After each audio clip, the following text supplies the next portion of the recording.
The midday sun hung high in the sky, utterly unshielded in the heart of July, pouring down so fiercely that the entire land seemed to blaze with scorching heat. On the narrow path skirting the fields, a young man in a white shirt and black jeans sat beneath a large boulder, seeking a patch of shade from the oppressive sun. In his right hand he gripped a coin sword while his left held a feng shui compass, his gaze fixed on the two great mountains rising not far ahead. How strange, he murmured, there is a narrow path between the two mountains, yet sunlight cannot reach it at all. Something uncanny must be happening there. Continuing to mutter under his breath, he turned to look in the other direction and saw a rice field where rows of seedlings were being cultivated at this very moment. The youth was named Xiao and his home lay in the nearby mountains. Today was his first time descending the mountain, having been driven down by his master. Some days ago Xiao had gone into town and used secret feng shui acupoint techniques to inspect another family's house, accepting a generous red envelope as payment. He had concealed this from his master, but 7 days later the truth still came to light. Branded greedy and covetous, he was chased down the mountain under the swing of his master's staff. Now seeing the narrow trail cleaving between the two mountains ahead where no sunlight penetrated and faint wisps of black chi seemed to seep up from the ground, he paused in his tracks. Xiao had intended to climb over the mountains and head for the bustling metropolis he had long yearned for, but the scene made him stop and observe. After a while he indeed discerned something wrong with the feng shui of that path. Yet he did not act rashly, for the midday sun above was unbearably fierce. He set his feng shui implements aside for the time being, intending to wait until afternoon before entering the path. Otherwise, the moment he stepped beneath the blazing sun, his forehead would be drenched in sweat. Glancing down at the items in his hands, Xiao's lips curled into a slightly wicked smile. When his master had ordered him to get off the mountain, Xiao had quietly slipped back into the house and stolen these few magical tools, intending to rely on them once he entered the great city. The ominous acupoint ahead was known as the Qian Pit. The two mountains flanked the narrow path, hemming it in on both sides, and at the innermost part the way might be completely blocked, leaving no exit. Between the twin peaks trees grew densely. Each morning damp air rose from the earth and coiled among the trunks, unable to disperse. Left like this for too long, the place would inevitably become a malevolent acupoint. Even at noon the fiercest sunlight could scarcely penetrate. As a result, the path within was bitterly cold and strange incidents would occasionally occur. It was a place where even demons and ghosts might choose to linger alone.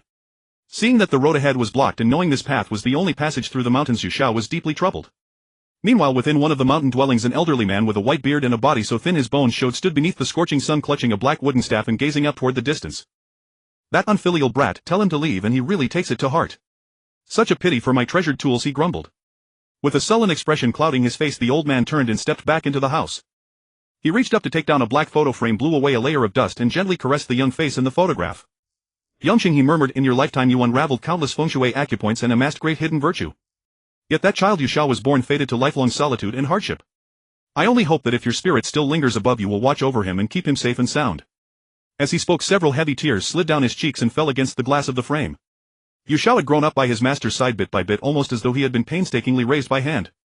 On the eve of Xiao's birth, his father was struck by a falling boulder on the way home and died on the spot. Not long after, his mother died in the hospital from excessive bleeding. From the master's calculations, it was revealed that Xiao's fate was one of lifelong loneliness. Any blood relative tied to him would meet with unexpected death. The old man set the frame back upon the wall, wiped away his tears, and bent down beside the bed to pull out a wooden chest. Its surface was thick with dust, as though it had not been touched for many years. Out on the mountain path, Xiao had waited for so long that he finally nodded off, eyes closed in a light doze. At that moment several dark clouds drifted in from nowhere, veiling the sun. A breeze stirred and Xiao instantly woke, looked up at the sky, then rose to his feet and set off. As he reached the entrance between the two peaks, he clearly felt that the cold within the path was comparable to standing before the open door of a refrigerator. The moment he stepped in, Xiao realized how damp it was inside. Mud clung to his feet and even the air was thick with a musty stench. Summoning his courage, Xiao walked straight ahead. Just then thunder rumbled suddenly within the cluster of dark clouds overhead. The thunder soon faded and a fine drizzle began to fall. Since no sunlight had ever reached this path, the already dim trail grew even darker beneath the overcast sky. No matter how he peered ahead, Xiao could only see a little more than a meter beyond that. Everything was swallowed by darkness. Wind gusted from the mouth of the trail into the passage, making the trees on both sides roar as though voices were shouting nearby, sending a chill crawling down his spine. Suddenly, not far from him, Xiao saw with his own eyes a coil of black chi rising from the ground and drifting into the trees to one side. So my guess was right, he said. The feng shui orientation here is wrong. The black chi cannot disperse and thus cold energy accumulates. He took out his feng shui compass to probe the area, inching forward step by step. Though the chill stemmed from the gathered chi in the pitch-dark path, it lent the place a strange and terrifying aura that seemed to lurk at his side at every. Xiao had once chatted with a Taoist priest about ghosts and spirits, and that Taoist had given him a Maoshan Dao manual, saying it would surely prove useful someday. After reading it, he found it was indeed invaluable. He learned various spells from its pages, enabling him when investigating malevolent acupoints to discern clearly whether demons or ghosts had entrenched themselves there to wreak havoc on the feng shui. The narrow path beneath his feet was precisely the sort of place where such entities might dwell. Unhurried he advanced, hoping that once the sky darkened further the spirits would reveal their true forms so he could strike in one move and send them off to reincarnate in the underworld. Since mastering the Maoshan manual, Yu Xiao had discovered that the feng shui acupoint secrets his master taught him belonged to the same lineage. Many parts were nearly identical. He had asked his master about this back then but found that the old man spoke haltingly, leaving many things unsaid and unclear. Now Yu Xiao raised the coin sword in his hand and unfastened 5 coins from its hilt, then bent down to place them at different positions around his feet. Stepping to one side he took a careful look, murmured a few incantations and pointed at the center of the coins. At once several strands of black qi shot out from the soil and dissipated before him. Yu Xiao pulled down a number of trees on either side, preventing the black qi from clinging to their branches. Before long he had cleared the flanking trees so that the qi streamed straight toward the mountaintop and dispersed, thus resolving the malevolent acupoint. After wiping the mud from his hands he noticed the sky growing steadily darker. Right there he changed out of his rain-soaked clothes, skirted the mountain that blocked the road ahead, climbed to a peak and looked out toward the distance. The path he had just traversed resembled a chair, yet the route itself slanted upward from the entrance onward. Walking along it had been like climbing a mountain all the way.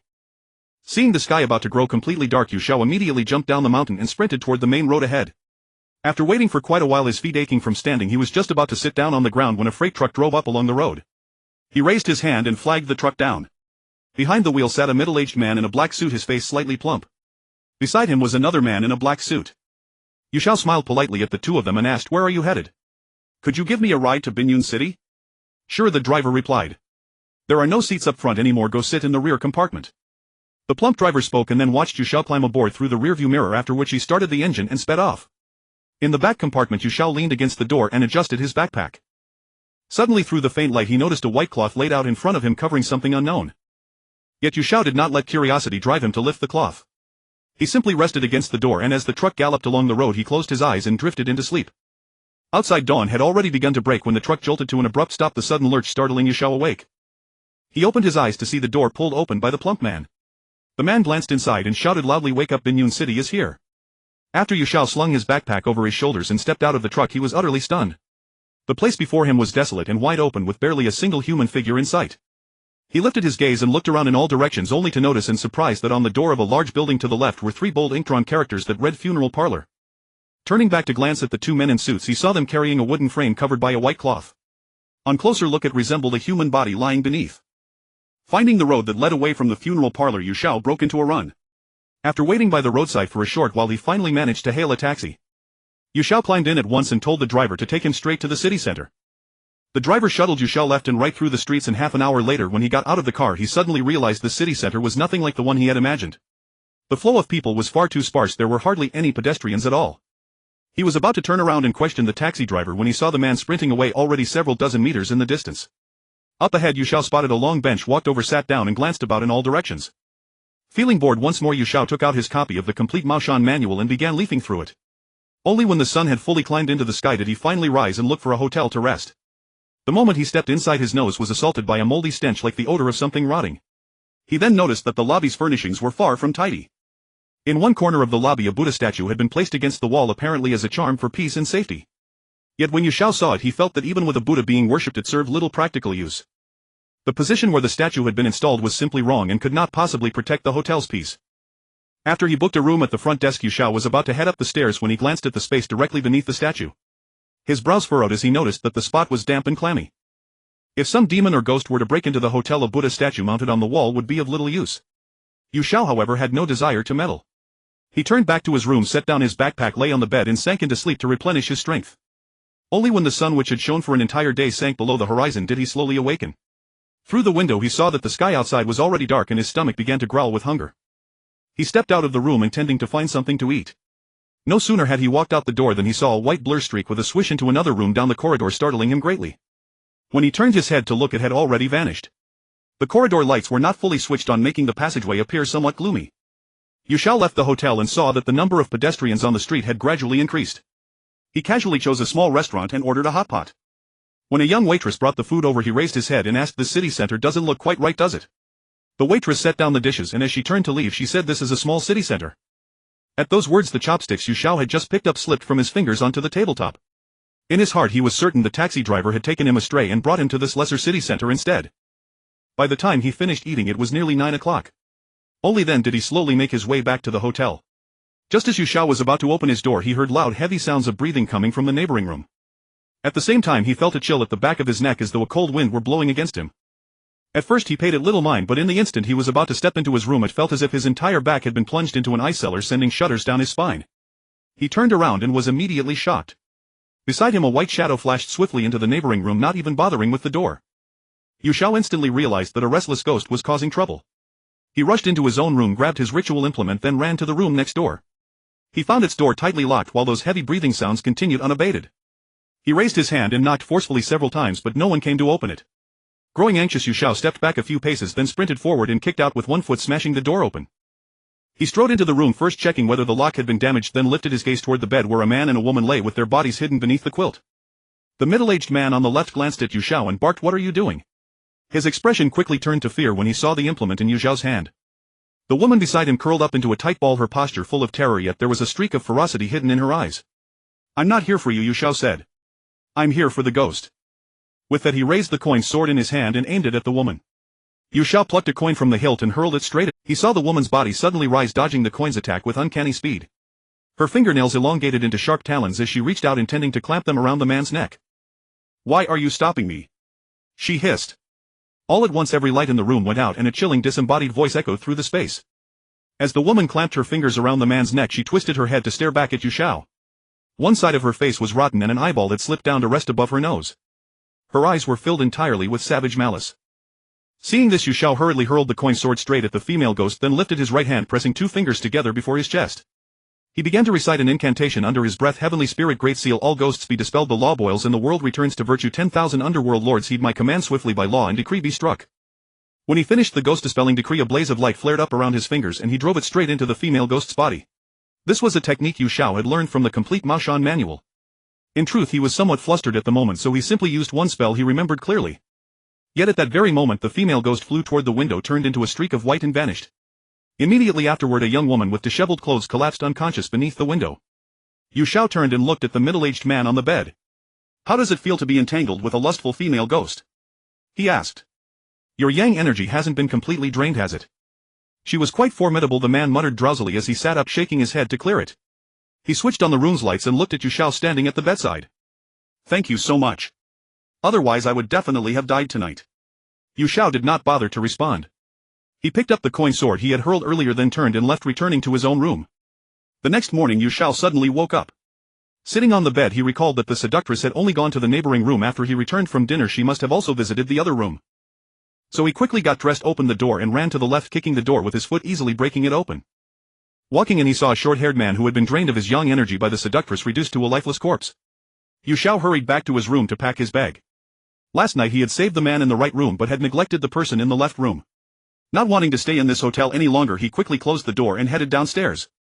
Fortunately he had studied the spells in the Maoshan texts, or he too would have fallen victim to the seductress, drained of his yang energy and turned into a dried corpse.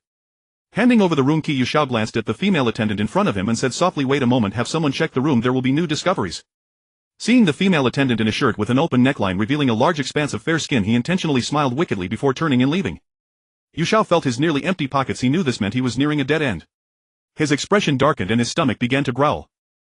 As he walked down the street he glanced ahead and was suddenly brightened by what he saw. Not far ahead a shop was opening its doors, preparing for business. He approached and stood to the right of the shop, looking around. He felt that according to the principles of feng shui this place was destined to be a site of financial loss and gathering of malevolent energy. On the sidewalk in front of the shop 2 large trees were planted on either side, their branches filled with leaves that even blocked out the sunlight, preventing any rays from reaching the shop.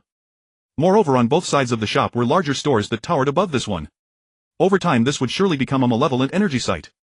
According to the description in the book, this location was called the Gathering Nest, where the extreme malevolent energy of heaven and earth gathered, unable to dissipate. Coupled with the fact that no sunlight penetrated during the day, it blocked all wealth and fortune. Even a person who came into contact with a bit of extreme malevolent energy would feel dizzy and weak, eventually collapsing to the ground. Xiao walked inside, scanning the clothes of the men and women around him, and his eyes suddenly lit up. He saw a set that he really liked, but unfortunately it was too expensive and he couldn't afford it. "Are you here to buy clothes, sir?" Hearing this, Xiao immediately turned to look forward, where a tall young woman with a smile was walking towards him. However, seeing her pale complexion, even paler than after makeup, made Xiao certain that the feng shui of this shop was in serious trouble. Xiao narrowed his eyes and assessed the beautiful woman in front of him, feigning arrogance as he said, "If you give me this outfit, I'll do you a big favor and treat me to breakfast."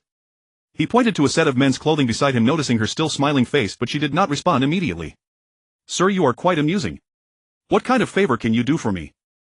Finding the customer's question a bit strange, she was just about to turn and leave. How is your family member's illness? Are you also feeling weak all over? Quickly finishing his words, Yu Xiao stared at the young woman in front of him, noticing that her figure was quite good. How do you know? With a look of surprise, she turned to Yu Xiao as if she had found a lifesaver. She had previously gone to the hospital for a checkup, but the reports had only suggested that it was due to overwork. After resting for a while, there was still no effect. Yu Xiao stepped forward and grabbed her arm, then walked out of the shop, pointing to the two large trees ahead as he spoke loudly. The leaves block out the sunlight, preventing it from shining in. After a long time, it will produce a kind of extreme malevolent energy. You have absorbed it and naturally you feel unwell. But if you cut down the trees and let the sunlight in, you'll feel better soon. Yu Xiao only wanted to change her fortune a bit, but he was powerless regarding wealth. Money must be earned through one's own efforts. You can't just change your fortune casually. She found a kitchen knife and handed it to Yu Xiao. He walked straight over and with a few swift moves chopped down the two trees. At that moment a large amount of sunlight poured down, brightening the area in front of the shop from dimness to brightness. Yu Xiao witnessed several streams of dark energy dissipating inside the shop. Even the young woman's complexion improved a bit and she suddenly no longer looked so fatigued.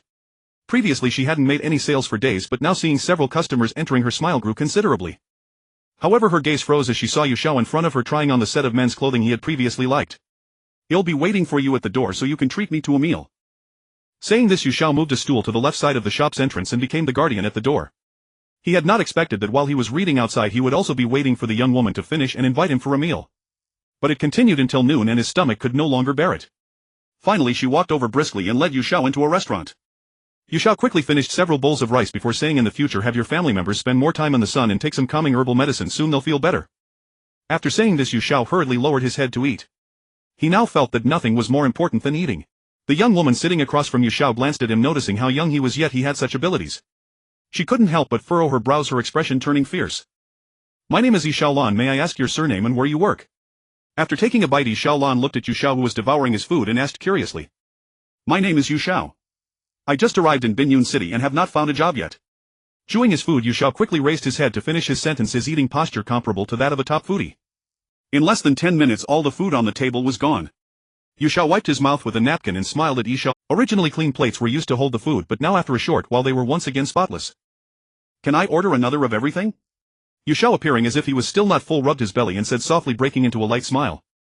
An hour later Yu Xiao finally left the restaurant, stepping out behind her. He rubbed his swollen belly and reminded Yi Xiaolan as they parted ways, remember to buy some calming herbal medicine, otherwise your health will be hard to recover. Looking at Yi Xiaolan's departing figure, Yu Xiao's smile faded. Just earlier during their meal he had caught a whiff of a decaying odor. But he had held back, focusing solely on filling his stomach. Now seeing her long legs walking away, he suddenly felt that she was not as simple as she seemed. In the afternoon Yu Xiao found a public restroom to relieve his discomfort. He then sat down to rest in a park. Just because an elderly couple was meeting on the bench he didn't want to disturb them. A young boy walked by from the right looking at Yu Xiao sitting on the ground and asked curiously, are you a fortune teller? Before Yu Xiao could reply, the boy sat down in front of him. Yu Xiao glanced at the young man sitting opposite him. Although he had heard of fortune telling, he himself had no knowledge of it. He was merely resting there to alleviate the discomfort in his stomach. Oh young man, I cannot tell fortunes, but I can read feng shui and locate spots. If any of your elders have passed away you can come find me, my prices are very reasonable.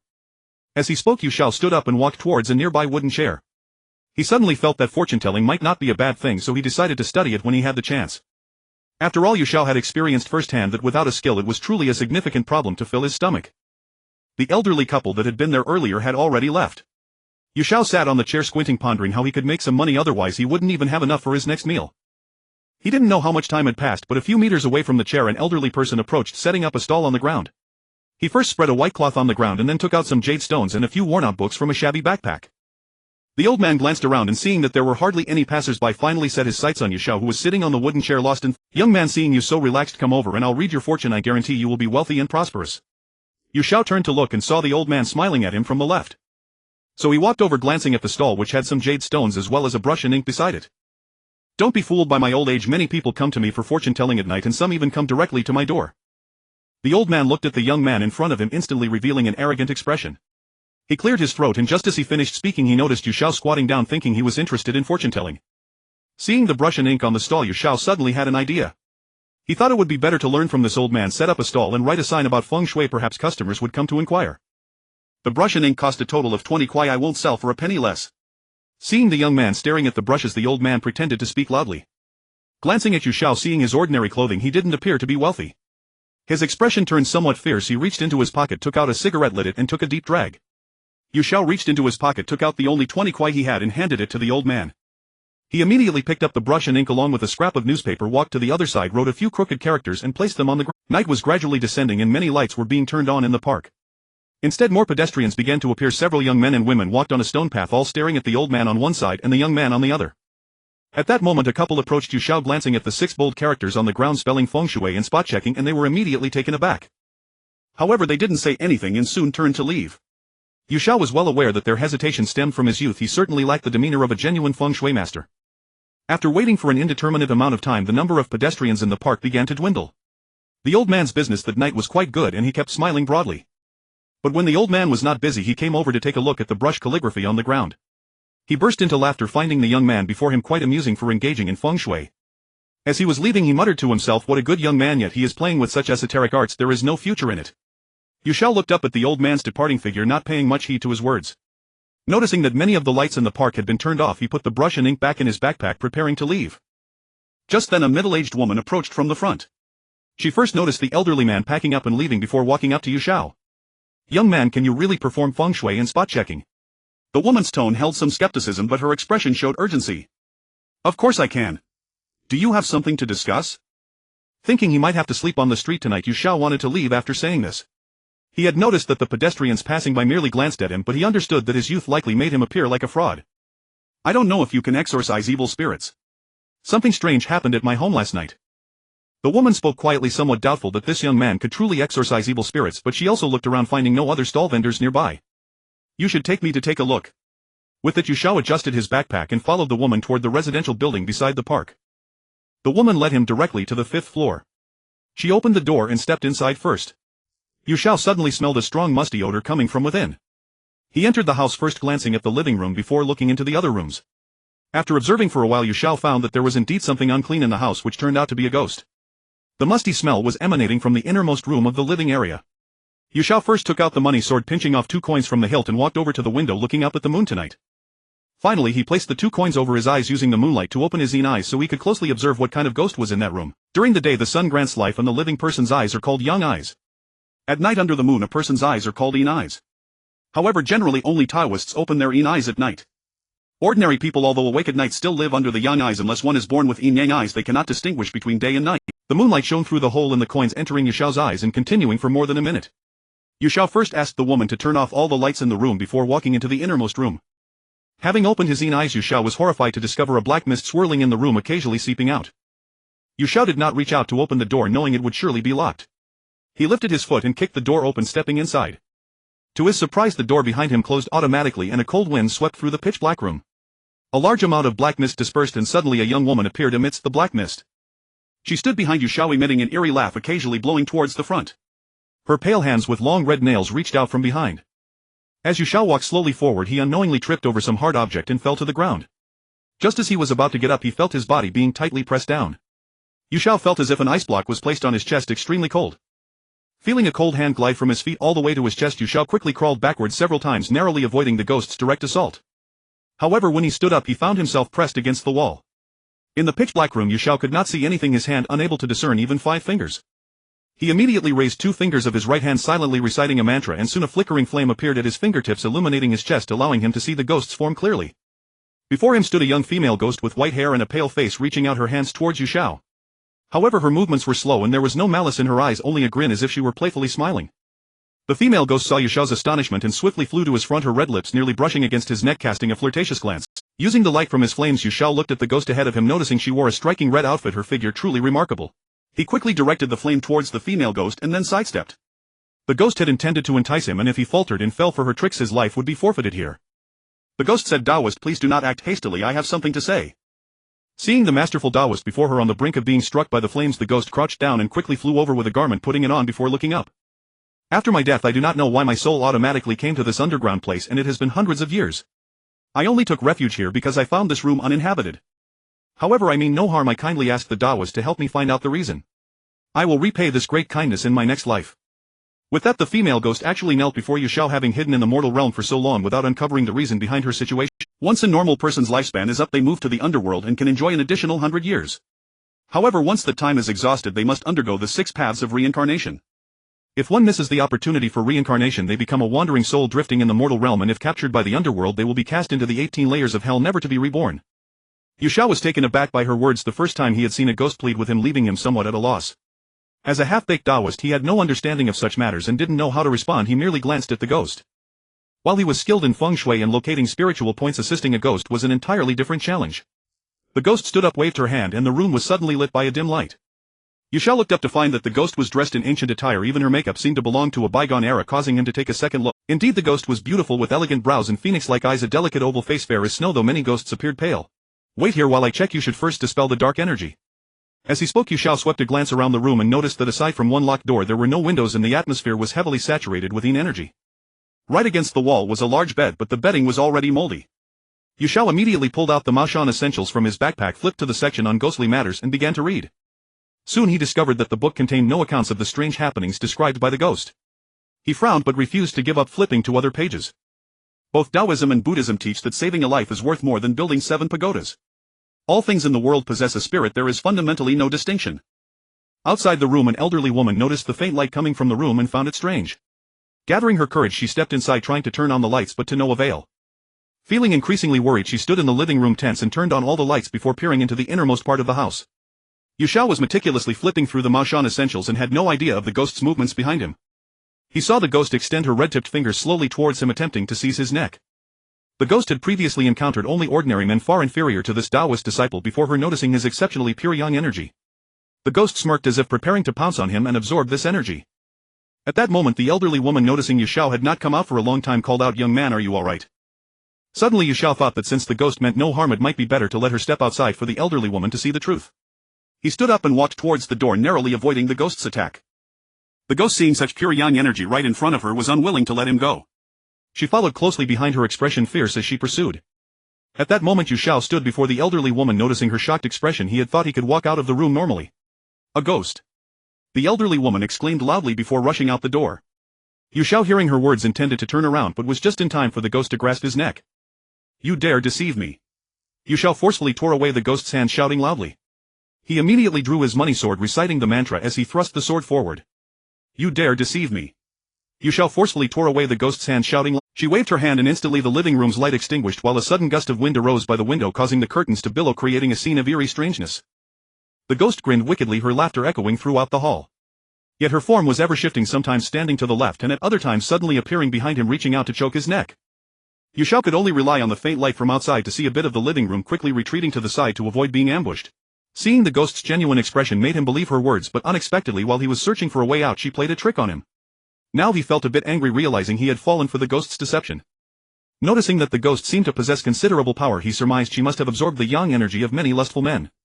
Xiao raised his money sword, glancing around but failing to detect any trace of the ghost. Yet he still chuckled softly. Suddenly Xiao blinked and dashed to the other side just in time to see the ghost descending upon him.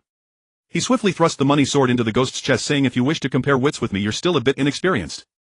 Xiao then unleashed the burning ghost technique, biting his middle finger to draw a blood talisman quickly in front of him, striking it against the ghost. However, it did not last long before the talisman naturally dissipated and even the money sword slipped from the ghost's body, falling to the ground. Seeing how powerful the ghost was and recognizing that he had not fully mastered the spells in the Maoshan Essentials, he understood clearly that his earlier assault had dispelled the talisman's power. Realizing he was no match for the ghost, Xiao quickly moved to the window to let the moonlight shine upon him, intending to use it in separation evil, transforming the living room into a place of malevolence using the moonlight, hoping the ghost would be ensnared by its energy, thus allowing him to eliminate her. In separation evil employs worldly spiritual materials as a guide, letting moonlight illuminate the body, thereby becoming a mirror channeling into the place of evil energy. However, moonlight is an extremely in force. As soon as a living person comes into contact with it, they will be afflicted with yin energy, turning into pale lifeless beings devoid of any yang energy, only able to exist at night. They cannot remain in sunlight, otherwise they will vanish, completely akin to ghosts. Xiao took out 2 ancient coins from his pocket, placing them on the middle fingers of both hands, then raised his hands towards the only half moon and, using the hole in the center of the coins as a conduit, he allowed the moonlight to penetrate his fingers, extending it onto his body, and finally executed the calming technique of the Ming Li Sha, setting it up in the living room, ensuring that the moonlight illuminated every corner, which was the proper arrangement. However, seeing the female ghost approach step by step, Xiao felt a pang of panic in his heart upon seeing her fierce visage. Yet for some unknown reason the moonlight tonight did not shine upon his fingertips. He couldn't help but look up, only to see a black cloud drifting across the sky, blocking the moonlight. Xiao's heart sank. It seemed he might die here tonight. Next time I must remember the entire text of the Maoshan teachings carefully, or I will truly suffer. Deeply trapped in a predicament, Xiao whispered to himself and quickly stepped aside. At this moment even the moon in the sky wasn't helping him. If he didn't run he would have a hard time dealing with the female ghost in front of him. The female ghost in the living room revealed a fierce gaze, extending her long red fingers constantly staring at Xiao, knowing that if she did not absorb yang energy she would not rest. Suddenly a beam of moonlight pierced through the window, illuminating the living room. Upon seeing this, Xiao quickly raised his hands again, holding up 4 fingers just as he intended to draw in the moonlight. As the female ghost approached, she saw the young Taoist raise his hands, adopting a pose of surrender, and a wicked smile crept onto her lips. This gesture was indeed beneficial for absorbing yang energy. Then the female ghost pressed her hands onto Xiao's hands, her red lips moving towards his mouth.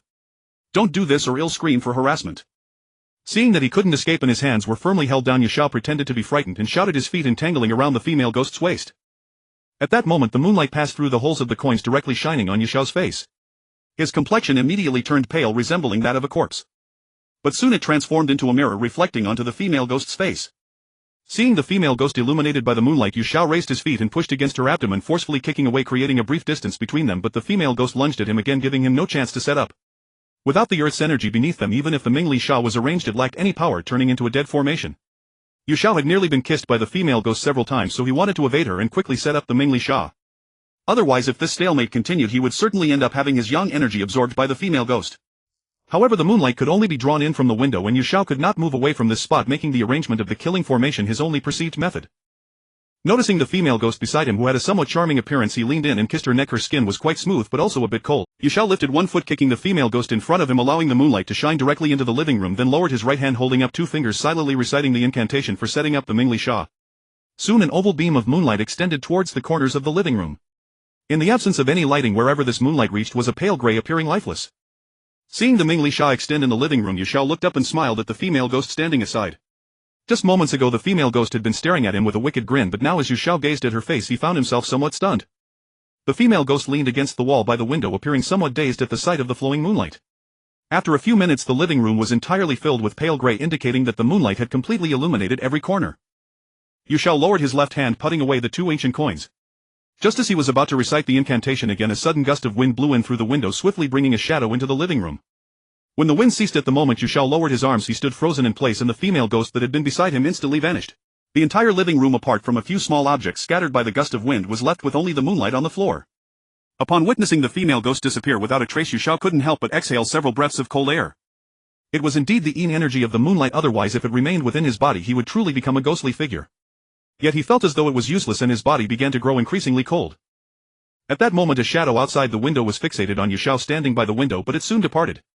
In its hands it cradled the female ghost from the living room.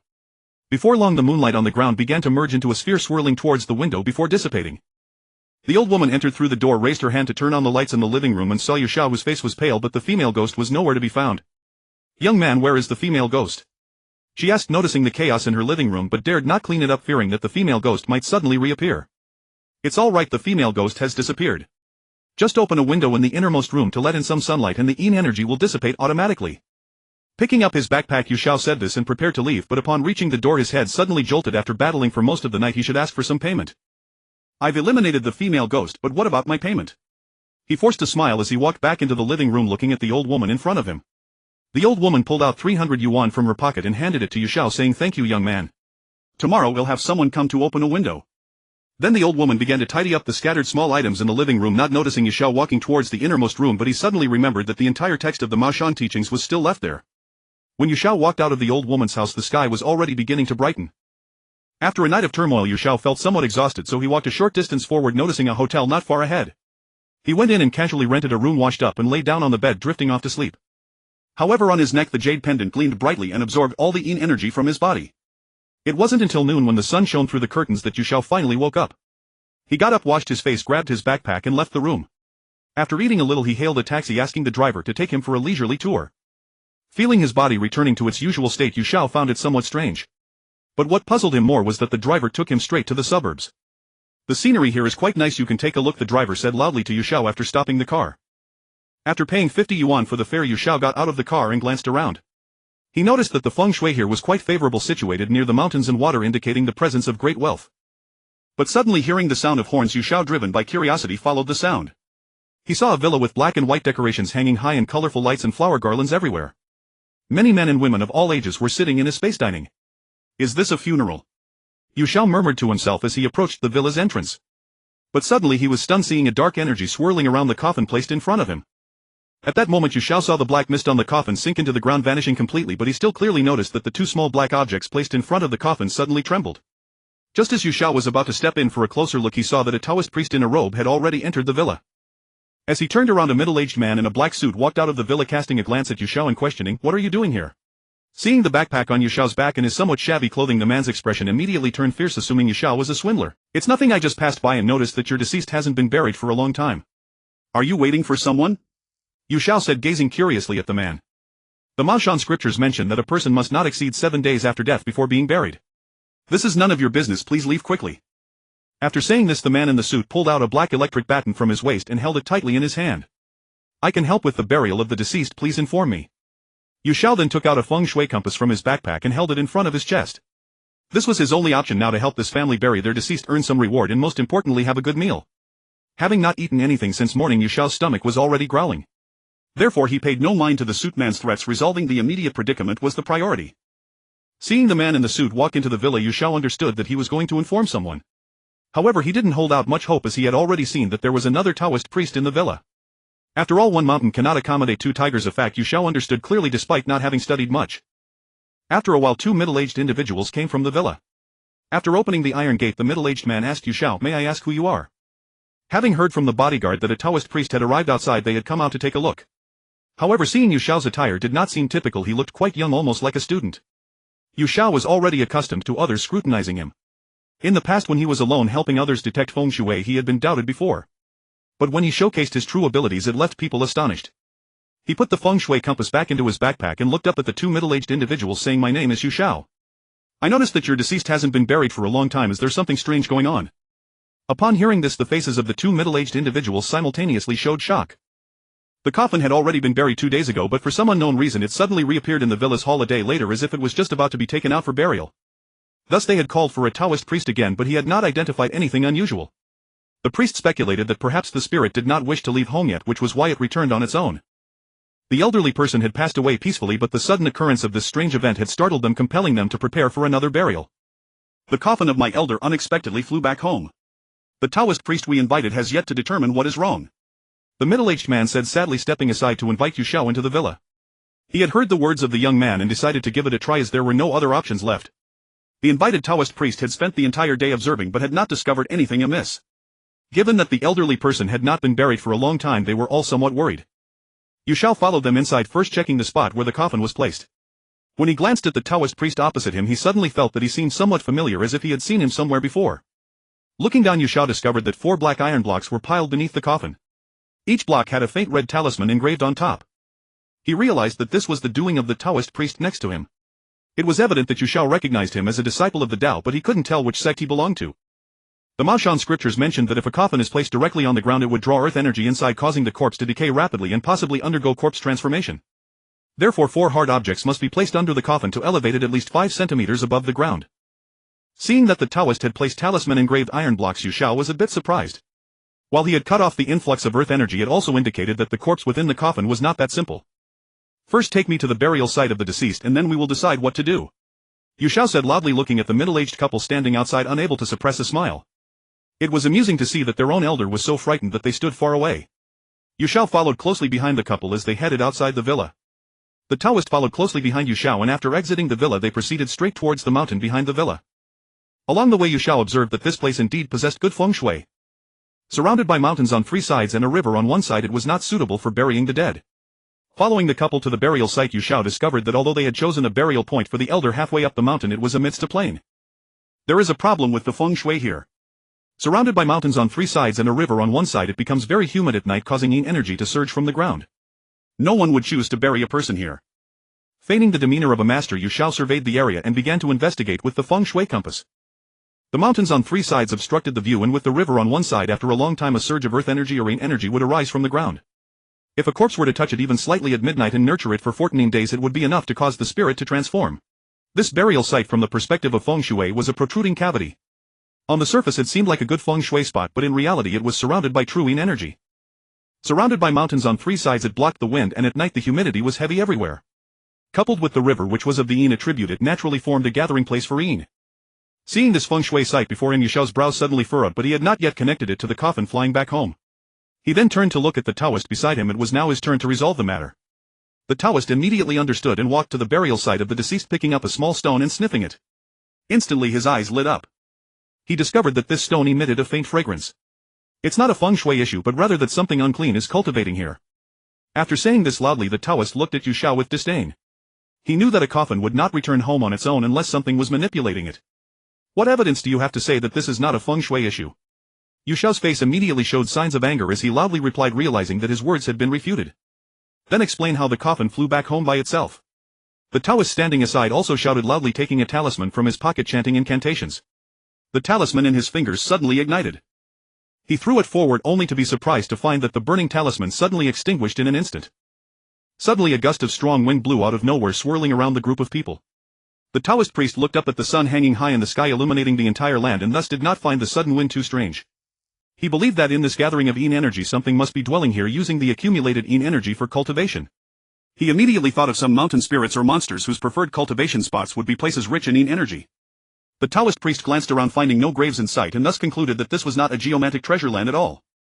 The place where the yin energy gathered was instead a burial ground. However, he was still somewhat astonished that the talisman he had just thrown out had extinguished for no reason which he could not comprehend at the moment. After investigating for a while, the Taoist priest could only attribute it to the strong wind. The Taoist priest turned and walked a few steps to an exit, peering inside from the outside, and was astonished to discover that in the center, surrounded by mountains and water, there was actually a large nesting area. A gentle breeze blew from within. The middle-aged man and woman standing beside him also turned to leave this place, coming to stand next to the Taoist priest by a small path. Silently they waited for the two in front of them to reach a conclusion. Otherwise, leaving the elderly at home unburied for a long time would be somewhat inauspicious for the family. Yu Xiao glanced at the towering mountains across from him, and sensing something odd with his eyes, he suddenly realized that the gathered yin energy in this mountain hollow could indeed nurture some spirits or monsters. Even ghosts prefer to linger in places with dense yin energy. He walked to the side of the middle-aged man and woman, saying, this place has too much yin energy, it's definitely not suitable for burying the deceased. I will look for a geomantic treasure site later, and it would be best to hold the funeral tomorrow. After speaking, Yu Xiao looked at the Taoist priest only to find that he had walked far away by himself. Since a professional geomancer has arrived, I should step back. The Taoist priest immediately took off his robe and stepped forward, saying loudly, wait a moment, although I am skilled in finding geomantic spots, you are much better than me at catching ghosts and dispelling demons. Yu Xiao quickly ran after him, seriously stating one sentence. Seeing that this Taoist priest seemed somewhat familiar, Yu Xiao naturally could not let him leave casually, thinking that having someone to help would surely make things much easier. At that moment the two were sitting at a table in a villa where the middle-aged man had arranged a meal. It was precisely to Yu Xiao's liking. He looked up at them with a grateful expression on his face. On the contrary, the Taoist priest seemed a bit worried. He glanced at the coffin in the hall and felt increasingly uneasy. At the moment he replaced the wooden block with an iron one, he distinctly caught a whiff of an unusual fragrance emanating from the coffin. Suddenly he stood up and glanced at Yu Xiao, who was eating voraciously, and walked towards the coffin. A black lacquered coffin lay flat in the center of the hall. The Taoist priest immediately crouched down, preparing to sniff again, but suddenly noticed the coffin shuddering. He quickly took out a measuring tool from his waist pocket, wrapping all the measuring lines around the coffin. After ensuring everything was secure, he let out a breath and returned to the table. His eyes widened in surprise as he saw the person in front of him had cleaned out all the food on the table. You glutton, you didn't leave me anything. He said this and looked away, ignoring him. After Yu Xiao finished all the food, he looked at the Taoist priest with a grin and said, what's your name? You don't seem much older than me, but your skills are impressive. Lu Sheng, I feel that something strange is definitely going to happen tonight, just don't make a fuss. After standing up, Lu Sheng said as he looked around the villa. Oh, Yu Xiao, you can take me around to observe for a bit. After speaking, Yu Xiao stood up, having already promised them in the afternoon to look for a geomantic treasure site, but not being familiar with the surroundings, he wanted to invite Lu Sheng alone. At that moment an old man with completely white hair approached, smiling at the two and saying, I have arranged accommodation for you both, please follow me. Don't rush, we still need to find the treasure site. Yu Xiao said, playfully pulling Lu Sheng's arm and dragging him straight out of the... In the afternoon, with Lu Sheng leading the way, Yu Xiao explored all four directions of the villa. He discovered two geomantic treasure sites, but they were quite far and inconvenient for transportation. In the afternoon, with Lu Sheng leading the way, Yu Xiao explored all four directions of the villa. He discovered two geomantic... Yu Xiao also used a geomantic compass to measure it, determining that this place was a star entanglement site situated on elevated ground with small peaks in front but only flat to the waist. Behind it was a continuous mountain range generating a flow of energy. To the left was a grassy plain, and to the right were lush trees enclosing a small area. The other site was behind the villa 3 miles away. It also backed onto a large mountain with clouds beneath it, and on both sides lay continuous mountain ranges. The burial area was only in a hollow with a passageway opening in the front. The usable area was at least 100 meters wide. When Yu Xiao shared his analysis of this location with Lu Sheng, he heard that Lu Sheng did not agree. Lu Sheng looked ahead, pointed with his hand and said loudly, the terrain here is a hollow. If buried here it will definitely affect the fortune of future generations. The ancestors tread upon clouds and the energy will not circulate well. If there is only a solitary grave, the spiritual energy of this land is immense. Can the elderly withstand it? Hearing this, Xiao was instantly taken aback, not expecting Lu Sheng to have such knowledge of geomancy, even rivaling his own.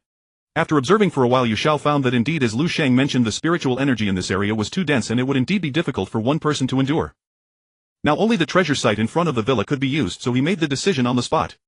He recorded the exact location and finally returned to the villa. The two found the owner of the villa and informed them of the location. Xiao then took 4 strong young men and headed straight for the chosen treasure site. Xiao stood on the side of a mountain hollow watching the 4 young men digging a deep pit and couldn't help but feel a sense of nostalgia. Thinking about himself 100 years later, he too would be unearthed from a geomantic treasure site resting underground. After experiencing the 6 paths of reincarnation, what would the next life be like? As the morning sun gradually set, Xiao turned around and saw that they had already dug the rectangular deep pit. He took out 6 copper coins from his backpack, placing 1 in the middle, 2 on each side, all buried deep in the soil, before finally leaving with them. Xiao returned to the room that had been arranged for him to rest. Just as he was about to lie down, Lu Sheng strode in at the door, handed him a talisman and then walked out. This is beautifully drawn. Once I've read through the entire Maoshan text, I have to compare notes with you. While saying this, he placed it in his pocket. As soon as Xiao lay down, someone knocked on the door. Upon opening it, the old man with white hair smiled and said, the head of the family has prepared the meal, please go to the living room with Taoist Lu Sheng. Following the old man, Xiao glanced at Lu Sheng beside him. His expression was somewhat strange, as he felt that no matter where he went, Lu Sheng always wore a serious expression. In the villa's hall, a long table was set in the center with Xiao and Lu Sheng seated on the left side, while a middle-aged couple, the owners of the villa, occupied the right. Around the hall, dozens of men in suits stood, each with a serious expression. Xiao glanced around the hall, feeling a sense of dread about tonight's dinner, causing a chill to run down his back. Gentlemen, I appreciate your efforts in arranging the burial for my elder. Please accept this token of gratitude. With a light chuckle, the middle-aged man waved his hand and immediately a man in a suit appeared from the back holding 2 black paper bags. He placed the 2 black paper bags in front of Xiao and Lu Sheng before retreating. No need for thanks, it is our due. With a smile, Lu Sheng picked up one of the black paper bags and tucked it back into his waist pouch. Seeing the situation, Xiao found himself glancing nervously around the hall even while eating, his heart racing, yet he managed to consume quite a bit of food. This prompted Lu Sheng to raise an eyebrow and quietly say, you glutton, mind your image. The tense dinner finally concluded after 11 o'clock. Xiao hurriedly escaped the hall and returned to his room to settle the earnings from this job. Upon opening the bag, a smile appeared on his face as he saw it contained several thousand red notes.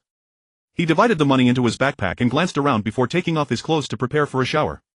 After Lu Sheng returned to the room and lay on the bed, his eyes naturally closed. No matter how hard he tried, he couldn't keep them open. He had no choice but to feel his way to the bathroom to relieve his discomfort, then return to the bed. This is the 3rd time it seems I need to check what's causing this. Just as he was about to sleep, Lu Sheng suddenly heard a faint female voice singing from outside the window. Startled, he got up and listened carefully, confirming that the voice indeed carried a melancholic sorrow. In another room, Xiao also heard the woman singing. He opened his door and followed the sound to the left room, only to discover it was coming from inside.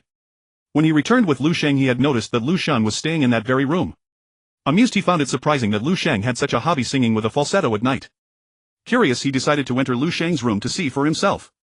As Xiao reached for the door, he was slightly shocked to find that Lu Sheng had not closed the door tightly while sleeping. Stepping inside, he saw Lu Sheng sitting on the bed, eyes tightly shut, facing the window, lost in thought. You are singing at this hour.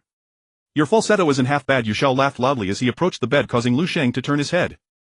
I'm not singing, it's coming from outside the window, Lu Sheng replied slowly as he got out of bed, reaching for a talisman from the pocket by the bed and clutching it tightly. Go check by the window to see what it is. Unable to open his eyes, Lu Sheng called out to Xiao standing beside him to check. He had sensed something strange in this villa earlier, prompting him to remain vigilant at all times. Xiao approached the window but didn't immediately draw the curtains. Instead, he listened carefully and confirmed that there was indeed a sorrowful song outside. When he finally pulled the curtain open, he was startled. Outside the window was a woman dressed in a red and blue cheapao, singing and dancing in midair. With her red hands outstretched, she peered left and right at the villa's windows as if searching for something. Xiao was too frightened to make a sound and could only watch quietly from the window. The singing woman suddenly revealed multiple scars on her arms with red blood dripping down from them. Just as Xiao was about to turn and tell Lu Sheng, he noticed Lu Sheng had opened the door and walked out. So he hurriedly followed behind and the two of them arrived at the open space outside the villa. Lu Sheng listened carefully but found no trace of the woman. Quick look for the woman singing, where is she now?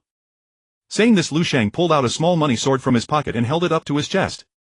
He then raised his right index and middle fingers, biting his fingertip to let blood drip onto the money sword. I don't see her, she must have left. Just as he finished speaking, Xiao felt a chill behind him. Turning to look, he was suddenly startled by the cheapao woman who extended her blood-soaked hands towards his neck. Xiao quickly dodged to the side, raising his left foot to kick out. But he noticed that Lu Sheng did not evade. He was just about to thrust the money sword straight ahead. The Qipao woman flicked her hand, smearing the blood on Lu Sheng's face. You will pay with your life. With a fierce look she tightened her grip around Lu Sheng's neck with all her strength.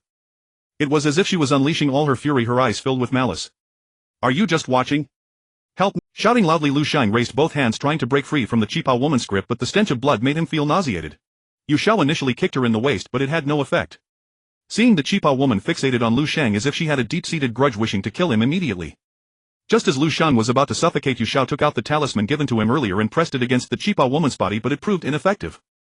I have a bagua mirror, quickly use the moonlight to shine on her. Holding the Qipao woman's hands tightly, Lu Sheng shouted, tightening his grip around her neck. Relieving some pressure from his neck, Lu Sheng's head was now pressed against her face, forcefully holding her arms down. After obtaining the bagua mirror, Xiao raised it to his chest, directing the mirror at the moon in the sky. Soon a beam of moonlight shone onto the surface of the bagua mirror, and Xiao quickly turned it towards the Qipao woman's face. Her complexion instantly turned pale, devoid of any blood. Not long after, the Qipao woman suddenly released her hands, glancing at Lu Sheng with a gaze full of murderous intent before disappearing from sight. The Qipao ghost, what is she doing here? Xiao questioned loudly as he placed the bagua mirror back into his waist pocket. Seeing the fierce ghost and scanning the surroundings to confirm safety, he turned to Lu Sheng. If you ask me, who should I ask instead? With a helpless expression, Lu Sheng suddenly felt a chill breeze blow from behind. He turned to listen but found nothing unusual. Just as he was thinking of returning to his room, Lu Sheng felt another chilling wind strike his back, causing him to shudder. Quick, look behind me, is there something there? He whispered to Xiao beside him, feeling something was off. The cold wind had blown at him twice, leaving his back icy. Hearing this, Xiao quickly turned to look behind, finding nothing but a garden of grass ahead. There's nothing strange, what's wrong with you? After turning back to Lu Sheng, his eyes suddenly squinted as a gust of cold wind blew directly at Xiao's front, chilling as if mixed with ice and snow. Xiao quickly observed his brow furrowed, pondering the feng shui of the villa. Earlier he had been hit by the cold wind but couldn't determine from which direction it had come. He had no choice but to think carefully. Xiao remembered clearly that the secrets of feng shui mentioned that if the wind blew up on flat plains for no reason, it was either yang or yin. Yang wind is the wind blowing during the day under the sun, somewhat cold but not harmful to the body. Yin wind is the cold wind that blows at night from an unknown source known as yin wind. When it blows on a person, it is bone-chilling. Both of them simultaneously realized that this inexplicable cold wind indicated a place where yin energy was gathering. What's wrong with your eyes? Xiao glanced at Lu Sheng's eyes, loudly asking. Previously Lu Sheng seemed fine, but now he couldn't even open his eyes. It's nothing, it's an old ailment. At night I can't open my eyes and I haven't figured out a way to treat it yet. Saying this, Lu Sheng reached into his pocket and pulled out 2 talismans, handing one to Xiao. This is the Tiangang Demon Suppression Talisman, you must carry it with you. As soon as he finished speaking, Lu Sheng grabbed Xiao's arm and headed toward the grassy garden, sensing that the cold wind was blowing from that direction, so he wanted to investigate. The two stood on the grassy ground of the garden simultaneously, feeling surrounded by a cold wind. Xiao glanced around but found no discernible direction from which the cold wind was blowing, as if it had suddenly arisen in place. It's late at night, let's come back to check tomorrow. Xiao, feeling somewhat fatigued, said this while looking at Lu Sheng, who was tilting his head listening attentively. However, they had to bury the old man tomorrow, so they needed to conserve their energy. We accepted the deposit, so we must handle the matter properly, otherwise even the hand that took the money would tremble. Turning to Xiao, Lu Sheng raised his left eyebrow. After all, they both practiced the art of Qimendunjia, and if there was something strange about the villa, Lu Sheng felt that if it wasn't resolved immediately, he wouldn't be able to rest easy later. Though he loved wealth, it must be obtained through proper means. This was Lu Sheng's consistent principle since he descended the mountain and began to navigate the world alone. Despite earning a considerable amount of money each time, it was hard-won through life-threatening efforts. In the garden, Lu Sheng scanned the surroundings. He understood clearly that the source of the cold wind usually concentrated in places where the wind was stronger. As long as he found it, he could determine whether there was something unusual at the wind's mouth. Oh, I didn't expect a Taoist to love wealth too. After glancing at Lu Sheng, who had returned to his side, Xiao chuckled and began to probe the direction of the cold wind. Lu Sheng slowly walked to the lower left corner of the garden and unknowingly stepped on something soft beneath his foot. He lifted his left foot and pressed down hard, only to realize it felt as if the ground had split open. His left foot, landing on the previous spot, suddenly found nothing beneath. Xiao, come quickly and see what this is. Lu Sheng called out loudly as he took a few steps back, realizing that a cold wind was intermittently rising from below. Upon hearing this, Xiao rushed over, glanced down, and was immediately taken aback. In one corner of the grass a crack had appeared, revealing a pitch-black abyss within with no depth visible. He felt a cold wind blowing up from the abyss, chilling his face to the bone. When he reached out to touch his face, he found it completely cold. It seems like there's a deep pit below, but I can't see how deep it is. As soon as he finished speaking, Xiao stepped back several paces. He couldn't handle the continuous cold wind blowing at him. However, it could be determined that since the cold wind was blowing from below, it indicated that this pit was certainly not ordinary. Moreover, the chill of this wind was indistinguishable from that of a ghostly breeze. Perhaps there are strange places down there, or some fierce spirits. Lu Sheng immediately took out a talisman from the pocket at his waist, pinched it between his fingers and held it upright in front of his chest. He silently recited the incantation and the talisman ignited spontaneously, swiftly thrown down into the pit. Xiao watched closely. The talisman fell at a surprisingly slow pace, but the flames did not extinguish, swaying side to side in the cold wind. Quick check if the talisman has gone out. Now Lu Sheng couldn't see, so he could only rely on Xiao, thinking that if the flame went out they definitely couldn't go down without oxygen. There was an imminent danger of death. Xiao looked down and saw the light of the talisman growing weaker. In an instant it extinguished. There is oxygen down there, but the ghostly wind is too strong. Are you really going to go down? He turned to Lu Sheng astonished. He realized the depth was several meters. If they went down, the ghostly wind would blow up and it would be impossible without thicker clothing. Having determined that the source of the ghostly wind was indeed below, Xiao also understood that there might be some malevolent entities down there extremely fierce. You take this flashlight and lead the way in front. Saying this, Lu Sheng pulled out a small flashlight from his pocket and handed it to Xiao. He couldn't use it himself, but he was curious about what could be causing such a strong ghostly wind below, so he wanted to ask Xiao to go down to. If there truly were malevolent entities down there, he could immediately deal with them and eliminate the hidden crisis in the villa. Lu Sheng turned his face towards the direction of the wind, held Xiao tightly, and together they jumped into the pit. Feeling that the pit was not very deep, it took about half a minute. He moved his feet forward and reached out, only to find nothing to hold on to. Lu Sheng, move aside, you're stepping on my foot. Xiao shouted while lying on the ground, his face showing a bit of pain. He pointed the flashlight at Lu Sheng and suddenly discovered a long passage ahead. A gust of ghostly wind blew from inside, causing Xiao to quickly hug his arms and shiver. After helping Lu Sheng up, he used the small flashlight to walk inside. Xiao noticed that this passage was a long excavated space. Even the walls on both sides bore marks of having been dug out. They had to keep their heads lowered to enter, indicating that the passage was not very high. The two were tense, but they had no idea how long they had been walking.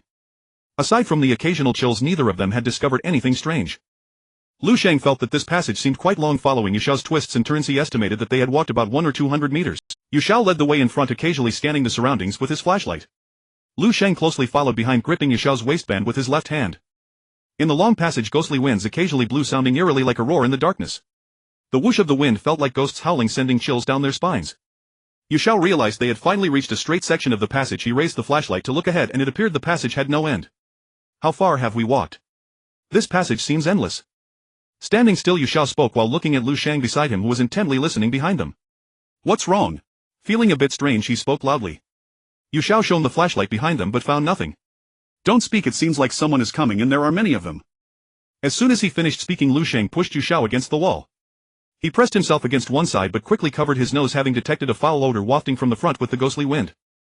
Lu Sheng immediately raised a finger signaling for silence. Xiao was stunned, and just as he was about to turn off the flashlight, he noticed many shadows suddenly appearing and rose ahead, approaching them. The group of figures Xiao saw before him appeared somewhat ethereal, yet they marched in an orderly fashion, walking straight ahead. With every few steps they took, a dim green light flickered from their bodies, swaying with the ghostly wind in the passage. Xiao pressed against the wall, not daring to breathe, fearing to disturb them. This was truly a sight he had never seen before, yet he also understood that the figures before him were on their way somewhere. Ghost soldiers passing through. He covered his mouth and nose, ensuring not to make a sound. Yet he also understood that the figures before him were on their way somewhere. Ghost soldiers passing through. He covered his mouth. The last figure floated close, just a few centimeters away, but he stepped firmly on Xiao's foot, causing tears to well up in his eyes from the pain. He wished he could just push him away. After hearing the footsteps fade into the distance, Lu Sheng quietly exhaled. Meanwhile, Xiao squatted down and gently rubbed his foot. Having just been stepped on by that shadow, it felt like a heavy iron block had fallen on his foot. My foot is about to be Xiao exclaimed loudly, standing up to look at Lu Sheng beside him, who bore a look of confusion deep in thought. At that moment, two men dressed in black vests suddenly flew in from the direction they had come, pale-faced, standing in front of Xiao. Was it you who spoke just now? One of them raised the black wooden staff in his hand, pointing it at Xiao. The tone was fierce and a murderous intent glimmered in his eyes. Lu Sheng stood aside, sniffing the air, and discovered that the two before him were not ghosts. Although they carried a hint of ghostly aura, they lacked the distinct corpse stench of true spirits. Feeling reassured, Lu Sheng turned to face them and retrieved a talisman from his pocket, igniting it and holding it up in front of his chest. Please forgive us, esteemed brothers of the underworld. We are merely here to explore this underground passage and mean no disturbance to you. With that, he extinguished the talisman and tugged at Xiao beside him. This path is one we use to lead spirits. You should leave quickly, or do not blame us for being impolite. One of the underworld messengers finished speaking, and the two of them instantly vanished. Immediately, Xiao grabbed Lu Sheng and rushed back the way they came. He did not want to linger down there for even a moment. The chill creeping over him made him feel uneasy. Lu Sheng turned his head to listen ahead. Apart from the sound of the cold wind, there was nothing else. Following Xiao, he retraced their steps, his body feeling increasingly icy, with even a breath of warm air escaping his lips. Finally emerging from the deep pit, Xiao picked up a piece of grass and covered the entrance, which also reduced the biting cold wind blowing in. Only then did they return to their respective rooms, closing the doors to wash off the dirt and prepare for some much-needed rest. In the morning several beams of sunlight streamed down from the sky, illuminating both sides of the villa. Dressed and ready, Lu Sheng left early. He arrived at the villa's entrance, the designated spot for the elder's coffin, where several middle-aged men had gathered, standing on either side preparing to lift it up. Xiao followed closely behind, placing a captured rooster on the back of the coffin, scattering a generous handful of glutinous rice around it before stepping aside. Before long the group of middle-aged men together lifted the coffin and headed straight out of the villa toward the already chosen burial site. Xiao with his backpack in tow followed closely behind, his brow furrowed. Casting a glance back at the villa, he still did not perceive anything out of the ordinary. However, he had just caught a whiff of a faint fragrance wafting from the coffin. Heightening his alertness, he turned to Lu Sheng beside him, noticing the stern expression in his eyes as he tightly gripped a peachwood sword, his gaze fixated on the coffin. The group of middle-aged men exerted immense effort, finally bringing the coffin to the burial site. As they rested on one side, one slightly overweight man leaned towards a companion and whispered, "Did you notice? The coffin suddenly felt much heavier when we lifted it today. Not just that, I also caught a whiff of some fragrance coming from the coffin." As soon as the companion finished speaking, he lit a cigarette and took a deep drag. Lu Sheng, standing aside, happened to overhear their conversation. Initially he thought he was the only one who had detected the fragrance, but now he realized others had noticed it too. He then turned his gaze toward the coffin stacked to one side, which indeed seemed somewhat peculiar. The fact that it had automatically flown back home and emitted a fragrance made Lu Sheng suspicious. He wondered if there were really some mountain spirits or demons at work.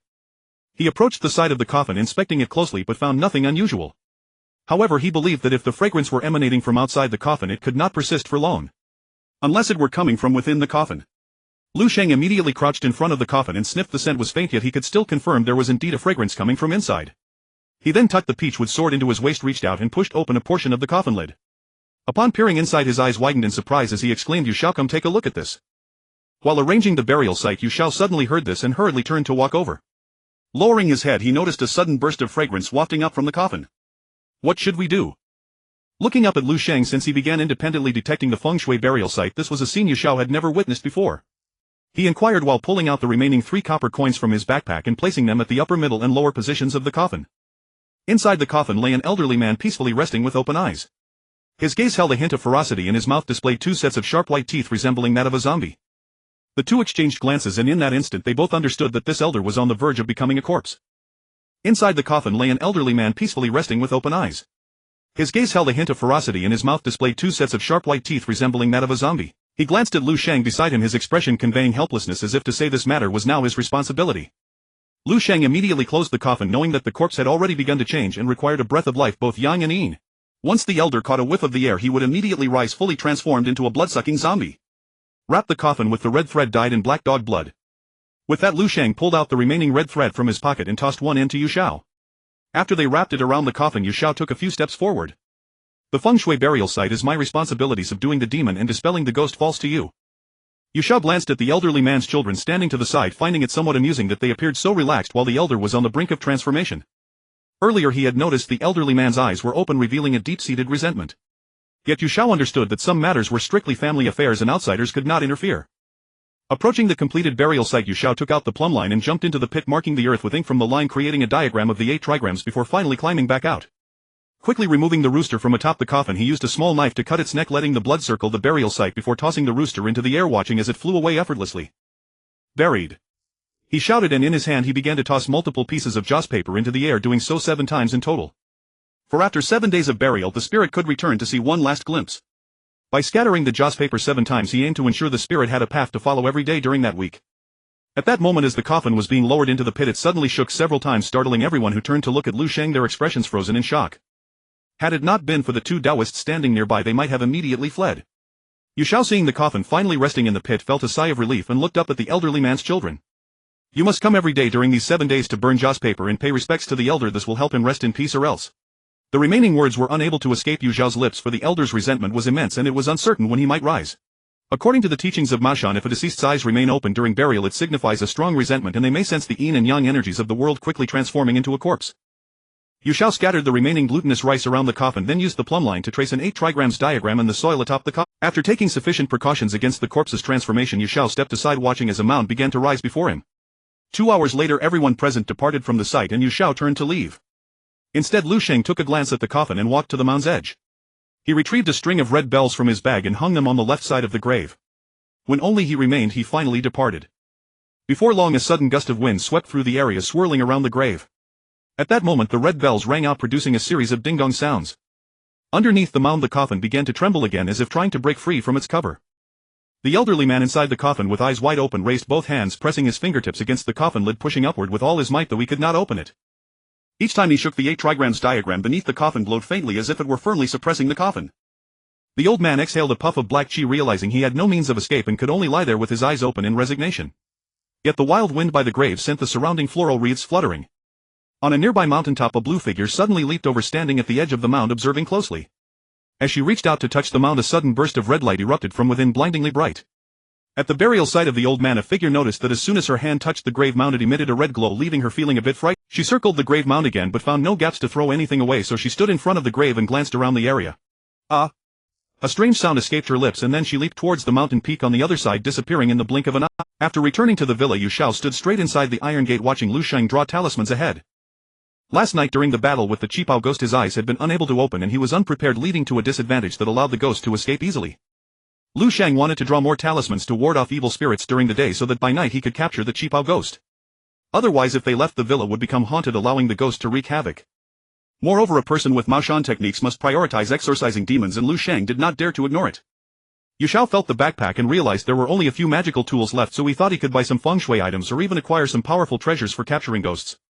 He glanced at Lu Sheng standing under the sun then spoke to the middle-aged man who owned the villa. Upon hearing this the man immediately called a man in a suit to drive Xiao straight to the city of Binyun. Under the guidance of the designated driver Xiao went around to several places but only managed to purchase a type of essential feng shui tool. He also asked the driver to take him to an antique market where he bought a large bag of 5 emperor coins intending to use black dog blood and black chicken blood to dye red string and create a golden sword. Both black dog blood and black chicken blood have the power to ward off evil. Even in feng shui the black thread of a measurement tool is made by mixing black ink with black dog blood.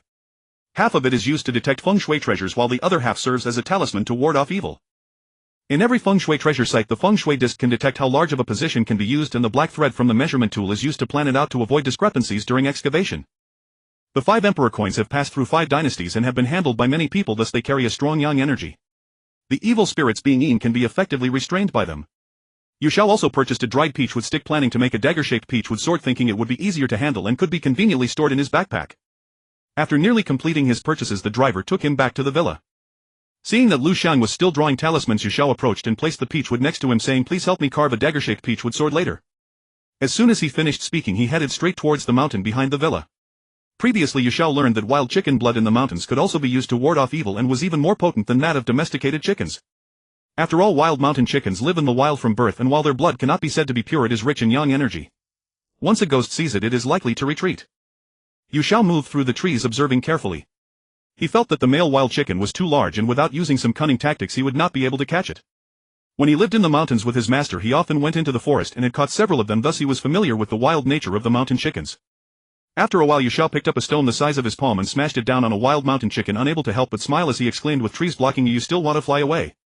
He patted the wild mountain chicken on the forehead and quickly made his way down the mountain. Once back at the villa Xiao walked over to Lu Sheng's side and saw that the dagger-shaped peachwood sword was nearly finished. He quickly ran to the kitchen to find a kitchen knife and after killing the chicken to collect its blood he returned to Lu Sheng. The peachwood sword must be soaked in chicken blood for 7 days before it can be taken out and dried in the sun for another 7 days to be usable otherwise it is just a useless sword. Handing the carved peachwood sword to Xiao Lu Sheng said while calling for someone to clean up the discarded peachwood shavings on the floor. This is the talisman to eliminate evil spirits. Take this stack. Tonight you will act as my eyes and you must catch that female ghost while also earning some red tickets. After saying this Lu Sheng took out a stack of talismans from his pocket and handed them to Xiao. Glancing towards the hall he quickly gathered his belongings and headed straight to the hall. Lu Sheng had to inform the owner about the ghost in the villa. Moreover tonight he planned to capture the female ghost to prevent her from harming the people in the villa and in doing so he could also ask the owner for some red tickets. He believed that capturing ghosts was indeed the duty of a Taoist but helping others catch ghosts required proper compensation. With a light chuckle Lu Sheng entered the hall and saw the middle-aged man watching television. He then sat down on the sofa beside him and spoke loudly. Last night we discovered a Qipao ghost in your villa and tonight we are prepared to catch her. Regarding the price you need to offer a bit more. Unexpectedly upon hearing this the middle-aged man's expression suddenly changed and he slightly lowered his head to gaze at the floor. Lu Sheng immediately understood the situation in his heart. This middle-aged man surely had an inexplicable connection to the Qipao ghost. Usually ghosts appearing in homes are the result of someone in the household dying unjustly. However Lu Sheng also knew in his heart that the reasons behind this were all karmic and outsiders should not interfere. The hall suddenly fell silent and Lu Sheng did not speak, merely turning his head to look out the window waiting for the owner's response. Xiao placed the chicken blood in a leak-proof bag and then placed the peachwood sword inside, preparing to soak it for 7 days before taking it out to dry. He then sat down on a wooden bench outside the hall and took out the Maoshan text, studying it earnestly.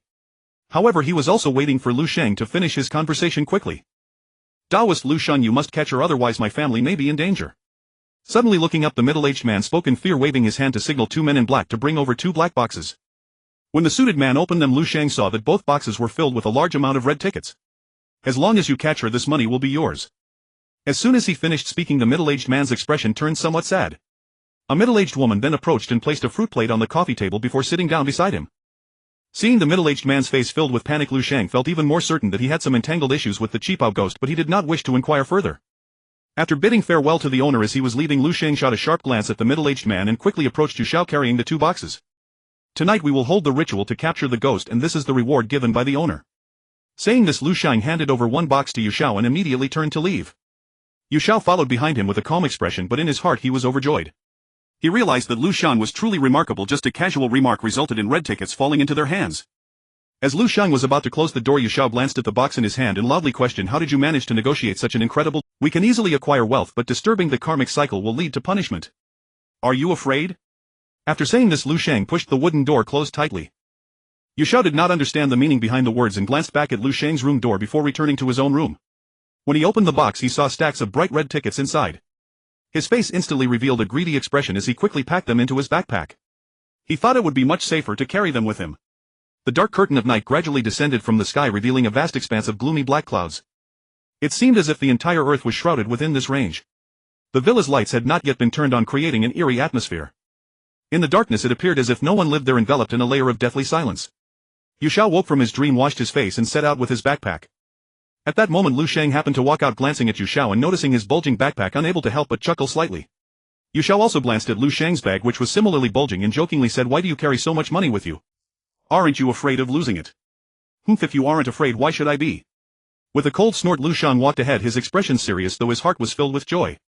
The 2 entered the villa's grand hall and quickly satisfied their hunger. Then they stepped outside together and sat on either side of the main entrance, assuming the roles of gate guardians. Lu Sheng stared intently ahead, his expression grave and his eyes sharp, with menace poised to intercept the kippa-clad female ghost the moment she emerged under the cover of night.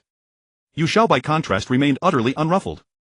He took out a large handful of Wu Di coins and threaded them onto the red cord left earlier, hastening to forge a coinsword. Yet as they sat waiting, the hours stretched deep into the night, past 11 o'clock. It was then that Lu Sheng suffered most. His eyes suddenly sealed shut of their own accord, plunging him into utter darkness. At that moment the villa fell into profound silence. Only the light above the main entrance remained lit. Every other lamp had long since been extinguished. A faint wind swept across the vast empty courtyard with a low hollow howl, like a voice calling softly in the dead of night, eerie and unsettling. An atmosphere of dread clung thickly to the surroundings, drawing the villa deeper into a suffocating shroud of deathly stillness. Bitter cold winds lashed at them like icy waves crashing against a riverside cliff, chilling to the bone and tightening their nerves with relentless. Xiao finished assembling a half-meter-long coinsword. As he raised his head, a flash of crimson appeared before him, sudden, spectral, unmistakable.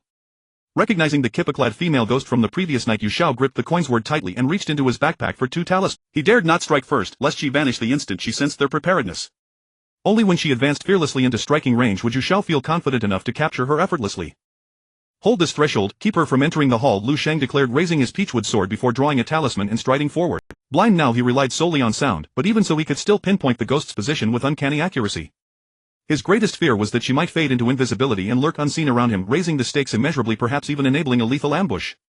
Inside the villa's grand hall darkness reigned absolute. A middle-aged couple stood silently beside the sofa, flanked by over a dozen men in sleek black suits, their gazes fixed on the glass window beyond. At that moment sorrow flickered in the man's eyes. He too had seen the kippa-clad ghost. He approached the window and whispered softly, Ru Jin, I have failed you. Meanwhile Xiao watched the ghost drift erratically, left-right, vanishing and reappearing, making her nearly impossible for Lu Sheng to seize. Xiao rose, pressed the 2 talismans firmly onto the center of the main door, then rushed to Lu Sheng's side. You're useless tonight, I'll handle this. Glancing sharply at the ghost's face he shouted, and lunged, delivering a powerful kick straight toward her chest. But he underestimated her cunning. She sidestepped with effortless grace, evading the blow entirely. Then she raised her blood-red hands, the 10 fingernails dripping crimson droplets. She lifted her gaze to Xiao, bearing teeth stained deep scarlet, her eyes burning with unrelenting hatred. Xiao's knees trembled instinctively, her glare radiated pure malice, as though she longed only to tear him limb from limb. He drew another talisman, preparing to affix it directly onto her, but she charged first.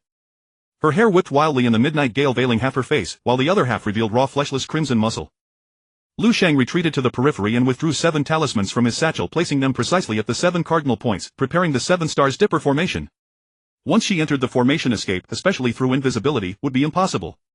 Lu Sheng stepped outside the array and shouted sharply to the left, Xiao, lure her in. I'm on the right, he called back, only to be seized instantly by the ghost's hands around his throat. His desperate struggles proved futile.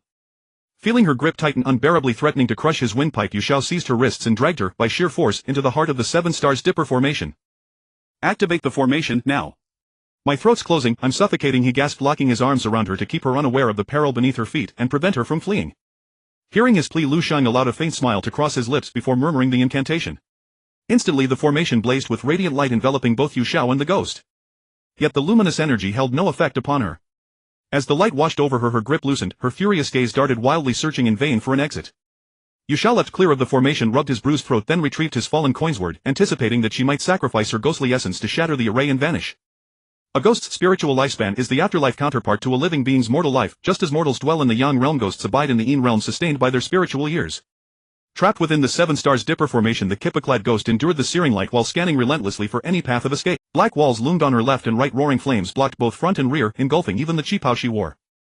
She tilted her head upward and expelled a torrent of ash and grievance from her mouth.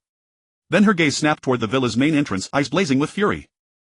The flames had already consumed her qipao up to her thighs, when suddenly crimson tears welled and spilled from her eyes. Xiao, witnessing this, frowned in bewilderment and turned to Lu Sheng. She's crying. Lu Sheng, hearing this, strode to one edge of the formation and listened closely. Sure enough, a faint sorrowful sobbing drifted from within. Xiao, extinguish the flame light at the formation's tail or she'll burn to ashes. Lu Sheng cried in alarm, stepping forward and removing several talismans beneath his feet. I don't know how. Xiao shouted, rushing to the tail, his face paling as the inferno intensified before him. Just stamp it out with your foot. Lu Sheng hurried into the formation, gathered the weakened ghost into his arms and carried her swiftly beyond the array's boundary. In that instant her gaze met his. Every ounce of hatred once coiled in her dark pupils now poured forth, boundless and venomous. Now utterly spent, she wept ceaselessly, crimson tears streaming down her cheeks. Her slender razor-sharp nails dug deep into Lu Sheng's forearm, then her eyes closed and she slumped into unconsciousness. A violent gust of Yin wind slammed into Lu Sheng, so chilling it pierced his bones. He turned sharply toward the villa's main entrance, where the gale raged fiercest. The ghost floated upright from his arms and soared straight toward the entrance, where 2 gaunt pale-skinned men stood clad entirely in black robes. One pointed directly at Lu Sheng, still kneeling on the ground. This ghost fled unlawfully into the mortal realm. Her Yin lifespan has expired. We are here to escort her into the 6-fold wheel of reincarnation. With that, the 2 Yin officials turned to depart, yet one paused, glanced back sternly and added, we Yin messengers have witnessed much. Yet human deeds are judged by celestial decree. Retribution arrives precisely when its time comes. A sudden tempest surged before Lu Sheng, and just like that the 2 Yin officials vanished from sight. No sooner had he risen than a thunderclap split the sky overhead. Lu Sheng hurried to the 7 stars dipper formation, gathered the talismans, then turned to Xiao. Rain's coming, we must leave. He strode toward the main entrance first, his demeanor transformed, the earlier severity dissolved, replaced by a calm, serene stillness. Xiao followed silently in his wake and the 2 departed the villa together. As Xiao approached the entrance of the villa, he looked up at the sky. He felt that tonight's thunderstorm was quite strange, for just moments ago there were still a few shining stars. But before long dark clouds gathered and bolts of lightning struck, seemingly awakening the earth. Large raindrops fell in torrents as the lightning struck. Looking ahead, he noticed that Lu Sheng had vanished. Xiao found it odd he had seen him leave in a hurry, yet in the blink of an eye he disappeared at the iron gate of the villa. At this moment Xiao had already stepped outside the iron gate and scanned the area ahead, but he did not find Lu Sheng. He couldn't help but mutter, why the rush to leave? Aren't you afraid of getting soaked in the rain? Returning to the villa was no longer an option, as the iron gate had already closed automatically and Xiao felt it inappropriate to call the villa's owner to open it. Thus he had to find a place to shelter from the rain immediately, otherwise if he stayed out too long he would inevitably catch a cold. The most troubling part was that Xiao was completely unfamiliar with this area. The road ahead seemed blocked, making it unclear where it connected. However, with no other options, Xiao could only run straight ahead along the road. Under the dark sky, dense clouds surrounded him and he put all his strength into running forward. He vaguely remembered that the taxi driver who brought him here had driven along this very road. The road was shrouded in dark clouds and visibility was limited to just a meter ahead. Raindrops fell, striking the trees on either side, sounding as if someone was traversing through the forest. Sizzle. The sound continued without pause. It added an eerie atmosphere to the road, as if a living person stood in the center of a forgotten graveyard. As he surveyed his surroundings, he felt a terrifying presence approaching him. Suddenly a fork in the road appeared in front of Xiao, also made of concrete, and it looked exactly the same. But Xiao did not hesitate for even half a second. He immediately ran down the straight path. He had been running straight all along, so there was no need to choose a side road. However, after running for a while he was horrified to find that he had returned to the fork in the road. Standing to one side, Xiao glanced at the 2 roads before him, noticing nothing unusual. The only difference was that the dark clouds over the fork road were considerably fewer and not as thick. Yu Xiao walked over to take a closer look. His eyes suddenly widened in shock and he realized he had encountered an obstacle. A ghostly wall. The reduced dark clouds over the fork road indicated that a ghost was deliberately luring him there. Perhaps the road led to a cliff or a bottomless. Just a moment of distraction and his life could be lost here. However, this ghostly wall would not deter Yu Xiao. He had read about it in the Maoshan texts. Those who encounter ghosts at night are often misled, unwittingly walking into a trap set by spirits. Unless the sky cleared, it would be difficult to escape. But Yu Xiao couldn't afford to wait for clear skies. Raindrops were constantly falling from above, and if he didn't hurry he might end up wandering this road all night. Just as Yu Xiao glanced to his left, he was startled by a sudden shadow appearing there staring at him. But it didn't last long before it vanished. Yet he always felt as if a pair of malicious eyes were watching him from behind. Rumble. Crack. Just as Yu Xiao turned to look behind him, a thunderclap rang out from the sky, startling him. In a secluded part of the dense forest on either side, a flash of lightning illuminated a white figure. It stood silently, its gaze fixed straight ahead. As he sensed the increasing eeriness, he took 3 copper coins from his backpack, raised his right hand with the middle finger, bit it to draw blood, and dripped it onto the coins. He crouched down, using the 3 coins to draw a circle on the road. Yu Xiao immediately stepped inside and sat cross-legged on the ground, reciting a mantra. In the night of the Yin rain, I beseech the 3 pure ones, may the Lord of the Divine Hall open the heavenly gate. Jade pure, assist me in overcoming difficulties. Upper pure, clear the path, and Grand pure, preside over the altar. I humbly invite the heavenly lords to join the offering. I, the disciple, use the 3 flavors. True fire is incense to invite you 3 pure heavenly lords to descend swiftly. Swiftly as per the decree. Yu Xiao placed the 3 copper coins in front of him at 3 positions and closed his eyes tightly. Flames suddenly ignited on his head and shoulders, all drifting towards the openings of the 3 coins. Before long, a gust of wind swept in, ruthlessly battering Yu Xiao's body. Though the wind was not strong enough to extinguish the 3 flames. Half a meter in front of Yu Xiao, 3 different lights began to shine, brightly positioned before the 2 roadways. The torrential raindrops also ceased at that moment. The gradually dissipating dark clouds allowed a sliver of life to return to the earth, no longer appearing so eerie. Yu Xiao suddenly felt the cold wind had stopped blowing. He slowly opened his eyes and saw that there was no longer a fork in the road, just a wet road ahead. Sigh, what a waste of effort. I had to summon the 3 lords for such a trivial ghostly wall. It seems my skills are too lack. With a slight sigh, Yu Xiao looked around to confirm he had escaped the ghostly wall. Then he changed into a new set of clothes on the spot. There are many methods in the Maoshan texts for dealing with ghostly walls, but Yu Xiao couldn't remember them all, so he could only think of summoning the 3 deities to help him through this challenge. Unexpectedly, a car suddenly approached from behind, stopping urgently just half a meter away from Yu Xiao's feet. A ghost. I'm not a ghost, I'm a person, Yu Xiao shouted loudly as he adjusted his pants and walked to the side of the car window. What are you doing on this road at night? Are you trying to get yourself killed? The young woman looked over at Yu Xiao, then touched her chest, clearly still shaken. After inviting him to get in the car, the young woman glanced at his backpack and said, "Are you here for a vacation?" Just as Yu Xiao was about to speak, he was startled to see a perfectly intact feng shui site in the beam of the car's headlights, one that he had high hoped. Next to the roadside on the right side of a creek, a mountain range coiled majestically, with 2 pointed stones standing upright at the front resembling whiskers suspended in midair, and a steep cliff extending long in the middle. Each base was nestled against the creek, resembling 6 clawed feet, with a long thin pointed stone rising above the creek's surface. Looking up, Yu Xiao urged the young woman to stop the car quickly. He moved to the front, using the car's headlights to illuminate the creek, which appeared as if a 6-clawed true dragon was coiled upon the water's surface, faintly visible amidst the dark clouds. After a storm, the sky gradually cleared, revealing a pristine crescent moon as dark clouds dissipated. At this moment, Yu Xiao observed more clearly the continuous mountain range ahead resembled a colossal dragon resting above the stream, its claws gently touching the water's surface, head raised as if attempting to soar into the sky. "I want to go ahead and take a look. You can go on without me," he said loudly to the young woman in the vehicle before stepping down a narrow path.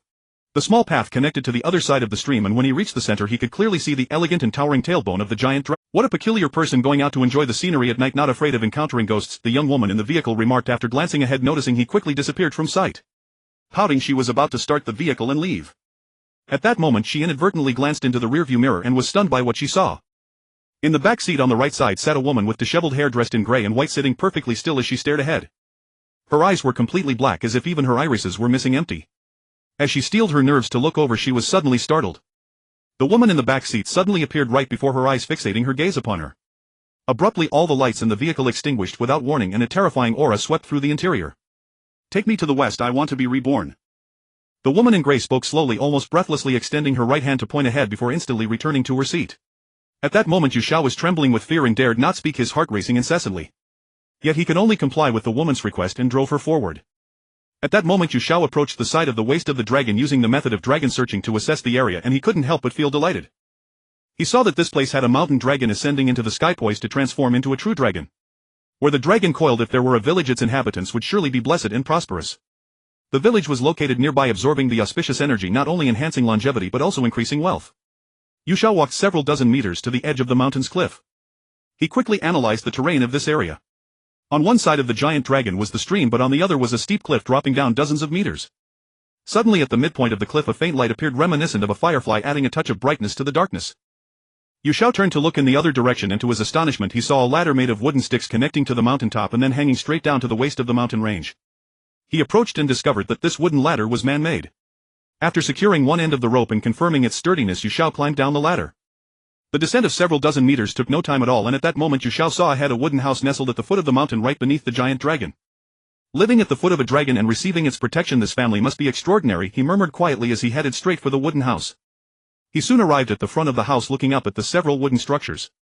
Though located at the foot of the mountain, one could easily gaze at the mountain top with a simple glance.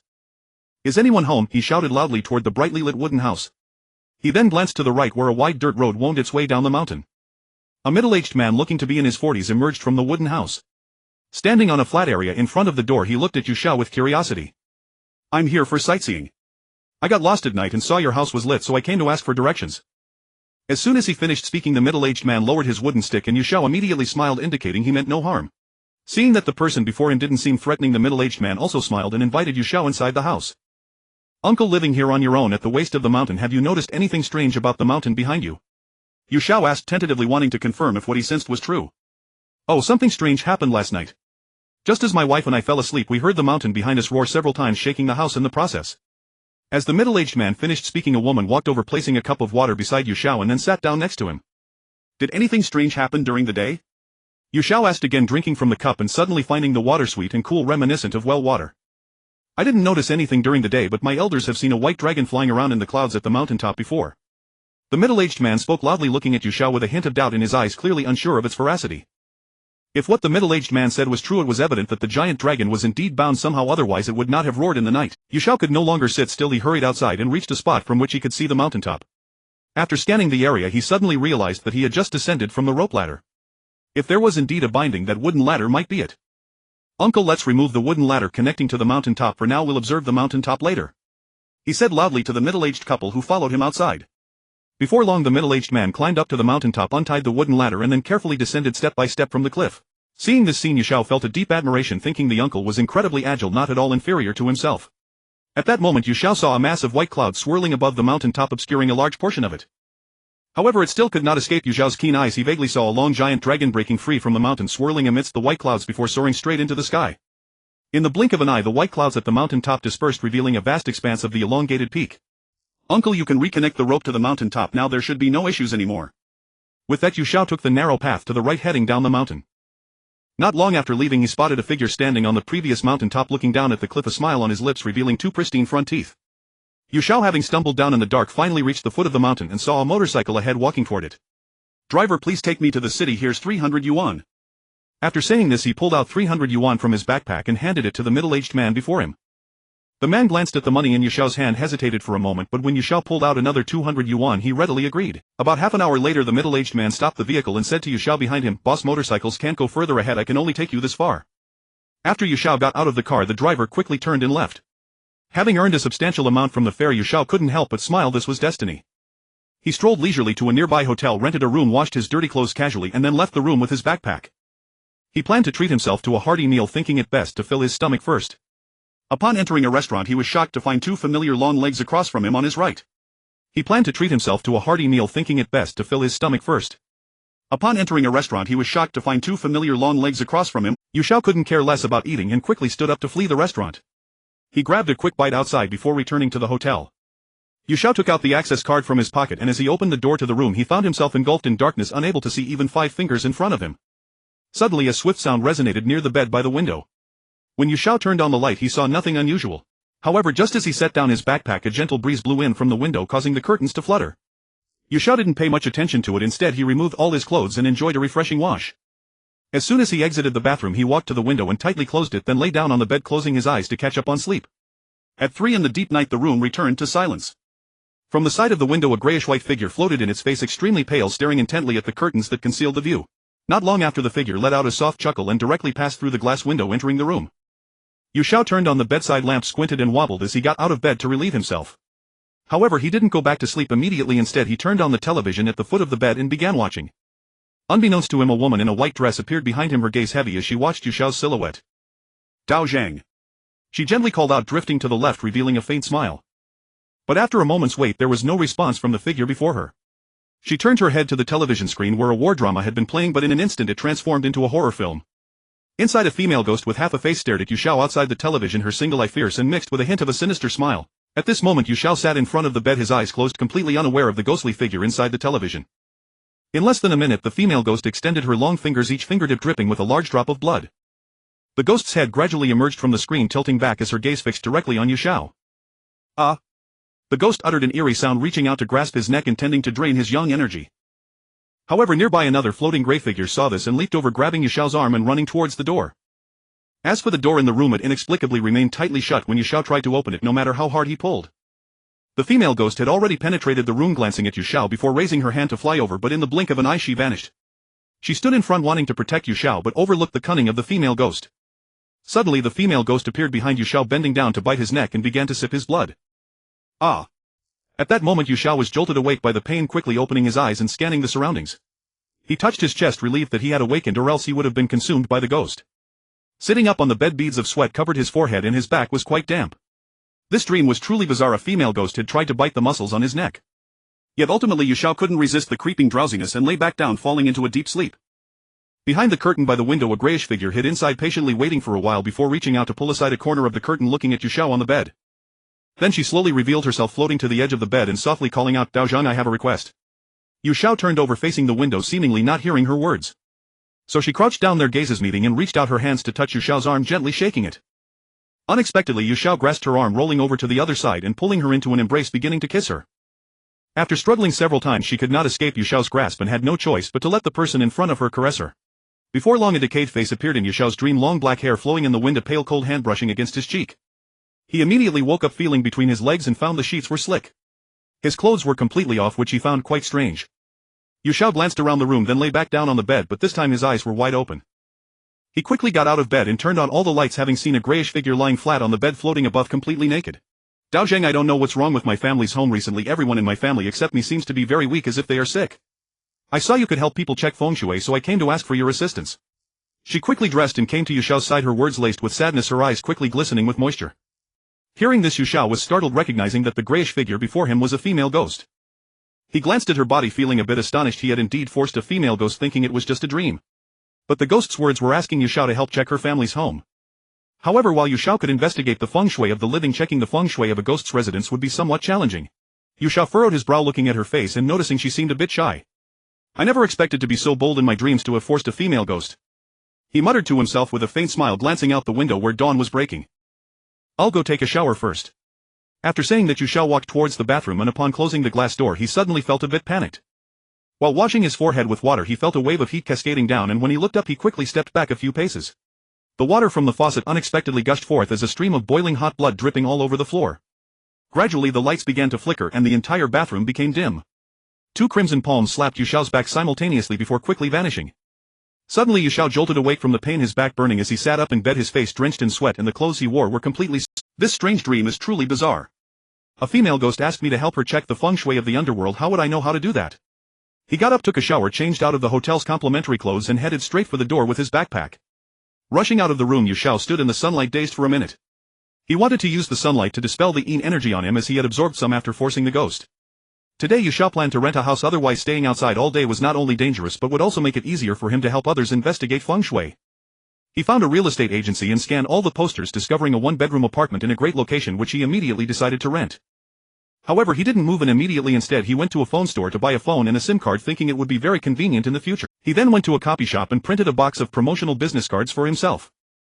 After that, he opened a construction bank account nearby, depositing all the money from his backpack before returning to the real estate agency, where he followed an agent to the apartment. The agent led Yu Xiao into the community, showing him the rental apartment. After a quick tour inside, Yu Xiao promptly signed a one-year contract. Little did he know, shortly after the agent left, Yu Xiao sharply glanced at the sofa in the living room and loudly declared, "Come out. It's broad daylight, aren't you afraid of losing your soul?" He felt a chill breeze blow over him, instantly realizing that a ghost was hiding in the living room. "It's you." Surprised, Yu Xiao recognized that the figure appearing before him was the very female ghost he had forced in his dream. She had followed him here simply wanting Yu Xiao to help detect the feng shui of her family's house. The female ghost sat on the sofa in the living room gazing at Yu Xiao with a hint of sadness in her eyes.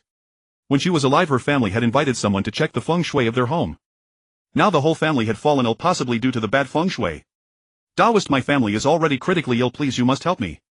As she spoke tears began to flow from the corners of the female ghost's eyes. She shrank into a corner of the sofa and started crying alone. This startled Yu Xiao. Since he began to investigate feng shui alone it was the first time he had seen a female ghost cry in front of him and he couldn't help but feel a bit distressed. However, the female ghost wanted to ask Yu Xiao to check the feng shui of her family's burial site, which was not something a feng shui master from the mortal realm could do. If he were to go to the underworld to check the feng shui it would surely astonish anyone who knew. Yu Xiao had seen in a treasured book by his master that the underworld was similar to the mortal realm. Living people reside in yang houses while ghosts dwell in yin houses. However, the entire underworld was shrouded in darkness unlike the bright sun of the mortal realm. Firstly, the underworld is inhabited entirely by ghosts who extend their lifespans. The houses they reside in are surrounded by dark winds and there is no need to choose. Most ghosts enjoy the ancestral yin houses left behind while others are assigned their homes directly by the underworld's officials. Of course, some ghosts in the underworld after exhausting their yin lifespans must reincarnate through the 6 realms. The remaining yin houses are allocated to newly arrived ghosts. This ensures the ghosts have a secure place to dwell and simplifies management. However, the yin energy in the underworld is too potent, living people cannot descend. It is similar to a ghost standing in the bright daylight of the mortal realm which would cause significant harm to them. Yu Xiao walked to the other corner of the sofa and said seriously to the female ghost, "It's not that I don't want to help you, but casually going down to the underworld would cause too much harm to my body. I cannot take such a risk. Moreover, the management of the underworld has become much stricter in the past decade and we Taoists dare not meddle in underworld affairs." After saying this, Yu Xiao got up and went to the bathroom to fetch water and clean the entire room.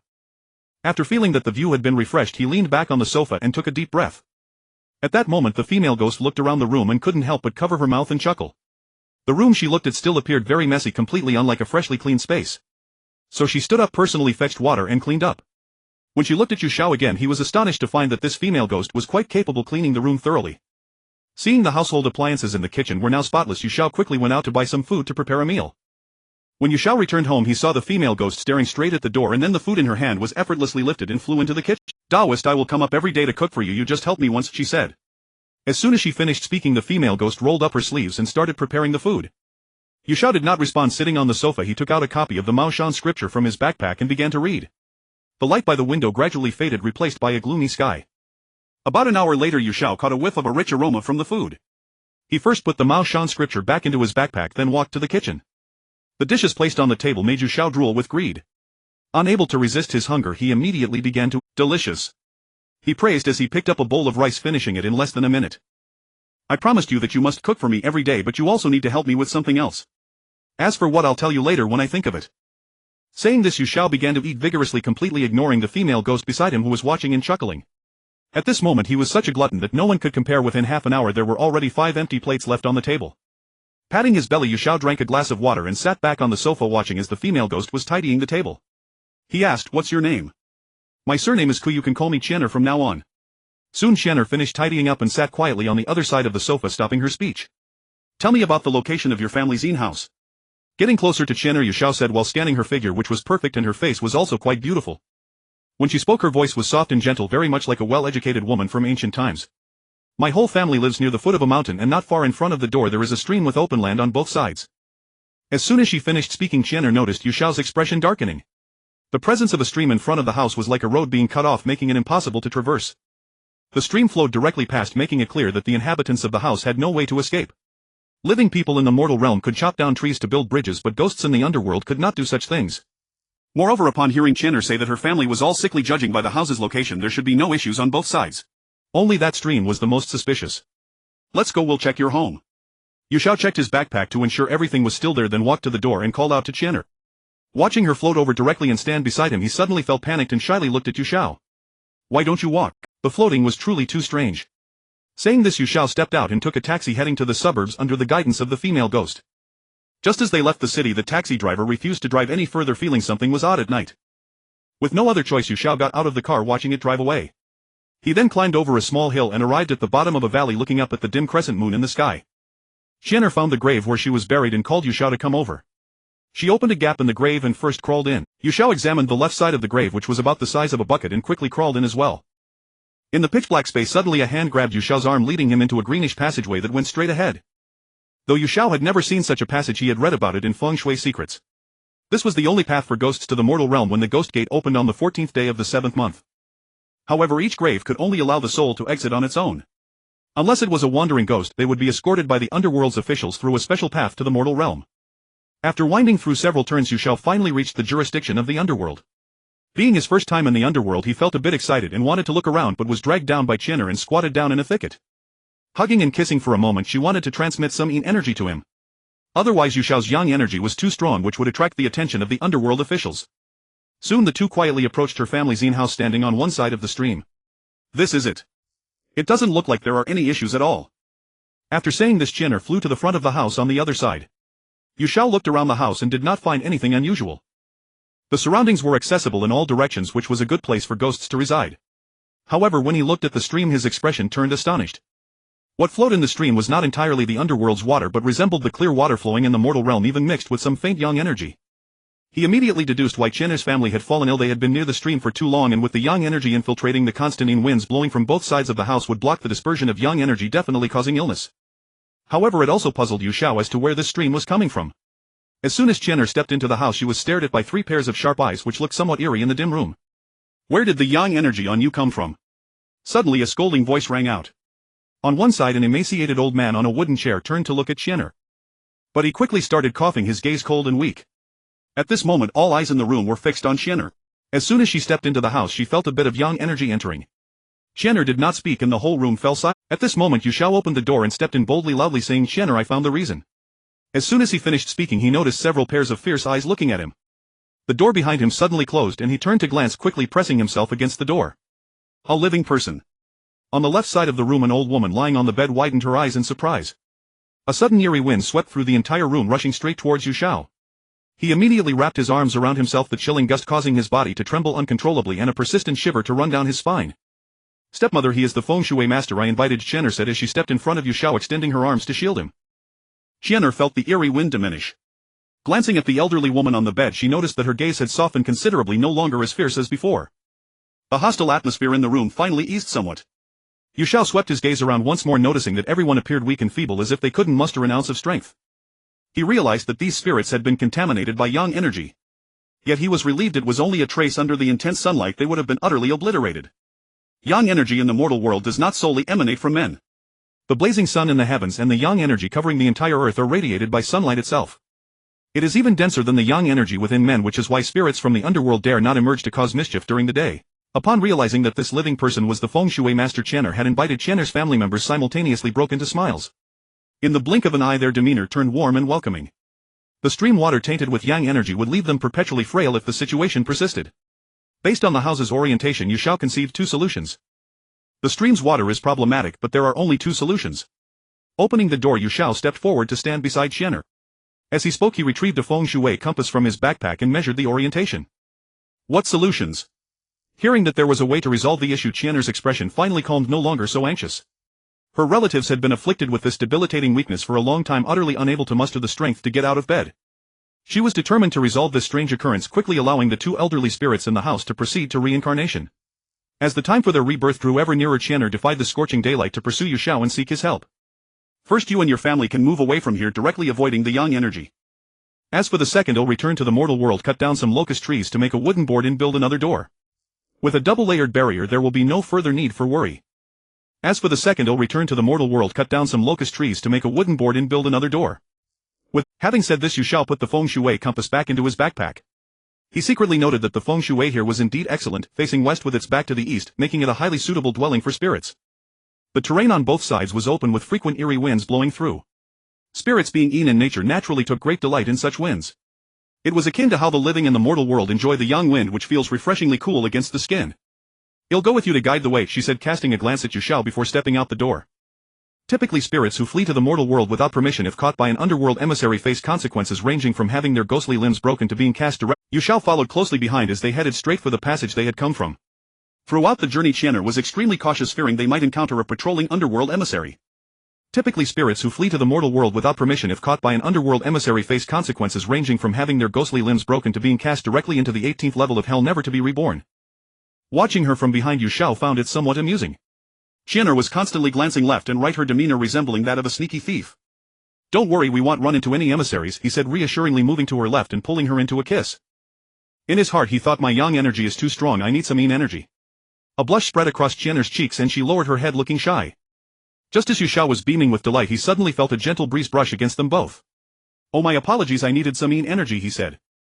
As he spoke, Yu Xiao met Qian'er's gaze, his smile unwavering. He found her to be very much like a demure and refined girl, which greatly appealed to him. Just as he was about to speak again, Yu Xiao caught a whiff of a putrid odor wafting from the left, nearly making him retch. Fellow cultivator, your forehead is full but your mid-brow is stained with black. You have an imposing air, yet your brow bones are sharp. You must be a solitary person, aren't you? Soon an old man in a blue robe floated over from the left. Speaking, he came to stand beside Qian'er. I have just performed a divination for you. You have no fate with this beautiful female spirit.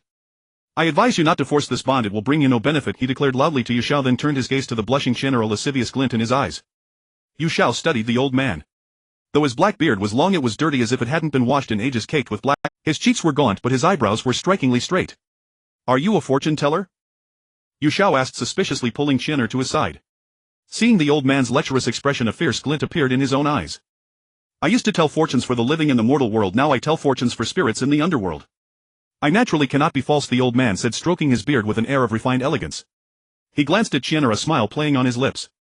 At that moment he swept his gaze behind him and his expression instantly turned serious. He ducked into a nearby clump of grass, peering to the side with a look of fear. Quick, hide. An underworld emissary is coming. Grabbing Yu Xiao's arm, Qian'er also hid in a patch of grass. Peering ahead, a smile spread across her face. Not far ahead, the old man from before had accidentally let out a fart, which was detected by the emissary. The emissary dragged him forcefully forward. You crazy old ghost, always coming here to tell your lousy fortunes. Move it, stop dawdling. One emissary clad in a black robe struck the old man on the back with a club. Together with another emissary, they each seized one of his hands and prepared to drag him away. Wait a moment. I feel a connection with that young man over there. I was just about to teach him the art of physiognomy, the old man wailed loudly, a hint of sorrow in his eyes. But his words failed to convince the two emissaries. Hearing the words art of physiognomy, Yu Xiao couldn't help but poke his head out to look in the direction the old man was being taken. This piqued his interest. Back in the park he had wanted to learn fortune-telling. But hearing the old man say such things startled Yu Xiao. Qian'er turned to see him with his head down, so she stood up, took his hand and ran towards the other side. Yu Xiao followed behind Qian'er.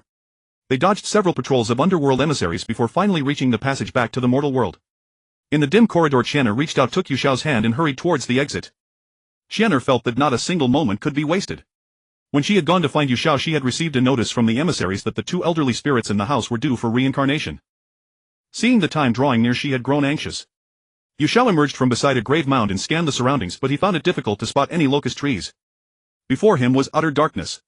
He was in a canyon and even the moonlight above couldn't penetrate it. Qian'er stepped back a bit. I'm going to light a talisman. Looking at Qian'er, he took a talisman from his backpack, one given to him by Lu Sheng. Reciting the incantation from the Maoshan manual, he tried to ignite it, but despite many attempts he failed. Yu Xiao clearly remembered that Lu Sheng had recited the very same incantation from the Maoshan manual. His expression soured, he felt certain he was missing something. Qian'er, can you create some light so I can see if there are any locust trees around? Walking over to her as soon as he finished speaking, Yu Xiao noticed that her appearance had changed. Qian'er, can you create some light so I can see if there are any locust trees around? Walking over to her as soon as he finished but when Yu Xiao looked at Qian'er's face by the light of the ghostly flame, he saw that her cheeks were beginning to rot. What's wrong with you? He asked loudly, a look of confusion in his eyes. Oh, it's nothing. Just find the locust tree quickly. I'll recover soon, she replied.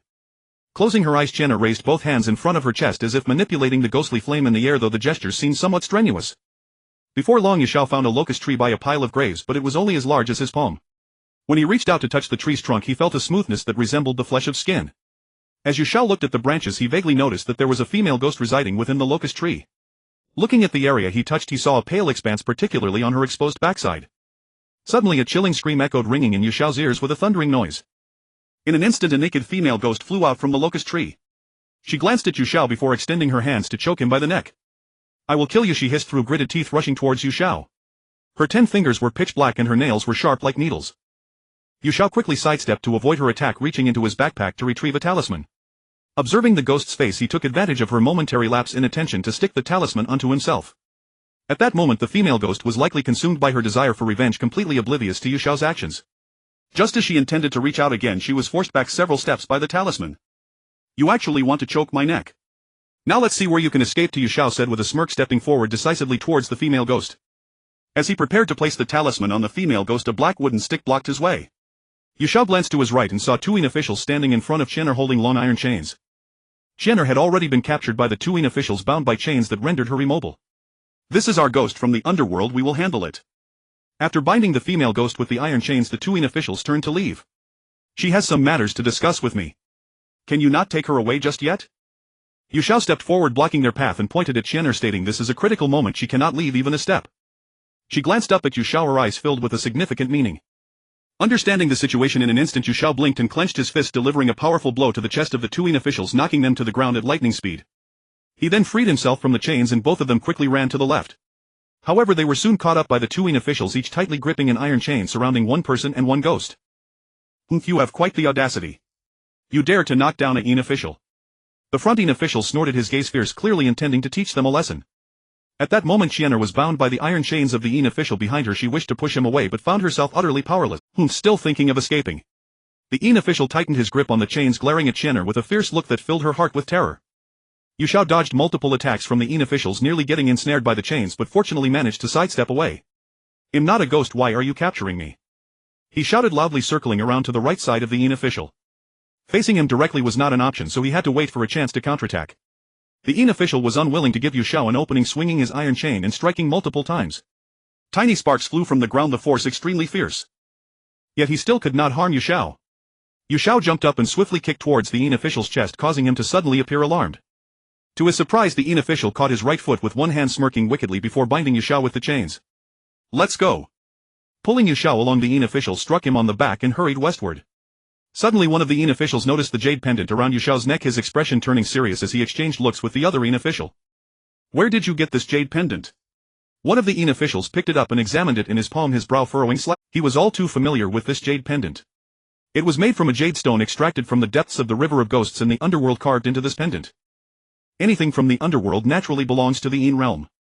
However, only Yin officials or those of higher status in the netherworld can wear it. Just like the two Yin officials who could only glimpse it but were not allowed to carry it. Now seeing this pendant around Yu Xiao's neck, both of their eyes widened in shock, sensing that he was no ordinary person. "My master gave it to me, saying it could ward off evil and nurture soul energy." As the Yin officials loosened their chains, Yu Xiao spoke, glancing at Qianer. "Can you also release her? Rest assured, I will ensure that Qianer returns to the underworld." Seeing the two Yin officials show him respect and even smile, Yu Xiao turned to look at the naked female ghost. She appeared rather ordinary, but her temper was quite fierce. Yu Xiao reached out to touch the ghost's face. Although she looked slightly pale, her skin was smooth. Not long after, once Qianer was freed from the chain, she stood beside Yu Xiao, both of them watching the two Yin officials who had walked farther away. These two Yin officials are indeed formidable. Thankfully I have this jade pendant, otherwise I would have truly entered the underworld today. Yu Xiao touched his chest, feeling his heart racing relentlessly. He took down the jade pendant from around his neck, examining it in his palm. One side depicted a blue mythical beast while the other displayed a Taoist deity. Aside from being a bit cold, it was indistinguishable from an ordinary jade pendant. "Hurry up. There's no time, we need to find the locust tree quickly," he shouted loudly as Qianer scanned the surroundings. After hanging the jade pendant around his neck, Yu Xiao ran to Qianer's side. He believed that the locust tree was a Yin tree that grows in the human realm, allowing ghosts to possess it. The abundant Yin energy could also be used to resist the effects of Yang energy. They searched thoroughly around the canyon, yet they still only found the earlier palm-sized locust tree. However, it was too small to yield a large wooden plank. Thus Yu Xiao had to give up and seek other locations. Deep down, Yu Xiao felt that this time altering the feng shui was far more difficult than before, and it was even quite challenging to accomplish. Standing in a spot while searching for the locust tree, Qianer noticed the sky was beginning to brighten with hints of dawn breaking through. She turned her head to glance at Yu Xiao, her heart filled with anxiety. After checking various places ahead, Qianer found nothing. When she returned to Yu Xiao's side, she discovered he had fallen asleep on the grass. "Why are you sleeping here? Wake up."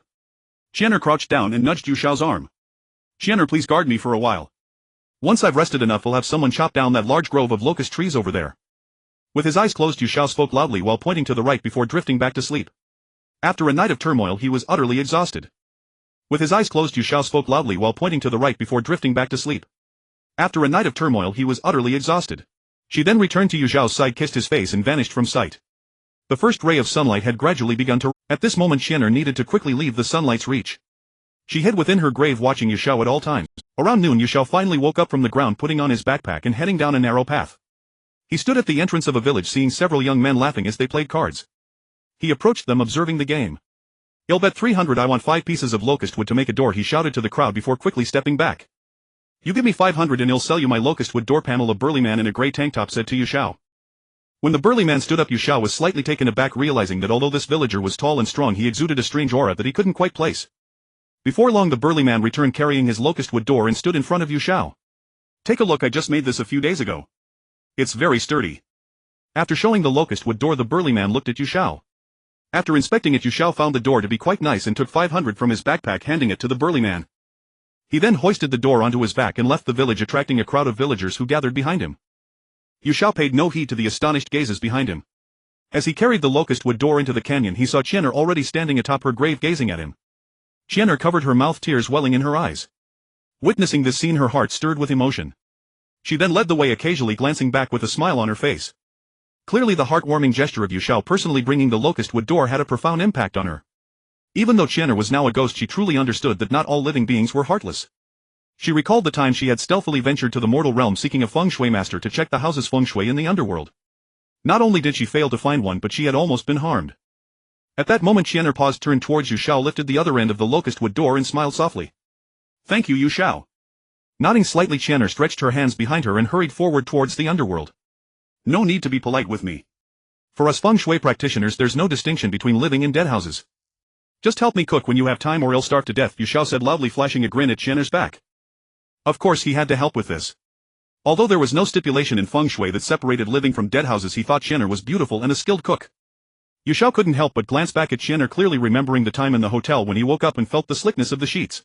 The two quickly exited the passage, and before them lay a stretch of muddy marshland with a few patches of grass growing to their ankles entwined with dark. There was also a peculiar flower with slightly pinkish leaves. Qian'er led Xiao down a narrow path to the right. This area was regularly patrolled by the underworld officials, so they dared not be careless if spotted. The consequences could be dire, especially with a living person in tow. Where is this?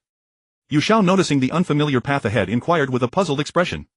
He dared not speak loudly and glanced around nervously.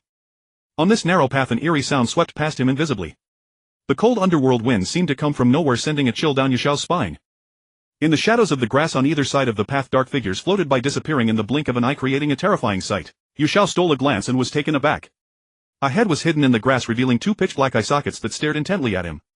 It seemed to lack a body, yet a black tongue extended from its mouth, licking its lips. Xiao immediately prepared himself, ready to use a talisman to subdue it if the head made any aggressive move. Strangely, the head in the grass merely followed him and showed no intent to attack. What's with the head by the roadside? It has been following me for quite some time. He questioned Qian'er in front while reaching for his backpack with the other hand. Xiao could only remain vigilant, ready to strike should the head attack. Don't pay it any mind. This type of head ghost has caused havoc in the mortal realm. After losing its head, it cannot reincarnate due to the absence of a body. But it is extremely vicious, biting anyone it encounters with poisonous teeth. Its head is filled with resentment, so be careful not to be caught off guard. After glancing at the head ghost by the roadside, Qian'er quickened her pace. She understood the nature of these head ghosts well. They would bite anyone unprepared. The poison in their teeth could leave even ordinary ghosts feeling weak, causing them to faint for a while before recovering. Hearing this, Xiao's expression grew more anxious. With his right hand on a talisman, he brought it closer to the edge of his backpack, remaining constantly on guard. If bitten, he wouldn't be able to endure. If a ghost can faint from a bite, a living person would certainly fare much worse. Suddenly Qian'er stopped and looked ahead. There was a wooden bridge built over a stream. The railings on either side were interwoven with black spider webs. Upon stepping onto the bridge, the front of the railings was adorned with a carved sinister black head, appearing particularly eerie amidst the green-black surroundings. Qian'er glanced around, trying to find other paths. When she soared upward to check, she found nothing. Only this path led to the underworld's ghostly dwelling. Strangely, we didn't pass through here when we left. How did we end up at the Naiha bridge? Surprised Qian'er noted the emptiness of the Naiha bridge, clearly remembering they hadn't taken this small path. Naiha bridge. Upon hearing this, Xiao was astonished. This was the place where ghosts reincarnated. Ordinary living people would not easily come here. If a living person drinks the mangpa soup, they too would become a ghost. Xiao looked ahead and noticed that there were no ghostly figures on the Naiha bridge at this time. Instead, there was an ancient pavilion on one side of the bridge. He speculated that it might be where Mangpa prepared the soup for ghosts about to reincarnate. Qian'er, where does the stream beneath the Naiha bridge flow to? Xiao asked as he looked at the stream ahead, then set down the locust wood door and moved to the edge, squatting down to observe carefully, his expression turning horrified. The water in this stream was mixed with a considerable amount of chaotic yang energy, almost overwhelming the original yin energy, no longer feeling as cold. It seems to flow towards the stream in front of my house, Qian'er said as she walked over to Xiao's side and squatted down. In an instant, Xiao understood that this was the Naiha bridge, the only path to the underworld. However, the ghosts passing through each day, some newly dead, still bore traces of yang energy which would be dispersed here. Even Taoists or others with extraordinary skills who come to the underworld if they carry too much yang energy would also pass through the Naiha. This was why the yin energy was partially obscured, allowing the water in the stream to be tainted as it flowed downstream. Qian'er's family resided in the ghostly dwelling downstream of this Naiha bridge. At this moment Xiao realized that merely using the locust wood door to block the entrance of the ghostly dwelling would be ineffective. The yang energy upstream would not dissipate unless the Naiha bridge was dismantled and rebuilt elsewhere, which was of course impossible. The only solution was to set up a feng shui formation around the ghostly dwelling that could gather yin energy using powerful yin energy to cover the yang energy, thus protecting Qian'er's family. Xiao recalled that the secrets of feng shui and spot selection contain such formations. However, the methods involved were extremely difficult, requiring materials that were all of the underworld. One requirement was a man born on a yin year, yin month, yin day and yin hour who could not be older than 20. One must take a bowl of pure blood, sprinkle it in the four corners of the ghostly dwelling, dig a deep pit and bury locust wood stakes to guide the yin. Then at the entrance of the ghostly dwelling seal the exit and open another path preventing yang energy from entering the ghostly dwelling. Qian'er, let's hurry to the ghostly dwelling while there are no ghosts around. With that he returned to one end of the locust wood door and lifted it. Only by returning to the ghostly dwelling could Xiao properly handle the locust wood door, cutting out 4 wooden stakes to prepare the corners before searching for a man with an 8-character yin attribute. Alright, but I wonder if the underworld will allow my family to move. With a hint of sadness on her face, Qian'er quietly spoke as she lifted the other end of the locust wood door. The two made their way towards the Naiha bridge, looking around nervously, fearing an encounter with the underworld officials. In the pavilion an old woman with a wrinkled face leaned back in a chair, eyes closed in a light sleep. The two held their breath and quietly approached. Unexpectedly, as soon as they reached the pavilion's edge, Xiao felt a chill behind him. Turning his head he saw a pair of large eyes staring down at him. Xiao was startled and instinctively took a few steps back. Living person, how dare you walk across the Naiha bridge with a female ghost? The voice carried a tone of reproach echoing in the area. The sound reverberated in Xiao's ears, causing a buzzing sensation as he saw an old woman standing before him, her face stern. According to the rules of the underworld, anyone who crosses the Naiha bridge must drink a bowl of the soup I prepare known as the Mengpa soup. With that, 2 bowls of clear soup flew into Mengpa's hands. Seeing the soup being offered, Xiao swallowed hard. He knew that living people could not drink Mengpa soup. If a living person drank it, they would forget everything and not even remember who they were, becoming akin to a ghost. Looking at Qian'er, he found she was also backing away, clearly afraid of the Mengpa soup. Indeed, Qian'er had not yet reached the time to reincarnate, so she could not drink it. The two exchanged glances and instinctively turned to flee. However, as they lifted the locust wood door, they found their feet seemingly glued to the ground, unable to move an inch. Mengpa raised the 2 bowls of soup in her hands, a wicked smile on her face as she approached. Xiao saw the frail Mengpa approaching relentlessly, and the surrounding cold wind intensified, causing him to shiver. But his feet were stuck, unable to move out of the way, forcing him to stare helplessly at the 2 bowls of Mengpa soup that could frighten the living. He felt that if he were to drink it, his life would be ruined, especially since Xiao was still young and had plenty of good times ahead. Qian'er, equally fearful, saw that escape was impossible, so she simply closed her eyes as if awaiting the end of days. The sound of the howling cold wind surrounded the area, resembling something summoned by Mengpa, and it did not dissipate, adding to the eerie atmosphere as if they were on the brink of death. A bowl of clear soup was held just before his lips, mere centimeters away from being fed to Xiao. At that moment Xiao tightly gripped the locust tree door, realizing he could move his hand, and with force tossed it toward Mengpa. However, Mengpa easily sidestepped, evading the thrown door. The locust tree door landed by the creek near the wooden pavilion, swayed a bit and then fell into the water flowing downstream. Yet at the bottom of the Naiha bridge, the locust tree door, due to its length and width, got stuck under the bridge. If you wanna harm me, inquire in the underworld who dares to treat me Mengpa this way. Her gaze turned fierce as Mengpa supported Xiao's chin with one hand while her other hand was about to feed him the Mengpa soup. Xiao quickly raised both hands, tightly clutching Mengpa's arm. Although he managed to stop her for a moment, he found that he lacked the strength in his hands. I am a feng shui master from the Yang realm. I haven't reported to the underworld yet, and you want to feed me Mengpa soup? This is favoritism, unfair to me. Turning his head aside just as Xiao finished speaking, he heard Mengpa unexpectedly smile eerily in front of him. He couldn't help but glance at her, his eyes revealing a hint of astonishment, while his heart wondered what scheme she was plotting. That smile, silent yet seemingly concealing a blade, startled Xiao at that moment. Her gaze was so fierce it seemed capable of killing. Grandma Mengpa, please spare us. Qian'er, witnessing Xiao lean back in fear, spoke up in a pleading tone. She felt that wasting even a minute here would subject her family to the torment of yang energy, so any delay was unacceptable. Anyone who dares to pass by me, whether human or ghost, will drink my soup. Therefore you too must drink today, whether you like it or not. Having finished her loud declaration, Mengpa released Xiao's hands just as she was about to feed him. Her expression suddenly turned astonished. She noticed a green jade pendant around Xiao's neck, which was intertwined with faint dark energy, albeit slightly diluted. Mengpa released her hand from his chin, picked up the jade pendant, and after a brief inspection she threw down the 2 bowls of clear soup and waved her hand, causing the cold wind to cease. Where did you get this jade pendant? She demanded loudly, taking out a similar one from her own neck and comparing it, finding them to be identical. Xiao noticed he could move his feet again, so he walked over to Qian'er, secretly thinking that Mengpa now seemed far more menacing than before, with an appearance ready to devour him. This was given to me by my master. As Xiao spoke, seeing Mengpa in a furious state, he headed toward the Naiha bridge. The locust tree door he had discarded earlier was crucial and he couldn't afford to leave it behind, so he intended to retrieve it. However, he did not expect to find that it had been carried downstream by the creek. Oh no, my locust tree door. It had gotten stuck at the bottom of the bridge, making it impossible to retrieve. Yu Xiao glanced at Qianer. Is this jade pendant given to you by Xiao Lanqing? Meng Pa returned to the wooden pavilion and inquired of Yu Xiao. This was one of the 2 jade pendants she had carved by hand back in the day, having given one away while keeping one for herself. At that moment she suddenly recalled a deep memory buried within her mind. As Meng Pa was preparing a ladle of clear soup, she noticed a newborn baby who had just opened its eyes floating toward her. Seeing that he bore a righteous aura and was not someone whose lifespan was short, she secretly cradled him and, taking advantage of the fact that the Yin messengers were unguarded, sent him to a family in the Yang realm, leaving behind a jade pendant at the doorstep. Having nearly forgotten this memory, she was surprised to see it today, causing a faint smile to appear on Meng Pa's lips. What to do now? Moving to the side, Qianer saw the locust tree door stuck firmly under the Naiha bridge, her expression filled with panic. It was impossible to walk down into the creek, the depth was unknown, and moreover the water in the underworld was not like that in the Yang realm, cold and lifeless. If one's body were to touch the dark energy, no one would be able to endure it. How do you know my master's nickname? Suddenly hearing Meng Pa mention the nickname, Yu Xiao felt puzzled, wondering if there was some connection between his master and her, otherwise how could the 2 jade pendants be identical? Moreover, since his master was already an old man nearing the end of his days and Yu Xiao had seen Meng Pa as an elder, he couldn't help but connect that perhaps his master once had a past with Meng Pa.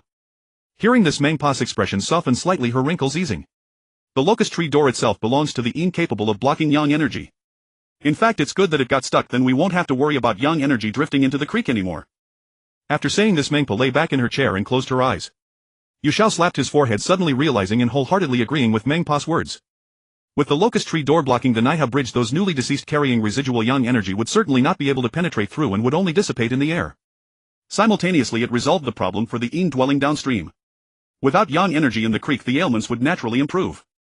Furthermore, with the cold wind occasionally blowing, even if some Yang energy drifted near Qianer's family dwelling, it would quickly be dispersed by the cold wind. Yu Xiao looked at Meng Pa, unexpectedly realizing that the locust tree door he had discarded could inadvertently solve his most troublesome issue. Qianer had just revealed a smile but quickly suppressed it as she sensed a familiar aura approaching from behind. She pulled Yu Xiao's right hand and ran forward. Not a moment could be wasted as 2 Yin messengers were approaching from behind. A human and a ghost ran desperately down the corridor. They soon left the jurisdiction of the underworld and reached the borders of the Yang realm. Yu Xiao noticed Qianer had stopped in her tracks, casting a deep glance back before she vanished into the dark corridor. As he stepped out onto the ground, the sky was already nearing dusk. Yu Xiao made his way back to the road, intending to catch a ride home directly. However, as he passed the village where he had previously purchased the locust tree door, he found the village had already fallen into darkness.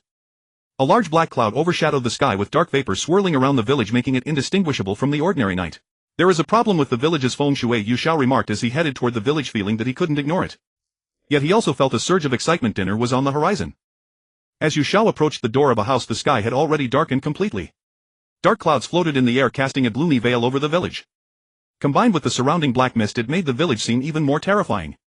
A cool breeze coming from an unknown direction brushed against Yu Xiao, providing a refreshing sensation. The village was not concealed, revealing an eerie feeling reminiscent of the depths of a dense forest. This village is shrouded in dark clouds above, and there is black mist below, forming a place of ominous energy. It would be strange if nothing were to go wrong here. Looking at the house before him, Yu Xiao felt that the black mist on its roof was particularly severe. Even with the cool breeze blowing, the mist showed no signs of dissipating, as if it were fixed in place. What surprised Yu Xiao the most was that he saw no one moving about in the village. It was only recently dark. Unless the place was deserted, it was hard to explain. This village was close to Binyun City and the living conditions were not low. Yet Yu Xiao noticed that even the lights in the houses were not turned on, leaving everything shrouded in darkness. He stepped inside the house, glanced around, but saw no one. It was empty. Just as Yu Xiao found a long bench to sit on, he felt a chill blowing against the back of his neck. He quickly stood up and turned around, only to see a small hunched old woman glaring at him with fierce eyes. "What are you doing in my house?" The old woman spoke harshly and walked to a corner of the room, turning on the light. This left Yu Xiao astonished. The old woman's cheeks were covered in scars, as if they had been sliced by a blade. Under the bright light, her face appeared somewhat sinister. Her gaze had not changed. Those eyes seemed as if they were ready to kill, fixated intently on Yu Xiao. "I just happened to pass by and saw this village, so I came to take a look. Rest assured, I mean no harm." After explaining, Yu Xiao took a few steps back. Suddenly he felt something touch him from behind and turned around. A little girl was holding a doll dressed in a red outfit, looking up at Yu Xiao. Her eyes were surprisingly fierce, similar to the old woman's. Yu Xiao found it strange that the two figures, a grandmother and granddaughter, had appeared beside him so suddenly. If it weren't for the light in the room, he would have fled long ago. Their clothing resembled that of ghosts, nearly indistinguishable from one another. However, Yu Xiao found it difficult to understand the meaning behind such attire. "Big brother, what are you doing in my house?" The little girl climbed onto the bench and immediately asked. I found your village quite strange, so I came to ask about it. With a smile on his face, Xiao moved to sit beside the little girl and noticed a swirl of black mist drifting past the door. But it quickly floated back, reversing in front of the doorway. Xiao soon concluded that this black mist must be a ghost gathering at the door, unwilling to disappear. It was likely a resentful spirit or a ferocious ghost. In his studies of the Maoshan Scriptures, he recalled that when a ghost floated in front of a house apart from the deceased family members, it was most likely a vengeful spirit with strong grievances. The book also contained methods to deal with such spirits, but Xiao could not remember them. Once night fell, ghosts would emerge to wreak havoc. If it was deep into the night, sleeping would be a terrifying ordeal. With a heavy heart, he constantly worried about whether a ghost might enter the house. He took out 2 talismans from his backpack and placed them on the little girl's lap. Xiao glanced around the room again and then stood up, intending to leave, only to be stopped by the little girl, who tugged at his shirt. Big brother, be careful when you leave the village. There are many ghosts at night and they are hungry for human flesh. Speaking softly, the little girl let go of his shirt and returned to playing with her doll. Xiao listened attentively and touched his chest, startled by her words. If the village was filled with ghosts, it would be a disaster. If he encountered a stronger one, he could easily be torn apart. He couldn't remember many spells from the Maoshan Scriptures. Catching ghosts was a significant issue for him. Unless it came down to a critical moment, Xiao would not risk his life. Stepping out of the house, Xiao grasped a talisman tightly in his hand. If he were to encounter a ghost, it could be used for defense. Walking along the small path towards the road, Xiao had no intention of staying here any longer. Only by reaching a safe place could he truly relax. As Xiao stepped onto the road, he felt something strange behind him. He always felt as though a pair of malicious eyes were watching him. Turning around, he saw nothing but darkness. The road was not far from the small path connecting to the village. It was less than a minute away. Xiao glanced back at the village and was surprised to see black mist swirling around it, along with some greenish light that resembled ghost fire drifting along the path. A night of 100 ghosts, he whispered. Xiao decided not to pay attention to them. He was no match for these spirits. He would be lucky just to escape, let alone try to catch them. Big brother, are you heading to the city? A soft voice suddenly rang out from the side of the road. Xiao was startled and immediately turned his head to look. He saw the little girl he had encountered in the house unexpectedly appearing behind him. He quickly took several steps back, noticing the doll in the little girl's arms, which had small eyes that appeared to be watching him as well. Dressed in red and blue baby clothes, in the darkness she looked like a baby being cradled. Yes, I'm going home. When did you start following me? Xiao thought to himself that the little girl was not a living person. She walked without making a sound. He raised the hand holding the talisman, bracing himself. If the little girl truly was a ghost wanting to harm Xiao, would be child's play. Just then a car's headlight shone from ahead and a sedan quickly approached. Xiao stepped into the middle of the road and raised his hands to stop the car. Seeing that the driver was a man in a black jacket, his expression finally relaxed. He took out 300 yuan and handed it to the driver. After getting into the car, he was astonished to find that the little girl had vanished. In less than 20 seconds, a living person couldn't move that fast. This led him to conclude that the little girl was likely a ghost. The car sped down the road and stopped abruptly after a while. Both Xiao and the driver looked out the window with startled, fearful expressions. Just moments ago, Xiao had witnessed a little girl crossing in front of the car. Unfortunately, she was struck by the speeding vehicle and dragged several meters away. Don't go out. It might be a ghost causing trouble at this hour. Xiao exclaimed as he grabbed the driver's arm and took out a talisman, handing it to him. What should we do? This place is deserted. We should hurry and leave. After taking the talisman, the driver turned to Xiao and said loudly. At that moment, the distant lights were turned on by the driver, revealing the road ahead clearly. Both sides were vast plains appearing to stretch endlessly. Just as he intended to start the vehicle and leave quickly, the driver's face suddenly turned to one of surprise. He seemed to see a little girl in a red dress, her long black hair flowing, glaring fiercely at them. The black hair was blown by the gentle wind, covering half of her cheek, revealing a fierce countenance. Look quickly, there's a little girl up ahead staring at us. Quickly hold the talisman in front of you, the driver shouted, turning to Xiao with a face full of fear. The car was inexplicably malfunctioning, failing to start. The driver tried multiple times, but it was futile. It was as if the fuel had been completely consumed. Conversely, Xiao maintained a calm demeanor. He too had seen the girl in red, but he knew that panicking would not help. Only by calming his heart could he find a way to resolve the situation. Don't panic, hold the talisman firmly, even ghosts can't approach you. After saying this, Xiao took out his phone, intending to find the flashlight and prepare to get out of the car to investigate. Suddenly the car's lights went out, casting an eerie shadow on the pitch-dark road. Xiao turned on the flashlight on his phone, shone it on the window, and immediately opened the door to step outside. Peering under the car, he found no one there. In the dead of night on this dark road, it was impossible for any pedestrians to pass by. He was certain that he had collided with the red-dressed female ghost just ahead. If he didn't muster the courage to deal with her, it would be difficult to return. Xiao walked to the front of the car, holding his phone and scanning the surroundings, but he didn't see the red-dressed ghost. Instead, he saw a vast expanse of open land before him. A gust of cold wind swept across the flat ground, causing some flowers and grass to sway. Several phantoms floated around, darting in all directions, their forms indistinct. The terrain ahead was relatively flat with phantoms gathering here, making it evident that this was a burial site.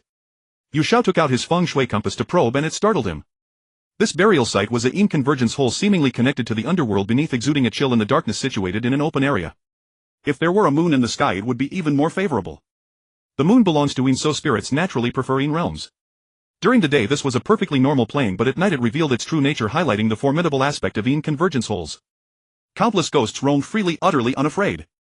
Yang burial sites bury the living, while yin burial sites nurture ghosts. Yu Xiao couldn't help but wonder. Generally speaking, suburban areas were on the verge of development. However, as he traveled he encountered nothing but ghosts, even sighting a flying dragon. He began to speculate whether the entire land vein of Binyun City had encountered some problem, otherwise how could there be so many ghosts? The driver leaned back in his seat, watching Yu Xiao at the front of the car. This somewhat reassured him. If someone were to pass by and encounter a ghost alone, it would be a miracle if they weren't scared to death. When he glanced at the rearview mirror, he was shocked to see a little girl in a red dress behind him looking forward. A ghost. Screaming loudly, the driver reached for the car door, intending to get out, but unexpectedly 2 hands wrapped around his neck. Hearing the commotion, Yu Xiao quickly turned and ran over, opening the car door to shine the flashlight inside while casually pulling out a talisman and throwing it. The red-dressed ghost before him was the same little girl he had seen earlier cradling a doll. At this moment her hands were gripping the driver's neck, displaying a fierce expression.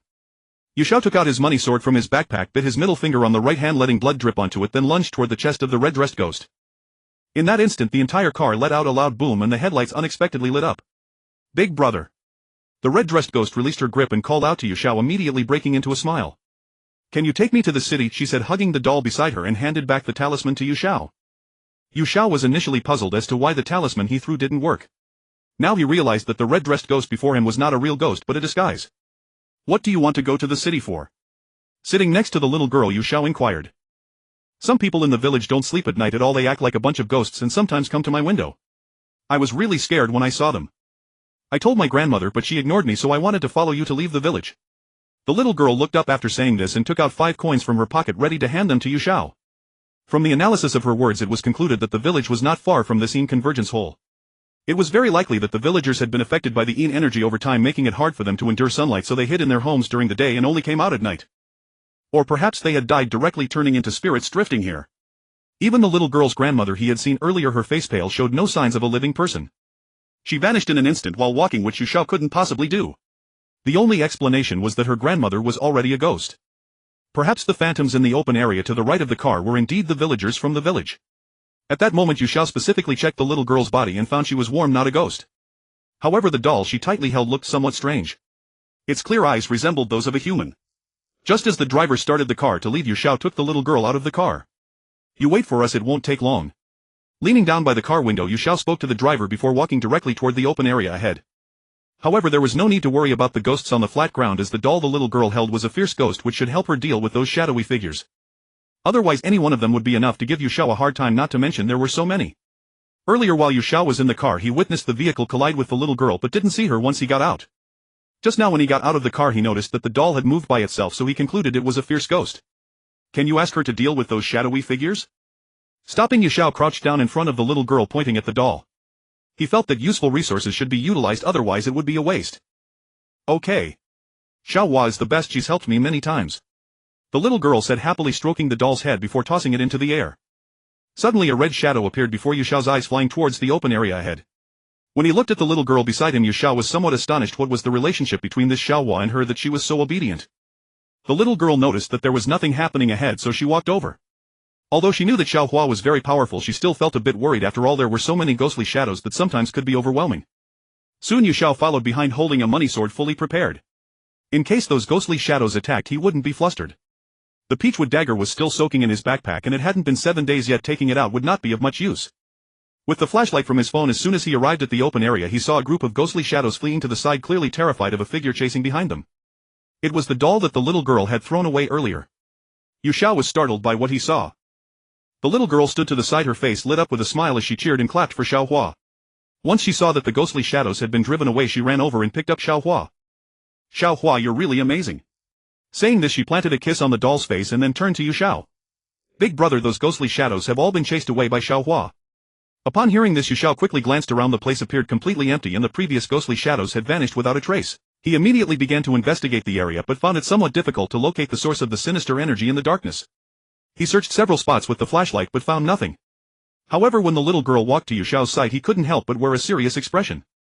The doll that was being cradled wore a short red and blue outfit, its face resembling that of a newborn who had just passed away, only it appeared even more terrifying.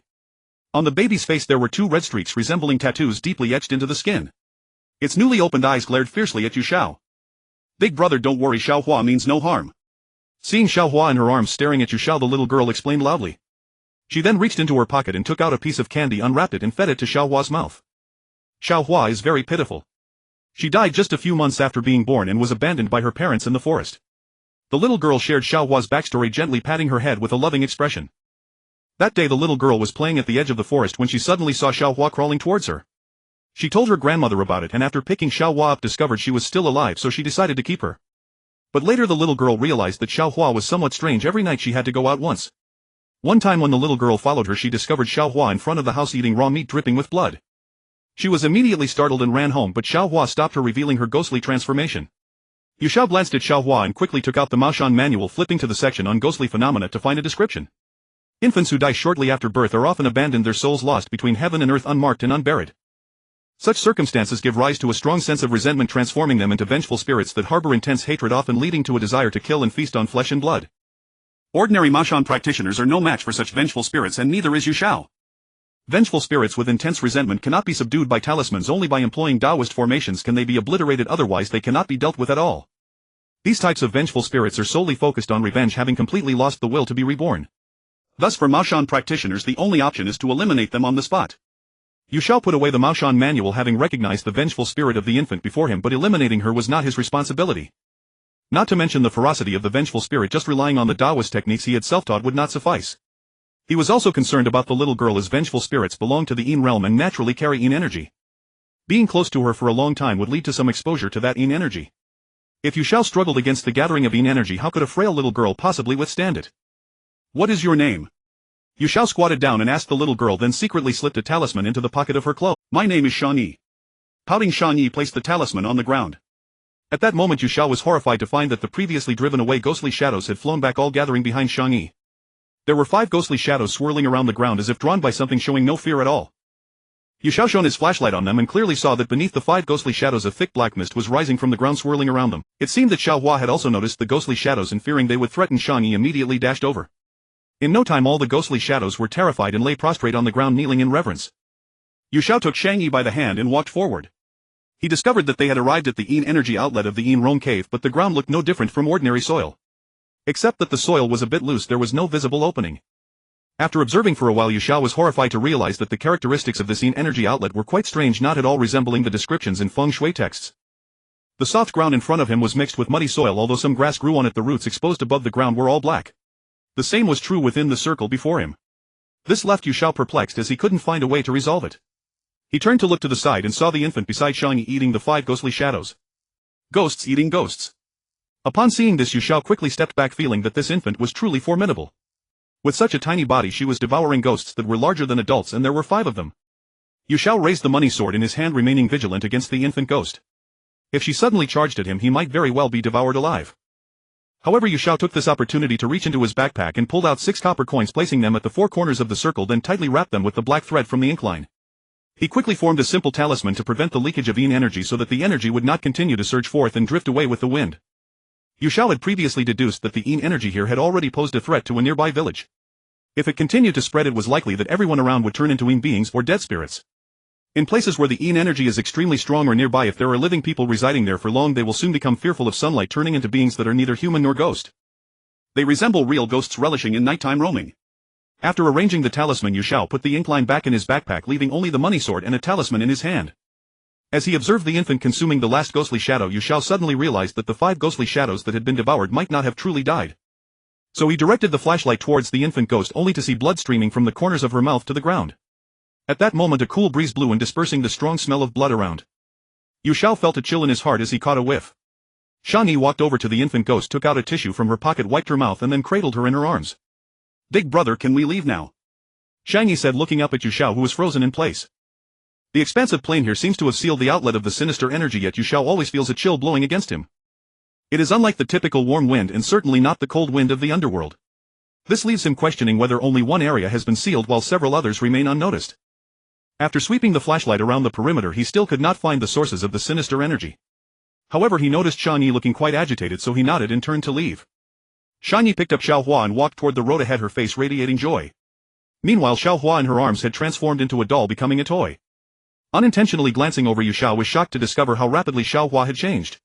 When he shone the flashlight onto the road, he was astonished to see that the previous driver had quietly left. This made Yu Xiao furious. What kind of person was this? Truly unreliable. Big brother, I know a shortcut to the city, let me take you there. Seeing that the previous vehicle had already departed, Shang Yi spoke and pointed to a small road on the left. No need to rush, let's walk along the road for now, perhaps another vehicle will come by soon. As he spoke, Yu Xiao looked up at the earlier expansive area. Under the night sky it appeared vast and boundless, but as Yu Xiao approached he realized the area was not large, only a few hundred square meters. He shone the flashlight around once more, confirming that there were no outlets for the sinister energy, and finally felt at ease. However, he couldn't help but speculate that since the village had been surrounded by sinister energy for so long, it couldn't possibly contain only 5 ghostly figures. Perhaps there were others in the village who had also turned into sinister beings or spirits. Yu Xiao had seen with his own eyes that only 5 ghostly figures had been consumed by Xiao Hua, indicating that others still lingered in the village. With Shang Yi holding Xiao Hua, whose strength he had witnessed before, Yu Xiao decided to take a look at the village, suspecting that the sinister energy from the expansive area had drifted into the village. Once night fell, the edges of this road would likely become a gathering place for 100 ghosts. He also wished to investigate the village's feng shui, recalling that when he had come to buy the locust wood door he had seen that they were still living people.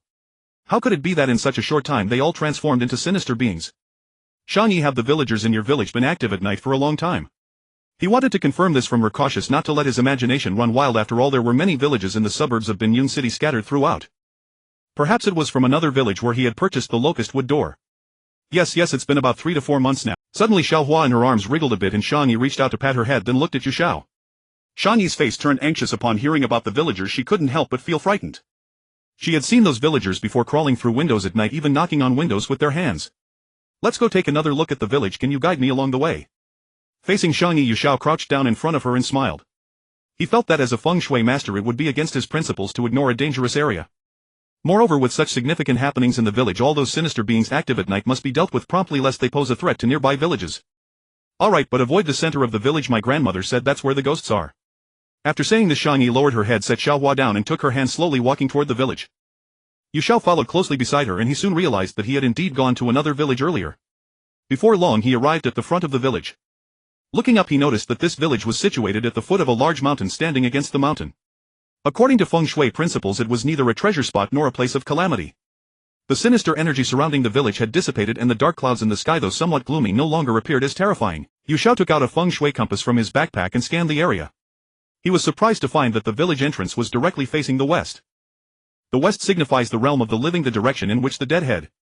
No wonder the village is shrouded in a layer of deathly energy. It faces west, which ensures no one can live long here. After securing the feng shui compass, Yu Xiao pulled out a talisman, holding it tightly in his palm. He felt his stomach grumbling as he was already extremely hungry. He had to endure, for now only after handling the village's issues could he hurry back to eat. Looking at the small road through the village, Yu Xiao reached out and grabbed Shang Yi's arm, moving toward the small path ahead. At that moment Xiao Hua suddenly shouted as if she sensed something unusual to the right and dashed over quickly. Under the encircling dark clouds 2 figures were slowly walking along a small path in the village. But in the blink of an eye the figures vanished.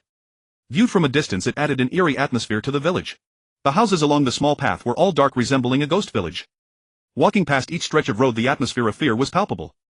A gentle breeze blowing felt as if ghosts were calling out in the night. It sent a chill down Yu Xiao's spine, causing him to grip Shang Yi's hand tightly. Big brother, don't worry, Xiao Hua will protect us. Sensing Yu Xiao's fear, Shang Yi comforted him, turning to look behind only to find that Xiao Hua was not following. At the same time Yu Xiao noticed 3 dark figures floating toward them from the front. Shang Yi, quickly hide behind me and don't make a sound. Gripping the money sword tightly in his hand, Yu Xiao whispered and focused on the front. The 3 dark figures, resembling ghosts, were flying directly toward them. In the blink of an eye they were in front of Yu Xiao, extending 6 hands to strike at him. Run! Realizing he couldn't fight back against the 3 ghosts, Yu Xiao turned and fled. Moments later he returned to the village entrance and turned to look back, seeing that the 3 ghosts had not pursued him. He let out a deep breath, realizing how perilous it had been. He had been less than half a meter away from being caught. Yu Xiao took out a chalk line from his backpack, aligning the black line with the ground at the village entrance facing west, sealing off the exit. His intention was simply to prevent the ghosts inside from escaping. Surrounded by sinister energy, it was possible that some villagers had only been affected and turned into sinister beings but had not died. Once the source of the sinister energy was dealt with, things would gradually improve. After being bathed in sunlight to disperse the sinister energy, the village would naturally return to its former state.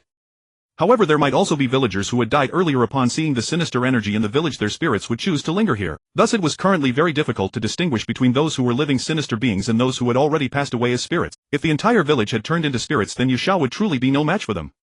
Shiny smiled slightly, and when she saw Xiao Hua returning from the right, she affectionately embraced her. Soon after, another figure approached from Yu Xiao's left. In the darkness he could not discern its appearance. However, the footsteps were light, as if merely brushing against the ground without applying force. When he raised his flashlight, he saw that the figure approaching was none other than Shang Yi's grandmother, who appeared just like a ghost. "Shang Yi, hurry, the vengeful spirits underground are." Her voice was weak, lacking strength, and then in an instant she vanished. This startled Yu Xiao. He shone the flashlight and fixed his gaze. He couldn't help but wrap his arms around himself, feeling that this village was becoming increasingly eerie. Initially it was thought that the village was affected by the drifting ominous energy from nearby. However, upon hearing the old woman's words, it became clear that the village was anything but simple. Yu Xiao took out the feng shui compass once again and meticulously examined the feng shui of the village. Soon his expression turned to one of astonishment. While the surface foundation appeared ordinary, a feng shui cavern had developed underground. Uncertain of its accuracy, he merely made deductions based on the terrain above. This was something he had never encountered before. Yu Xiao had never even heard of it, nor was it mentioned in any of the secret texts on feng shui. Earlier, under his master's guidance, Yu Xiao had memorized the secrets thoroughly. At this moment he recalled them once more in his mind, but still found no descriptions regarding such a site. This, however, piqued Yu Xiao's curiosity and invigorated his spirit. If he truly discovered a feng shui cavern underground, it would allow him to take another step forward in his feng shui practice. "Shang Yi, do you know if there's anything strange underground in the village?" The only person he could inquire about was the little girl before him. Yu Xiao had just looked around but saw no other living soul. Shang Yi was a local of the village and was relatively familiar with the area. While playing with her friends, she had ventured in making it hard to describe. "Big brother, I was playing behind the village with Depang when I discovered a hole in the ground. We both wanted to go in, but Grandma called us back home saying it was a forbidden area of the village inhabited by man-eating ghosts." She pointed towards the village, looking at Yu Xiao. After hearing her grandmother mention the ghosts, she never dared to go. Yu Xiao looked up. The hole was indeed far behind the village, too distant for the flashlight to reach. Moreover, he would have to proceed along the previously sealed path. Alternatively, he could take a detour from the other side to reach the back of the village at the foot of the mountain. However, Yu Xiao had already noticed the ghostly presences along the small path. It was definitely impassable. Currently, the only option was to circumvent to the back. Although it would take considerable time, it would be much safer. "Are you hungry? If not, should we head back?" After inquiring Shang Yi, Yu Xiao began to stow everything back into his backpack, leaving only the flashlight on his phone. Nodding, Shang Yi pursed her lips, her right hand touching her stomach. Seeing this, a smile appeared on Yu Xiao's face as he gently took her hand and left the village. He planned to prepare to leave this place first, and after returning home purchase some tools for feng shui exploration. After all, the nature of everything underground was hard to define. Only by being well prepared could he mitigate some dangers.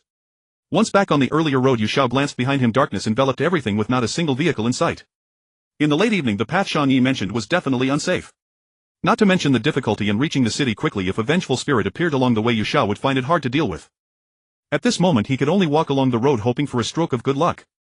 The time displayed on his phone read 11:25 at night, and the yang energy on the ground had been completely overshadowed by the influx of yin energy. In places where yin energy gathered, there was a possibility of encountering some ghosts. As the time approached midnight, a dazzling light appeared behind Yu Xiao. He immediately turned and raised his hand to flag down the vehicle. The driver was a young woman dressed provocatively, adorned with flamboyant attire.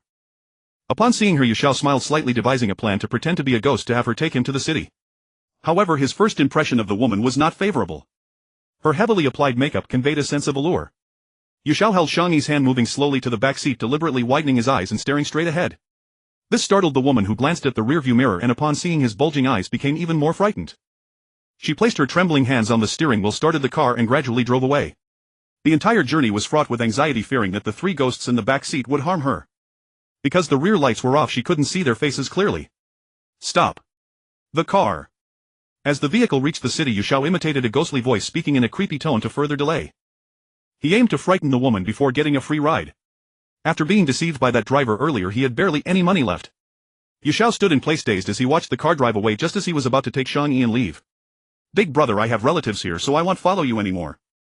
With a playful smile on her face, Shang Yi hugged her doll, stepped aside, waved at Yu Xiao and quickly departed. Yu Xiao waved at her and noticed a taxi nearby, so he quickly ran over. However, just as he was about to get in, he turned to look back at Shang Yi's departing figure and found she had vanished. On the long road, it seemed she had disappeared in an instant. This left Yu Xiao astonished. Once in the car, he instructed the driver on his destination, resting his head against the seat and closing his eyes. He couldn't help but think how eerie the village was, while specters lurked above, unknown caverns awaited below. If everything could be unraveled, it would be nothing short of splendid. Gradually Yu Xiao fell asleep. It felt as if he had just dozed off for a moment when he was awakened by the driver.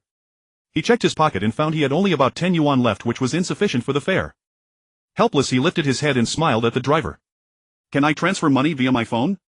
Do you think I want a ride for free without any cash?" He shouted loudly, and the driver took out his phone, forcing Xiao to complete the payment before turning away. Xiao checked his phone. It was already past 1 o'clock. He hurried home, washed up immediately upon entering, and finally lay down on his bed.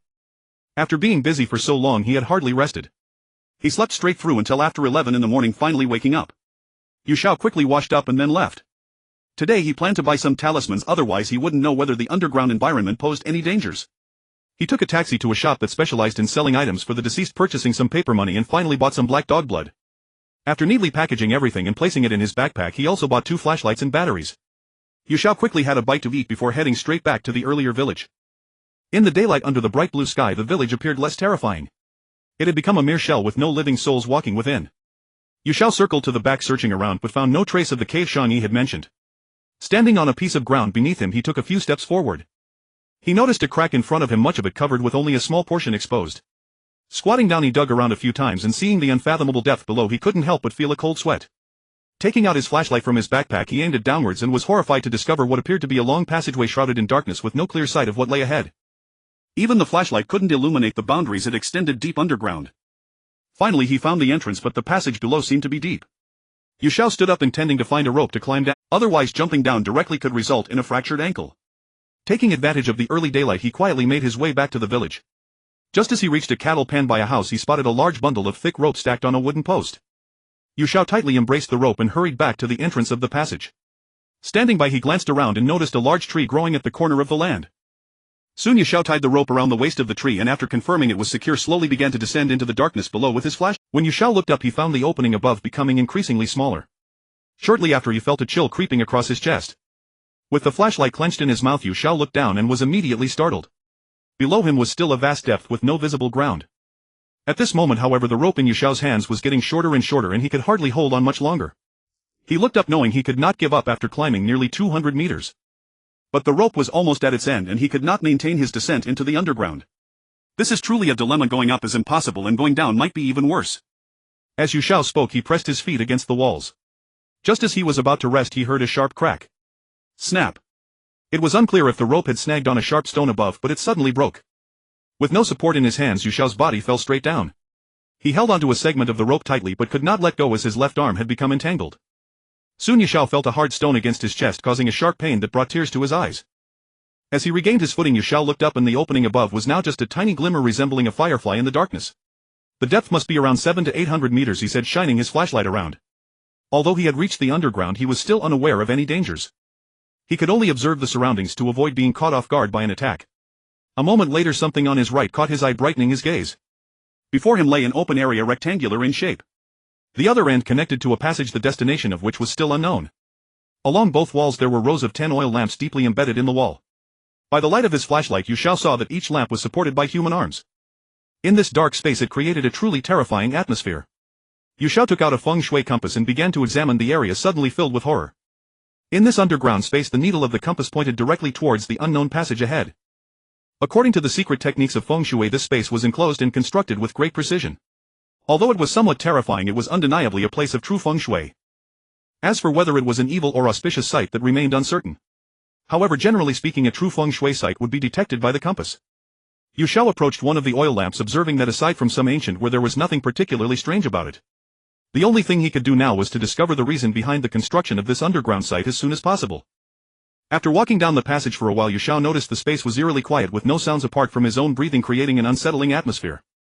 Xiao continued down the passage, observing as he went. He had no idea how long it had been, but suddenly he found that there was no way forward. He was blocked by a wall. Shining his flashlight, Xiao discovered a faint red pattern painted on the wall. A phoenix design. He exclaimed in surprise, reaching out to touch it. On the wall before him appeared a route map indicating that the place he had fallen to was now the endpoint of his current position. The entire passage was drawn according to the shape of the phoenix. This meant that every place Xiao had traversed was marked on this picture from head to toe. As soon as his hand touched the head of the phoenix, he suddenly understood that a winding passage had been constructed underground following the shape of the phoenix. However, it was evident that the person who built this was not benevolent. The phoenix is a bird of good fortune soaring in the skies, yet someone had depicted it as a design constructing it underground, indicating a significant conspiracy. Moreover, the underground's dampness easily attracted negative energy, turning it into a malevolent sight. Yu Xiao felt a small cloud of black energy swirling around his arm, resembling the very negative energy that sought to invade his flesh. Seeing this, Yu Xiao quickly shook his hand. The black energy clearly was negative energy. If it entered his body, it would weaken his constitution. However, this also led him to deduce that this place had already evolved into a malevolent site, though Yu Xiao had yet to find the source of the negative. Naturally, Yu Xiao did not dare to stay here any longer. If he inhaled even a hint of negative energy, it would truly be disastrous. Thus he returned to where he had previously stood, feeling that he should seal off the passage leading to the oil lamps. Preventing the negative energy from flooding out was crucial to ensuring safety. With the distance between above and below being nearly 1,000 meters once sealed, there would be no need for concern. Truly, I have a connection with this village, unintentionally helping to do so many good deeds, he said softly, pulling out a measuring tool, 8 copper coins and some purchased paper money from his backpack. Yu Xiao placed the 8 copper coins on the upper and lower surfaces of the entrance to the passage, with 2 coins on each side of the walls, revealing a central opening. Then, using the black line from the measuring tool, he crossed over the openings of the 8 coins, ultimately forming a hexagram pattern. Soon the passage was sealed off by the black line. Yu Xiao took out 2 talismans and pressed them against the upper and lower areas. The purpose was to prevent any ghosts that might be deterred by the abundant negative energy here. After making all the necessary precautions, he finally threw all the paper money inside. Suddenly Yu Xiao realized a big problem. How would he climb out from this deep underground? But soon he thought of a solution, picking up the segment of rope he had discarded earlier and looking up at the passage. It was not very wide. Yu Xiao took another flashlight from his backpack and carved out a foothold on the wall, using both hands to grip the sides. He planned to create footholds at intervals to aid his ascent. At nearly 1,000 meters deep, Yu Xiao was not worried. After 1 or 2 hours, he finally climbed back to the surface. He exerted all his strength to emerge from the opening and lay down on the ground to rest. It was now evening and the sky began to darken. Yu Xiao walked up a small hill, surveying the village below, then made his way to the road. The feng shui issues in this village were nearly resolved. Just as he intended to head back to the city, he unexpectedly spotted a little girl in red on the open ground beside him, holding a doll in her arms. Yu Xiao was taken aback. He had personally seen Shang bid him farewell on the street, but now she appeared here, which was indeed quite strange. Yu Xiao noticed 2 figures, one large and one small, ahead of him, which vanished in the blink of an eye, affirming his suspicions. Shang Yi was likely like a doll, having long turned into a ghost, merely lingering at home unintentionally, allowing Yu Xiao to catch a glimpse of her. However, he had no intention of meddling. As long as she did not commit evil, the messengers of the underworld would naturally come to capture her. Walking along the road, Yu Xiao prepared to head back home. The sky had just begun to darken and many vehicles were still passing by, providing him with an opportunity for a ride. Otherwise, when night fell, the cars would become scarce and he might have to walk back. After walking for a while, Yu Xiao paused at the roadside and turned to look to the right, where it was shrouded in gray. However, his peripheral vision suddenly caught a glimpse of a white figure behind him, flashing by in an instant. Yu Xiao quickly turned around but saw nothing. He felt a bit puzzled and took another glance before striding forward. Soon after, a light flashed behind Yu Xiao, prompting a smile to form on his lips as he raised his hand to flag it down and approached the car window. "Can you give me a ride to the city?" He spoke softly, and upon seeing the woman in front of him, he couldn't help but admire her inwardly. The driver was a young woman with her hair tied in a ponytail, possessing a fair oval face, a figure neither too thick nor too thin, showcasing a generous bosom with sparkling eyes gazing at Yu Xiao. "I'm heading to the city as well, hopping," she said, opening the other side of the car door. Once Yu Xiao got in, she quickly sped away. Sitting next to a stunning beauty made Yu Xiao feel somewhat restless. He occasionally stole glances, nodding slightly. She was indeed breathtaking. As soon as they arrived in the city, she parked the car by the roadside and turned to look at Yu Xiao. Meanwhile, he was pondering how to strike up a conversation with the beautiful woman, completely unaware that they had reached the city. As soon as they arrived in the city, she parked the car by the roadside and turned to look at Yu Xiao. Meanwhile, he was pondering how to strike up a conversation with the beautiful woman, completely unaware. Having no choice, he opened the car door, stepped out, smiled at the beauty, and took a few steps back, watching her drive away. Yu Xiao returned home and took out the peachwood sword he had crafted from his backpack, placing it next to the TV cabinet. Finally, he sat on the sofa holding the Maoshan cannon, crossing his legs as he began to read. However, this type of Maoshan cannon was rather difficult for him to learn. Without the guidance of a master, sometimes reading the technique section felt like deciphering celestial texts with a significant portion. However, this type of Maoshan cannon was rather difficult for him to learn. Without the guidance of a master, sometimes reading the technique section felt like deciphering celestial texts with a significant portion being incomprehensible. At this moment, when Yu Xiao flipped to the ghost section, his eyes were fixed on the text, but his mind wandered to the doorway. He had briefly noticed a crack of light at the door, which was quickly shut. Thus it could be inferred that an unwelcome visitor had arrived at his home. If it were a living person, there would be sounds of footsteps. Only a ghost could move so silently. Immediately, Yu Xiao put the Maoshan cannon back into his backpack, pretending not to see anything. He got up, walked to the door, glanced inside the room, and then left. Now he was thinking of getting something to eat, as his stomach had long since signaled its hunger. Yu Xiao had yet to open his ghostly eye and could not see what the ghost looked like. So after filling his stomach, he would deal with it. Otherwise, if the ghost lingered in the house for too long, the yin energy would accumulate and become difficult to disperse. If this ghost harbored ill intentions toward Yu Xiao, he would be completely unguarded while sleeping. Moreover, knowing that a ghost had entered would prevent him from getting any rest. Yu Xiao sat by the window of a hot pot restaurant, yet thoughts of his master filled his mind. The remaining elderly man living alone on the mountain truly worried Yu Xiao. Thus he decided to go back tomorrow. After all, it had been many days since he last visited, and the bond they had formed over 20 years had made Yu Xiao regard him as family. After more than an hour, just as Yu Xiao was settling the bill and preparing to leave, a look of surprise flashed across his eyes. There was a young woman at the counter, giving him a familiar feeling as if he had seen her somewhere before. However, he paid it no mind and soon returned outside his home. Yu Xiao took out 2 coins and walked to the window in the hallway, using the moonlight to open his heavenly eye. He wanted to see what kind of ghost had come to his house. After preparing outside the door, Yu Xiao opened it and stepped inside, scanning the room, but he saw no trace of the ghost. At this moment, anxiety gripped him as he wondered how powerful this ghost was. If it were a formidable ghost, dealing with it would be quite challenging. He searched the entire house but did not see the ghost's specific location. Suddenly fatigue washed over him and he placed his backpack on the sofa, removed his clothes and headed to the bathroom to wash his body, finally going to bed to catch up on sleep. At around 1 o'clock, Yu Xiao suddenly turned over, feeling as if his body was being pressed down, unable to exert any strength. He felt his breathing growing heavier, sometimes even struggling to catch his breath. Yu Xiao woke up, tried to move his arms to sit up on the bed, but realized he couldn't get out of bed. He immediately thought of the situation he found himself in. Ghost pressing down. He bit his tongue and spat out a mouthful of blood. Quickly he found he could move. Yu Xiao hurried out to the hall, grabbed his backpack and took out the money sword and a talisman. Who dares to intrude into my home? I see you must be seeking death. He shouted, moving to the window again to use the coins to activate his heavenly eye. The previous activation outside had already timed out and shut off automatically. This ghost was in a state of invisibility. If it did not reveal itself, it would be completely undetectable. Only by opening the heavenly eye or possessing a natural yin-yang eye could one see the true form of a ghost. Yu Xiao walked to the switch and turned on the lights in the hall. Ha ha!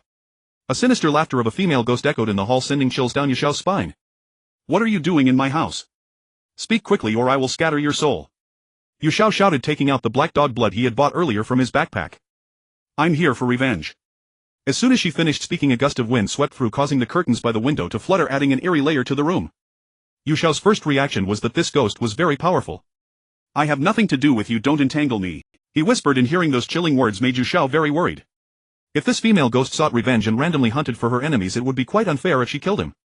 Help me find him and invite him to the edge of Zhuiyue Lake at night. Then you can leave. If you refuse to help, I'll haunt you every night until you die. After finishing her fierce declaration, a photograph drifted down in the hall, landing right in front of Yu Xiao.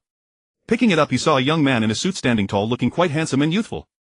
However, his eyes were slightly squinted as if he bore a heavy heart. Yu Xiao placed the photograph on the sofa, reclining his entire body against it. Upon seeing the female ghost before him with swollen cheeks and pale lips, he immediately guessed that she must be a water ghost. Typically only female ghosts exhibit such characteristics. However, Yu Xiao felt puzzled as he had never been to the lakeside. How could he have attracted a water ghost? How did you find me? Yu Xiao inquired, looking up at her and noticing the sharpness in her gaze. I have been following you ever since you got off the car. Sitting on the opposite side of the sofa, the female ghost leaned back as she spoke. The man in the suit from the photograph immediately reminded Yu Xiao of their past interactions. It seemed that this water ghost had been murdered and discarded into Zhuiyue Lake. Around 2 o'clock, drowsiness washed over him and he soon closed his eyes and fell asleep. The water ghost picked up the photograph, glanced at it and finally placed it on herself. It wasn't until dawn that she casually tossed the photograph onto the sofa and left Yu Xiao's room. When Yu Xiao awakened, it was already past 10 o'clock. After a quick wash, he grabbed his backpack and headed out. According to the water ghost, he needed to find the man in the photograph first. He initially planned to return to see his master, but the visit had to be postponed until the next day. If he didn't help the water ghost settle this matter, he feared he would be haunted in the future. Following the address on the back of the photograph, Yu Xiao took a ride directly to the location. As soon as he got off the car, several tall buildings loomed before him. He glanced at the back of the photograph once more before entering one of the buildings. Taking the elevator, he ascended to the 35th floor and approached the front desk. Excuse me, is Mr. G available? Yu Xiao asked, distracted by the chest of the front desk attendant, which he found quite impressive. The man in the suit from the photograph indeed shared the surname G. Yu Xiao was scrutinized with a smile, but he paid it no mind. Shortly after, he was led to the guest room. After the front desk attendant brought him a glass of water, she no longer paid him any attention. Unexpectedly, he found himself waiting for over an hour. A man in a black suit approached from the front. Yu Xiao looked over and saw that he was identical to the man in the photograph, prompting him to stand up immediately. Are you looking for me? The man said urgently, turning his gaze to Yu Xiao. Mr. G, I wonder if you are free tonight to meet by Zhuiyue Lake. I tentatively mentioned, thinking that upon hearing the name Zhuiyue Lake his expression would change dramatically. However, I discovered that the man before me remained calm as if he didn't comprehend at all. I know you were sent by her. I will definitely go after 10 o'clock tonight. As soon as he finished speaking, the man turned and walked away. Yu Xiao was unwilling to linger any longer. He walked back to the front desk, struck a cool pose for the attendant and sauntered to the elevator, quickly leaving. Upon exiting the building, Yu Xiao hailed a taxi and headed straight for Juyu Lake. The sky above suddenly darkened as if a single clap of thunder could unleash a torrential downpour. Yu Xiao arrived at Juyu Lake and strolled around casually. He then entered a restaurant to satisfy his hunger, followed by a visit to an internet cafe where he started playing online games like everyone else. Damn it, that low health kill was mine. Yu Xiao shouted in frustration as he watched a teammate snatch away a low health enemy on the computer screen. His outburst drew the attention of the other gamers around him, their expressions filled with surprise. He spent the entire afternoon engrossed in the game, enjoying himself thoroughly. Realizing the time displayed on the screen had reached 8 o'clock in the evening, he reluctantly left. After grabbing a quick bite, he made his way to the edge of Juyu Lake and found a bench. The moment he sat down, the water ghost revealed herself nearby. "You're early." Yu Xiao waved at her and quickly shifted his position. At this moment, the female ghost had revealed her true form, no longer needing to activate her eye to be seen.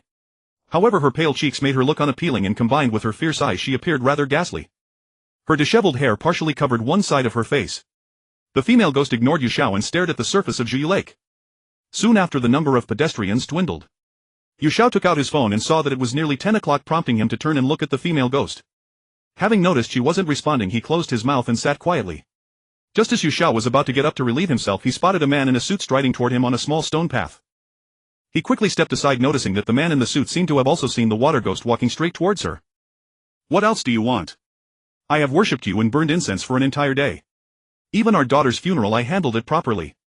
Suddenly the man in the suit sat down on the bench, glaring at the water ghost. "You chose to jump into the lake to end your life, how can you blame me?" As he spoke harshly to her, the man lit a cigarette and took a deep drag. Hearing this, the water ghost began to quietly, "My infidelity was my fault, but I have already compensated you. Please don't haunt me any longer." He flicked the cigarette but towards Juyu Lake. He then stood up, casting a glance at the water ghost as he prepared to leave. Yu Xiao stood beneath a tree listening to the man's words and felt a wave of sadness for the water ghost. Indeed, it was somewhat too pitiful, but seeking death by jumping into the lake, though it was her own choice, truly seemed unwarranted. Seeing the man in the suit leave, Yu Xiao walked towards the water ghost. "It was him who cheated first, why are you crying?" Yu Xiao shouted at the water ghost from the edge of the bench. Suddenly the water ghost stopped crying, looked up at Yu Xiao with a fierce expression, and then stood up, drifting away. Yu Xiao looked up, knowing deep down that a bizarre murder incident would soon occur. However, he had no time to meddle. His main concern was to relieve himself, as he had been holding it for quite a while. When Yu Xiao exited the public restroom and returned to the edge of Juyu Lake, not a single shadow was in sight. He glanced at the lake's surface before finally leaving the area. Yu Xiao hailed a taxi, and as he opened the door, he inadvertently noticed a disheveled woman walking down the street holding a little girl by the hand, hurrying ahead. Before long, Yu Xiao got into the car and sped away. Upon returning home, he discarded his bag as usual, took a shower, and then lay down on the sofa, reading through the entire text of Maoshan. A gentle breeze blew by the window, causing the curtains to flutter. "Thank you, good people are rewarded." A faint female voice emerged from outside the window. Not long after, Yu Xiao fell into a deep sleep on the sofa. The next morning he got up, packed his backpack, and changed into a clean set of clothes. He went out to buy some nutritional supplements at the supermarket before heading straight to the bus station. The scenery outside was captivating, yet Yu Xiao's mood was particularly uplifting. Even though he had been sent down the mountain by his master, he felt elated. The only worry was that all the magical tools in his backpack were stolen, still treasures belonging to his master. He wondered if after returning he would again face a beating from his master wielding his cane. Yu Xiao took out his phone and saw that it was already past 4 in the afternoon. He stood up, called the driver to stop, and got out of the car, rushing towards a small path by the roadside. After climbing for nearly half an hour on the mountain path, he finally reached the waist of a large mountain. Looking up, he saw several wooden houses that appeared quite ancient. Standing in front of the middle house, the door was tightly closed. Yu Xiao reached out to push it open and was immediately hit by a foul smell. Looking towards the center with a beam of light, his eyes revealed shock. In the middle of the house sat an old man with a white beard, his eyes tightly closed, meditating on the ground.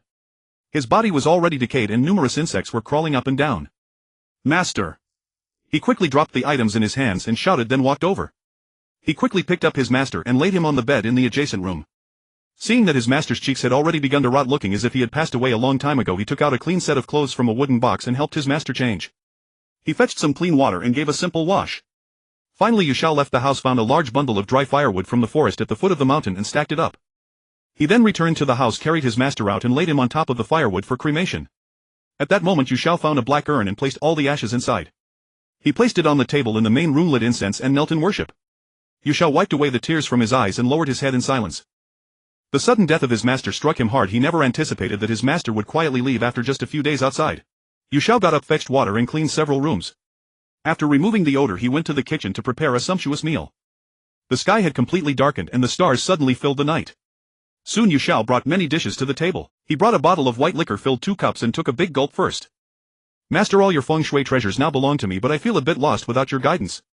Sometimes when exploring feng shui sites I can be a bit confused. He continued to drink several cups while loudly expressing his thoughts, then looked up at his master's urn. Yu Xiao got up, went to the adjacent room, picked up a wooden box and stumbled back to the table. Upon opening it he found it filled with various feng shui tools. Soon the effects of the alcohol hit him and Yu Xiao slumped over the table, falling into a drunken sleep. It was not until the next morning that Yu Xiao gradually woke up. After tidying up the food on the table, Yu Xiao prepared to take his master's urn to a rental room in the city, planning to burn incense and pay respects daily, as being closer felt better. He went outside, locked the door, placed the urn in his backpack and took a wooden box, hurrying down the mountain. Sitting on the roadside box, Yu Xiao waited for passing vehicles. However, it seemed as if this road had been abandoned, as no cars had come by for a long time. This made Yu Xiao feel quite anxious as he looked to the right. Seriously, not a single car in the middle of the afternoon, he complained quietly, turning to look at the small road. There were also no pedestrians around and the sky above was not very sunny.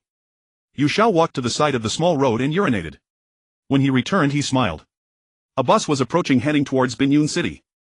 Yu Xiao reached out to stop it, paid the fare, got on and chose a seat at the back, leaning against the chair and looking out the window.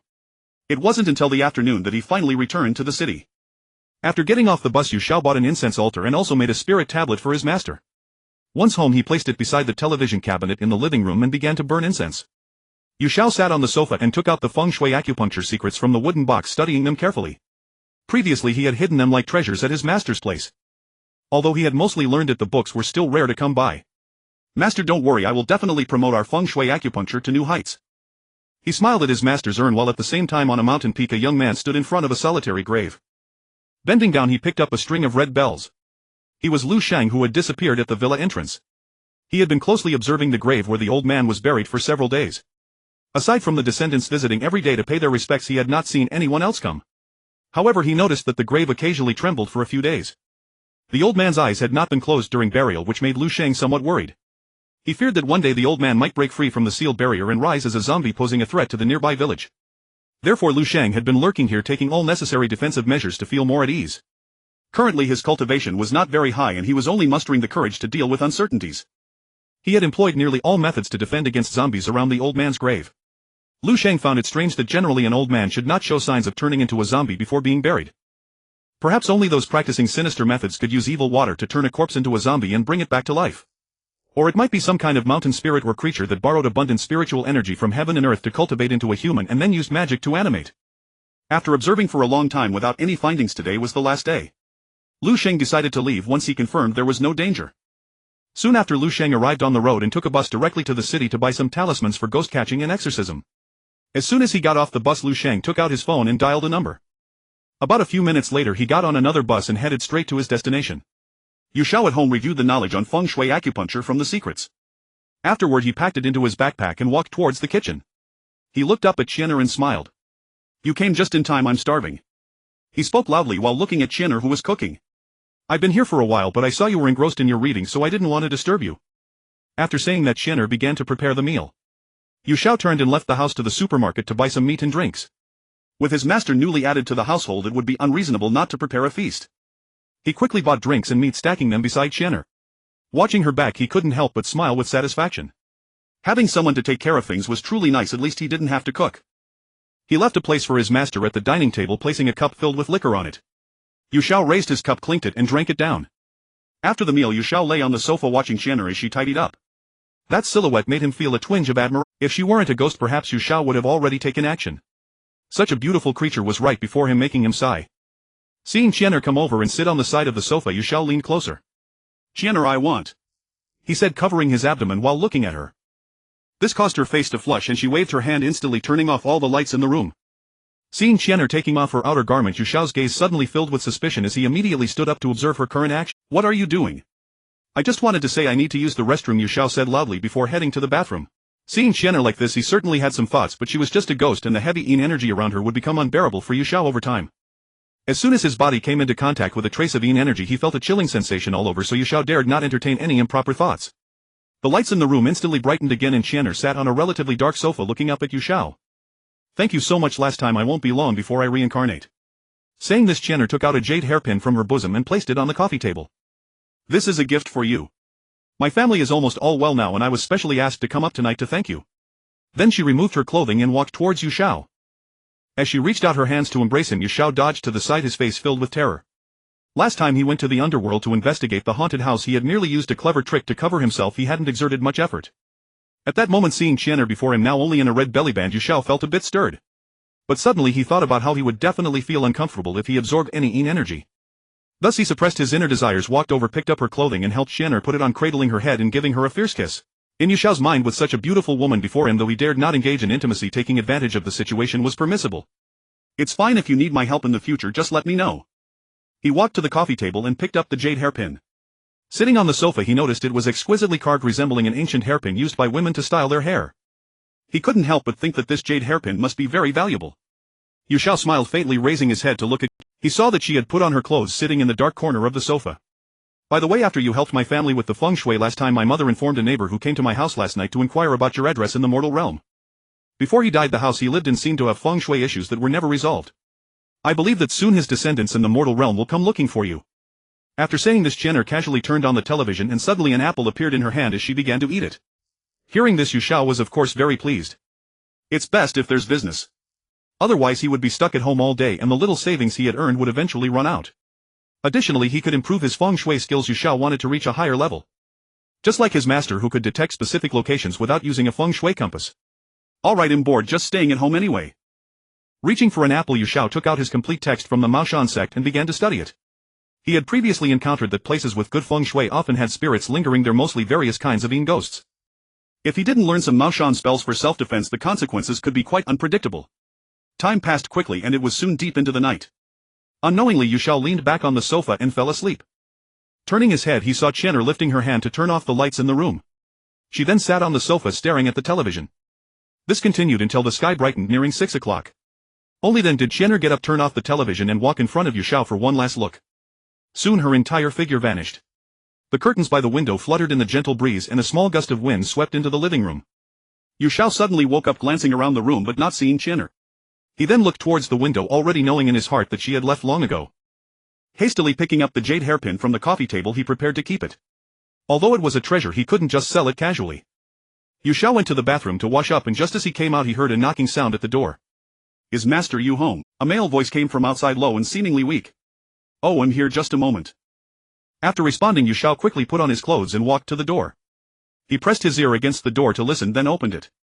Master Yu, I apologize for disturbing you so early in the morning. A man in his 50s smiled at Yu Xiao. Come in and sit down. What brings you here? Yu Xiao asked curiously as he sat down on the sofa looking up at the two men before him. It's like this, I don't know what's wrong at home, but even with the heating on it feels icy, very much like being in an ice cellar. Last night my mother came to me in a dream and said that Master Yu would have a way to solve it, so I came to seek your help today. The younger middle-aged man sitting on the other side looking puzzled held out a tightly gripped black case towards Yu Xiao. Master Yu, this is a small token of appreciation, please accept it. He stood up and opened it, causing Yu Xiao to be astonished at the sight of red bills totaling tens of thousands. He secretly thought to himself that wealthy people are indeed generous, just taking it out is such a large sum of money. Seeing this, Yu Xiao immediately grabbed the handle and hugged the case to his chest. I have no problem changing the feng shui, but if I encounter a ghost I will need extra fees. After saying this, Yu Xiao reached out to touch the red bills in the case. Well, follow Master Yes instructions. Both men nodded in agreement, with the older one smiling as he said, you all wait here for a moment, I'll pack up my things and then take me to see it.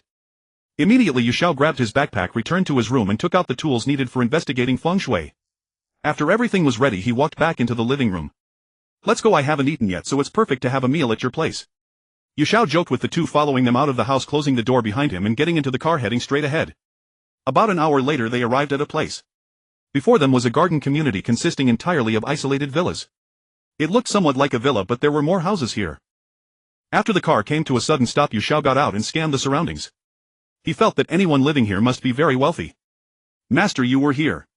One of the older men pointed to the last house in the row on the right. Quickly Yu Xiao followed behind, occasionally glancing at the passing houses, already establishing a goal in his heart to live in such a house in the future. Reaching the iron gate, Yu Xiao took out the feng shui compass from his backpack and examined the position here. Looking up again he found that the issue was not with the feng shui of the house.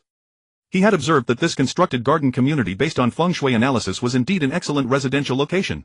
The back was situated against a small hill gathering yang energy while dissipating yin. The terrain on both sides was open with trees blocking the daytime yang winds and the nighttime yin winds.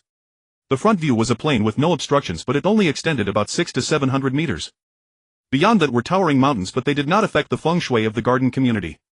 Yu Xiao put away the feng shui compass and turned to look aside.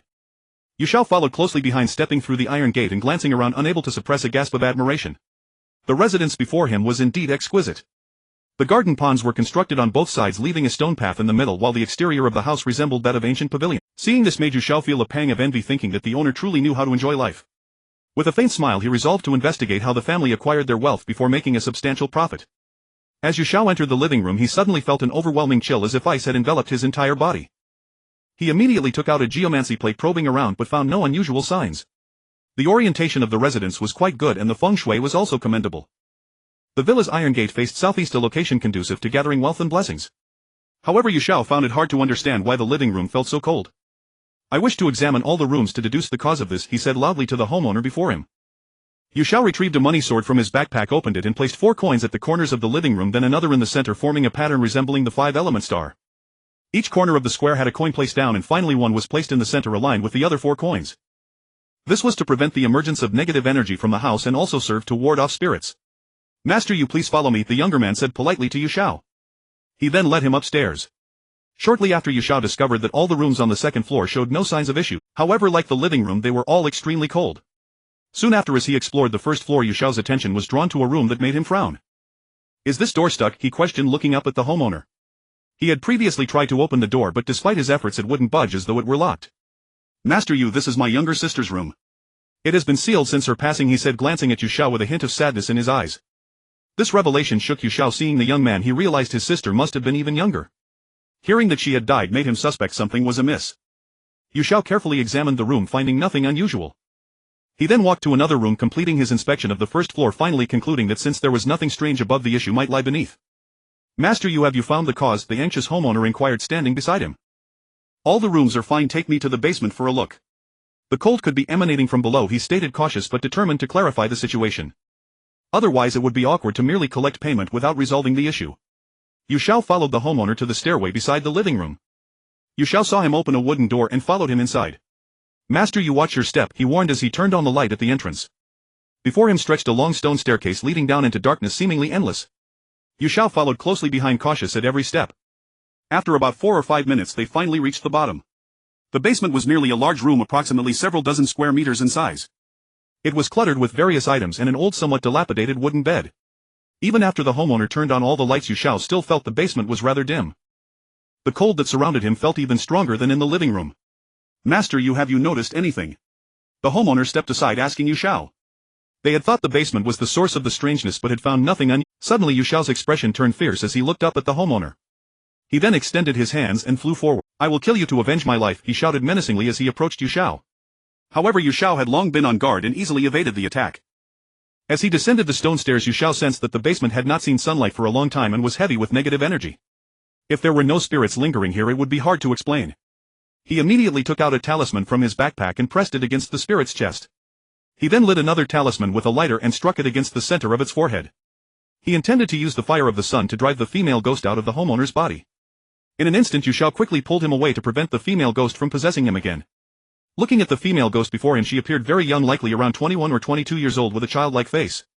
However, her figure was quite appealing. "Sister, so you are here," he exclaimed in surprise, gazing at the female ghost.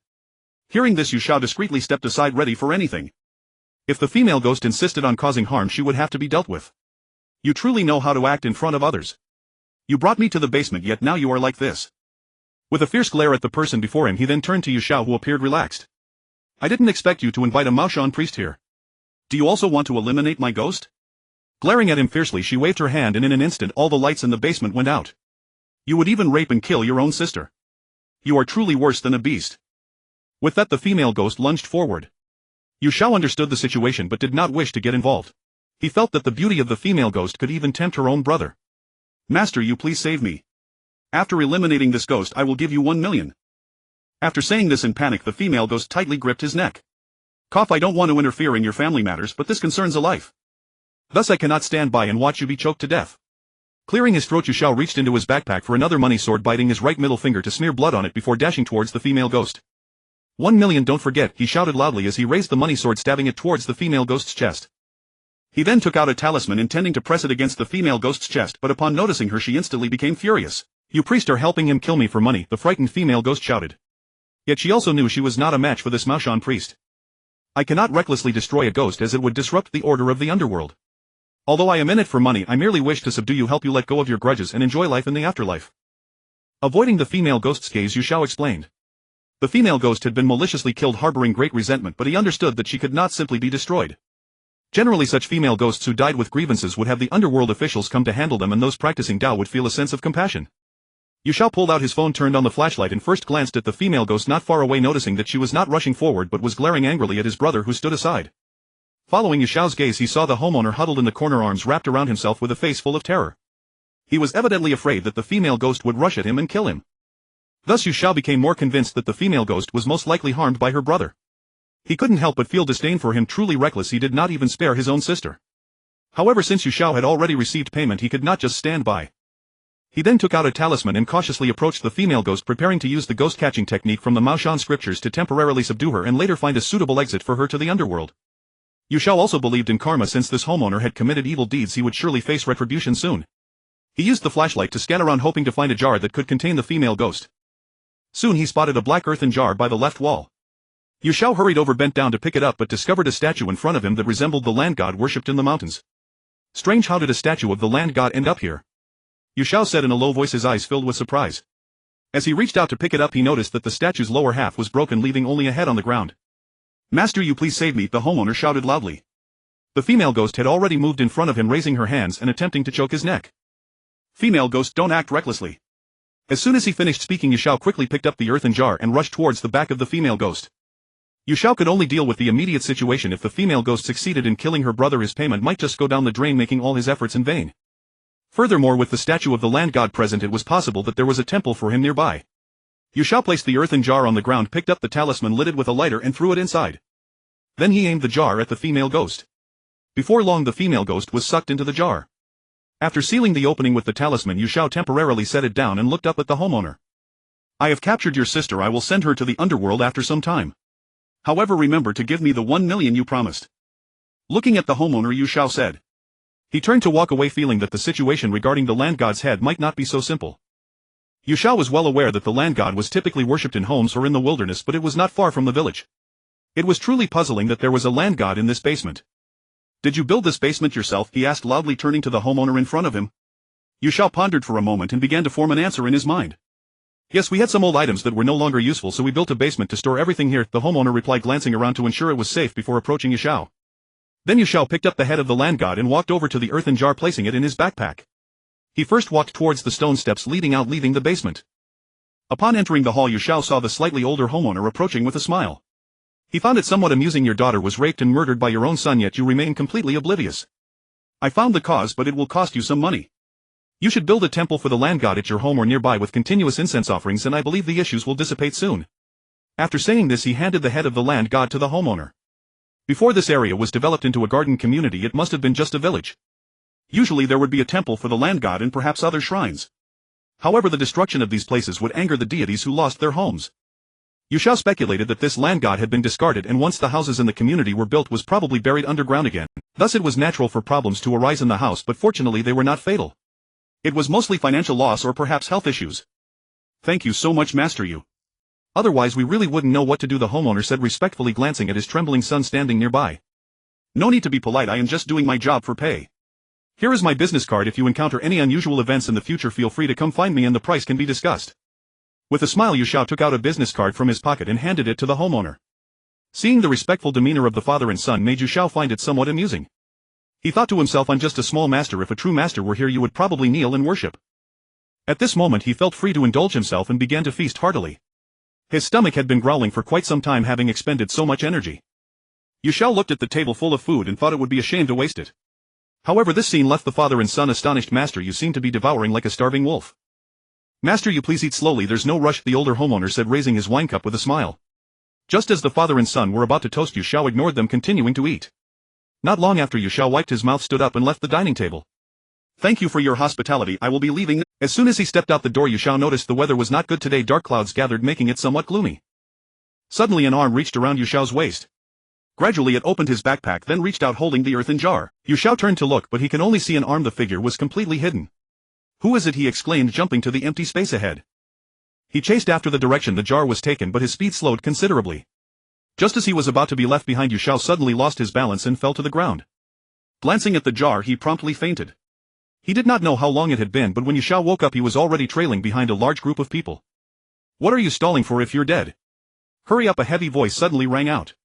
Yu Xiao turned around to see two people in black clothes appearing behind him. Yin Chai. Yu Xiao was surprised and confused, wondering how he could have died so suddenly. Upon hearing Yu Xiao's words, Meng Pa's expression showed surprise. She only remembered saving a young child at the time and never expected that in the blink of an eye he had already grown old. After a moment of silence, Meng Pa prepared a bowl of clear soup and handed it to the one who approached. Yu Xiao was also looking forward to it, as he had been wronged and mistakenly brought to the underworld. From time to time he glanced in the direction where the enforcers had disappeared, noticing that not a single ghost shadow remained.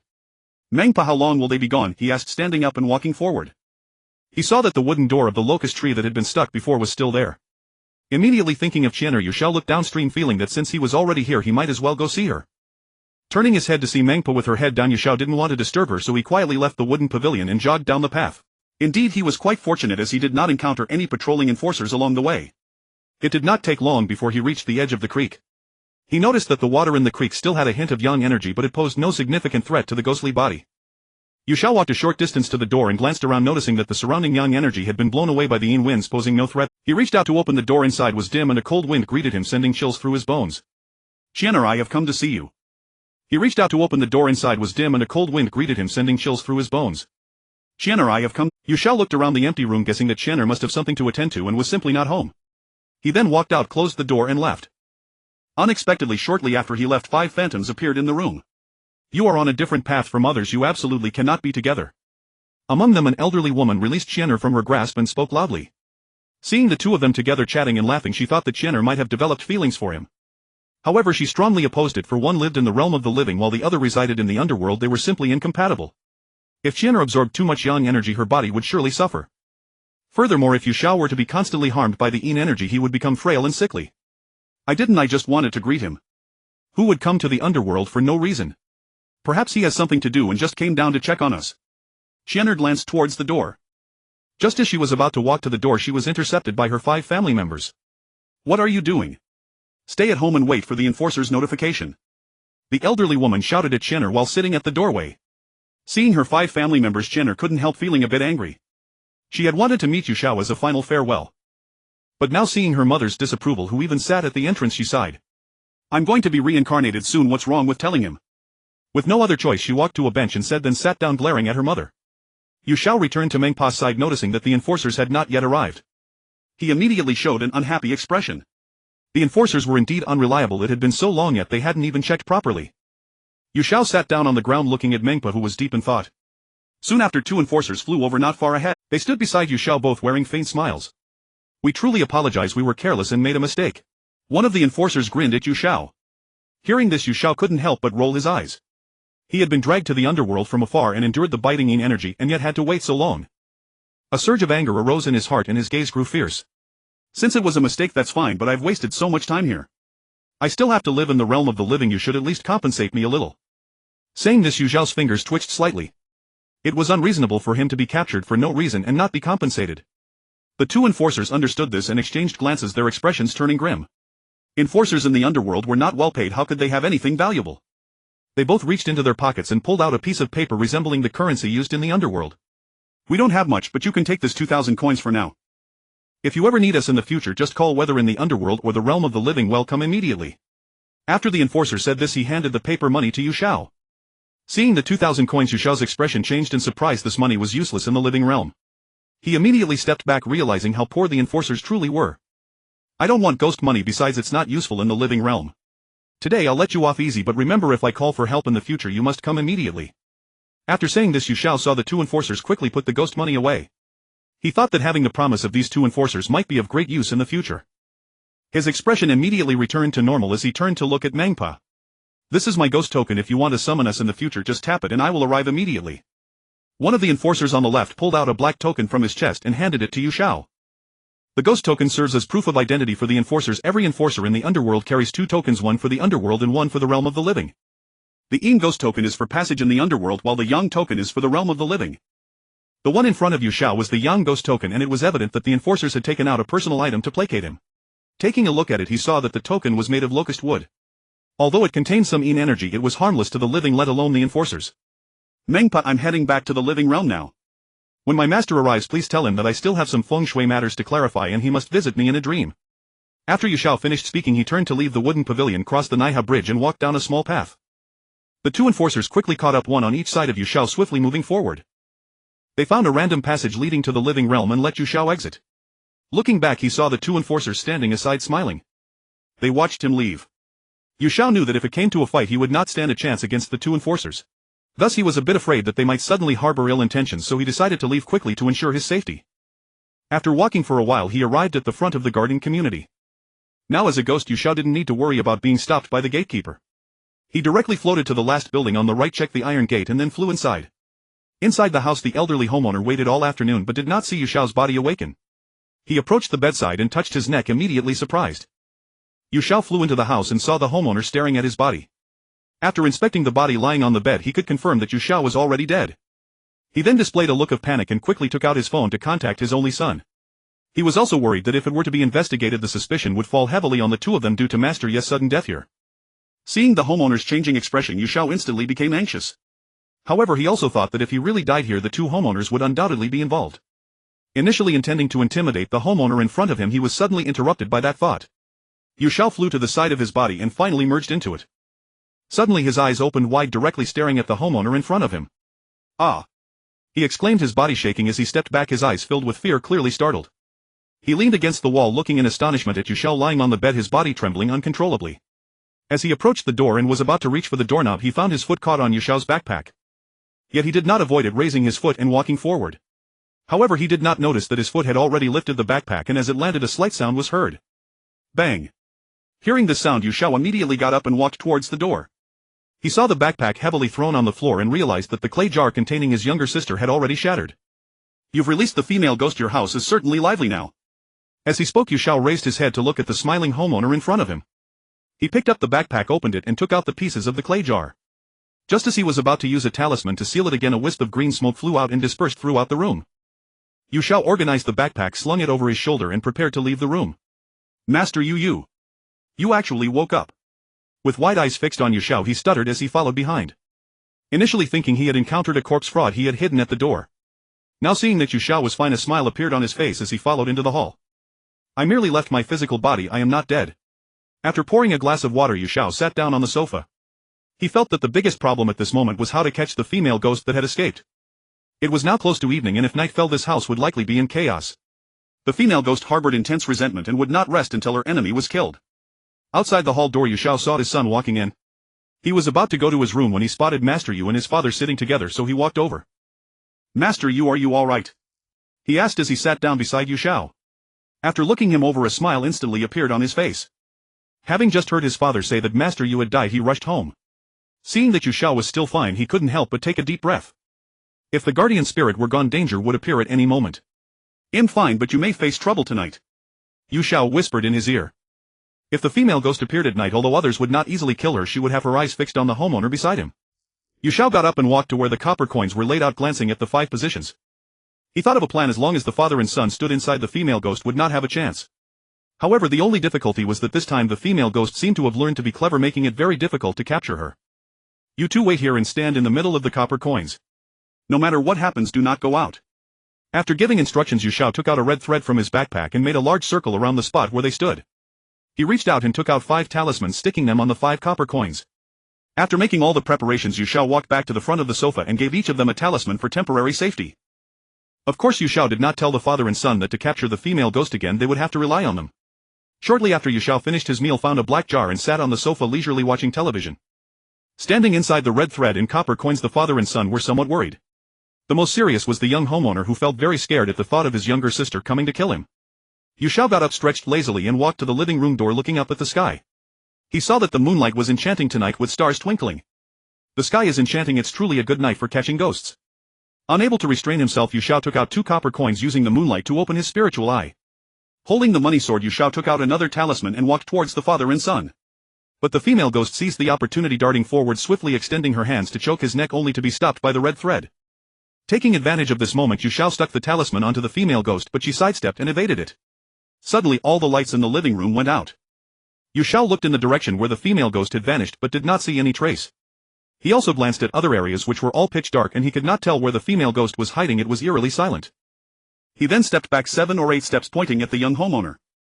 "You step forward, I have something to say to you." However, as soon as he stepped outside the red thread, he was grabbed tightly by 2 hands with immense strength, dragging him away. Yu Xiao wanted him to lure out the female ghost, otherwise it would be hard to find her. Seeing that she had automatically appeared now, it would certainly be much easier. Moreover, since this female ghost had just died, aside from her heavy resentment, she had no cultivation at all, making her easy to handle. "Help me." Choked by his younger sister, he was nearly out of breath and weakly uttered a phrase. Seeing this, Yu Xiao hurriedly picked up the black jar, lit a talisman and threw it inside. Finally aimed at the female ghost, he quickly saw her body flying back inside. Yu Xiao then walked up to the homeowner and checked his neck. It only took a moment and 2 shallow red marks appeared. This clearly indicated how deep the female ghost's hatred for him was. She practically wanted to kill him on the spot. Of course, Yu Xiao could not allow that. After securing the female ghost, he looked at the homeowner in front of him.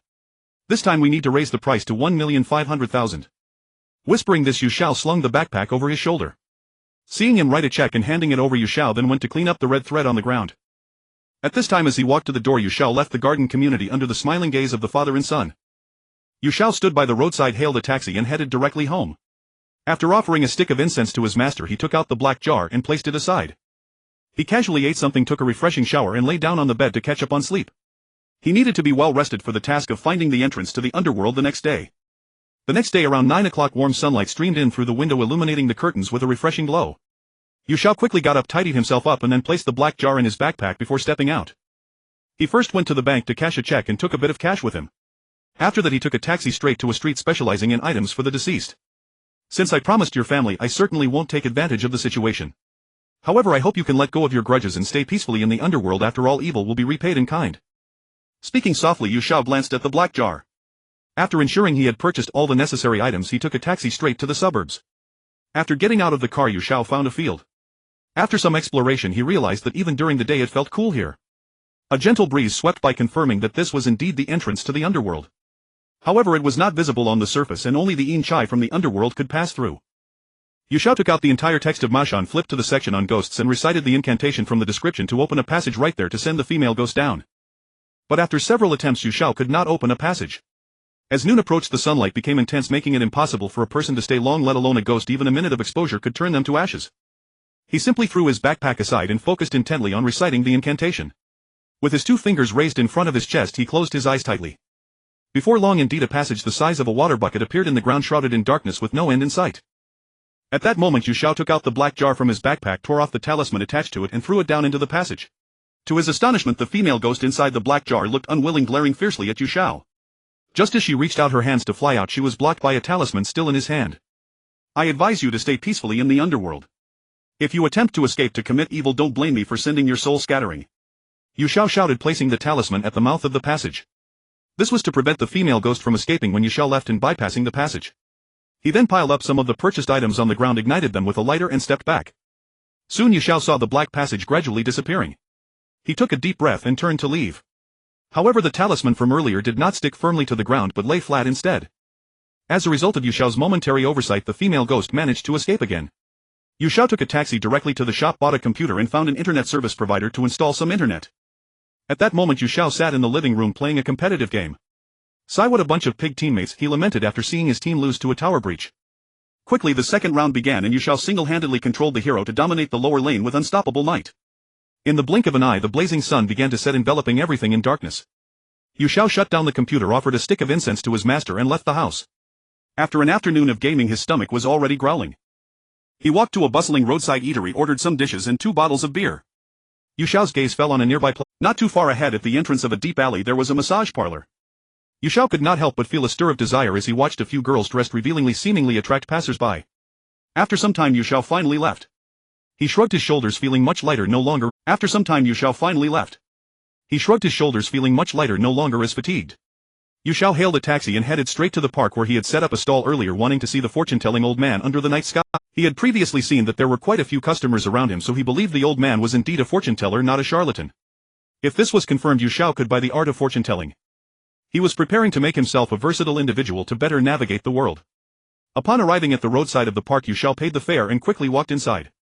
On a rainless night, the park was the liveliest place. Yu Xiao struggled to observe for a while but did not spot the old man from before. After circling around most of the park without seeing him, Yu Xiao, tired from walking, sat down on a nearby empty bench. After resting for a while, Yu Xiao felt he might not see him tonight. He had no choice but to get up and walk toward the park. After resting for a while, Yu Xiao felt he might not see him tonight. He had no choice but to get up and walk toward the park. Hearing this familiar voice, Yu Xiao turned to look and saw the old man sitting at a road junction helping someone with fortune-telling. "This is a good junction for sitting, sir," Yu Xiao said playfully as he walked over, glancing at the jade pendants on the stall. He crouched down to pick one up and examined it closely.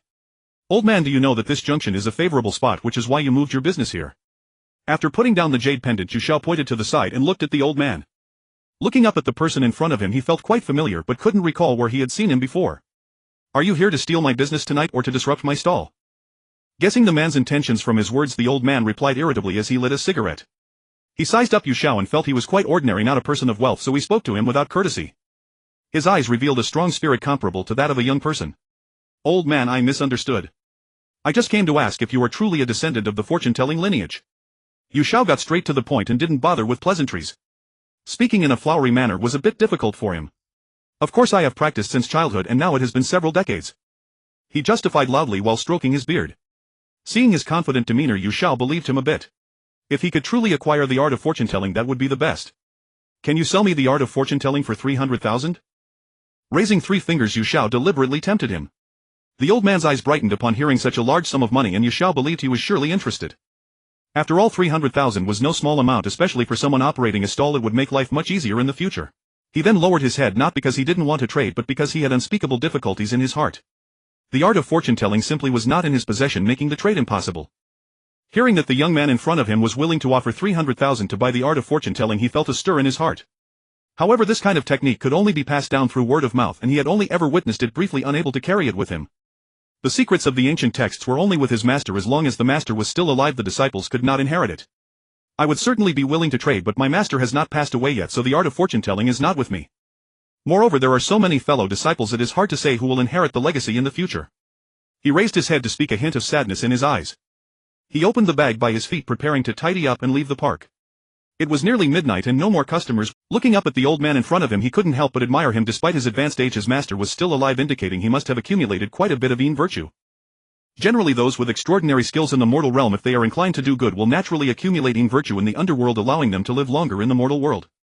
"This is my business card. If you need anything, old sir, you can contact me."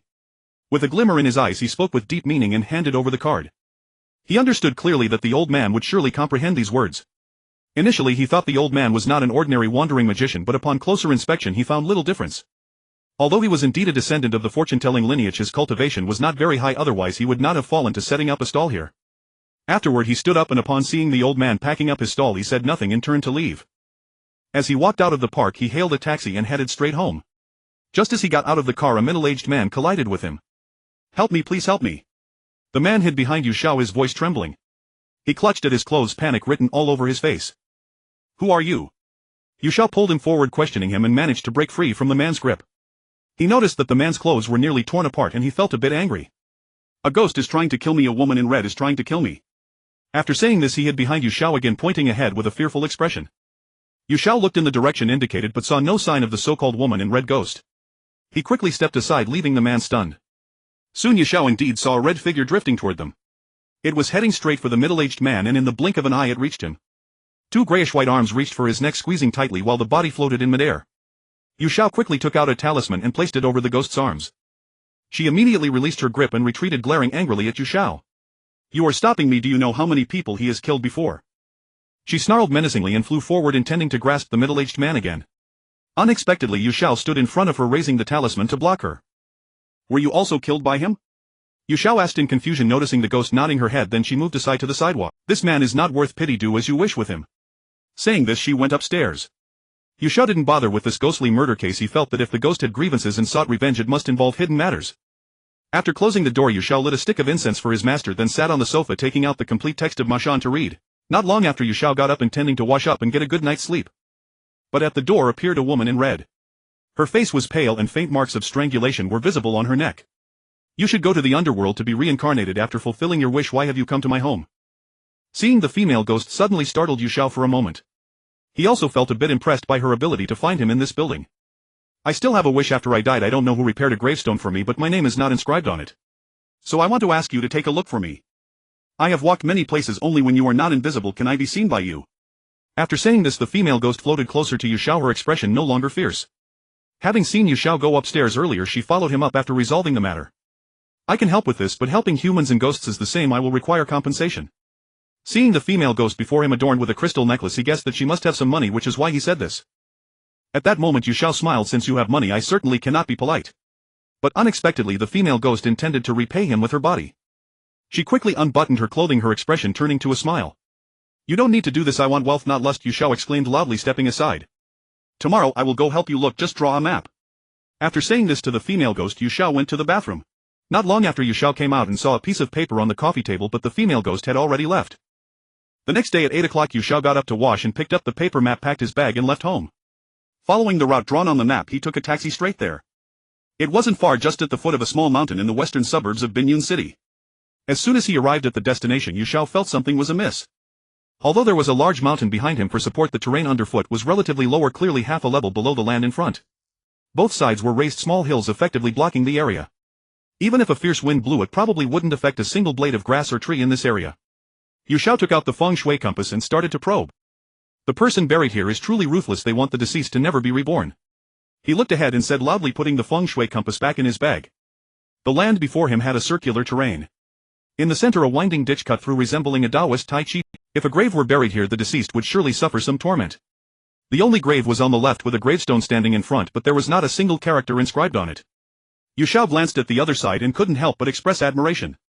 He felt that this feng shui master had indeed found a good location. However, by taking on the task, they had sealed the deceased here, unable to take revenge and could not reincarnate in the underworld. But the only flaw was that the grave was built on the shadow side of the Tai Chi diagram. Therefore it wouldn't have much effect on the ghost, it could only restrain it. The Tai Chi diagram is divided into yin and yang, the two combining to form the path of the four symbols.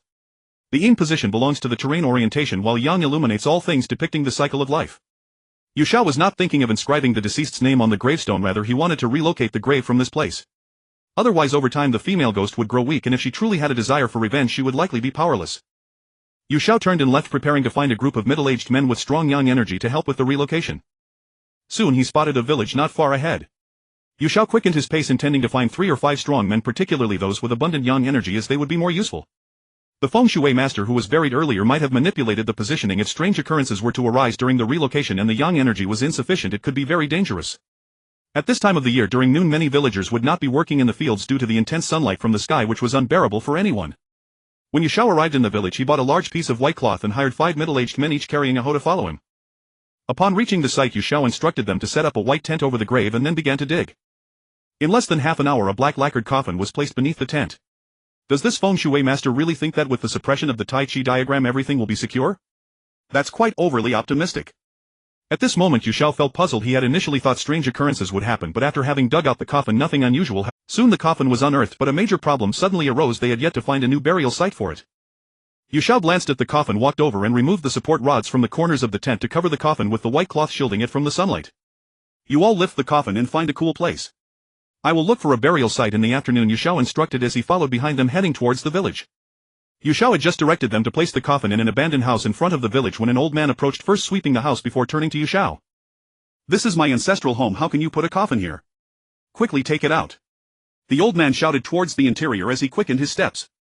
I know, but this is the only place in the village. Please make an exception, Yu Xiao said, blocking the old man at the entrance as he pulled out 1,000 yuan and handed it over. Seeing the old man take the money, Yu Xiao couldn't help but smile inwardly. Matters that could be resolved with money were hardly matters at all. In the end the old man said nothing more, smiled at the coffin and turned to leave. Having money is great, it can solve any problem. After muttering this softly, Yu Xiao took out 3 talismans, sticking 1 on the front of the coffin and 2 on the lid. Afterward Yu Xiao left alone, intending to find a feng shui treasure site around the village for burial. Otherwise bringing along a large group of men to carry a coffin around would be quite a spectacle, but also too ostentatious.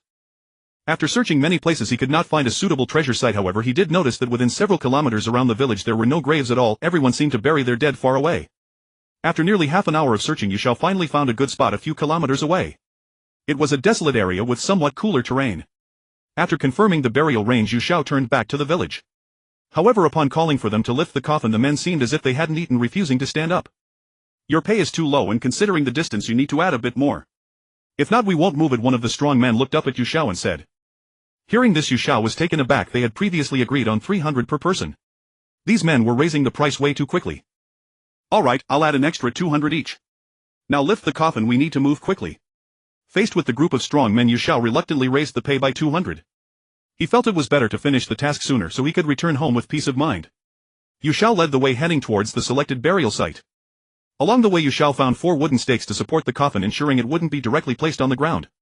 Soon after arriving at the spot, he saw them set down the coffin and erect the white tent. Following the previously planned positioning, they began to dig. Watching the gradually deepening pit, Xiao walked to the side of the coffin and removed all the talismans. Now the only task left was to ask the female ghost whether she wanted a tombstone. After preparing the pit, they slowly lowered the coffin. Soon a mound emerged.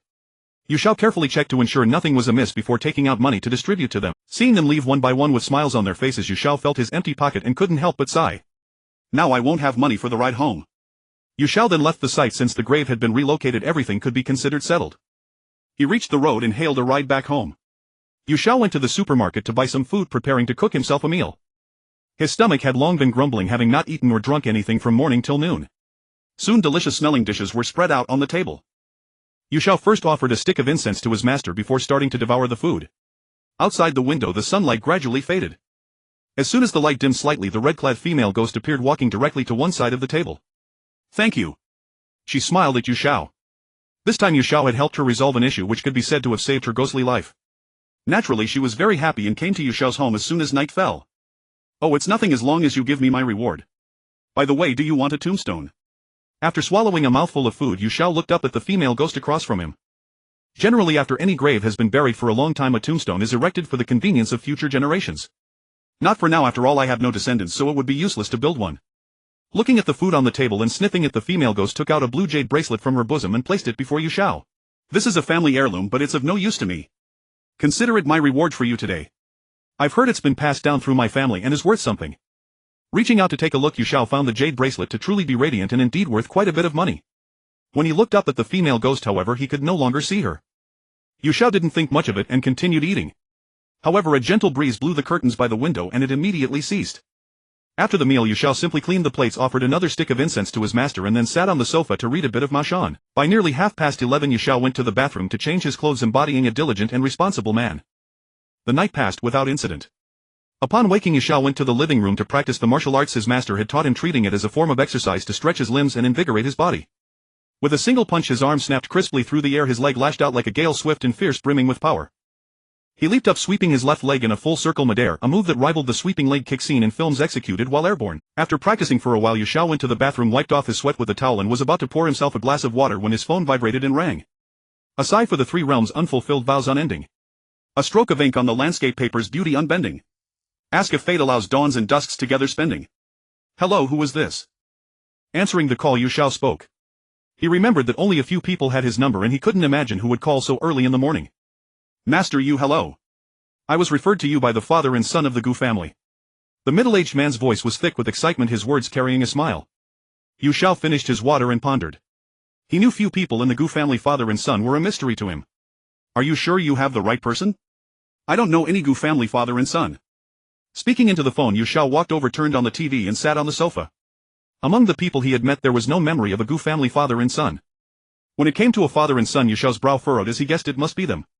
"It's the family you visited at Garden Estate to check their feng shui." The middle-aged man's voice trembled with panic as he hastily explained. "Old Gu took a business card from your pocket without permission on your day off and gave it to me. That's how I got your contact." As he finished, he heard silence from Master Yu on the other end. Xiao felt a surge of anger. The Gu family father and son had indeed stolen his card. Yet inwardly he was pleased. Business was knocking at his door. "May I ask why you're calling?" he inquired, feigning ignorance as he picked up an apple with a light smile. After all, the card was meant for spreading his name. As long as business came, he didn't mind too much. He even felt the Gus were decent for promoting him. "It's like this, our ancestral home needs renovation, so I'm seeking a feng shui master for a survey." The Gu family connected me to you, Master Yu. Having stated his purpose, the middle-aged man felt relieved. He had sensed a hint of pride in Master Yi's tone earlier and feared he might refuse. Oh fine. But am still irked about the stolen card. I have one condition: if you're sincere, prepare a grand palanquin carried by 8 men to fetch me. Putting on airs, Yu Xiao hung up. The address was on the card, he was sure they'd find him. The middle-aged man's voice had struck him as somewhat cunning. To be safe, he had put on an arrogant front. In the hall of a standalone villa, 5 middle-aged men sat together on a sofa exchanging glances. Xiao Gu, if this Master Yu truly has skill, even a 10-man palanquin is fine. But if he's a charlatan who can't deliver, don't blame me for being ruthless. A fleshy-faced man with squinting eyes looked up at a slightly leaner middle-aged man sitting across from him. Second brother, have I ever deceived you? This Master Yu even dared to exorcise a ghost in my basement. I saw it with my own eyes. The man surnamed Gu quickly explained, turning his head aside with a look of firm conviction in Master Yi's abilities. Soon second brother picked up his phone and made a call. The 5 middle-aged men chatted and laughed together on the hall. This continued until the afternoon, when second brother took out his phone with a faint smile. The 8-man palanquin he had ordered was ready. He then sent people to Yu Xiao's home using the address on the card. The 5 middle-aged men followed in a car behind them. Soon second brother dialed. Master Yu, please come downstairs. The palanquin is at your building. Yu Xiao packed his bag, lit an incense stick for his master and left home. At the building entrance, his eyes widened in surprise. Before him stood a blue and white palanquin borne by 8 men in matching suits. Seeing this, Yu Xiao sensed the man was no ordinary person. He climbed in and followed them to their destination, drawing stunned gazes from neighbors who gathered to watch. Among the onlookers, a woman named Xiao appeared. She smiled faintly, watching the palanquin fade into the distance before turning and walking away. The moment Yu Xiao stepped through the iron gate, he overheard a portly middle-aged man instructing the suited men to find a place to burn the palanquin. The remark startled Yu Xiao. The wealthy truly were extravagant. Master Yu, please have a seat. In the hall, the portly man smiled warmly at Yu Xiao. Where is your ancestral home? Since it's still early, I'd like to take a look first. Gazing at the 5 middle-aged men, Yu Xiao sensed they were no kind souls. He resolved to finish the job, collect his fee, and steer clear of them. No rush. That old house turns gloomy in the afternoon. Let's go tomorrow morning. With that, he ordered the servants to prepare a meal.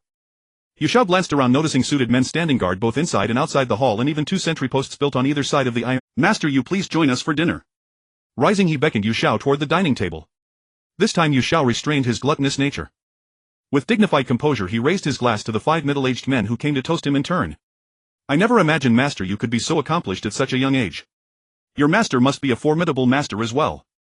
Among them, a handsome middle-aged man smiled as he raised his glass. My master is indeed formidable. In his prime, he ventured alone into a century-old burial ground and emerged unscathed the next day. After several cups of strong liquor, Yu Xiao's head began to spin. He recounted his master's deeds, then downed another. In the end, he couldn't withstand another round of toasts from the 5 men and slumped onto the table. Take him to the guest room to rest and feed him 1 pill. Have Xiao test him. Second brother's gaze turned stern as he addressed 2 suited men nearby. Yu Xiao was helped into a room, drank a glass of water, and lay down on the bed. Within moments, his body began to react. Just then, a young woman in revealing attire entered the room. In the villa's grand hall, a plump middle-aged man sat on the sofa gazing up at the woman beside him. How do you feel about the newly developed male enhancement drug? With a faint smile on his lips, he spoke as he embraced the woman, teasing her. Their company had developed a new drug that could invigorate a person's body. So last night they used Yu Xiao as a test subject to experiment with the potency of the potion. Second brother, the one you brought here was quite intense last night. We went at it several times in a row. After coyly finishing her words, the woman drank a glass of water, then wrapped her arms around his neck. At that moment, Yu Xiao woke up. He suddenly felt as if his body had been drained, his head still somewhat heavy and dizzy. Sitting up in bed, he recalled the events of the previous night. As soon as he walked into the hall, his expression turned furious. Master of the house, your way of entertaining guests is truly unconventional. He walked over to the opposite sofa, pouring himself a glass of water while looking at the woman before him, feeling an unsettling familiarity. Master, you please don't take offense, young people who wouldn't enjoy this. With a smile on his face, he spoke loudly, signaling for the woman to leave first before he turned serious. Master, why don't we go have a meal first? Standing up, he gestured towards the dining table. Yu Xiao responded politely with a smile and followed behind. After a simple breakfast guided by the host, they headed to the ancestral home. Yu Xiao noticed that the sky overhead was quite dark throughout the journey. The oppressive weather seemed to suggest rain was imminent. Half an hour later, they finally arrived at a location. Not far ahead, there stood a solitary wooden house towering on a large flat area. Within 100 meters on all sides, there were no other wooden houses. It appeared abandoned. To the left, about 300 or 400 meters away, lay a village rather widely dispersed. At a glance, there were at least 100 households. Yu Xiao looked at the wooden house before him, puzzled. If it truly belonged to the village on the left, why was it so far away? He felt hesitant to inquire with the host, fearing it might touch upon some hidden matters. Arriving at the door of the wooden house, Xiao took out a feng shui compass to assess the area. He observed that the feng shui here was entirely sound, yet occasionally a gentle breeze would stir as if being obstructed, unable to disperse but merely swirling within this designated space. If it were a yin wind, it would be noticeable at night. Therefore Xiao did not wish to concern himself with it. After all, the feng shui position was fine and the host merely wanted to renovate the house, so there was no need for him to worry.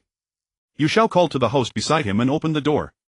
Immediately he was met with a musty odor that surged outward. It seemed to have been released, rushing towards Xiao. Generally, in an abandoned ancestral house, the first to open the door for renovation should be the host, not an outsider. If an outsider were to open it, it would affect the house's fortune, bringing misfortune to the host. Seeing the lights in the living room turn on, Xiao followed the host inside. In an instant he realized that the musty smell he had detected earlier was emanating from the left corner of the living room, where several dead black rats lay, their bodies decayed and emitting a foul odor. "This house of yours must have been uninhabited for quite some time, right?" Xiao turned to the host, asking as he covered his nose with his hand and walked toward the dead rats. Discovering that these black rats had all died of old age, their appearance was rather unpleasant. It was no wonder that the rats in the house had all perished. It indicated that it had not been lived in for at least several years, if not longer. "After my parents passed away, the ancestral house has been empty. It should have been nearly 10 years now," he said loudly, directing someone to clean up the dead rats. After inspecting these rooms, finding nothing amiss, Xiao finally felt at ease as he stepped outside, looking up at the ceiling of the living room. If the house is to be completely renovated, there shouldn't be any major issues. However, in my opinion, you should first pay respects to your parents and consult with them. Even if they have already passed, consider it a way to seek peace of mind. After speaking loudly to the host standing beside him, Xiao took out a chalk line from his backpack. Only after the host had paid respects to his parents could he delineate the house's layout. "I'm just an orphan. My parents disappeared when I was 15 and I have no way to pay respects. I just want to renovate the ancestral house to give them a home. After all these years, they must have long since passed away." He became sorrowful, recalling the immense blow from his parents' sudden disappearance years ago. Seeing this, Xiao hurried to the front of the kitchen, took a look around, then began marking out the layout with the chalk line. Soon he had outlined the corners of the house. "After demolishing the wooden house, just follow the layout I've drawn," Xiao said to the host after putting away the chalk line. He had just clarified the reason why a gust of wind was unable to disperse. As Xiao headed to the kitchen, he noticed that there were small trees surrounding the area. On the other side was a depression in the mountain resembling a wall had been built. Only the area directly outside the house was completely open. Both sides were blocked off, allowing only the front to disperse, yet the wind was blowing from the front, creating a sensation of entering a space enveloped by the wind. The host was calling for people to demolish the ancestral house. Xiao glanced at this, realizing he could not participate, so he decided to wander around. He walked up to a small hill and looked up. Not far ahead there was a mountain range that arched steeply, not very wide, resembling an oval pot lid. Just as he was about to express his admiration, he was interrupted by a man in a suit rushing over. "Master Yu, it's bad, you need to come and take a look," he said anxiously, looking at Xiao. "After we demolished the house, we found 2 intact skeletons lying beneath the wooden planks in the living room." Upon hearing this, Xiao rushed directly towards the ancestral house without hesitation. This was serious. There were skeletons buried in the center of the living room which would ruin the house's feng shui. As soon as he arrived, Xiao's eyes widened in shock. He had never seen anything like this before. It had never happened previously. On the floor of the living room lay 2 skeletal remains, one tall and one short. From this he deduced that one was a male skeleton and the other a female. The question remained, why were they buried beneath the living room? Xiao walked over to the 2 corpses, crouched down and examined them. To his shock, he discovered that a section of their throats had been severed. It could be concluded immediately that they had been killed and buried under the main room. However, Xiao was curious as to why the murderer chose to bury them underground rather than elsewhere. Xiao had seen many skeletons before and did not shy away. But when he turned his head, he noticed that the onlookers seemed very frightened, keeping their distance. Even the owner of the ancestral home stood 3 to 4 meters away. "What are you afraid of? Come over and take a look. Perhaps these 2 corpses are your parents." Xiao glanced at the owner hiding aside and said loudly. There was indeed some reason to say this. He had heard the owner mention that his parents had mysteriously disappeared when he was 15. Now discovering a male and a female corpse beneath the ancestral home, it would be hard to believe there was no connection. The owner, frozen in shock, was a source of irritation for Xiao. "If it wasn't your parents down there, that would be fine. However, if it really were them, seeing you like this might just make them die again, this time from anger. You all move the corpses aside first. After all, they are lying beneath this house and we cannot neglect them. Let me first choose a suitable burial site and you can assist with the burial." Stepping back a few paces, Xiao instructed the men in suits beside him. He felt that since their identities were unknown, it was indeed improper to ignore the 2 corpses. Soon he saw them trembling all over as they moved the corpses to one side. With that taken care of, Xiao had no further business here. Seeing that the ancestral home was almost dismantled, Xiao left the place.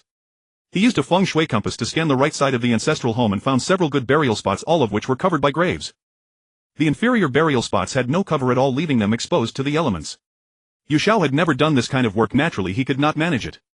Living people cannot be exposed to the wind and sun all day long, let alone the dead buried in graves. As noon approached, if he did not resolve this, it would mean leaving them exposed in the wilderness, albeit somewhat shielded by branches. After walking forward 100 meters or so, Xiao stopped in his tracks.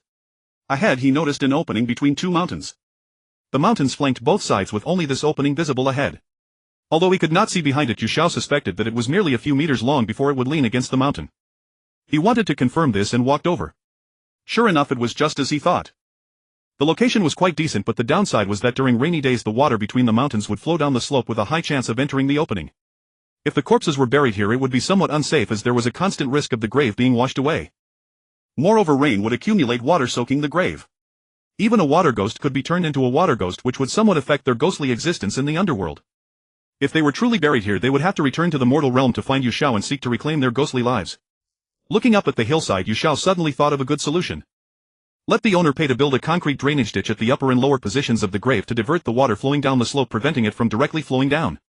After speaking softly, Xiao turned and hurried back to the ancestral home. He explained to the owner about the burial site he found and how to deal with it. Then he called over 2 men in suits and headed back. The ancestral home was already dismantled and they were just waiting to rebuild, so there was no rush. Xiao went to the village to borrow 2 shovels to dig the grave pit and prepared other materials. He saw the owner walking ahead, followed by several men in suits carrying the 2 corpses. You two go to the city first to buy 2 high-quality coffins along with incense and paper money, and also hire a few craftsmen to come and fix this. After saying this, Xiao turned to the 2 who were digging the grave pit.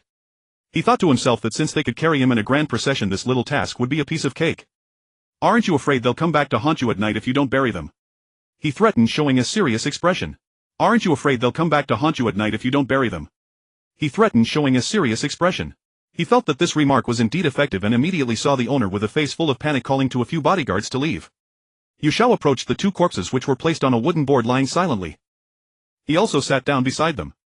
All he could do now was wait for the owner to return quickly to ensure a proper burial. As for the house repairs that had already been planned, how it would be done was no longer Xiao's concern. He also sat down beside them. All he could do now was wait for the owner to return quickly to ensure a proper burial. At his feet it seemed he had dug into something hard and the ground was quite solid. Seeing his astonished expression, Xiao immediately went over. Jumping into the grave pit, he was momentarily startled. He saw a stone tablet lying flat beneath him. He pushed aside a layer of dirt covering it and suddenly revealed a series of 8 rows of small characters. However, Xiao did not recognize them. They were carved with some ancient script. You two start digging around the edge of the stone tablet and pry it up. Saying this, Xiao jumped out. The depth of the grave pit was not yet sufficient and he had no mind to study the characters above. Soon after, Xiao and the 2 men in suits sat to rest. The grave pit was now dug and they only needed to wait for the coffins to arrive to bury the 2 corpses. Master Yu, the bosses have arrived. Suddenly one of the men in suits said loudly. On the road below, a large group of middle-aged men were carrying 2 black lacquered coffins toward them. Xiao turned to look and saw that there were many people. It did not seem very laborious. They arrived at the side of the grave pit in no time. He immediately called the 2 men beside him to help carry the corpses over and place them in the 2 coffins. Xiao took the paper money he had bought and tossed it into the air, continuing for 7 times. Unexpectedly, just as the coffins were closed, Xiao felt a sudden gust of wind rise in that place. It was not very strong, but it carried a chill. It felt as if he were standing in a snowy field in winter. He called for them to place the 2 coffins into the dug grave. Afterward, Xiao placed some paper money on the ground, lit incense, and began the ritual. Owner, you should come over and light some incense. After all, it was discovered beneath your ancestral home. Perhaps they died there and this would not harm you. He stepped aside and spoke to the owner on the left. Seeing that the 2 being buried had no descendants to mourn them, Xiao thought of letting him act as a filial son. To be honest, he guessed that the owner would certainly not agree, which is why he did not say it outright. He saw the owner quickly walking over, kneeling before the grave pit in front of Xiao, lighting 6 sticks of incense, and began the ritual. Of course he was unwilling deep down, but he was afraid that the 2 in the coffin would indeed come to find him in the mortal realm. Master Yu, can we start burying them now? After standing up, he looked at Xiao. You all divide the work. Some will build the drainage ditch and the rest can fill the grave with soil. He said loudly, pulling the owner beside him a few meters away. Xiao and the homeowner walked to the previously mentioned tree branch, remaining silent as they gazed towards the tomb. However, the homeowner was pondering why Master Yu had brought him here. Certainly there must be a reason. He questioned, did you call me over for something, and sensed an air of mystery surrounding the situation. The 2 corpses had already been buried and the ancestral house had long since been demolished, everything dealt with properly. Now it was time to prepare for rebuilding. There isn't anything else, but from my observation, if you wish to rebuild your ancestral house, you must choose an auspicious day, otherwise it might collapse after completion. After speaking to the homeowner, Xiao took out a feng shui compass, not using it at the moment but holding it firmly in his hand. According to the records of feng shui and location secrets, when constructing an ancestral house one must select a good day and pay respects to the land deity, as all land belongs under his jurisdiction. If one were to proceed recklessly, strange occurrences are bound to happen. Of course Xiao was not trying to scare him, such strange events had indeed occurred before. Years ago he and his master went down the mountain to help someone check their feng shui. They happened to pass by a village, and in one household the newly constructed house collapsed immediately after completion. Years ago he and his master went down the mountain to help someone check their feng shui. They happened to pass by a village, and in one household the newly constructed. Years ago he and his master went down the mountain to help someone check their feng shui. They happened to pass by a village, and in one household the newly constructed house collapsed immediately after completion. However, Xiao only revealed the truth to the homeowner to avoid having to return later. Since I've decided to rebuild the ancestral house, master, you please help me choose a date. It's not urgent, any day will do. He smiled and looked at Xiao, but internally he hoped to select a nearer date, as it was his parents who had built the house, and now that it was demolished and left vacant for so long he worried that his parents' spirits would have nowhere to rest. Once they finish with the tomb, we can go check out the ancestral house together. By then I will be able to choose a date, Xiao said loudly as he turned the feng shui compass in his hand. However, the ancestral house that the homeowner was planning to build was indeed somewhat remote from the village. If he were to select a date from the calendar, it might be a bit rushed, especially since this place was quite quiet, devoid of the usual village hustle and bustle. Thus Xiao thought that only by considering the orientation of the ancestral house could a good date be chosen. Soon after, the sound of firecrackers rang out from both sides of the tomb, adding a sense of grandeur. A large group of middle-aged men wanted to leave but were called back by Xiao. You all should light incense for the two. Since you buried them, it is proper to show some respect for the departed souls. Then this group of people lined up one by one to light a stick of incense before quickly distancing themselves. They were all very frightened. Seeing two corpses in broad daylight and having buried them with their own hands was unsettling. However, with Master Yu standing beside them, they felt somewhat braver, as he was a kind-hearted person. Xiao looked up at the few builders who had almost finished the ditches. He exhaled with relief, finally able to relax. Master Yu, can you tell me if my parents have passed away? Suddenly asked the homeowner beside him. Xiao was taken aback. How could he possibly know that, especially since he didn't even know how to tell fortunes? Even a general master would likely struggle with such a matter. Well, I can't do that. I haven't learned fortune-telling yet, he said, slightly embarrassed before heading towards the ancestral house. Upon arriving, Xiao used the feng shui compass to scan the surroundings of the ancestral house. After he had resolved everything, he hadn't remembered the details. Now he only needed to observe again, which wouldn't take much time. Behind Xiao, the homeowner was rushing over with a large group of middle-aged men. The ditches are finished and the builders have been sent away, he said as he stood beside Xiao. Walking to the left, Xiao began to circle around the ancestral house. A faint smile appeared on his face. If there was a good day, tomorrow would be one, and it was quite suitable for the orientation of the ancestral house. Homeowner, tomorrow was a good day for the reconstruction of the ancestral house, Xiao proclaimed loudly as he moved forward, surveying the group of middle-aged men. However, you all will need to spend the night here to infuse the house with the living's yang energy, lest it be filled with stagnant energy after the repairs are completed. Xiao was merely speaking the truth. Earlier he had heard the homeowner mention that no one had lived there for over 10 years and the house's yang energy had long dissipated, leaving only a gathering of yin energy. Regardless of whether the homeowner would live there in the future, he needed to ensure that some of the yang energy would permeate the house. It was hard to guarantee that if the house had not been lived in, wandering spirits might linger and claim it for themselves. Once they occupied the house, it would not be easy to ask them to leave later. Master Yu, you are not making things difficult for us, are you? How can so many of us stay in a house that hasn't even been repaired yet? The one who spoke first was not the homeowner but a slightly thinner middle-aged man among them. His face displayed astonishment, clearly struggling to understand Xiao's words.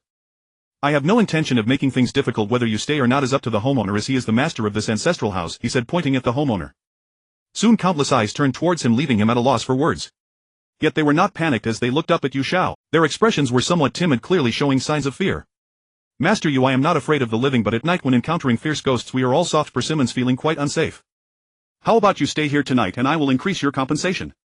What do you think? He whispered, pulling out a piece of paper from his pocket, quickly writing 1 million on it and handing it to Xiao. Although he spoke quite softly, it startled a large group of middle-aged men. Immediately all eyes were back on Xiao. It seemed that as long as he nodded it would be as if he called his own brother without issue. Xiao naturally accepted the money without hesitation, tucking it into his pocket. But he also understood that this included the homeowner's intention of wanting him to stay. Xiao was not ungrateful. He smiled at the homeowner. He reached into his backpack, took out the remaining talismans and handed them to the homeowner. Here, this is the exorcism talisman. Although there aren't many left, I think if there are truly fierce ghosts it's enough for you to last until dawn. Seeing that it was already afternoon, Xiao said this and turned to prepare to leave, but suddenly remembered there was one more thing he hadn't mentioned. You all will be quite bored tonight. Why not go down the mountain to buy some entertainment supplies? It's best that each person has a talisman just to be safe. After saying this, Xiao quickly left under the gaze of the crowd. After all, the matter was settled and lingering was not his. Moreover, this group of people did not seem like good individuals, so it was better to maintain some distance. Xiao walked down the mountain and suddenly recalled the earlier moment at the rental house where he spotted a mountain range in the distance, seemingly a place of feng shui. At that moment he felt compelled to investigate. After all, it was still not close to evening and there was plenty of time. It wouldn't take long to walk over there and he might also enhance his own abilities. Thus without a second thought Yu Xiao headed in that direction. As he walked along a winding path he began to feel a bit disoriented. What lay before him was hardly a road, it was practically a thicket of weeds. The various grasses underfoot had grown up to his ankles. However, his patience remained intact as he leaped over layers of grass, sprinting until he finally emerged. Looking ahead at a muddy path, Yu Xiao began to run. He thought it would save him some time, for once night fell in this remote area, who could guarantee that nothing strange would happen? It really seems closer, but it feels farther when walking, he exclaimed in dismay as he looked up and discovered that the feng shui spot was still several thousand meters away. Immediately he slowed his pace and began to observe the scenery along the sides of the path. To his left a mountain range appeared particularly unique. The entire mountain stretched long, resembling the back of a dragon deeply entrenched in the ground. On either side of the middle section there were also short mountain ranges. Together they painted a majestic scene of a dragon soaring in the sky. Yu Xiao was taken aback, sensing that this dragon-like mountain range was likely a site of danger rather than a place of good fortune. The mountain range resembled a flying dragon, as if ready to take off at any moment. However, its nature was quite volatile, prone to sudden ferocity. The reason Yu Xiao considered this place a dangerous site was that such flying dragons were not true dragons, their bloodlines entirely different and lacking the essence of a true dragon. If there were a village at the foot of this mountain they would probably lose sleep day and night, he said, then continued forward without further observation. The naturally formed shape of the mountain range could not be altered. Unless it was dismantled like the ancient tale of Yugong moving mountains, there was nothing anyone could do. Since ancient times there have been many sites of danger, but it takes a feng shui master's assessment to determine if they are suitable for habitation. Soon he finally arrived at the cave he had seen earlier, but it left him puzzled. Before him lay a rather ordinary mountain landscape. There was no sign of the feng shui cave he had imagined. Upon closer inspection Yu Xiao found nothing particularly special about this mountain. Could it be that I misjudged, or does the mountain range move? He wondered, bewilderment in his eyes as he took out his feng shui compass to investigate, yet he felt disappointed. Even the compass did not indicate a good site. It left him in a slightly gloomy mood. Having spent time seeking a feng shui treasure, he felt it was a complete waste of energy, especially as the sun was setting and night would soon fall. What a wasted trip, now I'll have to find my way home in the dark, he complained, turning to find a small path to leave the area quickly.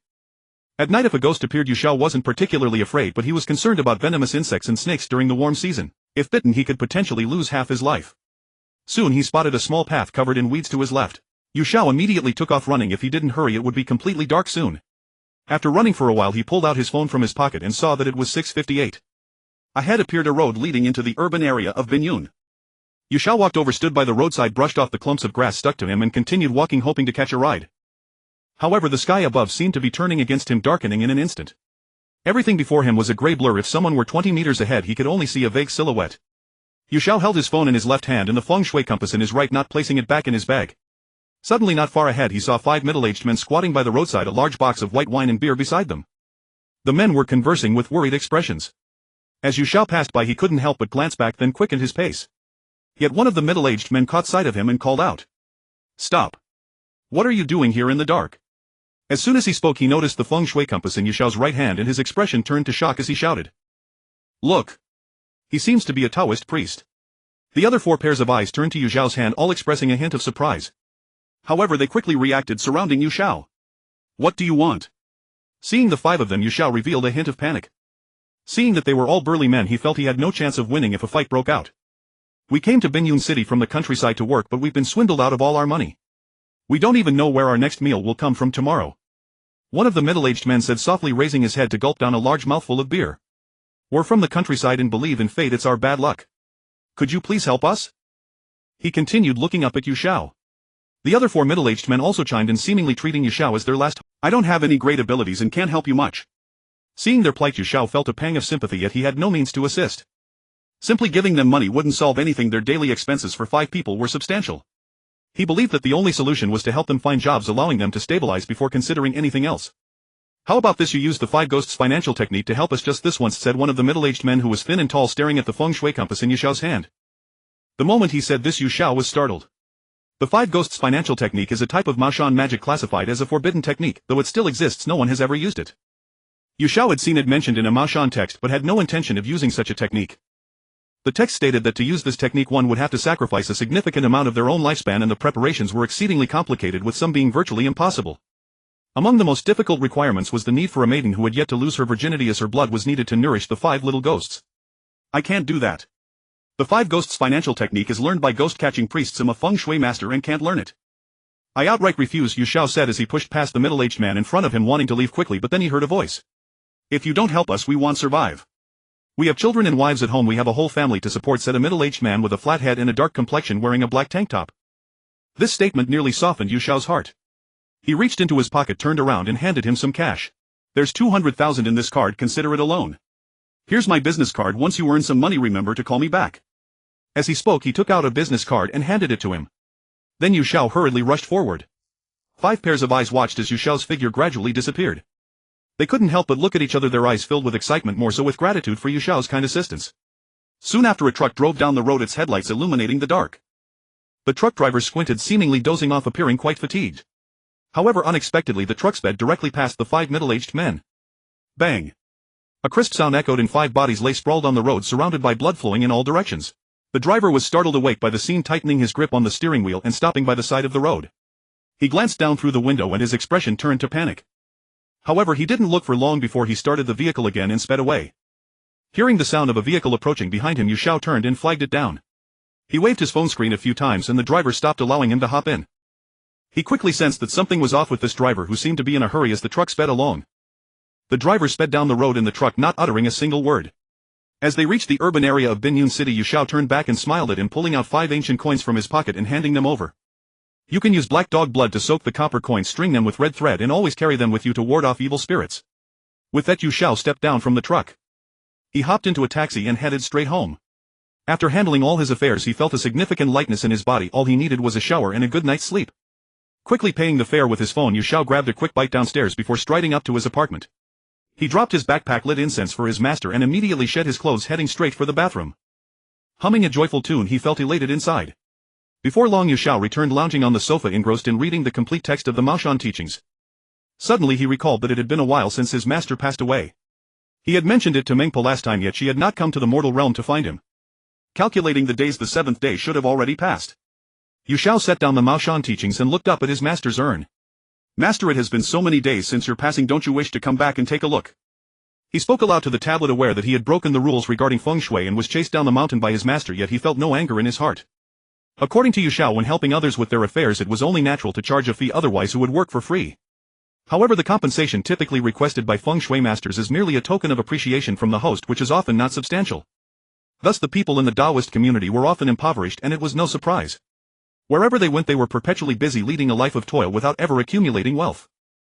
Yu Xiao did not want to be bound by these rules. He felt that the effort and energy he expended should naturally merit some reward. After all, one must live and others must survive too. Ever since he broke this rule, he found himself with a significant amount of savings. Yu Xiao stood up, turned off the lights in the room and walked to his bedroom for a good night's sleep. Only in the living room behind his master's tablet did the lid of the urn suddenly pop open, releasing a wisp of blue smoke that swirled around. It wasn't until the next morning that the sun shone upon him. Yu Xiao finally woke up, washed up, casually grabbed his backpack and before leaving lit incense for his master and quickly stepped out the door. He first went to the bank to exchange a check and then he reissued a card. Earlier he had lent the only cash he had to those 5 middle-aged men, which could be considered helping them once. After withdrawing some cash, Yu Xiao walked down the street, his eyes gleaming as he watched a group of elegant women. The heat of the season was indeed intense. Standing under the sun, if one did not sweat, it seemed as though the sun was quite displeased. Yu Xiao had no intention of resting today. He planned to walk around and perhaps find some business opportunities. However, after a long detour he found no peculiar places. The feng shui in the area was rather ordinary, neither auspicious nor ominous. Yu Xiao entered a restaurant, took a seat by the window, ordered some food and gazed outside. Just as he was halfway through his meal, his gaze suddenly froze. Outside on the street, a young woman with a ponytail wearing a light shirt and denim shorts happened to pass by Yu Xiao's line of sight. However, he noticed that there was no shadow beneath her feet. Thinking he must have been seeing things, he quickly closed his eyes and opened them again, only to find that among the passing pedestrians except for her, everyone else had their shadows clearly cast by the blazing sun. "What the hell, this person really doesn't have a shadow," Yu Xiao exclaimed in shock, quickly finishing his meal, hurriedly paying the bill and rushing out. This was indeed a rare sight. Every living person standing under the sun had a shadow, but this young woman was entirely different, with no shadow to be seen behind her. Nevertheless, Yu Xiao did not wish to alarm her. He quietly followed behind, waiting to uncover the reason before determining whether she was a supernatural being. He felt that if she were a ghost, even if he had 10 times the courage, he wouldn't dare to walk under the sun. Suddenly he saw her come to a stop, opening a car parked by the roadside and getting in. In a moment the car sped away almost as if it were flying. Yu Xiao hailed a taxi and followed closely behind. He thought to himself that since he had nothing better to do today, he might as well play a game of cat and mouse. He believed that the young woman had already noticed someone was following her, otherwise she wouldn't have gotten into the car and sped away. Yet Yu Xiao was still somewhat careless, and after following for a while he surprisingly found that she had mysteriously vanished. Even the car she had entered disappeared without a trace. This left Yu Xiao stunned. It was already strange enough for a person to vanish, but how could the car disappear as well? He got out of the car and looked around, finding no trace. Then he glanced up at a small alley on the left which was blocked by dilapidated houses presenting a rather dark atmosphere. Even in the midday sun it was difficult for light to penetrate. Although he found it somewhat eerie that no one was moving in the alley, Yu Xiao dared not speak recklessly. In daylight one could still see clearly. There was nothing particularly strange. It was generally only at night, during the time when darkness prevailed over light, that one could witness whether this alley truly held any mysteries. This alley looks simple enough, yet there isn't a single passerby. Could it be that there's really? Yu Xiao whispered. He took out his feng shui compass and was about to investigate when he felt a heavy pat on his left shoulder. Young man, what are you staring at in that alley? No one lives there anymore. I heard from those who moved out that it is going to be rebuilt. It has been abandoned for a long time, a suddenly appearing old woman said to Yu Xiao, her eyes filled with confusion. Turning around he saw her face full of wrinkles, carrying a vegetable basket in her hand. Auntie, it's nothing. I was just passing by and taking a look, Yu Xiao replied with a smile before leaving. Hearing the old woman say that the place was abandoned, it looked rather eerie inside. He guessed that if there were no ghosts residing there it would indeed be hard to explain.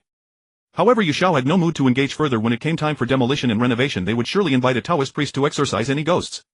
Right now he just wanted to clarify why the young woman he saw had no shadow. Just as Yu Xiao left behind him on a crumbling wall in the alley, a figure suddenly appeared, shrouded in a grayish hue. It resembled a gray photo that someone had stuck to the wall, but its eyes could move.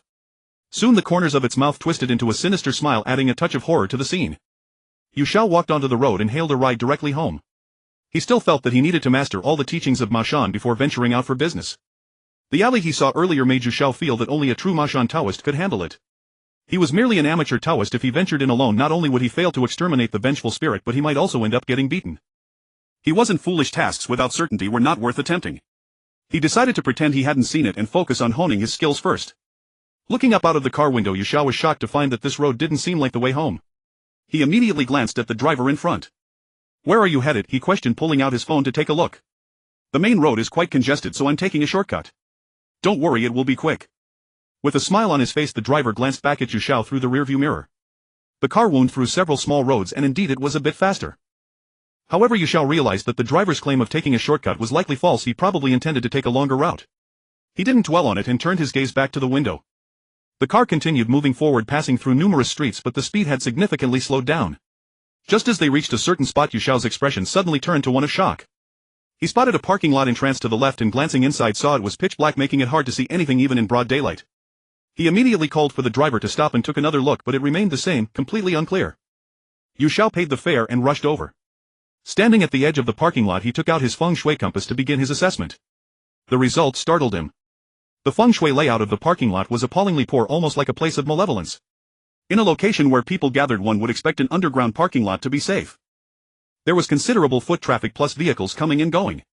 However, Yu Xiao found the underground area to be ominous and dimly lit. From the entrance it was clear that visibility was poor.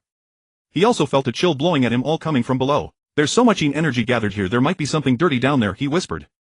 Just as he was about to muster the courage to step inside and investigate, a security guard intercepted him. What are you doing? Planning to steal a car? He stepped in front of Yu Xiao wielding a baton and looked. The security guard was tall and fair-skinned, though he appeared a bit thin. Yu Xiao immediately smiled and took a few steps, walking in so boldly it was no wonder he was stopped by the security guard. I noticed the parking lot doesn't seem very clean, he said, focusing on the guard's expression. He thought to himself that if there really were strange occurrences, the security guard should have sensed them too. He wanted to test the waters, perhaps this guard knew something. Not clean. Who said that? We have staff cleaning every day, how could it be? The guard looked into the parking lot. Although it was dim, there was no visible dirt. His expression turned aggressive and he realized that the guard was trying to divert attention. He waved his baton, gesturing in front of him. You better leave, otherwise don't blame me for treating you like a car thief. He glared at Yu Xiao, clearly intent on not letting him make any sudden move. I'm not talking about cleanliness, I mean there might be ghosts in the underground parking lot, he bluntly stated, suspecting the presence of spirit. Yu Xiao noticed the guard's expression change dramatically, as if he were suddenly afraid of ghosts. He quickly stepped aside and stealthily glanced inside. No way. I just started a few days ago, don't trick me. His face was filled with surprise, still somewhat skeptical of Yu Xiao's words. He looked back, seemingly doubtful of the young man beside him, wondering how he could know. Why would I trick you? If you don't believe me, go patrol the parking lot alone tonight and you'll find out if it's true or not, Yu Xiao said, sternly, casting a serious glance. The presence of any dirty entities could only be confirmed at night. It was usually hard to see them during the day. However, a malevolent spot was different. While it could blend with areas of energy, even allowing vengeful spirits to reside, it still belonged to the realm of the living. Part of the feng shui layout was artificially constructed containing both good and bad elements, with some areas being malevolent and others auspicious. Ultimately it depended on the mindset of the feng shui master at the time. If the heart is good, it is a lucky spot. If the heart is bad, it can become a malevolent spot that destroys the area. There are also naturally occurring feng shui locations which can be distinguished between good and bad depending on how the feng shui master utilizes them. Lu Sheng took out his business card and handed it to the guard. "This is my contact information. If you truly encounter something dirty or need feng shui consultations, contact me. My fees are not high, but the results are the best." After saying this, Lu Sheng turned and left.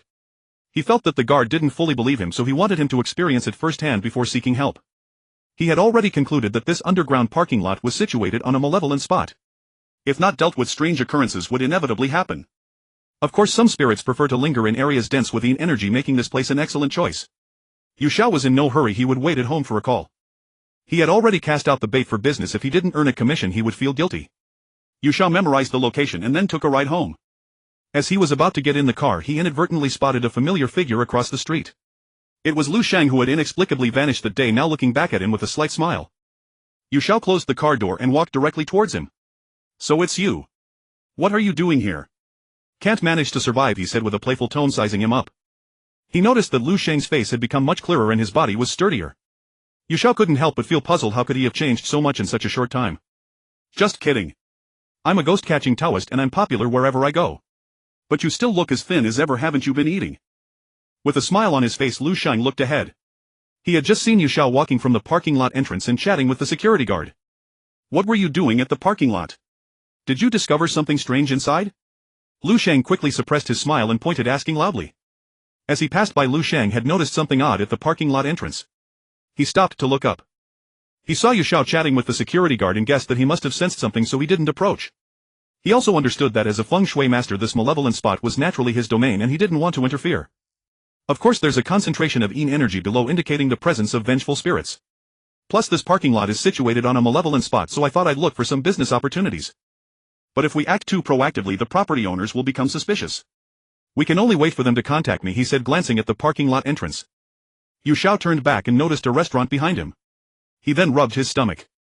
"It's been a while since we last met. Shouldn't you treat me to a meal?" Lu Sheng. Stepping aside, Lu Sheng said playfully while pulling on his arm, leading him towards the entrance. Seeing Lu Sheng order a lot of dishes made Lu Sheng's expression darken. He felt that Lu Sheng hadn't changed at all and was still a glutton. Stepping aside, Lu Sheng said playfully while pulling on his arm, leading him towards the entrance. Seeing Lu Sheng order a lot of they chatted about recent experiences and couldn't help but burst into laughter. It wasn't until Lu Sheng mentioned that he later visited the old man's grave that Lu Sheng's smile faded, turning serious. He was well aware that although they had taken all necessary precautions, neither of them could predict when the corpse in the coffin would reanimate. Lu Sheng raised his glass, preparing to toast him. Lu Sheng's actions were indeed commendable. He had taken extensive precautions and remained vigilant to prevent any zombies from causing trouble. Having seen the parking lot earlier, Lu Sheng felt there was nothing to worry about now. If there truly were vengeful spirits dwelling below, he had Lu Sheng by his side, a legitimate Maoshan Taoist and an expert in exorcising ghosts.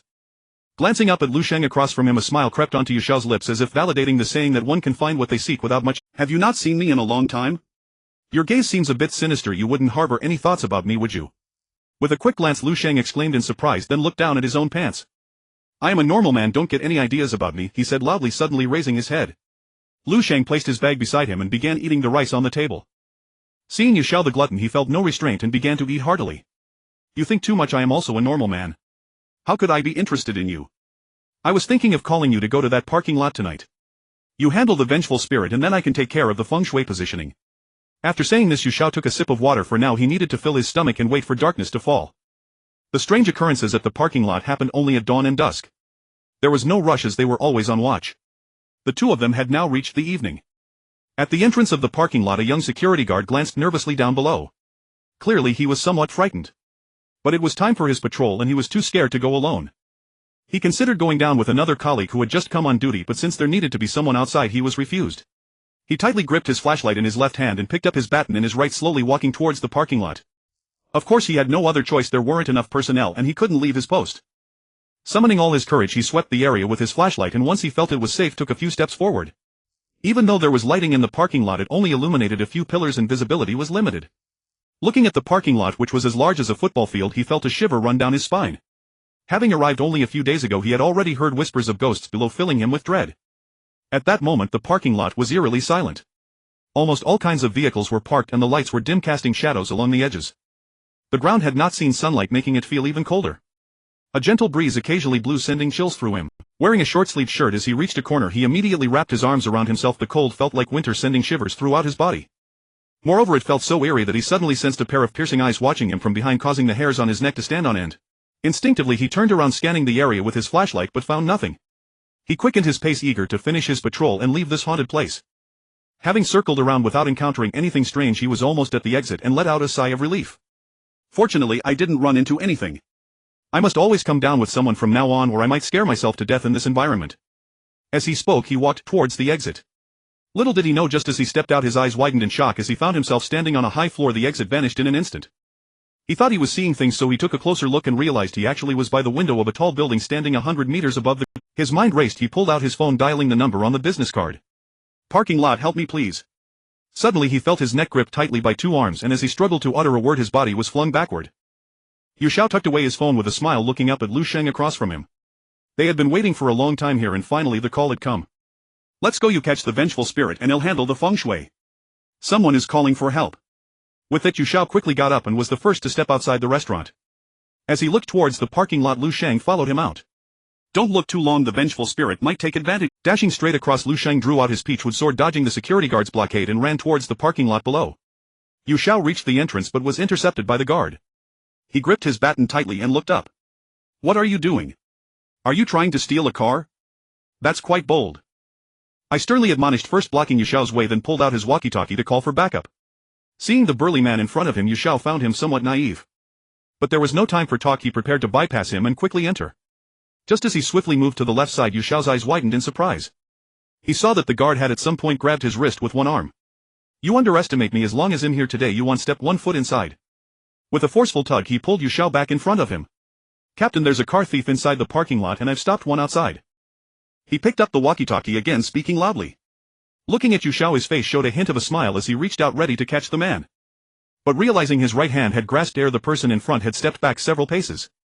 "You big fool, step aside or don't blame me for being rough with you." After saying that, Xiao stepped to the left. But he noticed the guard also moved to the left. It seemed like he was determined to block Xiao today. Seeing this, Xiao charged forward, employing the martial arts taught by his master. But as he threw a punch, he was astonished to see the big guy dodge it. "Well, it seems you have some skills." After saying this, he swiftly moved around to the back of the big guy. Just as the guard turned, Xiao threw a punch, striking him squarely in the abdomen. "Honestly, I wasted some time with you. I could have dealt with it down below already." Not wanting to linger, Xiao dashed towards the parking lot below. He saw Lu Sheng supporting the guard against the wall, then walked further inside. Xiao approached the guard and examined his complexion. To his shock, he noticed the guard was pale, clearly terrified, and had fainted, indicating that a significant amount of his life energy had been drained. Xiao then took out the feng shui compass to scan the parking lot. Shortly after, Lu Sheng walked over and saw Xiao focused on the compass. "I thought the vengeful spirit would be fierce, but it turned out to be a recently deceased female ghost. It was easy to handle. However, it's quite cold down here. Hurry up, I don't want to catch a cold here." Lu Sheng walked over to the guard to stabilize his spirit. Then he saw 5 security guards descending from above, each wielding a baton, looking aggressive. A group of security guards rushed down, surrounding Lu Sheng.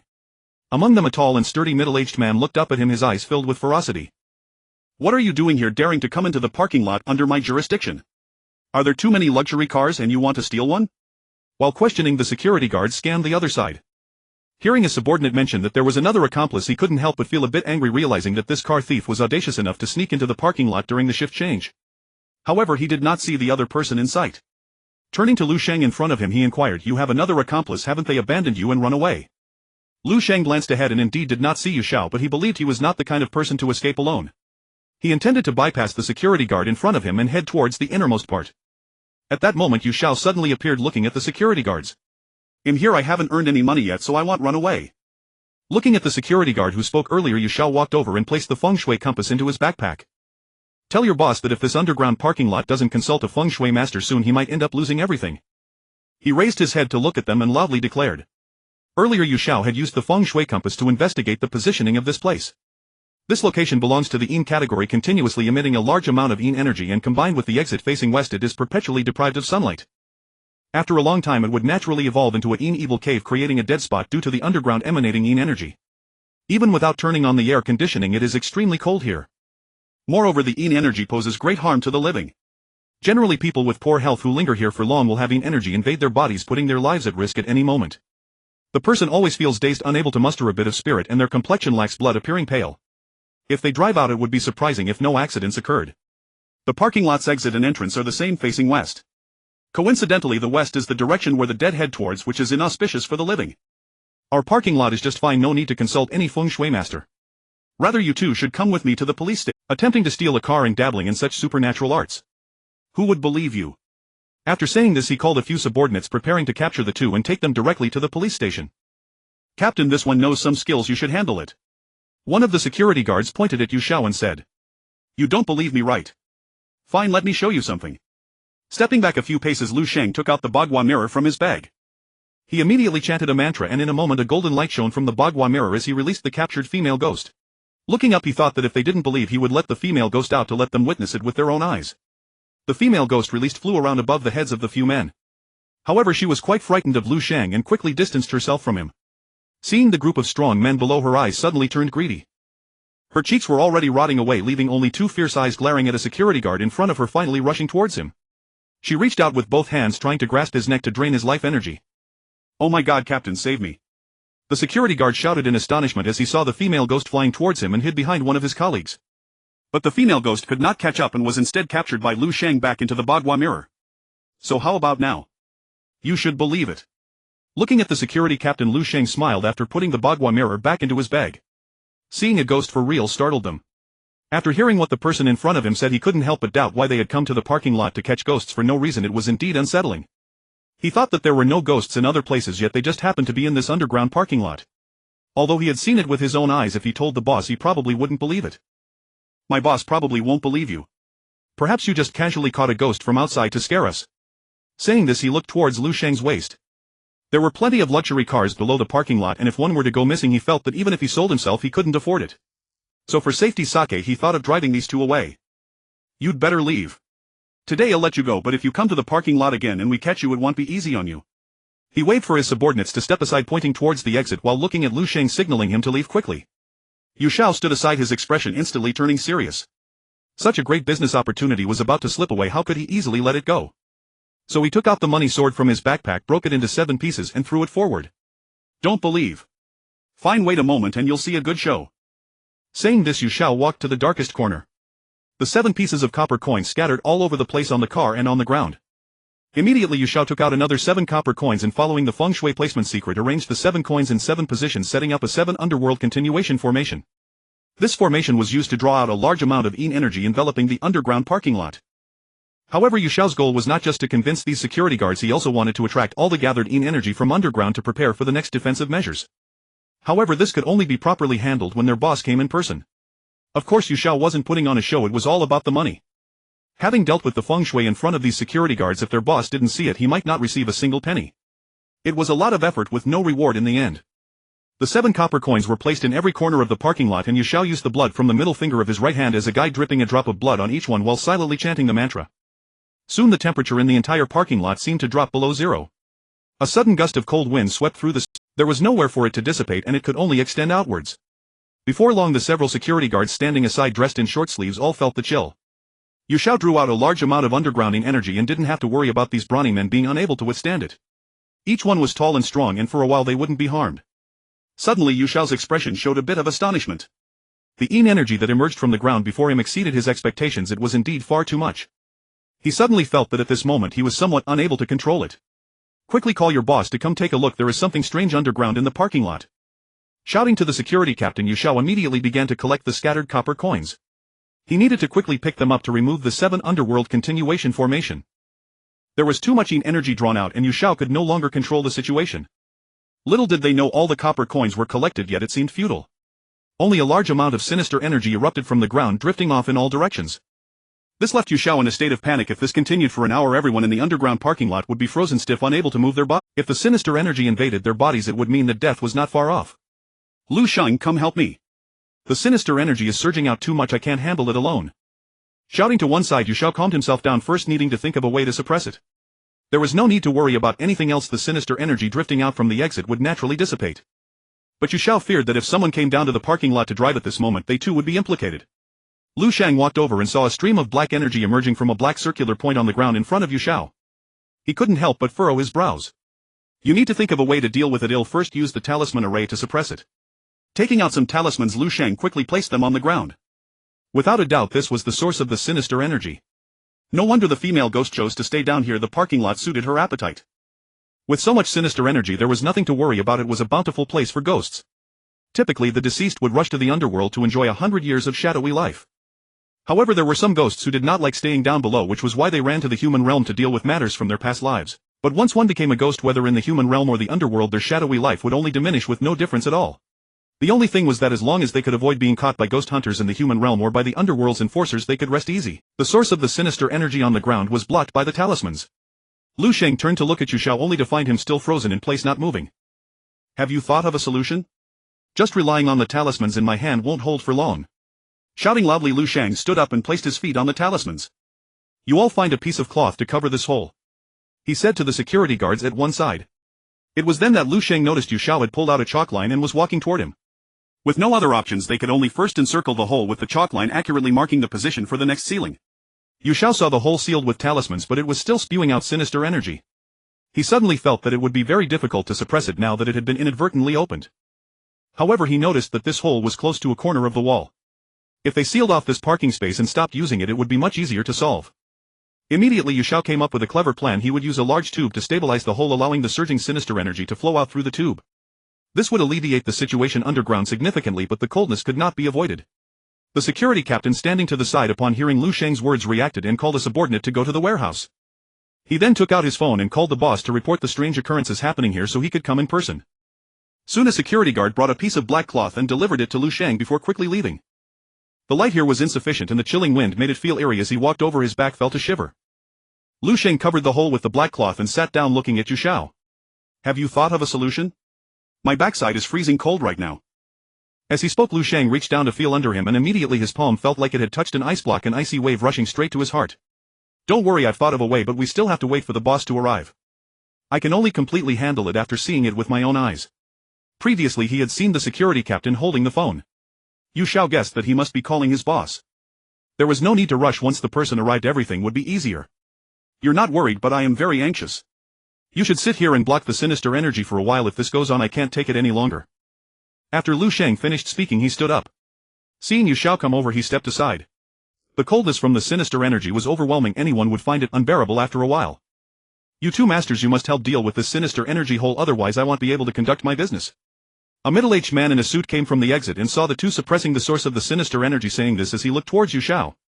This sinister energy hole existed when the parking lot was being repaired. At that time I had invited a feng shui master to take a look and seal it. However, he said that the underlying mysteries were too profound for him and he could only temporarily seal it. I never expected it to break through the seal today. I still need both of you masters to help seal off this hole of sinister energy. The position where the sinister energy hole was sealed was right here. But he also knew back then that if not resolved, the problems would only worsen. Recalling the feng shui master from back then, he did not explicitly state what had caused the issue below. However, he did say that precautions must be taken. After all, the parking lot has many customers now. If something were to happen, the losses wouldn't matter much, but the fear was that it would be forced to close in the future. If the strange occurrences of the parking lot were to spread, customers would also decline. Once everyone knew that something strange was happening here, they would definitely not choose this place. If we want to completely resolve this, it may be somewhat difficult. However, from my observations, the underground is quite complicated. There may be a hidden river directly connecting to the underworld. Xiao shared the information he detected. In fact, the hidden river was just a guess. He found it hard to believe without actually seeing it. However, seeing so much sinister energy surging from below made the guess seem more credible. The only solution is to buy a pipe to stabilize at the hole and direct the sinister energy outside. As long as it does not harm the parking lot, it will dissipate naturally once it flows outside. After saying this, Xiao noticed the man in the suit smiling, evidently agreeing with this idea. This exit must be changed. It can't face west. It can be built in other directions. After finishing, Xiao walked around the area of the hole for a few steps. It must be said this sinister energy was indeed quite cold. His backside felt completely frozen. He then immediately instructed the security captain to purchase the pipe. With a smile on his face towards Xiao and Lu Sheng, he said, "Don't worry about our work. This time it was resolved, but in the future don't mess with the pipe, otherwise it might burst at any time. As for the cost this time, what do you think?" Xiao looked up at him and reminded him. Of course, the reward was also brought up. After such a big event, if he didn't take the initiative, it might not go well. Seeing him pull out a paper from his pocket and write 2 pages before handing them to Xiao and Lu Sheng. "A little token of appreciation, please accept it." When Yu Xiao took it and looked, it was indeed a little token. It only wrote 50,000 on it. He couldn't help but feel a surge of anger. Why was such a big boss so stingy? Soon the two were invited outside to rest for a while. They waited until the pipe was bought before Yu Xiao went to finalize the last issues. Almost an hour later, Lu Sheng walked over to the restaurant across the street.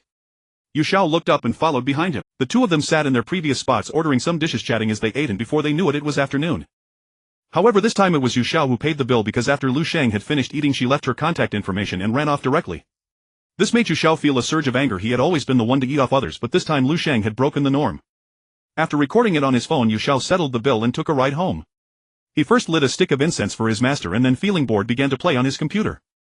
He played several intense rounds of games dominating the battlefield. It wasn't until nearly 11 o'clock that Yu Xiao turned off the computer and got up to take a shower. He prepared to have a good sleep.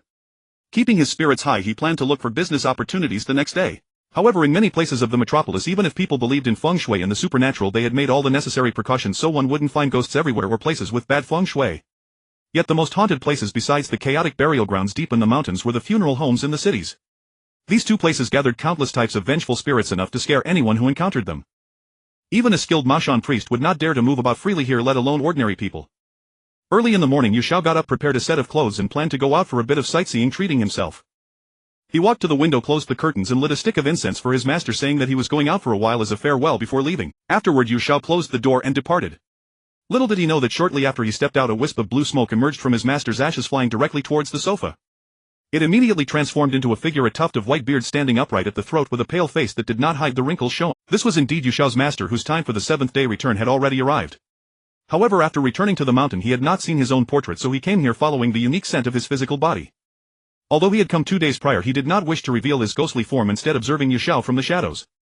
He noticed that Yu Xiao's greedy nature had not changed. This brat, relying on a bit of feng shui, dares to collect so much wealth. His audacity is growing. While saying this, he pointed, and the television in front of him surprisingly turned on by itself. While he spoke with reproach towards Yu Xiao, he still cared about him deeply. His parents had passed away early in life, and it was not easy for an old man to raise him. Of course he hoped Yu Xiao would succeed, but he felt that Yu Xiao was far too lonely. From the moment of his birth, his fate had been marked with misfortune. Looking up at the television, he couldn't help but shed old tears.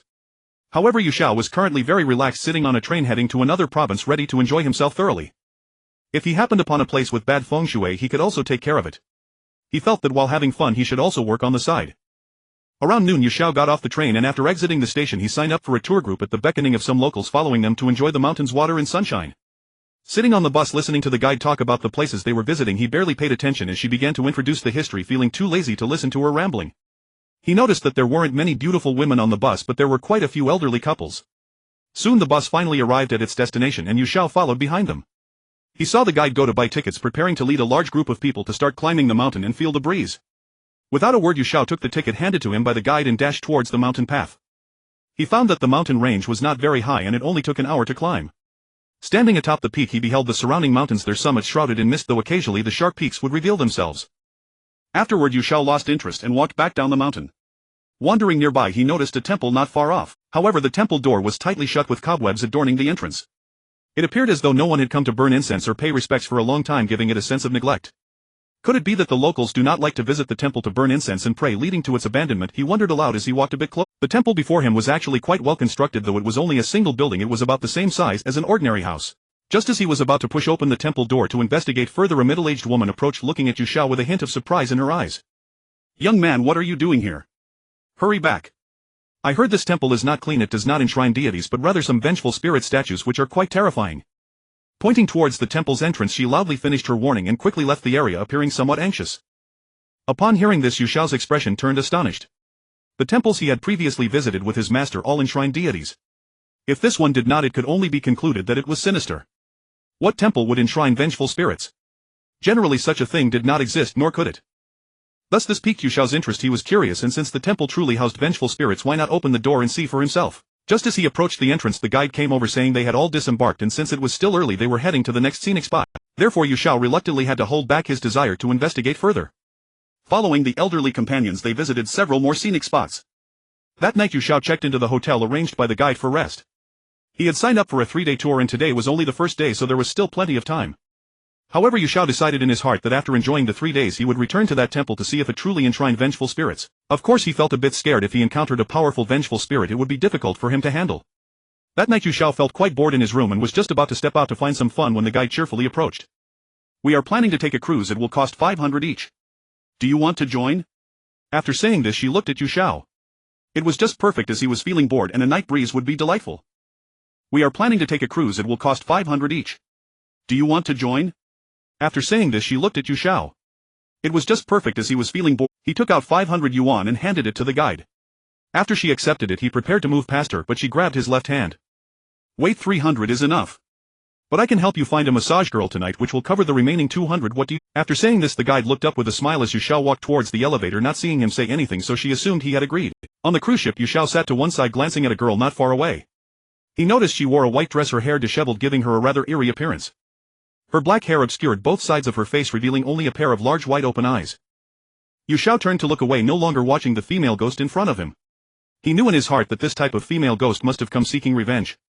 He was here for leisure and had no intention of dealing with a ghost, so he could only pretend not to see her. In the dead of night the tour guide led a group of people back to the hotel. True to her word, she had indeed found a rather revealingly dressed massage girl for Yu Xiao. Lying on the bed he began to indulge himself. Yu Xiao closed his eyes, enjoying the pleasant sound of his bones crack. After a while the massage girl paused her movements, adjusted her hands and promptly resumed the massage. But suddenly her eyes closed, and when she opened them again her gaze appeared weak and feeble. With her fair hands she pressed against Yu Xiao's back. To his surprise her hands became damp as if they had just been washed in water, leaving a large wet patch. You haven't dried your hands, it's a bit cold, Yu Xiao said, feeling the chill on his back. He opened his eyes and turned around only to see the massage girl immediately shedding her clothes. She lunged at Yu Xiao, but it was not for the purpose he feared. Instead her sharp fingernails seemed poised to pierce his chest, her expression fierce. What are you doing? I have no enmity with you. Why do you want to kill me? He quickly twisted his body to dodge a fatal strike. As Yu Xiao voiced his confusion he noticed the water on her arms. You are a water ghost, he exclaimed in surprise, immediately pushing her away and standing up. He had never provoked a water ghost and he was shocked that she had come to him.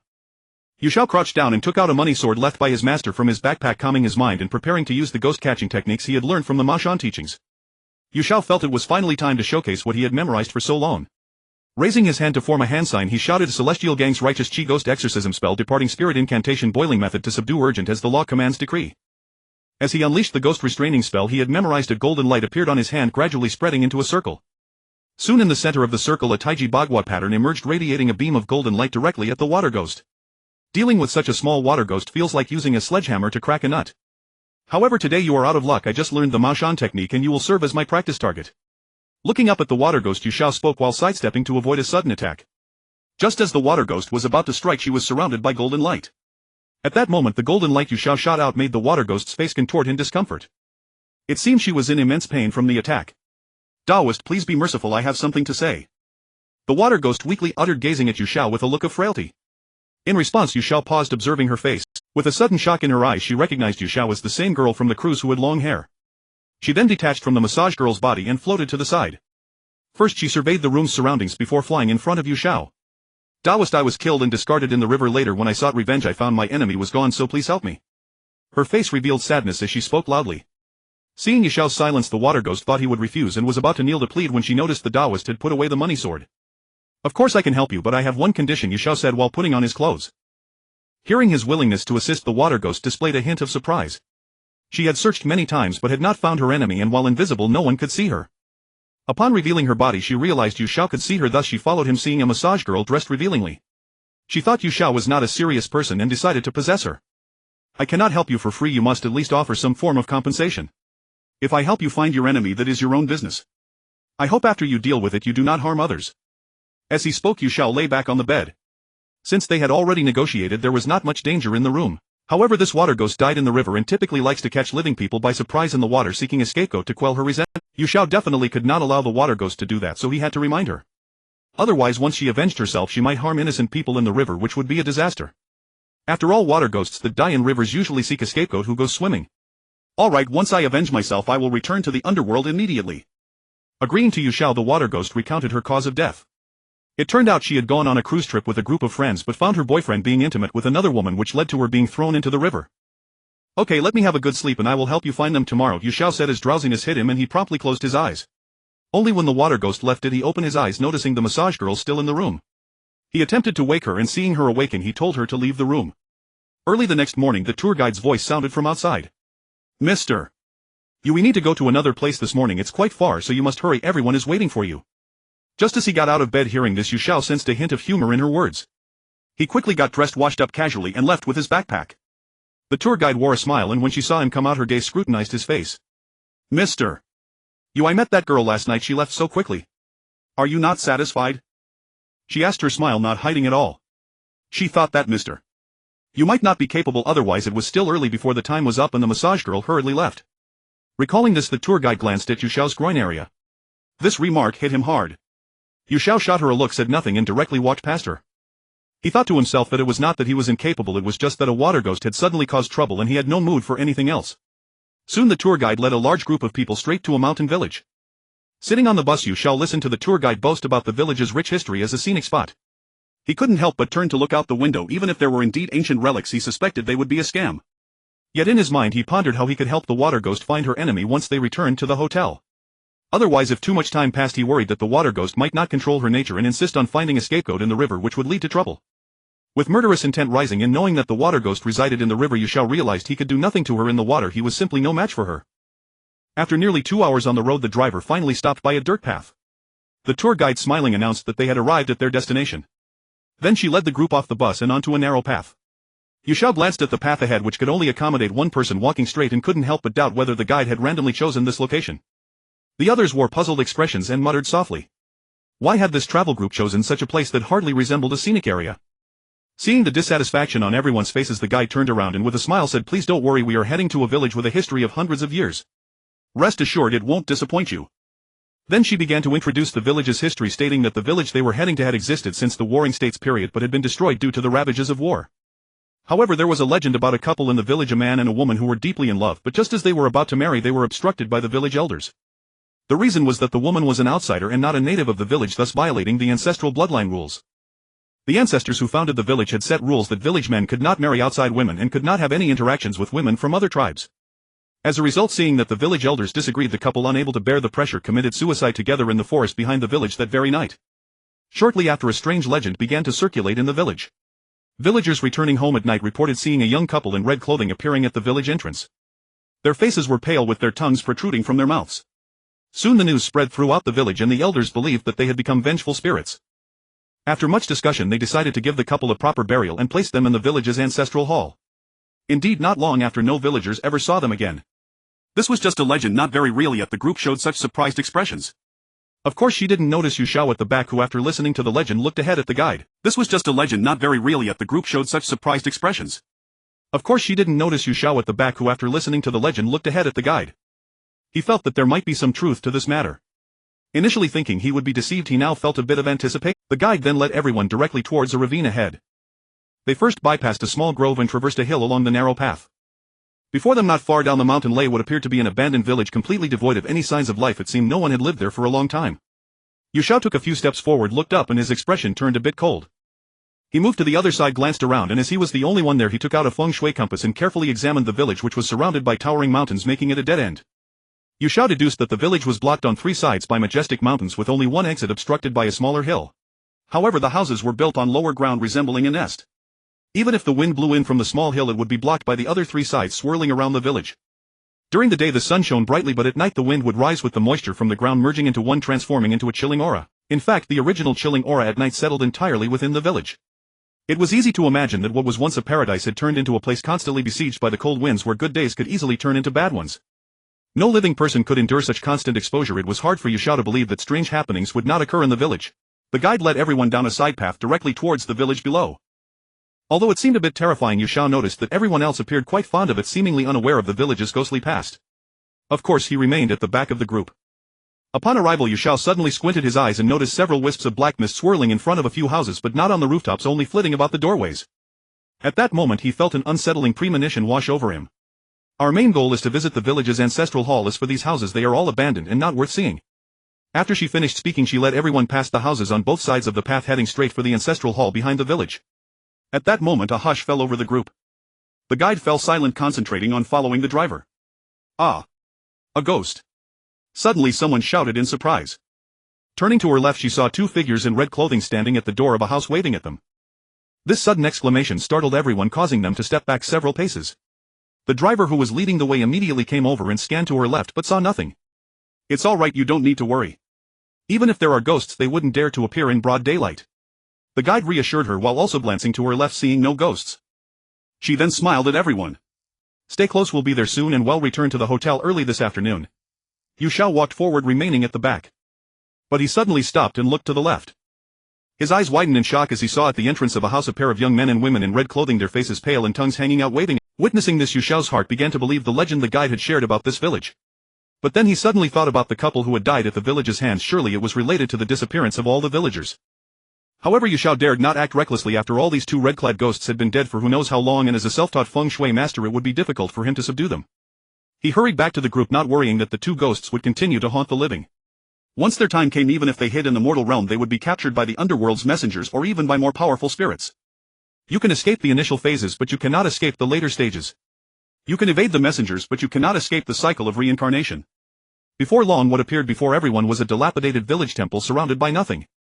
It resembled a temple but was in a state of ruin.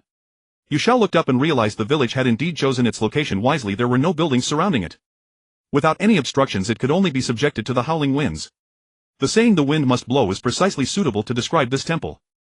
Everyone please look. Although this ancestral hall resembles a temple, it has been here for some time. When their ancestors came here to escape the chaos of war, they built the village in this untroubled place to continue their bloodline, which is why it is stipulated that the men of this village must marry women from the village. Yu Xiao stepped forward, standing at the entrance of the ancestral hall, momentarily halting the tour guide's actions. Just a moment ago he had inadvertently noticed a swirl of dark energy inside. If opened without caution, countless streams of dark energy would surge forth. Most of the people behind him were elderly. They would undoubtedly fall victim if they were caught off guard. This remark drew the attention of the crowd to Yu Xiao, their faces filled with confusion. The ancestral hall hasn't been open for a long time. It's sealed inside, and over time dark energy or possibly yin energy accumulates within. If you open it without any precautions, we might all be invaded by dark energy, and if we can't escape, death would not be far off. Taking out a measuring tool, Yu Xiao spoke as he wrapped the entrance with string, encircling it with line after line before moving to the other side. The wooden walls of the ancestral hall before him were mostly rotted. Moving closer, Yu Xiao lifted his foot and kicked a wooden plank open. He quickly sidestepped to a different spot. He planned to open a door on each side of the ancestral hall, first dispersing the dark energy within and allowing other odors to dissipate as well. This way, when they entered to take a look, there would be no danger. Yu Xiao was not gentle with the wooden planks. He kicked them open directly. The release of dark energy was limited to the four sides of the ancestral hall, opening only one wooden piece. Once done, Yu Xiao quickly returned to the entrance, focusing on the tour guide in front of him. Wait a moment. We can only safely enter after the dark energy and other odors have completely dissipated. After saying this, Yu Xiao looked back at the entrance. He noticed that the architecture indeed resembled ancient styles, with two golden door rings on either side of the entrance. At this point, Yu Xiao realized that everyone's gaze was not directed at the entrance of the ancestral hall, but rather all were focused on him, as if something about him had drawn their attention. Especially among the elderly, their expressions showed astonishment. "Young man, I didn't expect you to understand such knowledge," said one elder around 60 years old, looking at Yu Xiao. "I have studied feng shui, but for safety's sake we should wait a while before entering," Yu Xiao said candidly, turning to look at the tour guide beside him. "I want to ask, why do you insist on bringing everyone to see the ancestral hall?" He quietly inquired, wanting to clarify why they had traveled so far just to see this ancestral hall. Yu Xiao certainly found it hard to believe. Looking up at the tour guide's eyes, he found nothing strange. She wore a slight smile as she glanced at the group below. "I've heard that there is a secret in the ancestral hall, but I don't know what it is. However, we are just here to visit to understand which surname belongs to the ancestors of this village." After saying this loudly, she looked toward the entrance of the ancestral hall, her eyes filled with anticipation, as if something inside deeply captivated her. At this moment everyone fell silent, becoming still. Yu Xiao suddenly felt that it was probably the tour guide's mention of a secret that had piqued everyone's interest. However, Yu Xiao was also very curious to understand what this secret was. Afterwards, the tour guide, concerned that everyone might become bored waiting, began to speak about the ancestors of the ancestral hall. She said that when they moved here in a group of several dozen people, this area was still a vast forest. They fought against various snakes and fierce beasts, battling countless times before they could fully occupy this land. In the end, not many remained, but thankfully they could continue the ancestral worship. For many years the village gradually expanded, though it consisted of only about 20 households. Yu Xiao had no interest in listening to her story. He leaned against the door, straining to hear inside. Suddenly his expression changed in surprise as he seemed to hear a sound resembling broken dishes. But just as he turned around, he discovered that the driver had silently vanished. "All right, everyone can go in now." The tour guide pushed open the large door and stepped in first, seeming quite anxious, leaving the others behind. Watching everyone enter one by one, he followed at the end. As soon as he stepped inside, the driver appeared behind him, smiling at Yu Xiao before joining the group. He also wore an anxious expression, moving beside the tour guide under Yu Xiao's gaze. A forced smile indicates something sinister. After saying this, Yu Xiao stepped further inside. He was taken aback by the sight of rows of memorial tablets before him. In this ancestral hall, regardless of age or gender, all were placed here after death. It was indeed peculiar, he had never seen such customs before. However, he noticed their common surname, which was rather complex. Yu Xiao thought that though it was recorded in the book of surnames, it was rarely mentioned being the Shan surname. Yu Xiao took out a feng shui compass to assess the position of the ancestral hall. He felt that while the terrain was quite good, the chosen location posed some concerns. With no obstructions on all sides exposed to wind and rain over time, the wooden walls might not withstand the wear and could collapse at any moment. What captivated him was not the interior of the ancestral hall but the darkening sky outside. He noticed that at some point it had turned dim.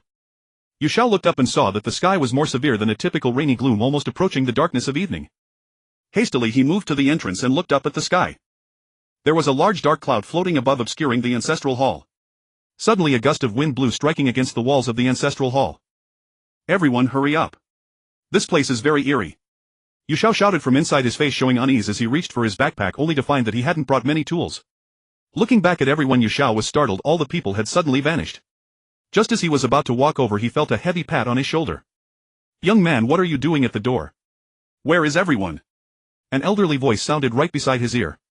Turning around, he saw an old man with a face full of wrinkles and piercing eyes. Yu Xiao looked down at her feet and noticed she walked lightly, unlike an ordinary person. Cautiously he followed behind this elder, remaining silent. Yet he still tightly gripped his money sword, always on guard for sudden attacks. Just as he was concentrating, focusing all his attention on the elder in front, he felt another pat on his left shoulder. "Young man, where are the others?" The old voice rang again, piercing Yu Xiao's ears. He felt a sense of alertness. There was one in front and another behind. If they were human, he wouldn't believe it. But now he could only evade, completely unaware of what kind of spirit it could be. Perhaps something powerful would easily subdue him. Without being foolish, Yu Xiao immediately sidestepped, allowing him to see both front and back. The two elders before him were focused ahead, directly moving forward. However, just as they approached the center of the ancestral hall, they suddenly vanished. Seeing this, Yu Xiao dared not stay inside any longer. He exited the ancestral hall and stood at the front, looking up towards the entrance. This is truly bizarre. How can everyone be invisible in this place? The sudden darkening of the sky intensified the unease in Yu Xiao's heart. In the ancestral hall, everyone had vanished without a trace. He had observed carefully but found no clues, leaving him at a loss as to how to locate them. I wonder if the two elderly people who went in later were human or ghosts. Yu Xiao murmured quietly as he looked toward the ancestral hall. As he approached the entrance, he hesitated, feeling a twinge of conflict within. If he went in, that group of vengeful spirits was formidable, and Yu Xiao had no confidence in his ability to subdue them. But everyone had disappeared in the ancestral hall. It was the only place he could search. He was also worried that the vengeful spirits might emerge and deal with him. Just as he was hesitating whether to enter, the driver approached from the left. "What are you still doing here? Why aren't you with everyone?" the driver asked with a puzzled look, glancing into the ancestral hall. Yu Xiao quickly turned to look at the driver. His expression was not one of surprise but rather confusion. He had clearly seen the driver walking beside the tour guide earlier, yet now he appeared here. "I intended to follow them in, but in the blink of an eye everyone disappeared." After speaking to him, Yu Xiao took a few steps back. He couldn't tell if this driver was the real person. He felt that coming to this ancestral hall was indeed too bizarre. The driver glanced toward the ancestral hall and then walked inside. He turned back to Yu Xiao with a smile and began to look at some memorial tablets. From his physique, Yu Xiao felt that the driver indeed seemed real. His steps were heavy and powerful, unlike a ghost's lightness. He followed closely behind and stepped into the ancestral hall once more. Yu Xiao merely surveyed his surroundings and did not notice that the driver ahead had turned his head, casting a piercing gaze that seemed intent on killing. Yet his head remained still while a strange smile appeared on his lips. Unable to suppress his curiosity, Yu Xiao wanted to understand why this driver was now at the back of the group. "Weren't you with the tour guide the whole time? Why are you at the back now?" Yu Xiao asked, stopping in his tracks and gazing at the driver's back. If this driver was truly suspicious, Yu Xiao felt he was surely trying to cover up. Driven by a sense of caution, it was better to be careful. The ancestral hall was already quite terrifying. If any more bizarre occurrences took place, even a self-taught Taoist like Yu Xiao might lose his life. Vengeful spirits claim lives indiscriminately. Whoever can deal with them can threaten anyone and drain the life energy from their bodies, which in other words is their yang energy. "Oh, I went to the restroom and asked the tour guide to lead everyone to explore first." As he arrived at the center of the ancestral hall, the driver spoke and then turned around. His eyes widened in surprise as he noticed Yu Xiao standing far away, appearing quite serious. But he quickly regained his composure, glancing around the ancestral hall, not seeing the tour guide or anyone else. As he walked to the left of the memorial tablets, he looked up at Yu Xiao and said, "What should we do? Everyone has disappeared." He feigned panic to convince Yu Xiao, who was standing aside. He immediately noticed a wooden ladder behind the memorial tablets, the opening already ajar, seemingly leading underground. However, the driver remained silent and quickly looked up at another spot. He attempted to divert Yu Xiao's attention. "I hadn't seen them before, but to say they could disappear in such a small place as the ancestral hall is truly hard to comprehend." After speaking, Yu Xiao looked across the memorial tablets and found only a few rotten chairs and tables. Outside the ancestral hall the sky was growing darker. At this moment it could be compared to the night sky. Yu Xiao's vision had turned pitch black with no light visible, making it difficult to see his hands in front of him. He took out his phone, turned on the flashlight, and as he shone it towards the memorial tablets he saw the driver suddenly appear right in front of him, less than half a meter away. Startled, Yu Xiao swiftly drew out his money sword, gripping it tightly in his hand, ready to defend against this driver whose true identity was hard to discern. "Are you looking for them?" he asked Yu Xiao with a sinister tone, and in an instant he retreated several meters away. In his eyes there seemed to be a hint of fear towards the money sword. Finally confirming the driver's eerie nature, Yu Xiao shone the flashlight towards him. The driver's sudden assault was merely an intimidation tactic, it posed no real threat. However, it revealed his true nature before Yu Xiao. He was not a real person. If he were just a ghost, dealing with him would indeed be easy. However, Yu Xiao did not rush to act. First he needed to ascertain whether there were other spirits in the ancestral hall. If he were careless for a moment, a swarm of vengeful spirits could overwhelm him, and Yu Xiao dared not risk his life. "Of course I want to find them, but first I must eliminate you," he spoke fiercely to the driver, only to find that the ghost suddenly vanished from sight. "You're looking for me." In an instant the driver appeared behind Yu Xiao, loudly proclaiming as he extended both hands towards him, but he missed. Crouching down, Yu Xiao wasted no time and executed a sweeping kick, aiming to knock him down, then thrusting the money sword towards his chest. "What a pity your flowery fists and embroidered legs can't harm me." He was not willing to back down either. As soon as he finished speaking he leaped into the air, raising a leg to kick downwards. Seeing this, Yu Xiao rolled to the left, dodging the attack, but his hand brushed against a small pair of feet.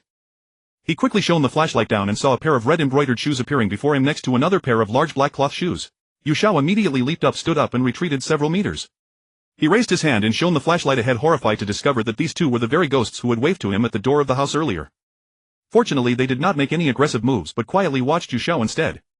Looking back at the driver he realized he had disappeared. Soon the ancestral hall became quiet. However, Yu Xiao felt the silence was quite eerie. He stared at the two ghosts and retreated to the left of the memorial tablets. Just as he was trying to figure out how to subdue them, the darkness outside the ancestral hall gradually began to lighten. The dispersing black clouds brightened the interior of the hall considerably. Now he could see the two ghosts dressed in red ahead without needing the flashlight.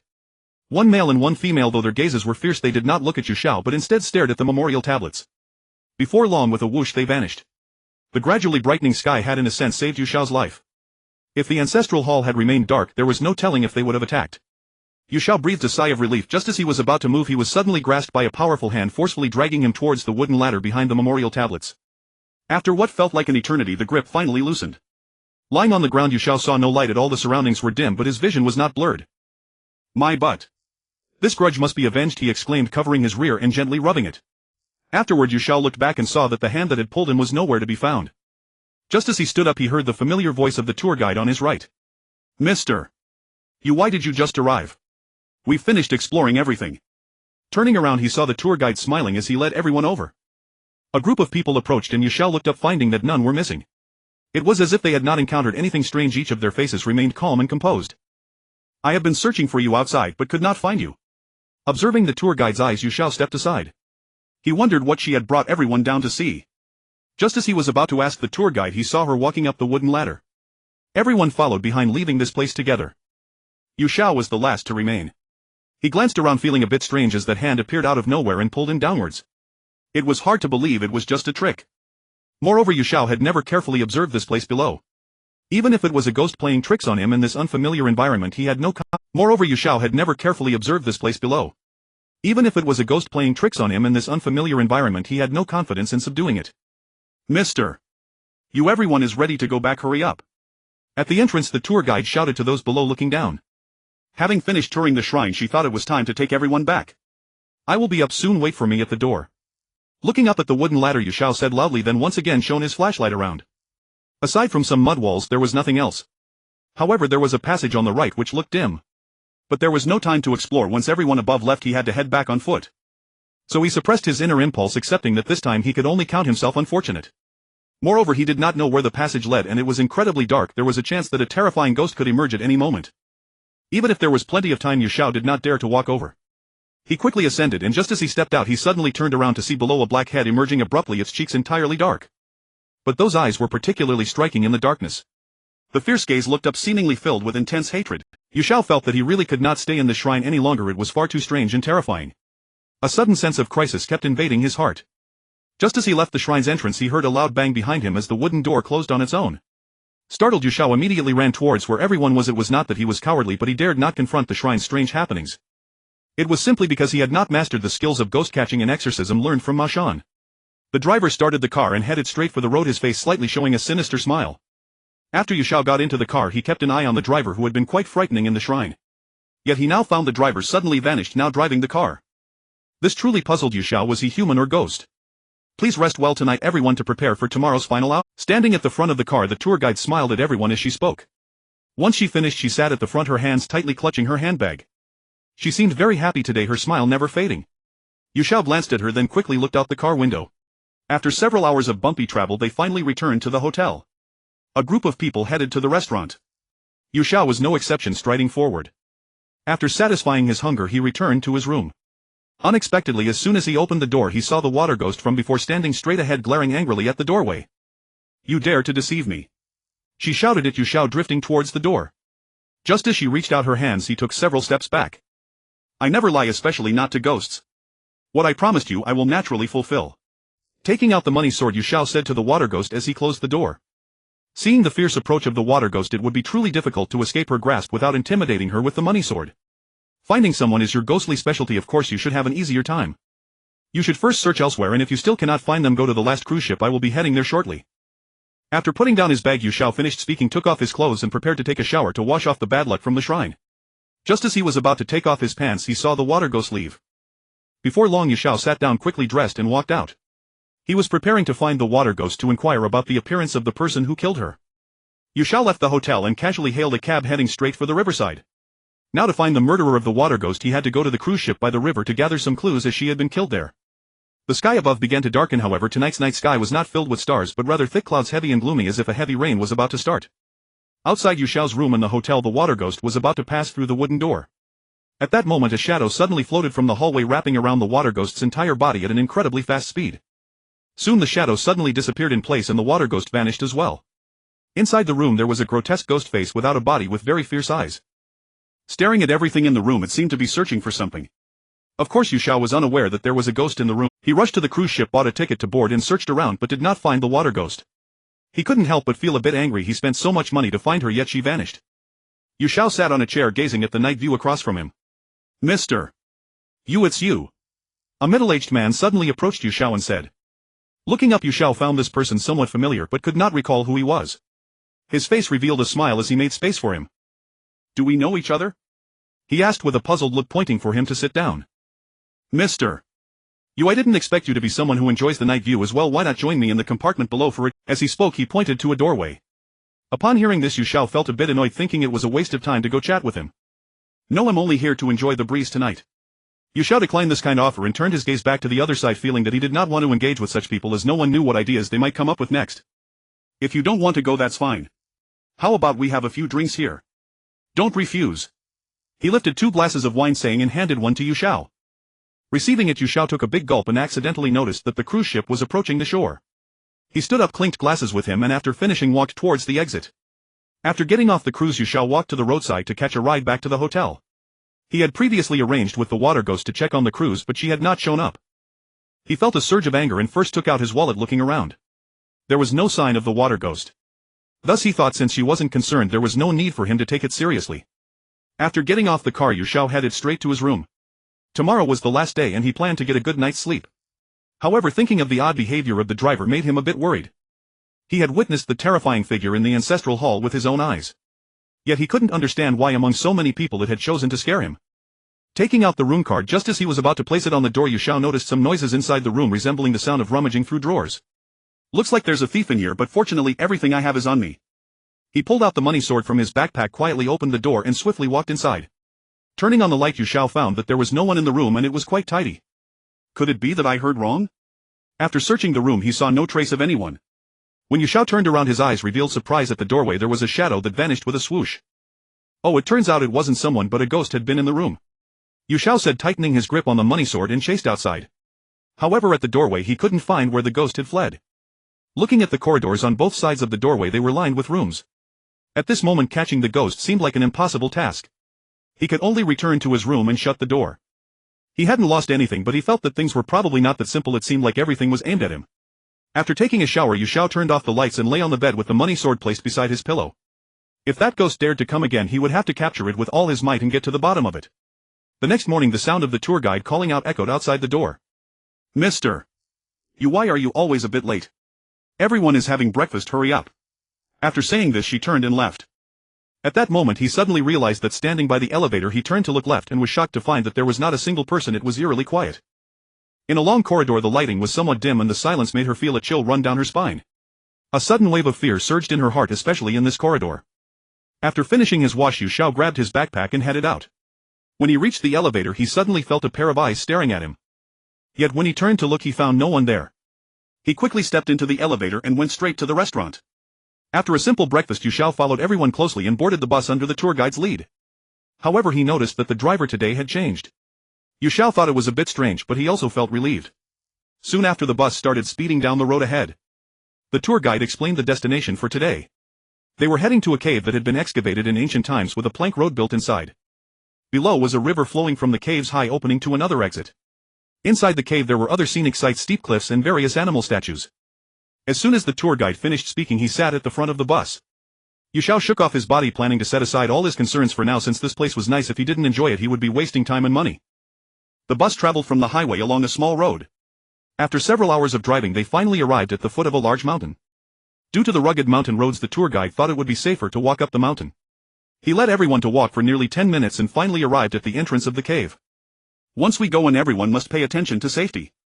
Although there are defenses inside, please stay close to me and do not lag behind." After addressing everyone, the tour guide was the first to walk into the cave. The driver followed closely behind, holding a wooden stick that was as thick as his arm.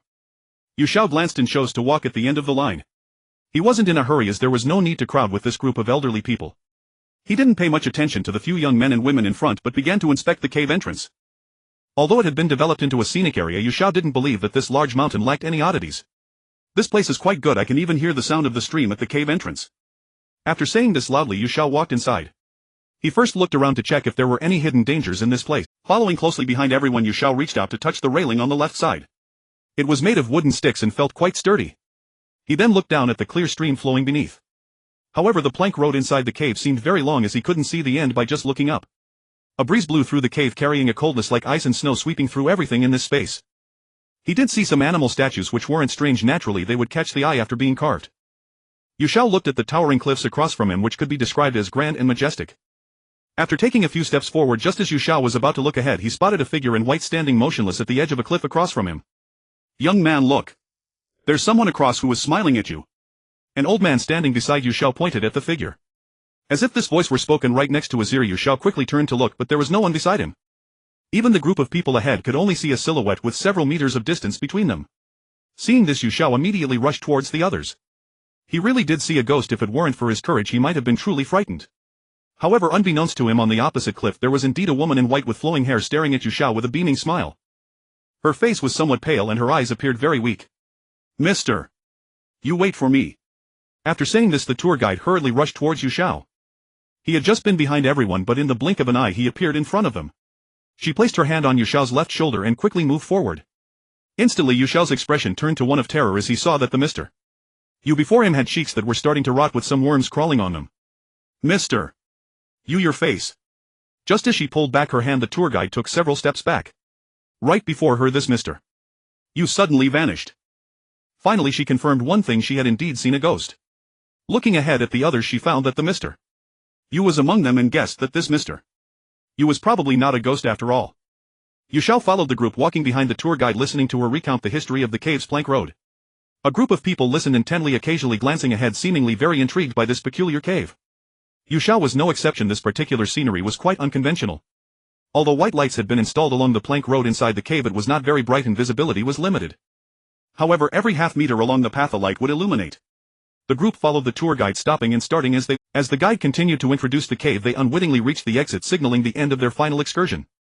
The guide immediately led everyone down the small path toward the foot of the mountain. Once the group settled into the vehicle, the guide smiled and spoke. "The 3-day tour ends here. Please return to the hotel to rest for a while, and then we can head back directly." Yu Xiao glanced over and saw her sitting at the front of the vehicle before turning to look out the window. After several hours of travel, the bus arrived at the hotel. Yu Xiao noticed everyone heading to their respective rooms while he looked up at the sky. It was still blue with white clouds and the scorching sun was not unbearable. Guide, wait a moment, I still need to go somewhere, then I'll just take a ride back.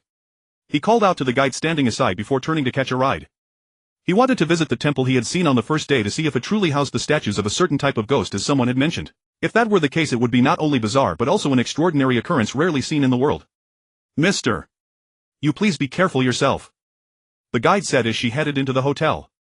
Soon Yu Xiao got into a taxi heading straight there. Initially the driver was reluctant, but after offering a high price he agreed. Yu Xiao wasn't in the mood to figure out the odd behavior of the previous driver. He felt that if the driver was indeed unusual, as long as he didn't feel threatened, he didn't want to stir up trouble. Seeing that fierce countenance, if it were truly a fierce ghost, Yu Xiao had no way of capturing it. So not wanting to cause trouble was one reason, and he might not even stand a chance. Yu Xiao thought that perhaps only Lu Sheng could handle it. After all, he was a professional ghost catcher possessing profound skills in using ghost catching and exorcising techniques. Before long, Yu Xiao got out of the car and looked to the side directly towards the location of the temple. He quickly walked over, eager to investigate the temple's mysteries before it got dark. However, as he approached the temple's entrance, it felt as if he had walked into a fierce wind, being relentlessly buffeted. Even the bones in his body felt cold. When I came here there was no wind, and now it's suddenly become a howling gale, far exceeding expectations. Saying this, Yu Xiao pressed his hand firmly against the door, ready to push it open, but a hint of astonishment flashed in his eyes. From within the door a wisp of black mist suddenly emerged, swirling in the fierce wind, seemingly stronger than usual malevolent energy. Even if there are fierce ghosts this time, I must observe everything within the temple, he said, then pushed the door open and looked inside. Before his eyes appeared a group of various fierce ghosts, hanging ghosts, drowned ghosts, starving ghosts, lustful ghosts, among others. These were the ghostly statues. He wondered who had constructed these, feeling somewhat puzzled. Temples generally housed gods or Buddhas or local deities and officials from the underworld. However, seeing that this temple enshrined some ghosts left him somewhat confused. It was difficult to understand at once. He could only walk in and examine closely to uncover the reason. Yu Xiao took out his feng shui compass and conducted a quick assessment. The temple's location was decent, though not the best feng shui site. It was still suitable for dwelling. I see these kinds of ghosts must be tired of living, daring to occupy a temple, he remarked before putting away the compass and walking toward the temple. Looking at the ghostly statues before him, he was unable to comprehend them. Each was crafted vividly, almost indistinguishable from real ghosts. Hey starving ghost, a living person has come down, you can feast well now, said a ghost with a noticeable strangulation mark around its neck. Clearly this speaking ghost was one that had been strangled to death. At that moment he narrowed his eyes and looked down at Yu Xiao. I dare not move recklessly. He has a jade pendant around his neck, one I've seen on the underworld officials before. This person is not simple. On the other hand, a starving ghost spoke seriously, also gazing at Yu Xiao. Upon seeing the jade pendant it seemed somewhat fearful. Scanning around, Yu Xiao found no other changes aside from these ghostly statues. But he had a hunch that someone had intentionally moved them to the temple. Just as Yu Xiao walked to the innermost part of the temple hall, the first on the left, a headless ghost, said fiercely, the Ghost Lord has warned us it's not time yet. Everyone don't provoke the living, especially those practitioners who know spells. As soon as he finished speaking, all the various ghosts in the temple hall turned their gazes toward Yu Xiao but did not reveal themselves to intimidate. There are no issues elsewhere in the temple, only these ghostly statues remain, he said, turning to the hanging ghost before preparing to leave. It was already close to afternoon. If he didn't hurry to leave and these ghosts appeared all at once, he wouldn't be able to escape. One was hard enough to deal with, let alone several. However, Yu Xiao still felt that to restore the temple to its original state, all these various ghostly statues needed to be removed and ultimately burned. New deities must be enshrined, but they would need to be consecrated first to subdue the fierce ghosts approaching from all sides. But this was not something a mere feng shui master could handle. It required someone like Lu Sheng, a proficient exorcist. Simply burning the statues would not destroy the ghosts' original forms, but it would provoke them to come for revenge. He'll have to mention this to Lu Sheng later to let him handle it. As he reached the temple entrance, Yu Xiao glanced back inside and said after closing the door he did not rush to leave but instead listened carefully, for it seemed there were some sounds inside, almost as if the statues had come to life. Startled, Yu Xiao quickly distanced himself from the place, not wishing to stay even a second longer. He reached the entrance of the scenic area earlier and happened to see a bus returning to the city. Yu Xiao got on, paid, and sat in the back row. After a while, once all the seats were filled, the driver finally drove away. Beside Yu Xiao there was a girl with hair covering both sides of her face. She turned to look at him and whispered, "You. Take me with you." Her voice was weak but also carried a hint of eerie terror. It startled Yu Xiao, who turned to look at her, and after half a second he immediately stood up and walked forward. Yu Xiao walked to the front and looked back, only to find that the female ghost had suddenly vanished as if she had never been in the vehicle, prompting everyone to look up at him. "What are you doing? It's not allowed to stop on the highway." Thinking Yu Xiao was going to get off, the driver turned his head to glance at him. "Quickly sit back down, it will take some time to return." Yu Xiao walked back to the rear seat, looked around to confirm that the female ghost had indeed left, and then sat down at ease. It was not that he feared the female ghost, it was just that her sudden appearance could be startling. She seemed to come and go without a trace, and Yu Xiao, lacking sufficient skills, did not wish to take any risks. Typically with such female ghosts, if they asked to be taken somewhere or requested help, failing to handle it properly would surely result in trouble. Once entangled, there would be no peace to be had. Therefore Xiao currently did not want to assist any female ghost. It was not out of fear of trouble but rather for the sake of a trivial reward. It hardly seemed worth it. Luckily she disappeared, otherwise I would be overwhelmed with issues. I can't handle that. Murmuring to himself, Xiao gazed out the car window. The only thing left to do was to rush back to the hotel and then immediately go home tomorrow morning. The bus arrived at the bus station in the afternoon just as nightfall was approaching.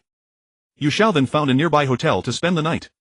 Initially he thought he would return to the previous hotel, but fortunately the driver brought everyone directly to the bus station. Otherwise he would have had to face that eerie and sinister passageway. Just thinking about it sent chills down his spine. After a simple meal, Xiao intended to head back to his room.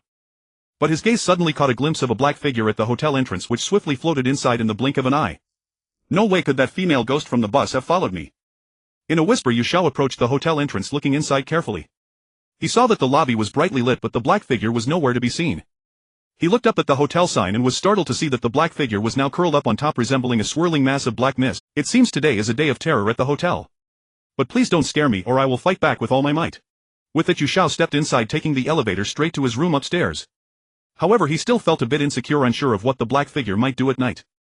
As soon as he closed the door, he took out his money sword from his backpack and placed it beside his pillow.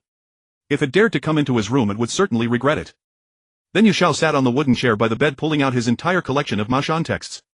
Since there was still time, he wanted to memorize a few more ghost-catching spells. In this July, Xiao had completely lost track of the date. He had also forgotten that tonight was the 14th of July, the night when the gates of hell were opened. Led by the black and white impermanence as well as various other spirits, a group of souls yet to be reincarnated would visit the mortal realm at this time. To settle their earthly affairs and witness the memories of their living relatives, their presence was due to the rules of the underworld. However, this night was also the night when incidents were most frequent. This was because a certain type of ghost did not wish to linger in the underworld and sought every means to escape to the mortal realm. Annually they had this opportunity and would never let it slip away. On this night, as long as it was around midnight, a portion of the crowd would be seen burning incense and making offerings on the streets. I've almost finished studying the spell section. I still need to look into the talisman section later. After closing the Maoshan texts, Xiao placed them into his backpack. Indeed, he had been focused solely on studying the spells, hoping to learn enough ghost-catching techniques to be of use when faced with life-and-death situations. Although he had memorized quite a few spells, Xiao did not believe he had become powerful. Previously seeing Lu Sheng draw a very impressive talisman made him feel a surge of envy. But for now he planned to return home to study further. Xiao got up, closed the curtains, and after removing his clothes headed straight to the bathroom. He could eat and sleep while not fearing exhaustion. As long as he earned money, he was not afraid of hardship, only wary of the female ghost causing trouble. At this moment, as Xiao scrubbed himself, he completely did not notice a pair of fierce eyes outside the bathroom window staring intently at him. Soon Xiao emerged and lay on the bed. Seeing that the money sword was still there, he immediately closed his eyes. At 11:58 it was almost midnight when a black vortex suddenly appeared at the roadside, transforming into a round black mouth. A figure dressed in a black long robe, slender in frame, wearing a black high hat with the words "Wealth at First Sight" written in grayish-white letters. With a long tongue extending to his throat as red as blood, he slowly crawled out of the black mouth, floated lightly to the ground, and took 3 steps forward while waving a black long staff. Following him was another figure in a white long robe, also slender, wearing a white high hat with the words "Peace in the World" inscribed in grayish-white letters. He too had a long red tongue. As soon as he reached the ground, he looked ahead. Why did the judges have to choose this remote place? It's really too secluded. Look at those Oxhead and Horseface and all those other spirits, they are all at good spots. Just thinking about it makes me feel annoyed. After he finished speaking, many figures appeared behind him, all moving lightly as if they were floating rather than walking. These two were none other than the black and white impermanence of the underworld, both notorious collectors of souls. Whenever a living person dies, they would come to the mortal realm to collect souls. The black and white impermanence stared ahead with bulging eyes, their faces somewhat grim, instilling a sense of fear in anyone who caught sight of them. Stop complaining. Although the place they chose is not great, the number of souls they guide is quite considerable. Once they arrive in the mortal realm, it probably won't be easy to manage them. The black impermanence smiled, turning to look at the white impermanence.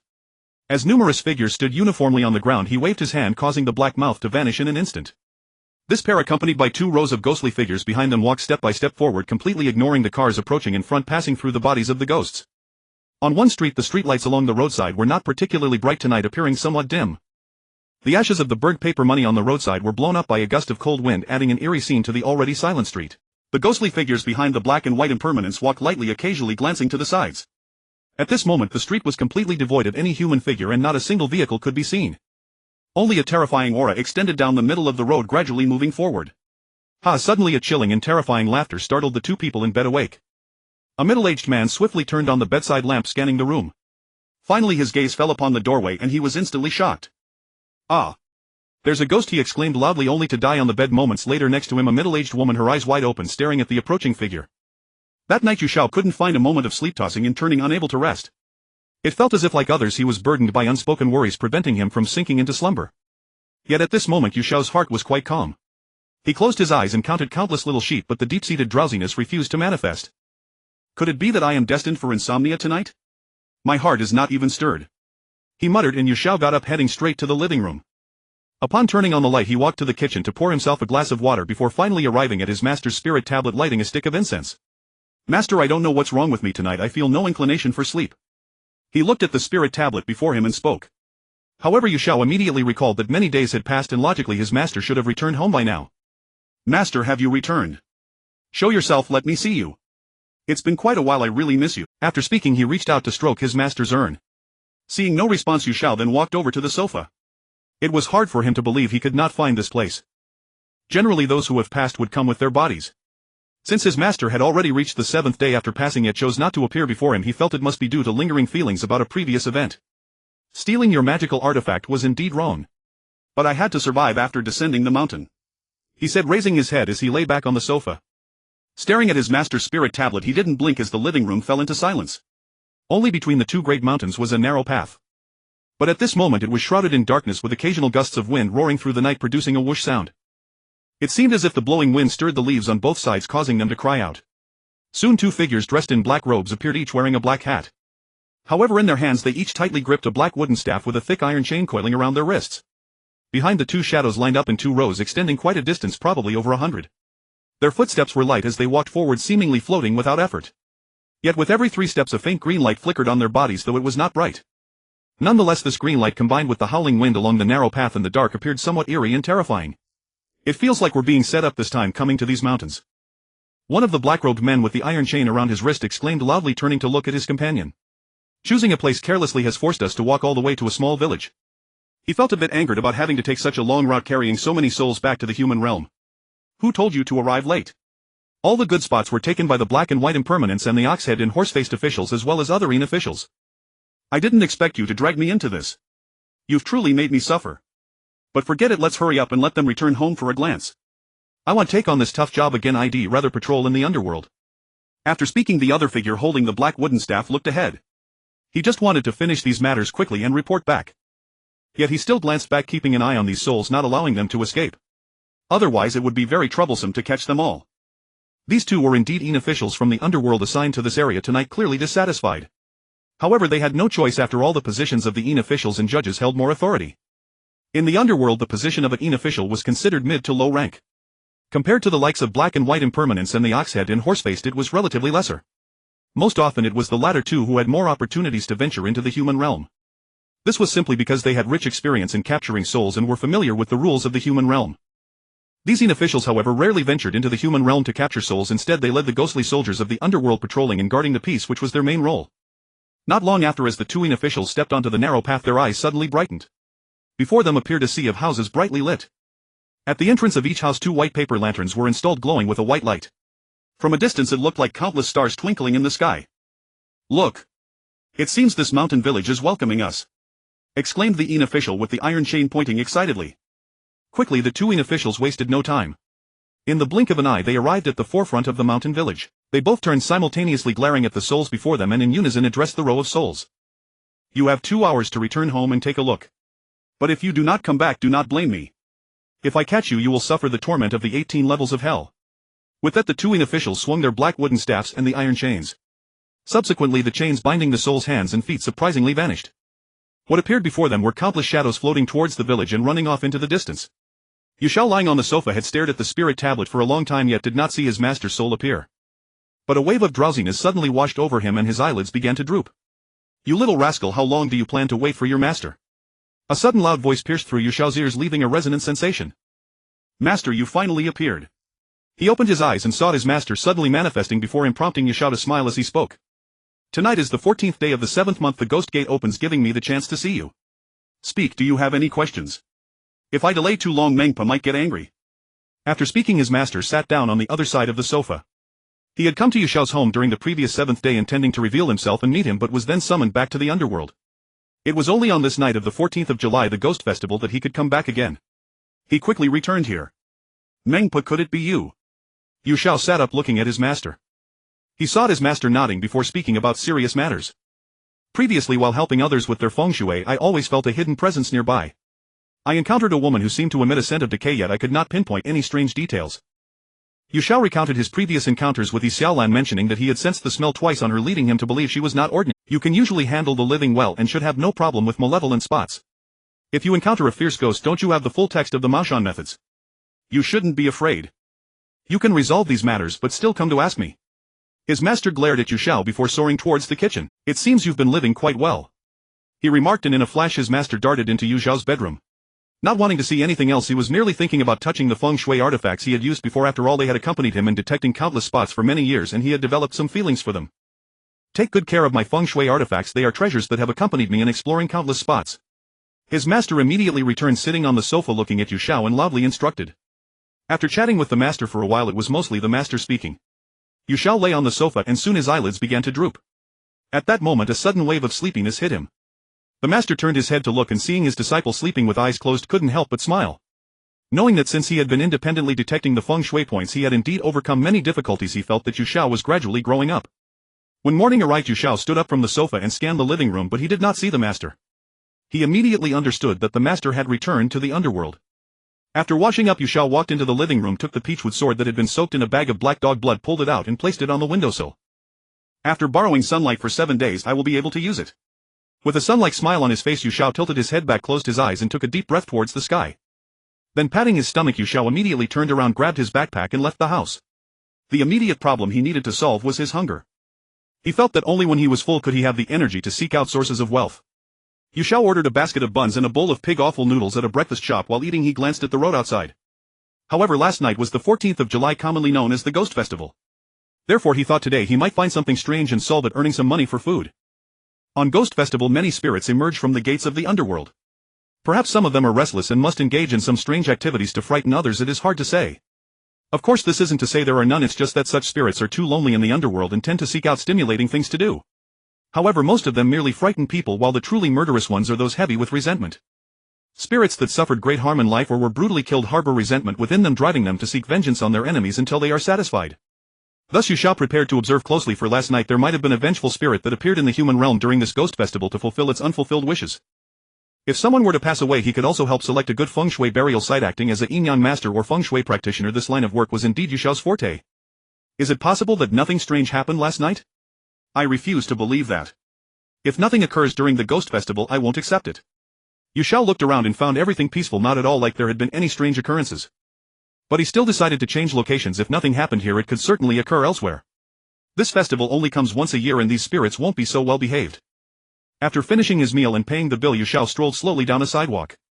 Leisurely walking, he continued for about half an hour.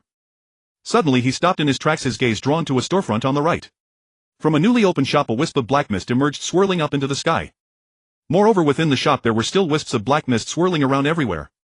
It seemed as if it had taken residence within the shop, completely unable to dissipate. Yu Xiao stared intently, took out his feng shui compass and stepped a little closer, his eyes widening in astonishment as he began to piece together the situation. It was likely that last night a large group of spirits had gathered in this shop.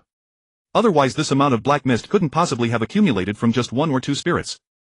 It seems that the spirits held a gathering in this shop. They really know how to pick a place, as there are plenty of snacks and treats. Speaking to himself, Yu Xiao walked towards the entrance. He lifted his head to look inside and saw various snacks and treats scattered everywhere.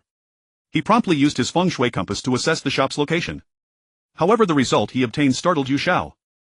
The second floor and above of this shop were all residential units, but it seemed that the bottom had been excavated into a parking lot, leaving the shop's foundation empty. If this shop were to do business, it would likely not have much good fortune. Business people are usually very particular, as funds are like a person's foundation. If it is hollow, they are bound to fail. Moreover, basements are generally locations with heavy yin energy which tends to rise up naturally. The shop would be the one to suffer. The heavy black mist was also due to the yin energy rising from the basement into the shop, which the spirits would surely visit. But there is a way to resolve this. First, set up a dispersing yin energy formation in the basement to prevent the yin energy from rising. As for the shop itself, some wealth-attracting auspicious beasts could be placed to change the feng shui position. Once all this is done, wealth will naturally flow in. However, business people pay the most attention to bustling areas. They believe that this will ensure sufficient customers and naturally lead to good business. Alright, let me help you solve this issue. After putting away the feng shui compass, Yu Xiao stepped through the door. Hello, sir. Welcome. In that instant a sweet voice suddenly rang out. A smiling young man in a blue and white outfit looked at Yu Xiao. This made Yu Xiao feel a rush of joy, sensing a genuine smile approaching him. Actually, I'm not here to buy anything. I would like to meet your manager. There's an important matter to discuss. With a smile, Yu Xiao stood before him and spoke loudly. Please wait a moment, the manager will be here shortly. Saying this, he called the manager. Soon a middle-aged man dressed similarly in blue and white emerged from inside, smiling and nodding, looking at Yu Xiao. Hello. What can I do for you? He asked with confusion, extending his hand to invite Yu Xiao to the back of the shop. Yu Xiao followed him into a small room at the back, and as soon as he sat down he told him directly about the dangers of the shop. You must be aware of the crisis existing in your shop, right? Yu Xiao looked up at him and pointed towards the room as he spoke. Did you not find your shop in complete disarray when you opened this morning? Even some leftover food was scattered everywhere, am I right? As soon as he finished speaking, Yu Xiao sensed that the manager's expression would change. Sure enough, it was exactly as he anticipated. The manager's face showed immediate surprise. He lifted his head to look into Yu Xiao's eyes. Indeed, it was just as you said, but last night was the ghost festival, so I closed the shop. This morning I was puzzled as to why it was so messy in here. After saying this, he too was astonished, wondering how this person knew the same thing. But thinking about it, the shop was tightly closed and it was impossible for anyone to enter. If someone had broken in, it would have been impossible unless... He made his meaning clear. Since it wasn't human, it must have been ghosts causing the disturbance. I can help you resolve the feng shui issues in your shop, but I will need some compensation. Yu Xiao fixed his gaze on the manager as he spoke. Of course, it is impossible to help you for free. As the saying goes, there is no reward without effort. Hearing that the person before him could help change the feng shui of the shop, he couldn't help but be surprised. It wasn't that he misunderstood feng shui, rather he felt that this young man did not seem like a master of feng shui. Looking very young, barely in his 20s, it was astonishing that he was knowledgeable in this field. The shop owner examined Yu Xiao from head to toe, revealing an expression of disbelief. In his opinion, those who usually practiced feng shui were typically middle-aged or older. Actually, I was thinking of hiring someone to take a look, but... The shop owner trailed off, glancing at the room. It's not that I don't believe in you. If everything could be changed, that would be the best. So could you let me watch from the side to satisfy my curiosity? Looking at Yu Xiao with a smile on his face, he spoke loudly. The shop owner immediately got up, went outside, and quickly brought back 2 bottles of water, handing one to Yu Xiao. Alright, take me to the parking lot first. After I deal with the situation below, I will come back up. After taking a sip, Yu Xiao finished speaking and stood up, heading towards the door. The shop owner led the way, descending a small staircase. Yu Xiao planned to first find the outlet of the negative energy in the underground parking lot, then concentrate all the negative energy in one place. If he could use the pipes to transport it out as he had done last time, even if negative energy would emerge every day, he need not worry about it affecting the shop or the residential building above. However, what Yu Xiao feared most was the parking lot being filled with negative energy, which would be difficult to handle and might even affect him. Soon they arrived at the underground parking lot, with Yu Xiao taking the lead, walking towards the center while carefully observing. Having dealt with negative energy before, Yu Xiao could clearly assess the situation this time. He noticed that the negative energy around him was not very abundant, only a small amount swirling around the edges. However, it all seemed to be drifting upwards as if trying to pass through the walls of the building. Yu Xiao looked around and found that the negative energy in the entire underground parking lot had spread up densely, covering a large area. Therefore, it was impossible to determine exactly where the outlet of the negative energy was. He could only spend some time searching for it, which Yu Xiao did not want to do. It wasn't selfishness, he simply did not want to worry about this matter unnecessarily. The parking lot was large and there were probably several shops, not just his. Since there wasn't much negative energy, there was no need to worry about other threats. Find the spot beneath your shop. I cannot deal with all the negative energy at once, so let's handle yours first. After saying this, Yu Xiao followed the shop owner to one side, standing on the ground and looking up.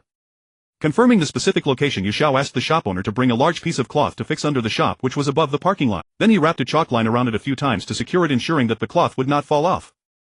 Afterward, the negative energy would naturally not drift up into the shop, but a small amount would still seep through the gaps. This posed no significant harm. It might be slightly cold, but that was fitting for the hot season. Seeing the shop owner had called someone to bring a ladder and that large piece of cloth, Yu Xiao worried that the shop owner might find it too simple, smiled slightly and intentionally recited a spell. It took nearly half an hour before Yu Xiao looked at the shop owner beside him. Alright, everything is ready. Next we need to change the feng shui outside the shop. It does seem a bit simple, but the outlet for the negative energy down here is hard to find. You might as well test the effect first. Yu Xiao thought he was It does seem a bit simple, but the outlet for the negative energy down here is hard to find. You might as well test the effect first. Yu Xiao thought he was dissatisfied and quickly explained. The shop owner glanced up, then walked back into the shop above. However, Yu Xiao saw a staff member trying to move the ladder away, so he stopped him and climbed up to place the copper coins he had removed at the corners of the cloth. This was to prevent the intrusion of evil spirits and to avoid the cloth being torn away, which would negate his efforts. Yu Xiao instructed the staff member to move the ladder away and then walked to the side of the shop owner, quickly following him upstairs. Not long after, Yu Xiao stood at the entrance of the shop, glancing around and noticing that the entrance was directly facing a zebra crossing with a straight road continuing ahead. He took out his feng shui compass and scanned the area.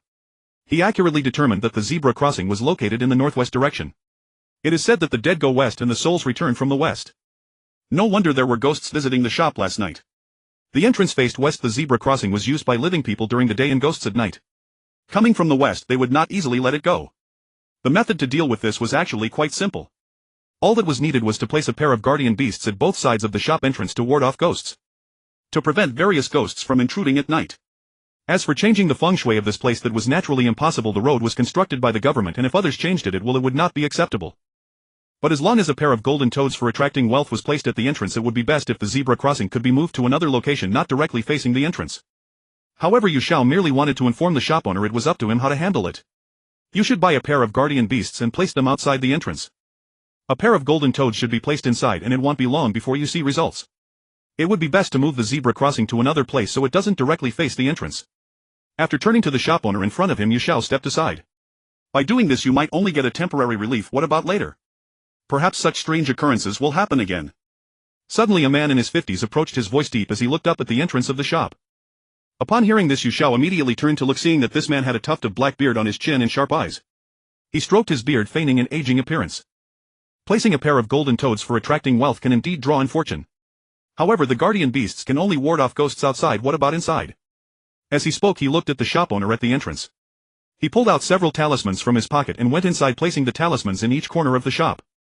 The shop owner can rest assured these talismans will not affect the environment here. They are only placed in the dead corners, and if you don't look closely, you won't be able to find them. After finishing all this, he looked at the shop owner. The implication was clear: since he helped solve this matter, a reward was also due. Both sets of eyes fixed on the shop owner in front of them, standing to his left and right. The shop owner, however, did not speak. Instead, he took out his phone and walked forward to make a call. Not long after, he revealed a smiling face and walked into the shop. When he came out again, he held 2 red envelopes in his hands, handing them to the 2 men. This is a small token of appreciation. Please don't refuse it. Yu Xiao took it and placed it in his backpack. Finally, he reminded the shop owner one more time before leaving. The newly arrived man nodded and smiled at the shop owner before leaving. But he only followed behind Yu Xiao, and when he was less than half a meter away, he spoke loudly. "Little master, please hold on." Yu Xiao turned to look, glancing at the beard on his face, and said, "I am not your little master, don't call me that randomly." Seeing Yu Xiao reveal such an expression, he couldn't help but smile. At that moment, no matter how one looked at him, he appeared somewhat like a young boy. Don't get me wrong, I see you are still young, yet you have managed to thrive in the art of feng shui and acupuncture. Your master must be quite a formidable. After saying this, he extended his hand, inviting Yu Xiao to a nearby restaurant to engage in a deep discussion about the art of feng shui. However, upon hearing Yu Xiao mention a pair of male and female golden toads, he understood in his heart that this young man possessed remarkable skill in feng shui. Thus he called out to Yu Xiao, wishing to exchange some insights. It was rare to encounter a true feng shui master, and he felt it necessary to study thoroughly and avoid any regrets. My master is quite meticulous, naturally producing outstanding students. Nodding, Yu Xiao followed him into the restaurant, thinking that since someone was treating him to a meal, he certainly couldn't refuse. Yet as soon as he sat down, he unexpectedly encountered a formidable opponent. I have researched feng shui and acupuncture for several decades. Previously, I met nothing but charlatans lacking real skills, yet they thrived and enjoyed endless fame.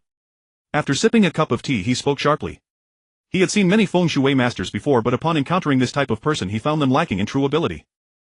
Looking straight into Yu Xiao's eyes, he thought that as long as he asked, the truth would soon be revealed. Thus he wanted to verify his doubts, also fearing that Yu Xiao might be another charlatan masquerading as a feng shui master. Today, seeing you change the feng shui position of that shop, judging by my years of experience, you must possess some skill. I have been studying since I was 17. My master passed away early, and I have been self-taught ever since. With that, he called the waiter to order dishes. Since he had met Yu Xiao today, he certainly needed to treat him well. However, internally he hoped Yu Xiao would share his experiences in feng shui and acupuncture. You're flattering me. I'm not that impressive, but I do have some skills. As the saying goes, a famous master produces outstanding students, but there are also those who surpass their teachers. As the waiter brought the dishes to the table, Yu Xiao looked up and began to eat without hesitation. The table was filled with delicious food which aroused his appetite. May I ask which mountain your master is from, and what is your surname? He inquired, wanting to probe into the background of this individual while he also started eating. Soon he looked up, took a sip of soup, and gazed at Yu Xiao. A mountain is not a mountain, it shifts and moves. A forest is not a forest, it branches out and shifts. He spoke loudly, a slight smile appearing on his face. This statement carried a hint of probing a secret language among feng shui masters. A tree is not a tree, its roots are large and withered. Water is not water, it is clear with no fish. Without raising his head, Yu Xiao calmly responded, ignoring his gaze, and continued to eat heartily. Mountain dragon, earth cave, 100 dragons ascend to the sky. Heaven bless Ming, how today I choose one. Seeing Yu Xiao respond fluently, he persisted without relent. At the same time he nodded, internally realizing he had finally encountered a genuine feng shui master today. The earth is vast and wide rivers flow swiftly. Cleverly awaken the wisdom reaching the highest peaks. He looked at the person opposite him. After finishing his words he raised his hand to stop. He understood this was a test, so he only replied a few words, but his patience was limited. That's enough, you have already tested me and you should be clear in your heart. I am Yu Xiao, but I am not at liberty to disclose my master's name or sect. After saying this, Yu Xiao drank a cup of water and quickly finished the food in front of him. Wiping his mouth, he was about to get up, but he surprised the person beside him. Yu Xiao, where are you going? With a puzzled expression, the other person also stood up, thinking he was leaving after finishing his meal. I'm going to the bathroom, do you need to go too? Pointing to the side, Yu Xiao said as he walked straight over. Not long after, Yu Xiao stood to the side intending to leave with his backpack, but then remembered that this person had treated him to a meal, so leaving without saying anything might be inappropriate. He then returned to his seat, and as soon as he sat down said, Yu Xiao, I wonder if I could meet your master. I have some questions I would like to ask in person. With a smile on his face, he pulled out a green jade tiger talisman from his bosom and pushed it in front of Yu Xiao. This is the token my master gave me since he passed away. He entrusted this talisman to me, which allowed me to take over as the leader of the sect. Staring at the talisman, he whispered, having heard from his master that the talisman was indeed a token of every generation's sect leader. However, the art of feng shui and acupuncture has been increasingly declining, so he felt anxious, hoping to learn high-level skills in this field. Yet this was the first time Yu Xiao had seen it. He had previously heard from his master that feng shui was originally a large sect which later fractured into many factions due to wars and disturbances. Since then, many separated factions have gradually developed and grown, each becoming independent. However, there remains a type that occasionally exchanges insights on feng shui and acupuncture. However, after the end of the war they were suppressed. Those who learned feng shui and acupuncture from various sects have all wandered the world, living by setting up stalls. As a result, countless charlatans emerged, though among them were both true and false. Talented individuals were all drowned in the crowd, making it difficult to distinguish. Yu Xiao had also heard from his master that back then the feng shui sect had some exceptionally talented individuals who had already detected the legendary realm and had even made distinctions. You should keep it, well, you probably won't see my master again, as he passed away in his own home. Looking at the tiger talisman, Yu Xiao felt a hint of doubt arise in his heart. He wanted to know which sect he had studied under for so many years. I'm sorry, I didn't know my master had passed away. Saying this regretfully, he walked to the counter. Yu Xiao initially thought he was settling the bill and preparing to leave. However, he then saw him carrying a bottle of white wine walking straight over. Today is a rare opportunity to meet someone from the same sect. We must drink a few cups, he said happily, calling the waiter to order more dishes. He felt that this person, though young, must have experienced a lot. Thus he was inclined to engage in conversation and hoped to make a connection. My name is Che Zifeng. While traveling down the mountain I also learned some ghost-catching skills from a Taoist priest of the Maoshan sect. However, I still wish to develop both paths. It just seems that there are more demons and monsters in the world than feng shui and sacred spots, so I want to combine both. After the introduction, Che Zifeng took out a business card from his pocket and handed it to Yu Xiao. This is my contact information. If you ever need help, just let me know.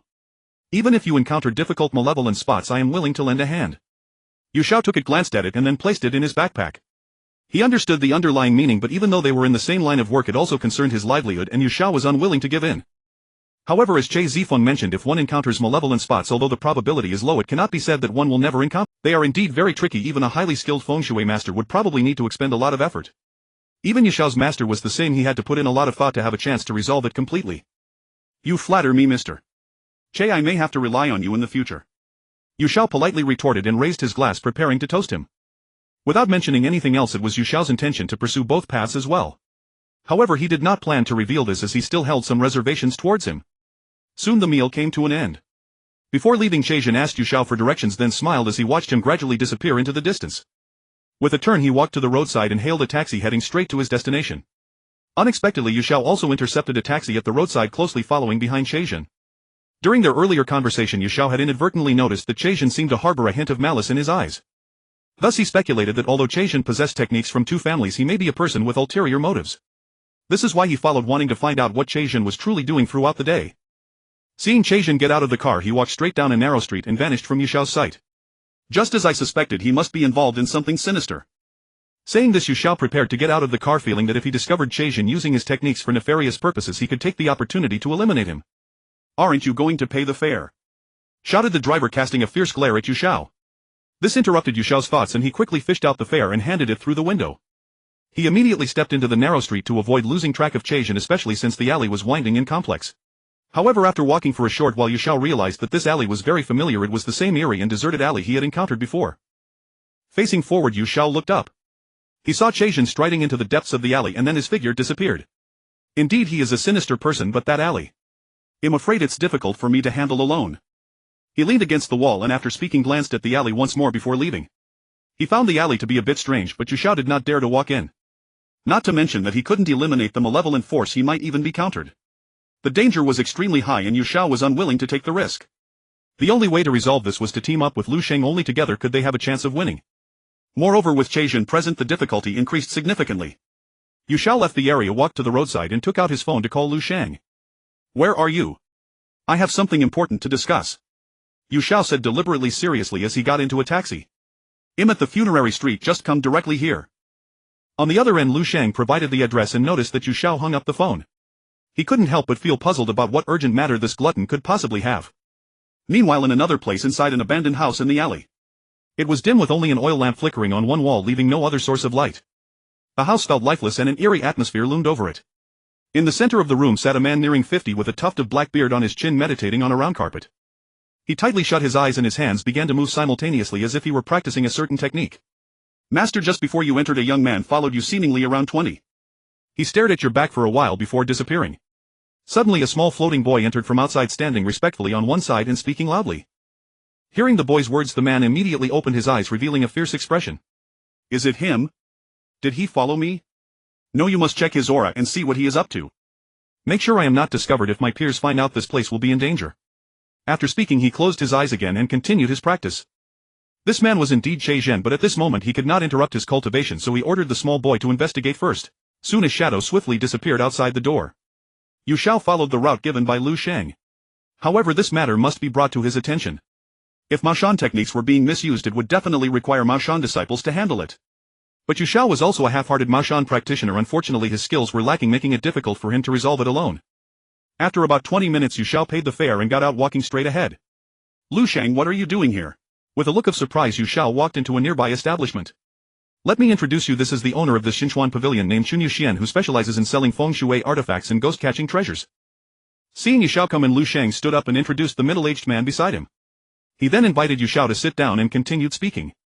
"If you need any feng shui artifacts or treasures in the future, you can come to him." Xian smiled and nodded, pulling out a business card from his pocket and handing it to Xiao, saying loudly, "Indeed. You can come to me for anything you need. Today it's rare to meet a fellow disciple, so why not stay here tonight and drink to your heart's content?" Looking up at Xian, he had a fair and handsome face with a gleam of sharpness in his eyes, appearing quite handsome. But on both cheeks there were a series of connected stars resembling the Big Dipper. Seeing this, Xiao was quite astonished. People marked with the Big Dipper on their faces are usually exceptionally gifted individuals. When they learn from a master, they grasp things quickly, demonstrating several times the talent of an ordinary person. However, such individuals are rare in the world. As soon as they are born, the stars shine brightly at night, drawing the attention of various influential figures who eagerly recruit them. But they must be taught with care, and once grown they become extraordinary talents. "I am Xiao. My ghost-catching skills are no match for Lu Sheng, but I am quite proficient in feng shui." He glanced at Lu Sheng beside him. Afterwards he noticed that this place indeed had many feng shui artifacts, with several wooden shelves filled on the first floor. However, Xiao still held onto the feng shui artifacts left by his master and did not intend to purchase anything yet. When he saw a type of artifact he had never heard of before, he couldn't help but be puzzled. In the afternoon, Xian arranged for dinner. The three of them sat across from each other and began to drink heartily. They all let down their guards, feeling as if they were three brothers. Xiao raised his glass and a toast, drank it down and relaxed. When he first saw Lu Sheng, he felt a sense of familiarity. At this moment, fueled by alcohol, he remembered that Lu Sheng resembled the old Taoist who had given him the Complete Maoshan teachings. "Today I followed a Taoist to a small alley. I had heard that the alley had long been abandoned. But upon seeing him enter, I found him somewhat peculiar. It was quite eerie inside, and I didn't have the courage to go in alone." Xiao, having drunk quite a bit, spoke loudly. Today he had consumed a fair amount of alcohol and now his head felt a bit muddled. This resulted in Lu Sheng giving him a roll of his eyes, and after gulping down another drink he shouted, "You are timid as ever. How can we practice Maoshan techniques if you are so cowardly? It's quite embarrassing." Xian laughed heartily, looking at the two lively characters before him, feeling a sense of satisfaction as his expression softened and his heart relaxed considerably. He watched the two of them drinking heartily and bantering loudly and raised his glass, saying, "Why don't you two have a competition to see who is braver? Are you brave enough to investigate that alley you are afraid to enter tomorrow morning? I'm afraid of you. Ill go." Afterwards the three of them finished several bottles of liquor, and Xiao was the first to slump over the table. Soon Lu Sheng did the same. Shortly after, Xian also fell unconscious. However, a shadowy figure of a small boy appeared on the wall just across from the entrance, about 10 meters away. But it was merely like a painting appearing on the wall. However, it quickly disappeared. A few store assistants walked in and moved the three of them onto the bed, firmly closing the door. Rubbing his still aching head, he walked to the bathroom to wash his face. You mentioned that the alley was strange yesterday. Let's go take a look today. If there are any spirits, we must make them cry for help to bolster your courage. Lu Sheng, who had just entered, wore a playful smile as he looked at Yu Xiao in the mirror and exclaimed loudly. After casually washing up, he went out to pour himself a glass of water. Yu Xiao's face was not pleasant. He could tell from the implication of those words that it was clear Lu Sheng thought he lacked courage, which made him a bit angry.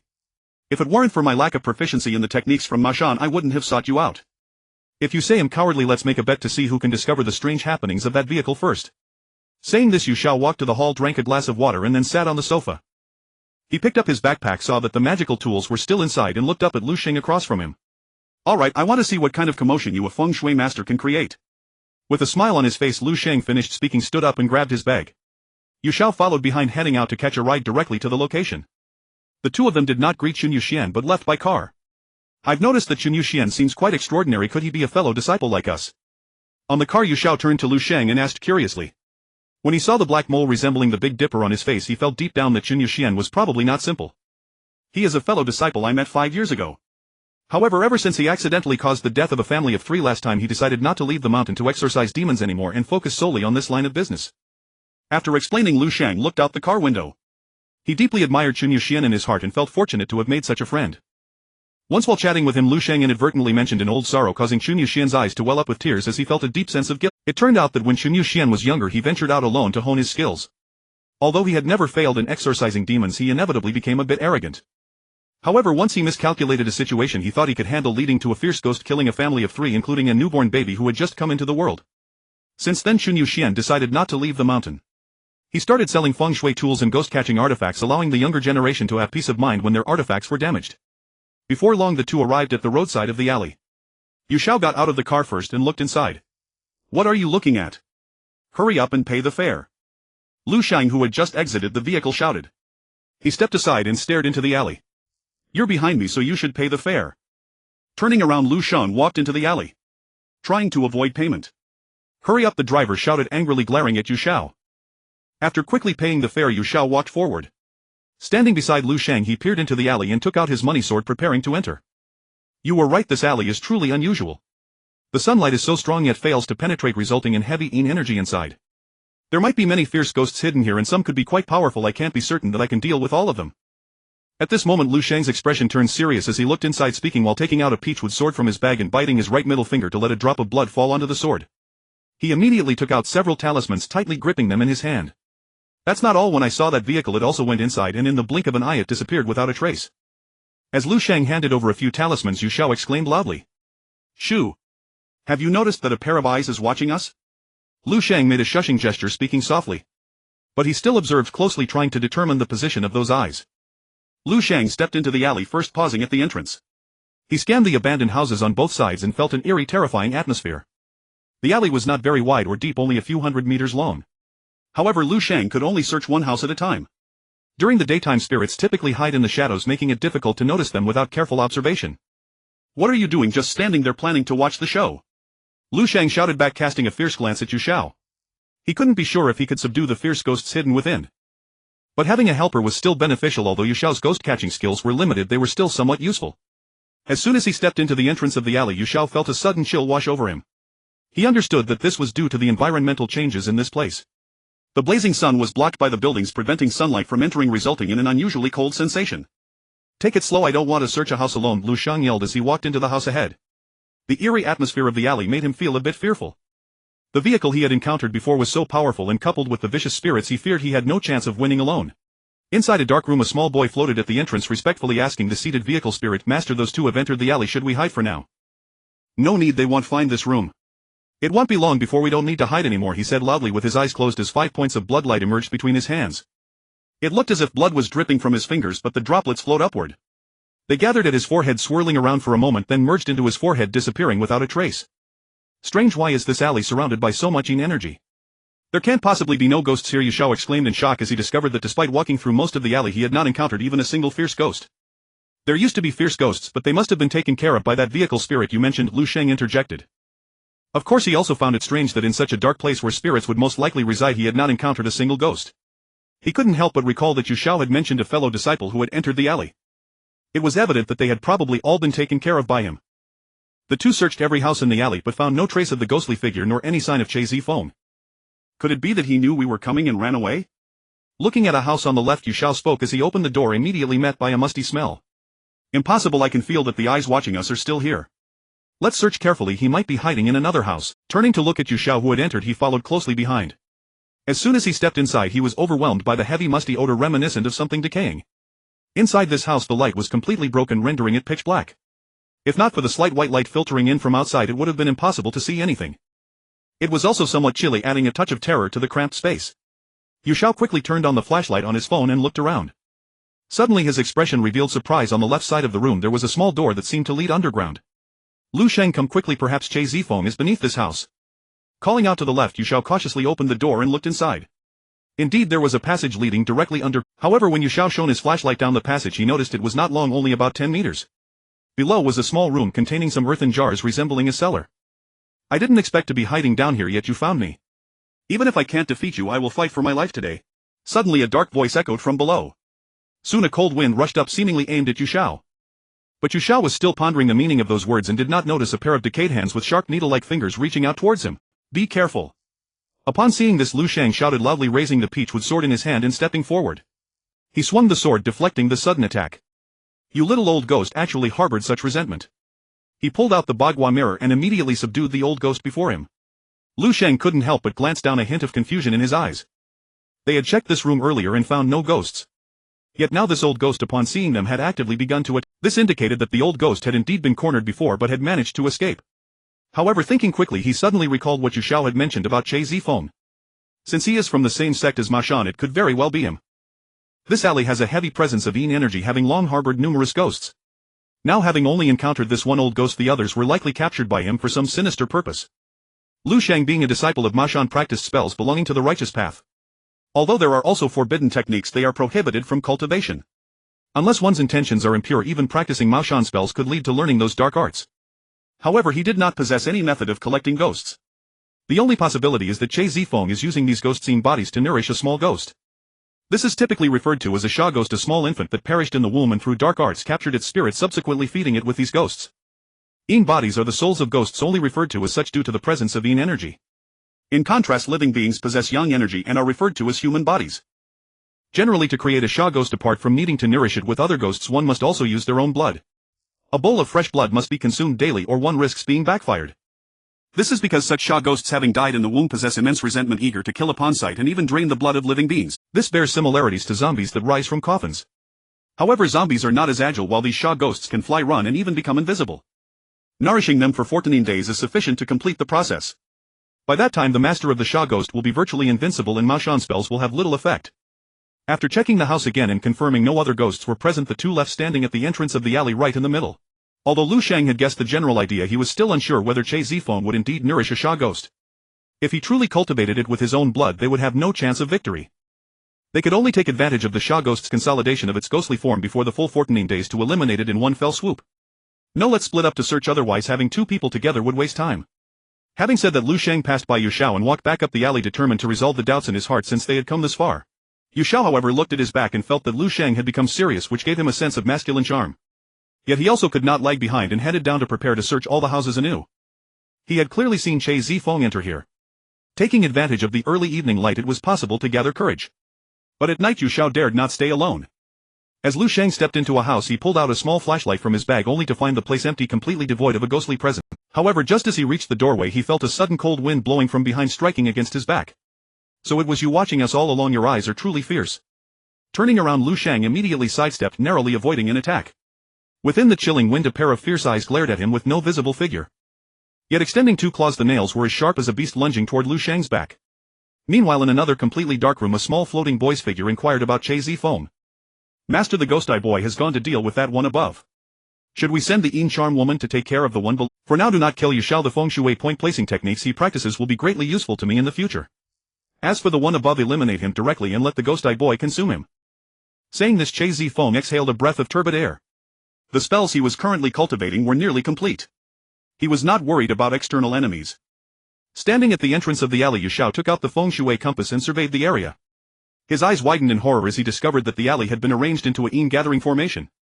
This formation gathered all the yin energy, concentrating it in one place. What struck Yu Xiao as strange was the inability to see the gathering of the sinister energy, ultimately wondering where it circled around. The place where he stood was lower in elevation, making it impossible to see all the rooftops before him. However, Yu Xiao still wanted to find the highest point for a better view. After all, he understood the logic of seeing far from a high vantage. Yu Xiao found a low-roofed house and climbed up, preparing to head towards a particularly taller rooftop not far ahead. He hoped to spot the gathering place of the sinister energy quickly so he could find that vehicle. Otherwise, by nightfall, when the sky darkened and without any lights around, a type of malevolent spirit might appear. Meanwhile, in the alley above, Lu Sheng swung the peachwood sword tightly held in his hand, thrusting it towards the pair of ghostly eyes before him. Yet he could not block the overwhelming sinister energy rushing towards him. It made him feel as if he were in the mouth of a freezing gale, a chill enveloping his chest. He could not help but shiver countless times, even his nose nearly running. "No, it's too cold here, I need to resolve this quickly," he muttered softly, pulling two talismans from his bag, one of which he affixed to the tip of the peachwood sword. With his right fingers raised, he silently recited the incantation. He intended to use the demon extermination spell to eliminate it as soon as possible. He also thought that since he could encounter a malevolent spirit, Yu Xiao down below was likely facing a similar situation. Knowing that Yu Xiao, who practiced the Maoshan technique, was still a novice, and seeing how formidable this malevolent spirit was, he was certain that there was also a very powerful malevolent spirit below. "Wow, not bad.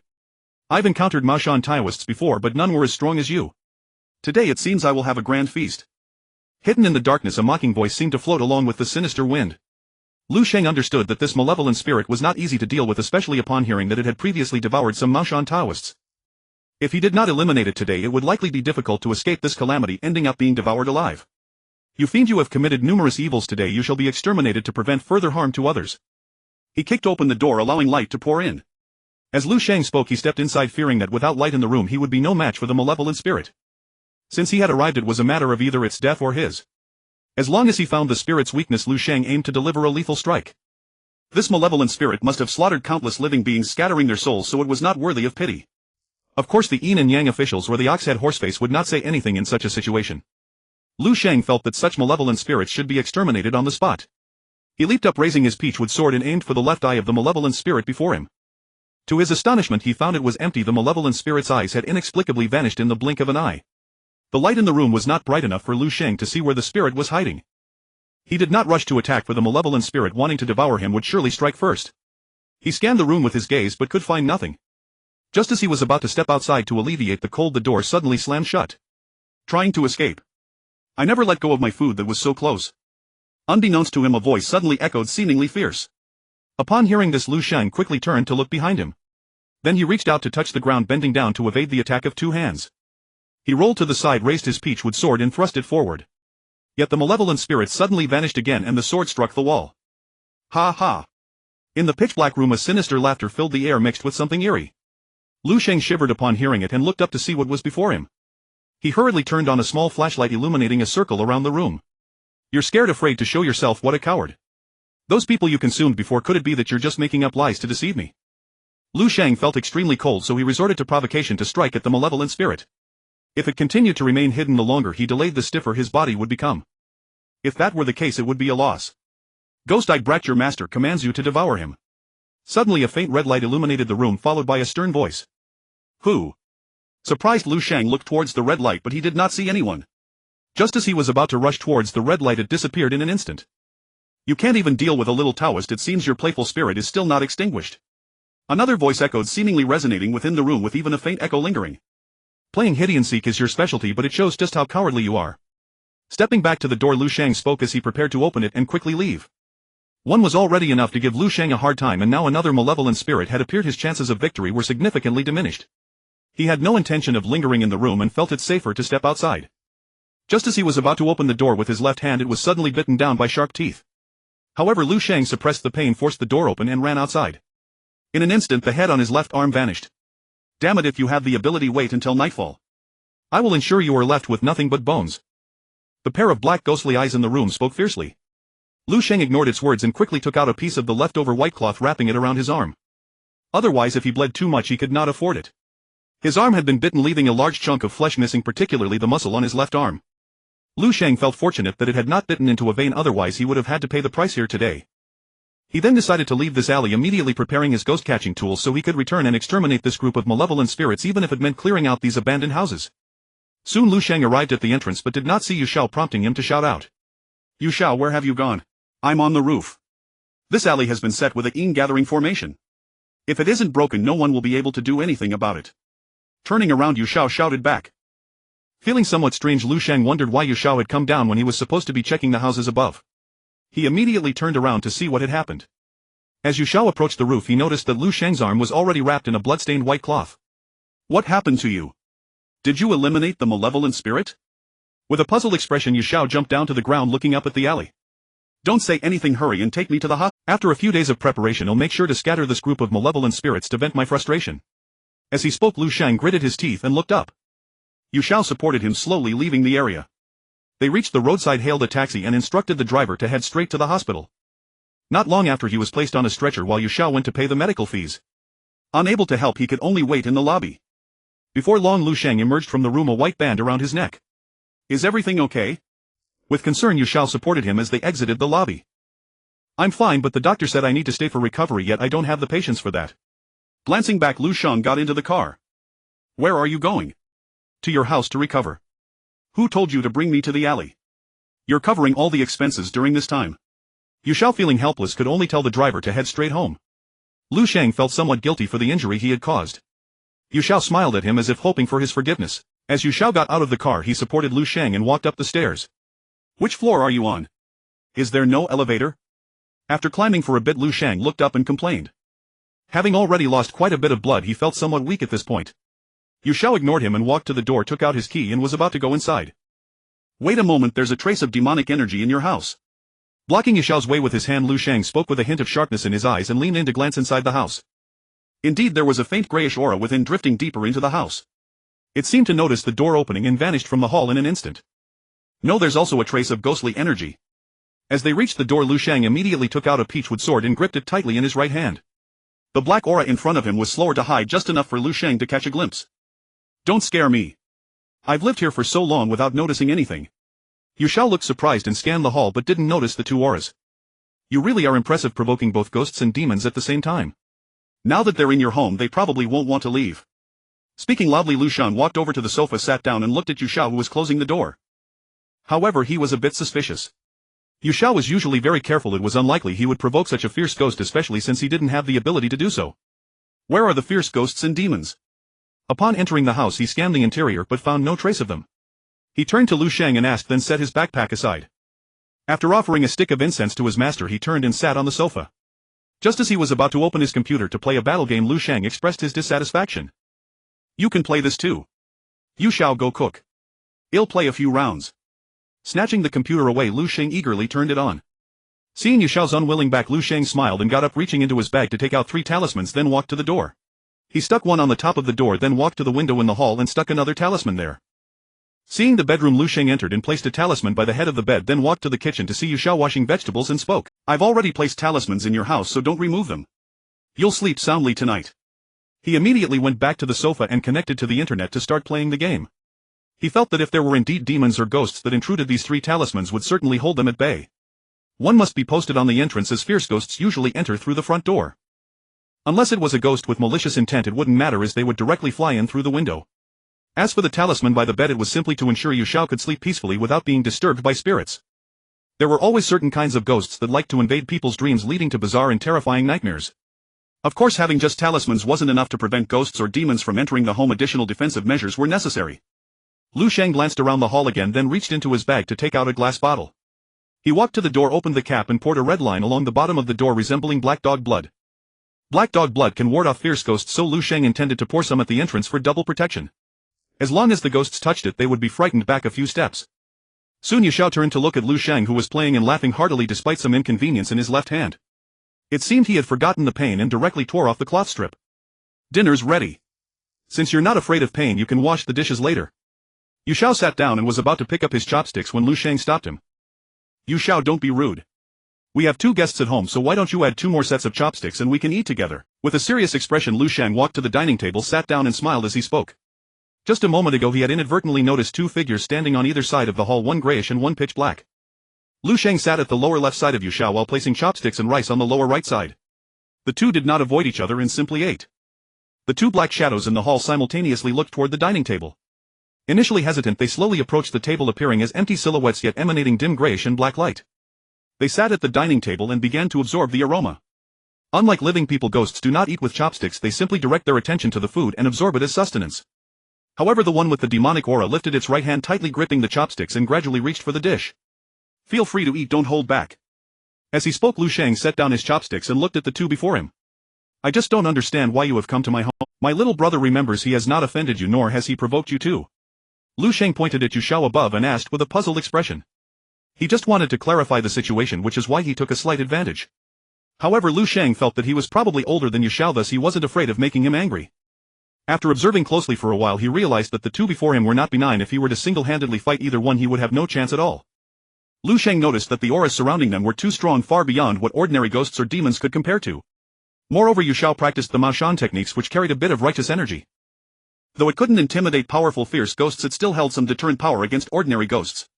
Unfortunately, Xiao did not know how to use it. I am an earth spirit cultivating in the mountains. My true form is that of a black mang snake. However, your brother disturbed me the day he passed by the cave, which is why I came to seek retribution. The dark figure looked up at Lu Sheng and spoke sternly, then pointed at Xiao above. Xiao completely did not remember having offended this one.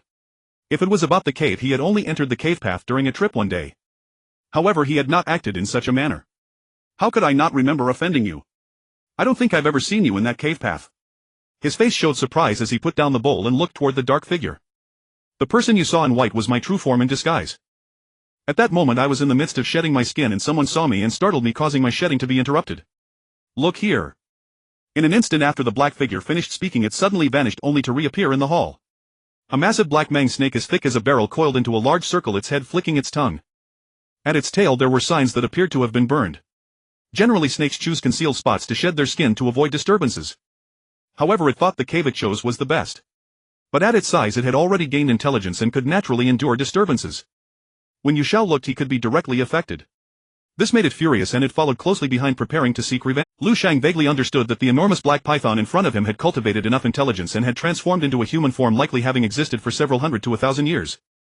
He had previously heard his master mention that there are many spiritual beasts in the world that dwell in places rich in spiritual energy, and after breathing in such energy they can eventually learn to breathe autonomously and cultivate into spirits. The black python was merely disturbed by Xiao harboring resentment and thus following him for a chance to retaliate. However, Lu Sheng felt that being confrontational with it would likely not succeed. Generally, spirits that can transform into human forms possess great magical power, and he did not have confidence in defeating it. Additionally, there was a fierce ghost on the other side, making it difficult for Lu Sheng to face two enemies alone. Moreover, Xiao was still a novice in the Maoshan techniques, creating a significant disparity between the two pairs. I see, please calm down. How about I have my little brother find you a secret location as compensation? What do you think? He suddenly thought of a plan, wanting Xiao to seek out a suitable dwelling for the python. After all, he was a feng shui master, making this task somewhat simple. It was best to resolve the issue with the black python first to ensure a peaceful night's sleep. If it could find its way to his home, Xiao would be in great danger outside. Lu Sheng looked up at Xiao, signaling him with his eyes to agree in order to quell the conflict. Yes. Please don't blame us, I'll help you find a treasure spot as an apology. After a brief moment, the black python transformed back into human form and walked over to sit in a chair. That's acceptable, but it's best if no one disturbs me. Otherwise it won't matter what is said, my temper isn't great. Come back here in 3 days. He looked up at Xiao, who was smiling, and spoke in a commanding voice. Soon a breath of azure gray energy wafted to the window and a gust of wind lifted the curtains, revealing that the black python had vanished. May I ask why you have come to find me? Have I offended you in some way? Xiao spoke, looking up at the ghostly figure before him. In the ghostly figure's eyes blood vessels were visible and its brows were furrowed, emanating a menacing aura. Its face, partially obscured, appeared distorted, resembling a piece of charred skin plastered to either side. The ghostly figure raised its withered hands and placed them on the table. I am not here to seek revenge, I just want to hide for a while today. I noticed that the Taoist instruments in this room provide some protection, which is why those fierce ghosts dare not enter. As it spoke, the ghostly figure floated upward and stepped back a few paces. Its eyes suddenly filled with fear as it glanced towards the door.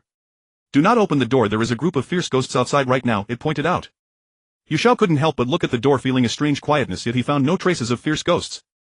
Lu Sheng turned to the door, his expression somewhat surprised.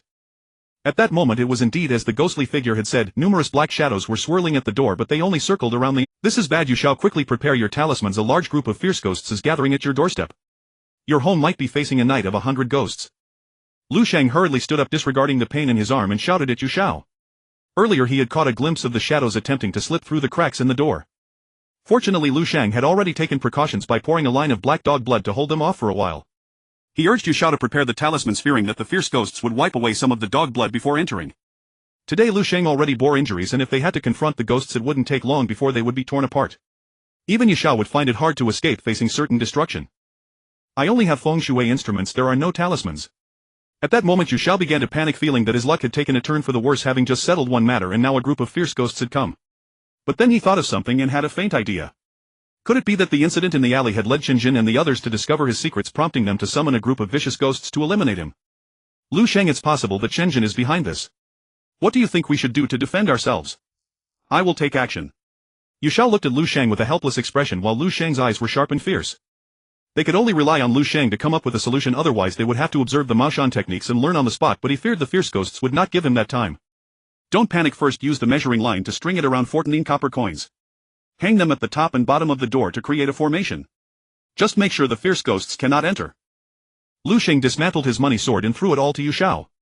While speaking he gripped his peachwood sword with his right hand and looked towards the door. Yu Xiao hung all the copper coins at the door and stepped back. He saw Lu Sheng take out 8 talisman papers, sticking them along the measuring line to form an 8 gates talisman formation, sealing the door tightly. However, the two had neglected a ghostly figure inside the room. Seeing both of them focused on the door, it began to grin wickedly, extending its hands, and in the blink of an eye appeared behind Yu Xiao. If it weren't for my master ordering me to capture you, I would really want to drain your blood. I've heard that the blood of Taoists is usually very pure. After saying this, it clamped its hands around Yu Xiao's neck but did not exert much force, intending to lift him and escape through the window. Unprepared for the sudden change of the ghostly figure behind him, Yu Xiao attempted to break free, but unfortunately he was no match for the ghost's strength. He was lifted into the air, suspended above the hall. Though he did not feel much discomfort in his neck, the pressure was all concentrated there, making it hard for him to breathe. Lu Sheng looked up and raised his right hand, swinging his sword towards the ghostly figure's hands. He thought that if the ghost refused to let go he would have to sever its arms. The peachwood sword had been soaked in black dog blood, which was harmful to spirits. Peachwood is inherently yang, naturally subduing evil spirits. I will slay you. After a quick stretch of his neck, Yu Xiao hurriedly took out the money sword and lunged at the ghostly figure with a fierce look in his eyes. The lights in the hall had initially been somewhat dim, but Lu Sheng turned them all on. Soon after, the ghostly figure, frightened by the bright lights, vanished into hiding. However, it remained within the room as the entrance was blocked, preventing its escape. Yu Xiao, you watch the door. I will find the ghostly figure. This time if I don't destroy it, I will take its surname. Lu Sheng was furious and began to carefully examine the corners of the hall's walls. It seems these fierce ghosts are the same as those that disappeared in the alley. Contact Chun Yuxian and tell him to prepare a large number of ghost-catching talismans. Give him your home address and tell him to hurry. Lu Sheng suspected that the trouble started in the alley. Seeing the bite mark on his arm, his eyes filled with anger. If they wouldn't let him heal, then he couldn't be blamed for being ruthless and wanting to drive them away. They had only eaten a small portion of their meal and neither had much appetite. Yu Xiao, ignoring his hunger, stared at the door and pulled out his phone, dialing the number on the business card. Lu Sheng circled around the hall, but he could not find the fierce ghost. Suddenly he realized that this time he had been outsmarted by a ghost. Lu Sheng couldn't help but feel puzzled. Since they aimed to capture him alive, what about himself? He suddenly thought, could it be that they wanted to capture Yu Xiao alive while eliminating him? Of course he didn't dare to jump to conclusions yet. He felt that he couldn't make a final judgment before clarifying the true intentions of this group of fierce ghosts. Yu Xiao, keep an eye on the door, I'll check the bedroom. After speaking loudly, Lu Sheng opened the door and stepped inside in the blink of an eye. He had to find the fierce ghost hidden inside the house before dealing with the ones outside, or he might be attacked from behind. However, since it was nighttime, ghosts generally found it easy to hide, making them hard to spot. Lu Sheng turned on the bedroom light and glanced around, but quickly turned it off again. He knew very well that turning on the light would not help him discover the fierce ghost. Only in the darkness could the fierce ghost be provoked into attacking. Now with his left arm somewhat inconvenient, Lu Sheng tightened his focus. As soon as he spotted the ghost, he would unleash his Maoshan techniques to eliminate it in one strike. Come out and help. The fierce ghosts are banging on the door. Yu Xiao exclaimed in surprise, looking towards the bedroom. He then pressed his body against the door. Every time the fierce ghosts crashed against the door, the previously set up formation glowed with a layer of golden red light. At first it was quite bright, but after multiple attacks from the fierce ghosts it gradually dimmed. Even beneath Yu Xiao's feet there was a lot of black dog blood, much of it wiped away. Lu Sheng, hurry. I can hardly hold on. Shouting again, Yu Xiao secured the door and stepped back. With the money sword tightly held in his hand, he bit his index finger, letting a few drops of blood fall, and fixed his gaze on the door, ready to fight. Inside the bedroom, Lu Sheng heard the shouts from outside. As he turned to leave, he felt a chill breeze blow from behind. He turned sideways to look, realizing it was the ghost conjuring an ominous wind. You've searched for me hard. You've got the guts to come, but not to attack. You don't act like a proper ghost, Lu Sheng said, smiling, intending to provoke it to create an opportunity. After all, there was still a large group of fierce ghosts outside. With so many coming at once it was impossible to deal with them all. Lu Sheng feared most that the fierce ghosts would go invisible, which would make it very difficult to find them. By the window in the bedroom the fierce ghost stared wide-eyed at the peachwood sword in Lu Sheng's hand. Its ethereal body was slowly drifting forward. The fierce ghost seemed somewhat afraid of the peachwood sword, yet its gaze never wavered. Stinky Taoist, once those fierce ghosts outside break in, they'll make sure to devour you whole. After speaking darkly, the fierce ghost became invisible within the bedroom. It wasn't that it dared not attack, it was simply because it was alone now facing a Maoshan Taoist and would be obliterated in an instant. Thus it planned to hide and wait to join forces with the group of fierce ghosts outside to attack the Maoshan Taoist together, which would be much easier, but at this moment Lu Sheng had no way to deal with the fierce ghost inside the house. After all, it was always hiding and not revealing itself, making it impossible to take action. Lu Sheng stepped out into the hall and saw the door being battered by the throng of ghosts, feeling a chill in his heart. There were so many fierce ghosts he definitely couldn't handle them all at once. In a bit, find a place where we can escape. Otherwise if they all rush in no one will be able to get away, he said quietly, turning to look out the window. He couldn't help but feel astonished, it was too high. Looking down from the window it had to be at least 100 meters. Fortunately there was a small alley below. There were some handholds along the way, but they were just a few electric wires and water pipes. Hearing this, Xiao could no longer stand still. He hurriedly grabbed his backpack, stuffing in his computer and a few clothes. After putting his master's ashes and talisman inside, he walked over to the window. "I'll go first, you hold them off for..." He pulled back the curtain, opened the security window and jumped down. In midair he quickly grabbed onto a water pipe. Looking up at Lu Sheng, who was still watching from the window, he smiled before sliding down. "Knowing my left hand is injured, not only do you not help but you even leave me behind," he shouted in frustration as Lu Sheng climbed to the window, sliding down step by step. He wasn't foolish, he understood the principle of being outnumbered. Since this wasn't his home, he didn't need to protect it. Clinging to the water pipe, he just found it troublesome to slide down. Suppressing the pain in his left hand, he jumped for a while before reaching the ground. Turning to look, he saw Xiao's smiling face, which he couldn't help but think looked a bit annoying. "Not bad, huh? Seems like you've done a lot of climbing as a child," Xiao said, supporting him as they rushed toward the exit of the alley. Lu Sheng on the other hand felt a sharp pain in his left hand from the vigorous movement, as if his heart were being cut. Blood oozed out from the white cloth. "Quick, take me to the hospital. I won't come to your place ever again. No, I don't want to team up with you anymore. Every time I'm with you it's always me who gets unlucky." Turning to glance at Xiao, a surge of anger welled up inside him. At that moment Lu Sheng's lips turned pale and his eyes closed as if his body had become weak. "Don't scare me. Hold on, I'll get you to the hospital right away." Seeing Lu Sheng's condition, Xiao was shocked. He quickly put him on his back and rushed to the roadside. He hailed a taxi and told the driver to head straight for the hospital. Lu Sheng, having lost too much blood, fell into a temporary coma. However, Xiao felt somewhat relieved. At least he had shaken off that group of fierce ghosts and no longer had to worry. The hospital they went to this time was different, but Xiao was still the same as before first paying the fees. He watched as Lu Sheng was taken into a room. He sat quietly in the hospital lobby waiting. In his mind he thought that since their rented place had been found, returning to stay there would probably be dangerous. He was also thinking of ways to retrieve the wooden box containing the feng shui artifacts left by his master. At worst he would rent another place, abandoning that one, otherwise he wouldn't be able to sleep well. But Xiao also realized that the abilities of that car driver were truly formidable. He could even find their residence. About an hour later he saw Lu Sheng walking towards the lobby. His left hand was still wrapped in white cloth, but his eyes looked somewhat weak. "If you can't hold on, just stay in the hospital for a few days. Consider it a rest." Looking at his left hand he expressed concern. Xiao supported Lu Sheng as they sat down in a chair in the lobby. "Forget it, I don't want to stay in the hospital long."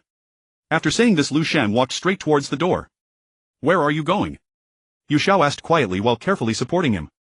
He knew he couldn't return home, so he could only follow Lu Sheng.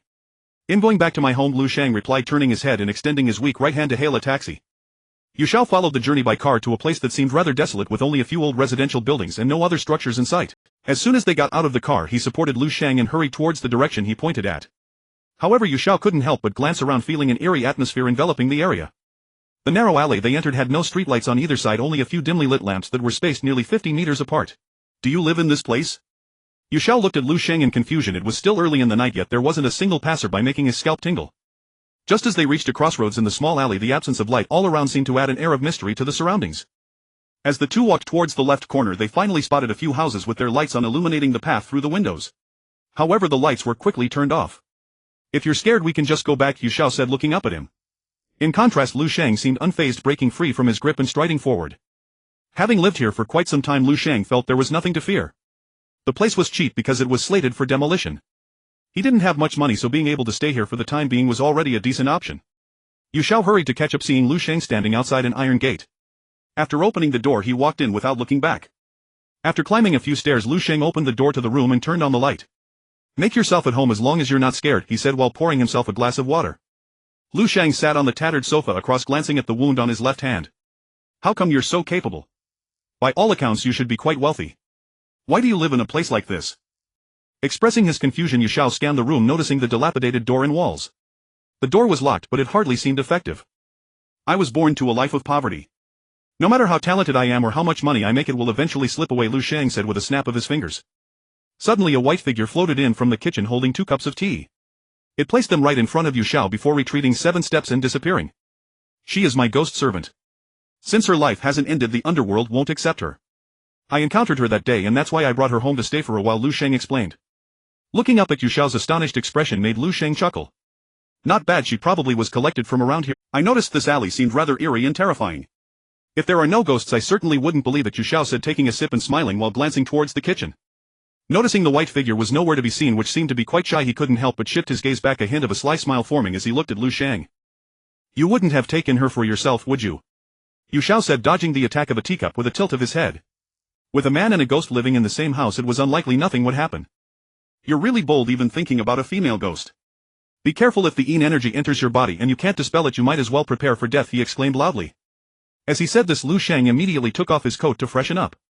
Xiao secretly observed the environment in the room, feeling a bit of fear as the living room was so quiet that even his breath could be heard. One could only imagine how brave Lu Sheng must be to live here alone. Although he was highly skilled, everyone had to sleep sometime. A sudden sense of worry arose in Xiao's heart. If a fierce ghost took advantage of his sleep to break in and harm him, it would be truly unpredictable. Of course he believed Lu Sheng had taken all necessary precautions, but Xiao didn't possess such abilities. If he were left alone here, he certainly wouldn't have the courage to do so. Getting up, Xiao walked to the window, pulled back the curtains and looked outside. Below was the alley they had just walked through, which seemed a bit quiet at that moment. A gust of cold wind blew against Xiao's face, chilling him to the bone. Just as he was about to close the window, he suddenly saw a shadow below, which vanished with a whoosh. Realizing this, he understood that the shadow was a ghost.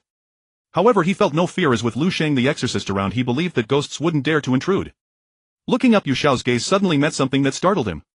A ghostly head appeared, its eyes fierce and its brow furrowed like a sharp blade. The direction the gaze was fixed upon was Xiao himself. There are just too many ghosts around here, you can encounter one at random. No, I need to ask Lu Sheng for a few talismans, otherwise I definitely won't be able to sleep well tonight.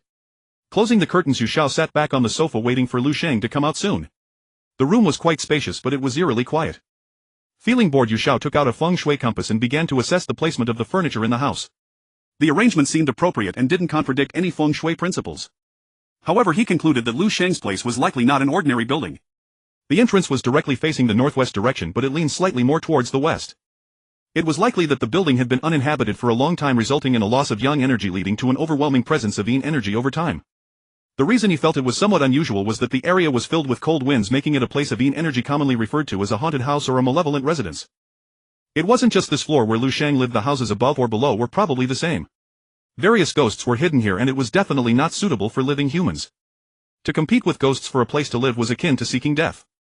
Xiao put away the feng shui compass, realizing that changing the situation was impossible. After such a long time, even if the feng shui was adjusted, if a living person moved in, it would still feel unstable. No one could guarantee that the suppression spells wouldn't be broken in the future. If they disturbed the dwelling of the ghosts, it would be no surprise if they sought revenge. Xiao wouldn't do such foolish things. After all, the area was about to be demolished, so all his worries were pointless. When a building is newly constructed, usually a feng shui master or an exorcist is invited to check it out. I guess I need to go get my wooden box tomorrow and find a new place to stay. Muttering to himself, Xiao took out the book on Maoshan and began to read it carefully. This was a good opportunity to learn, and he could always ask Lu Sheng for clarification. After all, he was a genuine Maoshan exorcist offering free guidance. The Tiangang suppression talisman is so convoluted I can't even understand it, let alone draw it, he grumbled as he was about to turn to the second page. This is what happens when you don't put in the effort while learning. In the end, it's all in vain, Lu Sheng said as he walked in, interrupting Xiao's actions. When drawing talismans, you need to choose an auspicious day and do it in a place with ample yang energy to give the talisman great power. Rubbing his hair with his right hand, Lu Sheng sat down beside him and looked at the Maoshan book in Xiao's hands. His expression then turned astonished. Where did you get this Maoshan book? He asked loudly, grabbing it and flipping through several pages. Nodding in recognition, he confirmed that he indeed recognized it. This Maoshan book belonged to his master. However, when Lu Sheng was about to descend the mountain for his journey, his master had left first, saying he had matters to attend to down the mountain. Lu Sheng took a dusty ancient book from a nearby cabinet which had the words Maoshan techniques written in black ink on it. Xiao took a look and was surprised to find it was exactly the— Lu Sheng took a dusty ancient book from a nearby cabinet which had the words Maoshan techniques written in black ink on it. Yu Xiao took a look and was surprised to find it was exactly the same. It seems the old Taoist I met was your master, Yu Xiao said looking up at Lu Sheng. He opened the first page, glanced at it and then returned it to him. This is how Yu Xiao made do on the sofa. Since Lu Sheng's place only had one seat, he didn't dare to fight for it, knowing that Yu Xiao was an injured person. Early in the morning, just as the sky began to brighten, Lu Sheng woke him up saying they were going out for breakfast. However, Yu Xiao, still drowsy, ignored him and continued to sleep soundly. I've put breakfast on the table for you. Get up early, I don't have the habit of lingering around, nor do I want anyone to loiter in my house, Lu Sheng shouted as he entered the room looking at Yu Xiao. Yu Xiao sat on the side taking out a manual on Maoshan techniques and began to read. There's nothing to do today, so why get up so early, he said loudly, feeling more awake while sitting on the sofa. The only unresolved matter was the conspiracy involving Che Zifeng. But now that Lu Sheng was injured, it meant their strength was still insufficient. It was already fortunate not to be found by Che Zifeng, so who would dare to provoke him? What worried Yu Xiao the most was the gathering array set up in that alley, which piqued his interest. If he could break it, it might enhance his experience in feng shui and treasure hunting. As for those evil spirits or other unfavorable schemes, he thought it would be best to wait until Lu Sheng recuperated to deal with them. In Yu Xiao's eyes, Lu Sheng was a highly skilled practitioner of Maoshan techniques, and he felt assured to leave it to him. Take me to find a place today, I don't want to stay here anymore. But you'll have to pay for me first and he'll pay you back later. Yu Xiao looked up at Lu Sheng and saying this got up and walked to the bedroom. He casually tidied up his belongings, grabbed a cloth bag and came back in front of the sofa. You don't need to hurry, right? Everything is already packed up, Yu Xiao said, slowly, unable to hide his astonishment as he took a sip of water and glanced towards the kitchen. What about that ghost servant of yours? Are we bringing her along too, he suddenly thought to ask. But in the end he realized that since she had already been taken in by Lu Sheng, as long as her lifespan had not yet ended, she would naturally follow her master wherever he went. Yu Xiao with his backpack walked to the door and was the first to leave. He didn't want to stay here, it was simply too cold. The two of them drove straight to the previous real estate agency, and Yu Xiao chose 2 one-bedroom apartments, one for himself and one for Lu Sheng. However, Yu Xiao originally wanted to choose an apartment together with Lu Sheng, but he refused. He said that whenever they were together he always ended up the most unfortunate. Yu Xiao meant that living together would be good for taking care of his injured arm. Seeing that Lu Sheng did not agree, he had no choice but to proceed this way. He prepaid a year's rent for each apartment, and then Lu Sheng picked up the keys and left first.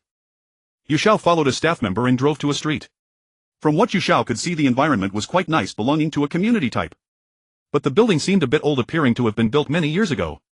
This time they chose a place on the 3rd floor, and Yu Xiao stood at the door, stopping the staff member as soon as he opened it. Don't rush, the house has been unoccupied for a long time and there's insufficient yang energy. Let some things leave first and then we can go in, he said loudly. He recounted what his master had told him at that moment. When studying the secrets of feng shui and treasure hunting, his master had told Yu Xiao that if he wanted to improve the feng shui of a rental property, he should not rush in but let the resident ghosts leave or hide first. His master also said this was a tradition passed down, a way to show respect to the spirits, and then they would not harbor any malice. Not long after, Yu Xiao glanced inside the house and was quite satisfied this time. With a forced smile on his face, he reached for the keys and went to the bedroom.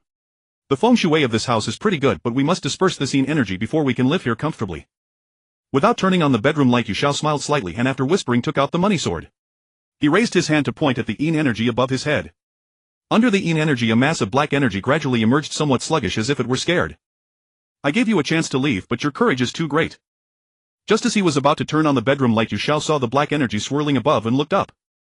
He saw the mass of black energy instantly transform into a shadow. All black, dressed in dark clothes, it seemed that apart from the face there was nothing else visible in the bedroom.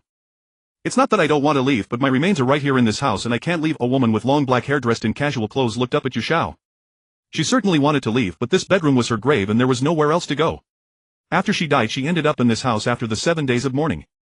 She wanted to investigate who had placed her remains here, but she couldn't find anyone. Forget it, since I encountered you, will help you find a burial place so you can rest in peace in the underworld after your burial. Really, I have to muster up my courage wherever I go. After saying this, Yu Xiao searched the bedroom. Finally he saw a plastic bag in a cardboard box under the mattress which contained some white ash. He believed it must be her ashes, so he went to the living room and placed it beside the TV stand. He lit a stick of incense for worship, then took out his master's spirit tablet and the urn with the ashes, placing them aside, and burned incense for worship again.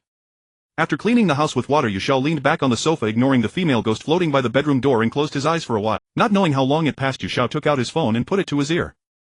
Hello, what are you doing? He said weakly, opening his eyes only to be blinded by the glaring sunlight outside. It's noon and you're still sleeping. Do you still want to eat? Lu Sheng shouted angrily from the road. Get up quickly, Chun Yuxian said he wants to treat us to a meal. It seems there's something going on, hurry up, I'm going ahead. With that, Lu Sheng hung up the phone and hailed a taxi to rush to a place. Only then did Yu Xiao immediately get up, grab his backpack, go out and conveniently flag down a taxi heading straight for Chun Yuxian's residence. Chun Yuxian carried a plate of pickled vegetables and meat to the dining table. Then he brought a bottle of white wine, twisted the cap off and poured it into 3 cups. This time I have indeed encountered a bit of trouble, so I invited you both to lend a hand. He raised his wine cup and drank it down, then continued to speak. Yesterday I returned to the village and passed by a nearby mountain, but I found that the entire peak seemed to be shrouded in black clouds. This investigation, as expected, yielded no surprises. That mountain is surrounded by a cave and it is quite ominous. He looked up at the two of them, his eyes revealing a hint of sorrow. The malevolent energy from this mountain has also affected the nearby village. Once the black clouds entered the village, the sky became dark, blocking out the sunlight. As a result, the village was devoid of any vitality. Lu Sheng had also conducted some investigations, but the mountain range was too vast for him to handle alone, so he contacted Xiao and Lu Sheng. After all three of them possessed the art of Qi and had studied the Maoshan techniques. Together they could dispel the mountain's malevolent energy. Lu Sheng worried that if the village was continually affected, the villagers would live in perpetual darkness, and over time something strange might happen. If the village is covered by black clouds, a significant amount of yang energy will be lost. When that happens, the influx of yin energy will bring forth those malevolent spirits, highlighting the gravity of the threat. At that point, as soon as night fell, every household would face the distress of being haunted by evil spirits. Upon hearing this, Xiao naturally understood. Being a feng shui master himself, he readily agreed. Turning to Lu Sheng, who nodded, he immediately looked back at Lu Sheng and said, "I thought it was something serious. There's no need to make it so grand in the future. If there's anything, just say it casually." After saying this, he shot a glance at Xiao, feeling quite helpless about this glut. Not being polite, Lu Sheng began to eat with chopsticks. Although they drank very little, the dishes were nearly cleared by the two. Lu Sheng looked at the two before him and couldn't help but smile. Soon after, Lu Sheng drove the two out of the house, heading straight for the village. With their help, things would naturally go more smoothly. Otherwise, it would be hard to imagine what strange occurrences might arise from that mountain. Around 1 o'clock, after getting out of the cart, Lu Sheng led the two directly towards the nearby mountain. According to his thoughts, it was better to deal with it early. Xiao stood by, looking up at the mountain range ahead with a peculiar expression. Outside, the sun shone brightly, but within just a few thousand meters it was dark. Only above the mountain a large black cloud lingered in the sky. It resembled ordinary dark weather, yet there was no sign of rain. A strong gust of wind blew, quite powerful. For instance, if a living person stood on the mountainside for half an hour, even in the hot season, they would likely catch a cold. Look, the black cloud hasn't moved, it's just hovering above this mountain range. This indicates that something is surely amiss at the foot of the mountain. Pointing at the mountain range ahead, Xiao took a few steps forward.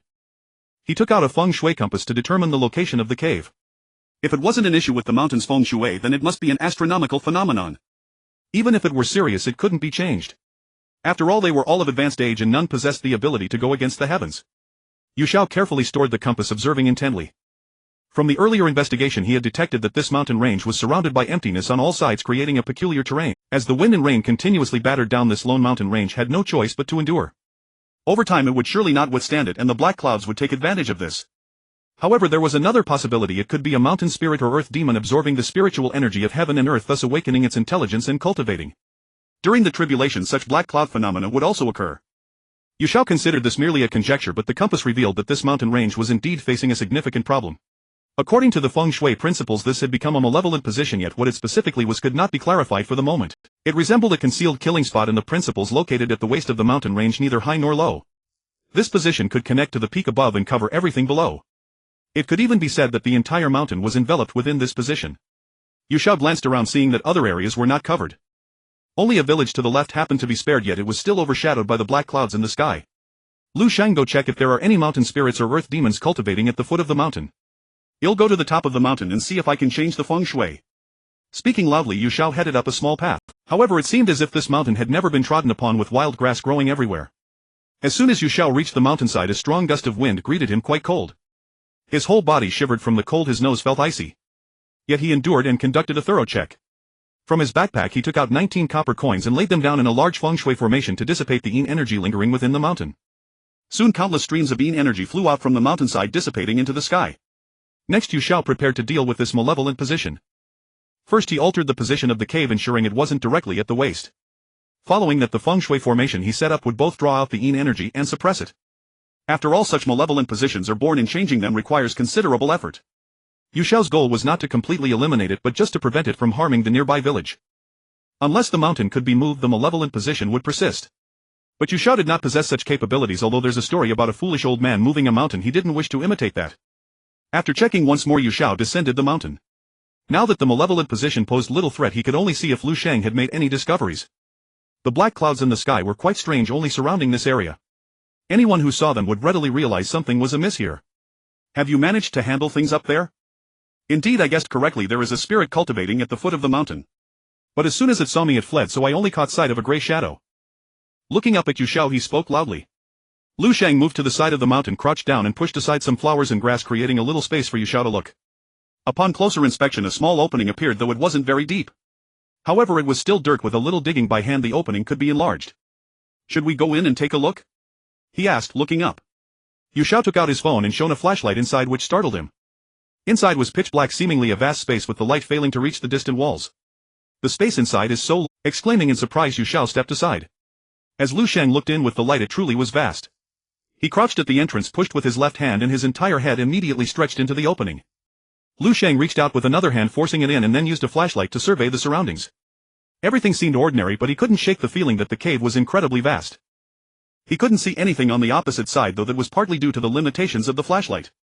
Nonetheless, Lu Sheng paid no mind to this. He vigorously dug away the dirt on either side of his neck, trying to create an entrance for easier access. Since he was already here, he might as well go in and take a look. It was not impossible to encounter a miracle. During that time, Lu Sheng came across 4 or 5 men, all carrying bulging backpacks. After a brief chat, he learned that these men were treasure hunters. Thus Lu Sheng thought that if there were truly hidden treasures within this cave, he could strike it rich. But fate seemed to decree his poverty, and even if he were to take something, he might not be able to use it. However, Yu Xiao was beside him. Soon he was able to fit his entire body through the hole he had dug. Lu Sheng held the flashlight in his mouth and crawled inside. After traversing a sloping path for several steps, he stood on a clearing and peered ahead. Yu Xiao, come take a look. There's an underground river here. Without turning his head, Lu Sheng shined the flashlight ahead, and immediately a gust of cold wind rushed towards him. Not far ahead, a very wide stream appeared. It was unclear where it began and ended, but it was exceptionally cold. Standing here felt like being on a beach, making Lu Sheng shiver. After walking about 10 meters, as he approached the riverbank, he unexpectedly spotted a wooden bridge emerging about 10 meters to his right. It seemed to connect to the opposite shore, but Lu Sheng wasn't sure. Driven by curiosity, he walked towards the bridge. Wait for me, it's so cold here. Just entering, Yu Xiao shouted loudly, following closely behind. He also saw the bridge, and his eyes revealed a hint of surprise as he quickly walked forward. This bridge seems to lead to the other side. Should we go take a look? Turning his head to ask, Lu Sheng took out a peachwood sword and held it tightly in his hand. This place was surrounded by negative energy, and they might encounter a type of ghost. Most of them preferred to dwell in areas with heavy negative energy, while those in more positive energy wouldn't linger. The shadow they encountered earlier was uncertain, but they could only guess it was half ghost and half some sort of spirit. Nonsense. Since we're here, we might as well take a look. Are we just going to freeze here? With a loud declaration, Yu Xiao stepped forward first. Standing on the bridge, he glanced around and found it quite imposing. Although it was a wooden bridge, the craftsmanship was exquisite, resembling an ancient crossing. On both sides of the railing, strange beast carvings were etched. Yu Xiao looked at one on the right, but he couldn't recognize what it was. What's so interesting about the bridge? Hurry up. Do you want to freeze to death here? As he passed by Yu Xiao, Lu Sheng walked straight ahead. After surveying with the flashlight, he found the bridge was only about 7 meters wide, but he still couldn't determine the length. However, he sensed it was likely not short. After walking nearly 1,000 steps, they still hadn't reached the other side, which was telling. The cold wind on the bridge felt even colder, blowing more fiercely. It came in wave after wave, never seeming to stop, with only a few seconds of respite between gusts. Yu Xiao wrapped his arms around himself and continued forward. At that moment, he just wanted to cross the bridge quickly, as the cold wind made his body feel almost frozen. It seemed like the cold wind from both sides was all blowing onto the bridge. Whoosh! The sound of the wind was somewhat fear-inducing. Lu Sheng had already crossed the bridge and stood on the other side, seemingly observing something. Seeing this, Yu Xiao quickened his pace. However, just as he was about to step off the bridge, he glanced to the right and showed a hint of surprise. In the river to the right, a black head suddenly emerged with gray-white hair obscuring its face, gradually revealing itself above the water's surface. The hair was blown by the cold wind, floating away, creating an eerie sight. This sight sent a shiver of fear through Yu Xiao. Lu Sheng looked at what's rising from the surface on the right. He hurriedly stepped off the bridge and pointed to the right, shouting. However, he concluded that since it could emerge from the water, it must undoubtedly be a water ghost. But it was also incredibly fierce. If it grabbed hold of them in the water, their chances of survival would be slim. Yet Yu Xiao was not worried, knowing Lu Sheng, a genuine Maoshan Taoist, was by his side. That small water ghost was not something to fear. After estimating, he concluded that the bridge was 7 meters wide and probably about 70 meters long. Thus he deduced the width of the river. You look around for any other entrances, let me handle the water ghost. After saying this, Lu Sheng turned to the right, tightly gripped his peachwood sword, and took a few steps forward, intending to intimidate the water ghost and prevent it from approaching. At this moment he had no thoughts of exorcising the ghost. Instead, he wanted to imitate those he had encountered before and try his hand at treasure. However, this left Yu Xiao somewhat disappointed, as the path ahead was completely blocked by solid walls. There was no way forward. He even checked along the left side but it was the same. Yu Xiao moved to the right ignoring the water ghost in the river. With Lu Sheng keeping watch he felt a bit braver. After checking for about 10 more meters Yu Xiao discovered a large round stone on the right which connected to the wall behind it and was positioned just above the water's surface about half a meter away floating freely. There was nothing else. There are no exits on either side, just solid stone walls. Returning to the other side, Yu Xiao took a few steps back, reaching into his backpack. He noticed the water ghost drifting towards them, revealing a glimpse of blood-red sharp teeth obscured by hair. There were 2 on the top and 2 on the bottom, looking extremely sharp. What kind of monster is this? It looks like a zombie with those sharp teeth. After questioning, Yu Xiao quickly drew his money sword to guard against a sudden attack. Just as Yu Xiao was feeling anxious, he noticed a long iron chain binding the water ghost. Even its wrists were shackled with chains. The Chenlock Evil Suppression Formation. Lu Sheng exclaimed in surprise, retracting his peachwood sword and relaxing his guard. He had learned about this formation during discussions with his master. This formation was specifically designed to suppress the most vicious and malevolent spirits in the world. Originally it was merely a vengeful ghost, but when controlled by a malevolent Taoist and nurtured, it wouldn't be long before it became ferocious with longer teeth resembling a zombie yet still biting next to suck blood. This water ghost now chained in the water was not in a bad situation. However, Lu Sheng couldn't understand why it was chosen to be here in this dark and sunless river. This was indeed inside a cave. Calling it an underground river was not an exaggeration. Lu Sheng observed that the negative energy here was so dense that it wouldn't harm the ghost, instead it would make it even more vicious. Typically it would be placed in an area with ample positive energy to weaken it and reduce its attacking power. After a while of observation, Lu Sheng began to understand. The Taoist who subdued this water ghost likely did not wish for its death, perhaps they even hoped to allow it to be reborn in the world someday. However, Lu Sheng did not want it to escape the array and be reborn, as that would pose a great threat to the world and he lacked the ability to subdue it. Moreover, it was the most ferocious of vengeful spirits which would only be more powerful in the water. Since it was sealed in this river stream, Lu Sheng did not want to change locations. Not to mention that the vengeful spirit might take the opportunity to resist it would also be very troublesome. He would need to expend considerable effort in the water. Then he took out a few pieces of talisman paper and affixed them at the bridge's head before stepping aside and glancing at the water ghost in the water. Even if it could surface to intimidate, it would have no chance to commit evil. Let's go, we shouldn't damage the array inside the cave. Saying this, Lu Sheng was the first to walk onto the bridge, ignoring the water ghost's fierce glare as he headed towards the middle of the bridge. The affixed talisman also had a suppressive function, but it was primarily to prevent that shadow which had escaped from approaching this end of the bridge. Having marked the spot, Lu Sheng decided that he would need to return several times in the future to carefully observe whether the chain sealing the water ghost had broken. Yu Xiao followed behind, reaching the middle of the bridge. He glanced back, then left. He had only heard Lu Sheng's suspenseful words but had never witnessed anything before, making him feel somewhat surprised. Seeing his serious expression, it was clear that the spirit in the water was not an ordinary water ghost. Not wanting to ask too much, he thought it best to support silently. Just as the two climbed out of the cave's entrance, they saw Yu Xian standing to the side, questioning, "What were you two doing inside the cave?"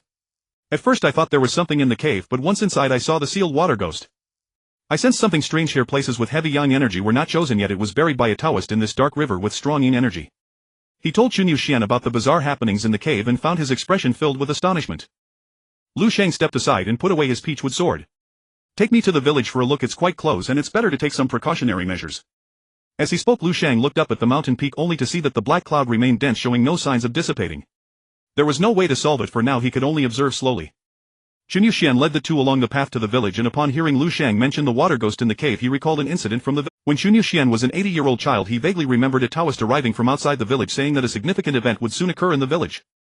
Originally everyone had great faith in the spirits, so upon hearing this they naturally believed the Taoist. The village chief invited the Taoist to perform a ritual hoping to resolve the village's crisis. However, after 3 consecutive days of rituals, when it finally concluded, a middle-aged man suddenly ran over shouting that a widow in the village had hanged herself from her own beam. Thus the Taoist hurried over and upon inspection found that the widow's death was rather peculiar. It seemed she had died with her eyes wide open, which was quite frightening. The Taoist then declared that they needed to find a more distant place for burial or it would affect the village. He subsequently took the hanged widow away. Yu Xian along with several village friends had a great deal of courage and followed the Taoist for a long time, witnessing him place the corpse by the stream, binding it to a large stone before throwing it into the water. At first Yu Xian did not understand, but later, after learning the Taoist ways, he unraveled this mystery. The Taoist aimed to change the manner of the widow's death, effectively turning her into a drowned water ghost. Soon they arrived at the village entrance. Yu Xian looked up, noticing that the joy of childhood had diminished from his eyes. He led them to the side and said, "Before I learned the Tao, I had seen several strange occurrences in this village which I found quite frightening as a child." He smiled and pointed towards the village. Just as Yu Xian was about to take them inside, he was intercepted by Lu Sheng. "This village likely isn't as simple as it seems. It appears something has been planted here that attracts ghosts." With a sharp gaze, Lu Sheng looked up. Yu Xiao also took out a feng shui plate and began to examine the area.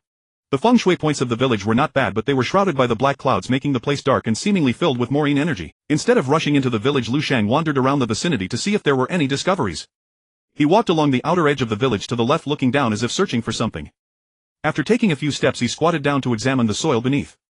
Soon Lu Sheng discovered a mud doll buried not far to the left with 2 drops of vermilion red dotting its eyes, giving it a somewhat sinister appearance. Recognizing the mud doll, Lu Sheng turned it over and found that a talisman was inscribed on its bottom. It was clear that there could not be just one of these mud dolls on the ground. Since he could find one at the edge of the village, there would surely be similar ones in other locations. The buried mud dolls should number 4 to 5. Superficially it seemed they were meant to suppress evil, but Lu Sheng disagreed. The mud dolls buried underground are also called ghost dolls. They can suppress ghosts but can also attract them to possess others. Lu Sheng walked around the village and found 4. He then threw them on the ground and crushed them underfoot. This type of mud doll belonged to the sinister and was not a technique of the Maoshan school but rather a form of witchcraft. Next he approached the village entrance and looked inside. He stepped in, wanting to check whether similar sinister objects like the mud dolls were also planted inside. Xiao walked to the side of his old house, opened the door and was met with a musty smell. He then glanced inside the house. Xiao, still outside the village, used the feng shui plate to check around and found the village to be quite ordinary. He couldn't help but walk to the back of the village and looked up at the sky, only to see that the black cloud was gradually dispersing. Yet he felt that the village now had fewer inhabitants, revealing a quiet atmosphere. Though the area was quite broad, the number of residents was sparse. Xiao put away the feng shui plate and entered the village from the back.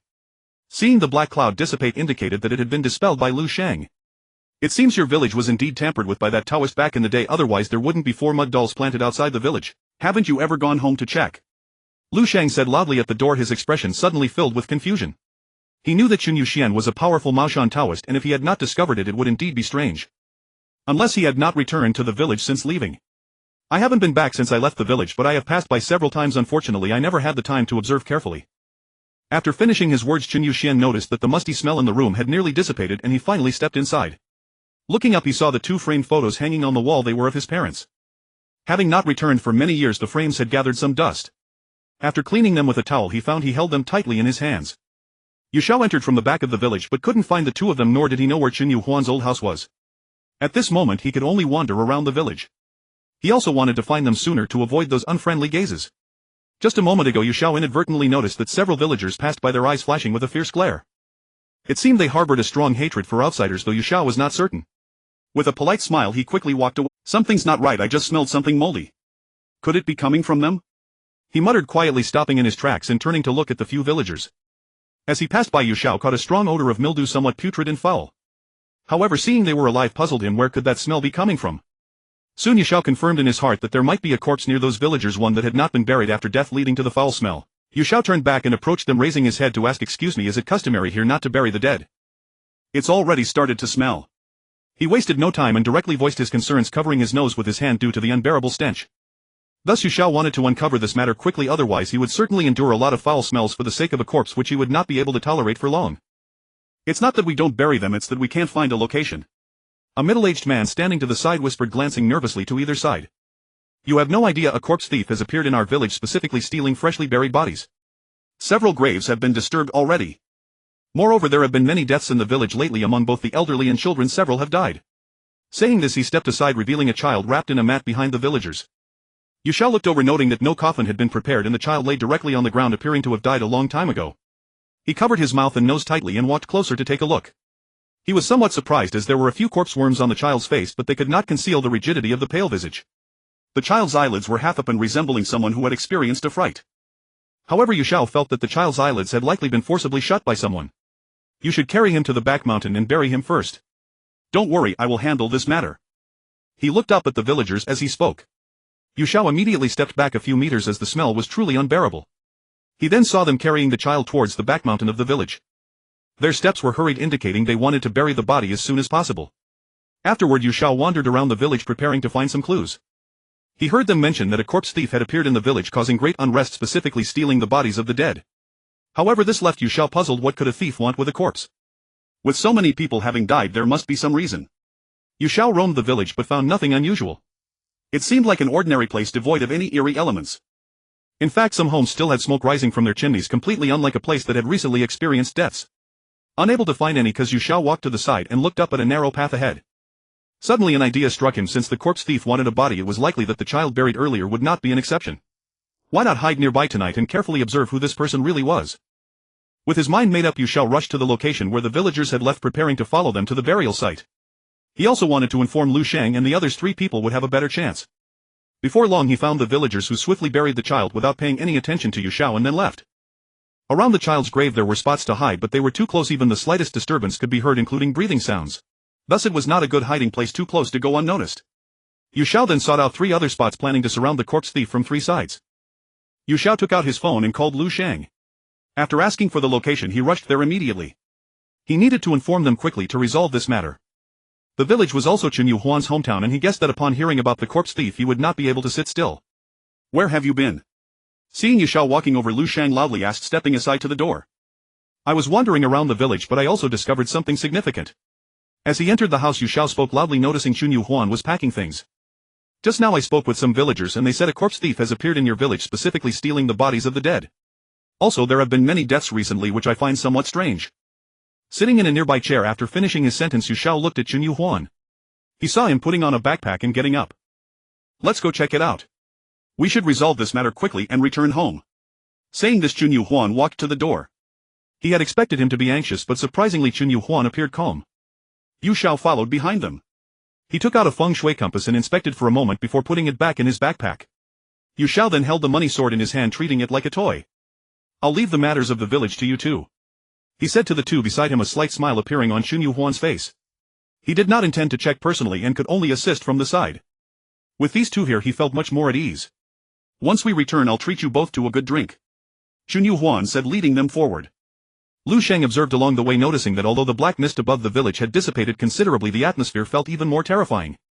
The entire afternoon had passed without seeing many figures. A chilly breeze swept through the edges of the village, reminiscent of a layer of deathly aura enveloping the surroundings. Suddenly the remnants of the black clouds rapidly dispersed, revealing a clear white sky. However, as night approached, the sky gradually darkened. "Follow me to the back of the village. A child was just buried there today." Xiao led the 2 of them, striding towards the back of the village. He knew that when night fell the corpse thief would likely arrive. If they could catch him on the spot, that would be ideal. But Xiao worried that this corpse thief might not be human. It would be manageable if it were a living person stealing corpses, but if it were something else it would be much more difficult. There were also those who possessed strange abilities using dark arts to collect corpses, which would make things even more complicated. "Let's hide for now. As soon as the corpse thief arrives we'll surround him immediately." After speaking, Xiao moved to the side and hid in the bushes. He peeked out to see the 2 of them coming over, hiding beside him. At that moment 3 pairs of eyes simultaneously looked at the nearby grave where the child had just been buried. Suddenly a gentle breeze blew, rustling a few plants and swaying to the side. As night fell, silence descended upon the area. The night sky was shrouded in darkness as the 3 of them lay in ambush, seemingly in tune with the atmosphere of anxiety. Each of their hearts held a glimmer of anticipation, hoping the corpse thief would appear soon. Xiao hadn't eaten anything all day and his stomach began to grumble with hunger. He placed a hand on his belly as if to soothe it, then looked up to peer ahead. "It's completely dark. Does the corpse thief not know it's time yet?" As he spoke, Xiao prepared to stand up, wanting to glance around. The stars in the sky were obscured by dark clouds, making the earth below appear very dim. There was no moonlight, only the visibility of nearby surroundings. "Don't rush, it's only 7:30, we might still have time," Lu Sheng said softly, shifting slightly to the side. With the peachwood sword tightly grasped in his hand, he focused his gaze ahead. If it were a living person, capturing them would be easy with the 3 of them. But Lu Sheng worried it was one of those spirits or ghosts. Digging up a grave wouldn't take long at all, it could be done quickly. And with some skills at their disposal, subduing them could indeed be a bit troublesome. But there was no choice in this moment, they could only rely on their judgment as they couldn't see far ahead. The darkness limited visibility to about 1 or 2 meters. Xiao didn't take out his phone to illuminate the area, instead choosing to walk around to the left of where the child's grave had been recently buried. He knew that turning on a flashlight would expose him, so he treated it as a reconnaissance. However, he didn't dare to get too close, fearing that the corpse thief would see him and immediately run away. The rear mountain of the village was vast, making pursuit quite difficult. The environment under the night added an air of eeriness. Amidst the cacophony of animal calls there was an undercurrent of terror. Ribbit. Suddenly right behind Xiao, a frog the size of a hand croaked loudly a few times. It startled him and he quickly turned to look, hastily moving his feet away. His gaze darted back ahead as he returned to their hiding spot. The 3 of them had waited until past 9 o'clock and their patience was wearing thin. First his stomach growled again, and there were too many mosquitoes here, making him feel uncomfortable all over. Just as Xiao was about to stand up, a hand pressed down on his shoulder. He turned to see, but the arm suddenly vanished. Lu Sheng and Chen Yuxian also seemed to have disappeared from sight. This left Xiao startled. They had been right beside him and now they were gone in an instant. Instinctively he pulled out his phone, turning on the flashlight to look around him. There was not a single figure of either of them, they had seemingly vanished into thin air. He quickly calmed himself down, realizing that he had been toyed with by a ghost. He had encountered the phenomenon known as ghost wall once again. It all happened very suddenly and rapidly, almost in an instant. Yu Xiao continued to walk ahead, feeling no fear. He thought it was just a ghost wall encounter and not an actual ghost, so he didn't worry too much. He steeled his nerves, ready to strike with his money sword as soon as the ghost revealed itself. Meanwhile, Lu Sheng stood up and looked ahead, spotting Yu Xiao walking further away at a rapid pace, which struck him as odd. "Look at Yu Xiao, he's turned on his flashlight and is walking further ahead," he said to Chen Yuxian, then took a closer look at Yu Xiao's pace, his expression turning alarmed. He saw that Yu Xiao was walking straight ahead, approximately dozens of meters away from them. "This is bad, Yu Xiao has hit a ghost wall," he said, immediately running over. If Yu Xiao was allowed to continue stumbling blindly, it wouldn't end well. If guided by a ghost to the edge of a cliff, he might fall and either die or be severely injured. Yu Xiao was unfamiliar with the terrain here, and getting lost would surely lead to trouble. Chen Yuxian followed suit, seeing Lu Sheng chase after him. Just as he was about to hurry over, he heard a gust of wind whooshing by. It seemed quite strong, drawing Chen Yuxian's attention. He quickly crouched down, peering ahead. He saw a dark figure holding a shovel approaching the child's grave. There were several grayish-white shadows floating on both sides. The corpse thief. Chen Yuxian whispered, ready to sprint forward. But then he suddenly remembered that he had decided not to use any Maoshan techniques anymore. He noticed the shadows around the corpse thief and realized he was not simple. Typically, those accompanied by ghostly shadows would possess the ability to control spirits. Even in the full texts of Maoshan there were records of such techniques, but they were forbidden to practice. Turning his head, he saw that Lu Sheng was dozens of meters away, so Chen Yuxian shouted, "You two, come quickly, the corpse thief is here." His shout startled the corpse thief, who was digging. He abruptly looked up, his gaze turning fierce as he spotted Chen Yuxian standing to the side. "You two go take care of him for me," a deep male voice said, harshly pointing a finger. The grayish-white figures around him, resembling ghostly shadows, rushed toward Chen Yuxian. Having refrained from taking action, he had no choice but to run towards Lu Sheng, relying on him to deal with these ghostly shadows. The first one to fly over reached just half a meter away from Chen Yuxian's neck. He bent slightly forward to evade the attack from behind. "You go, wake up, Yu Xiao, I will handle these ghostly shadows," Lu Sheng shouted, raising his sword to repel the ghostly shadow in front of him. Blocking the group of ghostly shadows before him, Lu Sheng revealed a fierce gaze, pulling out several talisman papers from his bag, then stepped forward. He felt there was no need to hold back, since the ghostly shadows appeared so ferocious. If they weren't exterminated, they might become a lingering threat. The corpse thief had already noticed the presence of the three of them and would likely continue to attack and harass them in the future. It was better to eliminate the threat at once. Lu Sheng first glanced at the corpse thief, who was still digging, then aimed to quickly eliminate the group of ghostly shadows in front of him to prevent further complications. Typically, these corpse thieves would dig up graves after a living person had died, and Maoshan priests would intervene to stop them. No one would tolerate someone trying to desecrate a body. The group of ghostly shadows before him was no match for Lu Sheng. In just a few moves they were annihilated. As he approached and aimed his sword at the corpse thief's body, he discovered he could penetrate it, but it caused no harm. However, upon seeing the powerful Maoshan priest before him, the corpse thief chose not to linger. He glared fiercely at Lu Sheng before dissipating into thin air. "Dare to obstruct me from collecting corpses? My master will not spare you." A fierce voice suddenly echoed within the vicinity. Lu Sheng ignored it and rebuilt the mound of dirt over the child's grave before heading over to Yu Xiao. He had seen him seemingly bewitched by a ghost running straight ahead, which made him a little worried. "Are you okay?" he asked, looking up at Chen Yuxian and then glancing at Yu Xiao. This village had always been eerie, and now there was a corpse thief as well. Just thinking about it made it clear that the situation was becoming increasingly murky. "I'm fine, I couldn't see either of you just now, and I guessed it was a ghost wall encounter, so I kept walking forward, preparing to break through it." As he spoke, Yu Xiao sat down. He couldn't fathom why this ghost had chosen him. This ghost wall phenomenon was quite formidable. If he couldn't break free, he'd be trapped in this loop all night. Yu Xiao and the others turned and walked to the child's grave, seeing that it was undamaged before preparing to leave. Lu Sheng had scared off the grave robber, so there would be no more disturbances. However, they still took out a few talismans and stuck them on the four corners of the grave. Then they headed straight to the front of the village, where Chen Yuxian drove away. The village seemed to be largely unharmed. After a few days of blazing sun, it would regain its vitality. Yet Lu Sheng couldn't help but wonder who was the master of that grave robber. "Let's go eat first, I'm starving," Yu Xiao said loudly from the back seat as he looked at Chen Yuxian in front. Without food, his body felt limp and devoid of energy. Soon Chen Yuxian parked on the side and the three of them walked into a restaurant to satisfy their hunger. Afterward, Yu Xiao planned to leave and have a good sleep. "Be careful when you sleep. We disrupted someone else's affairs and we will definitely face retaliation.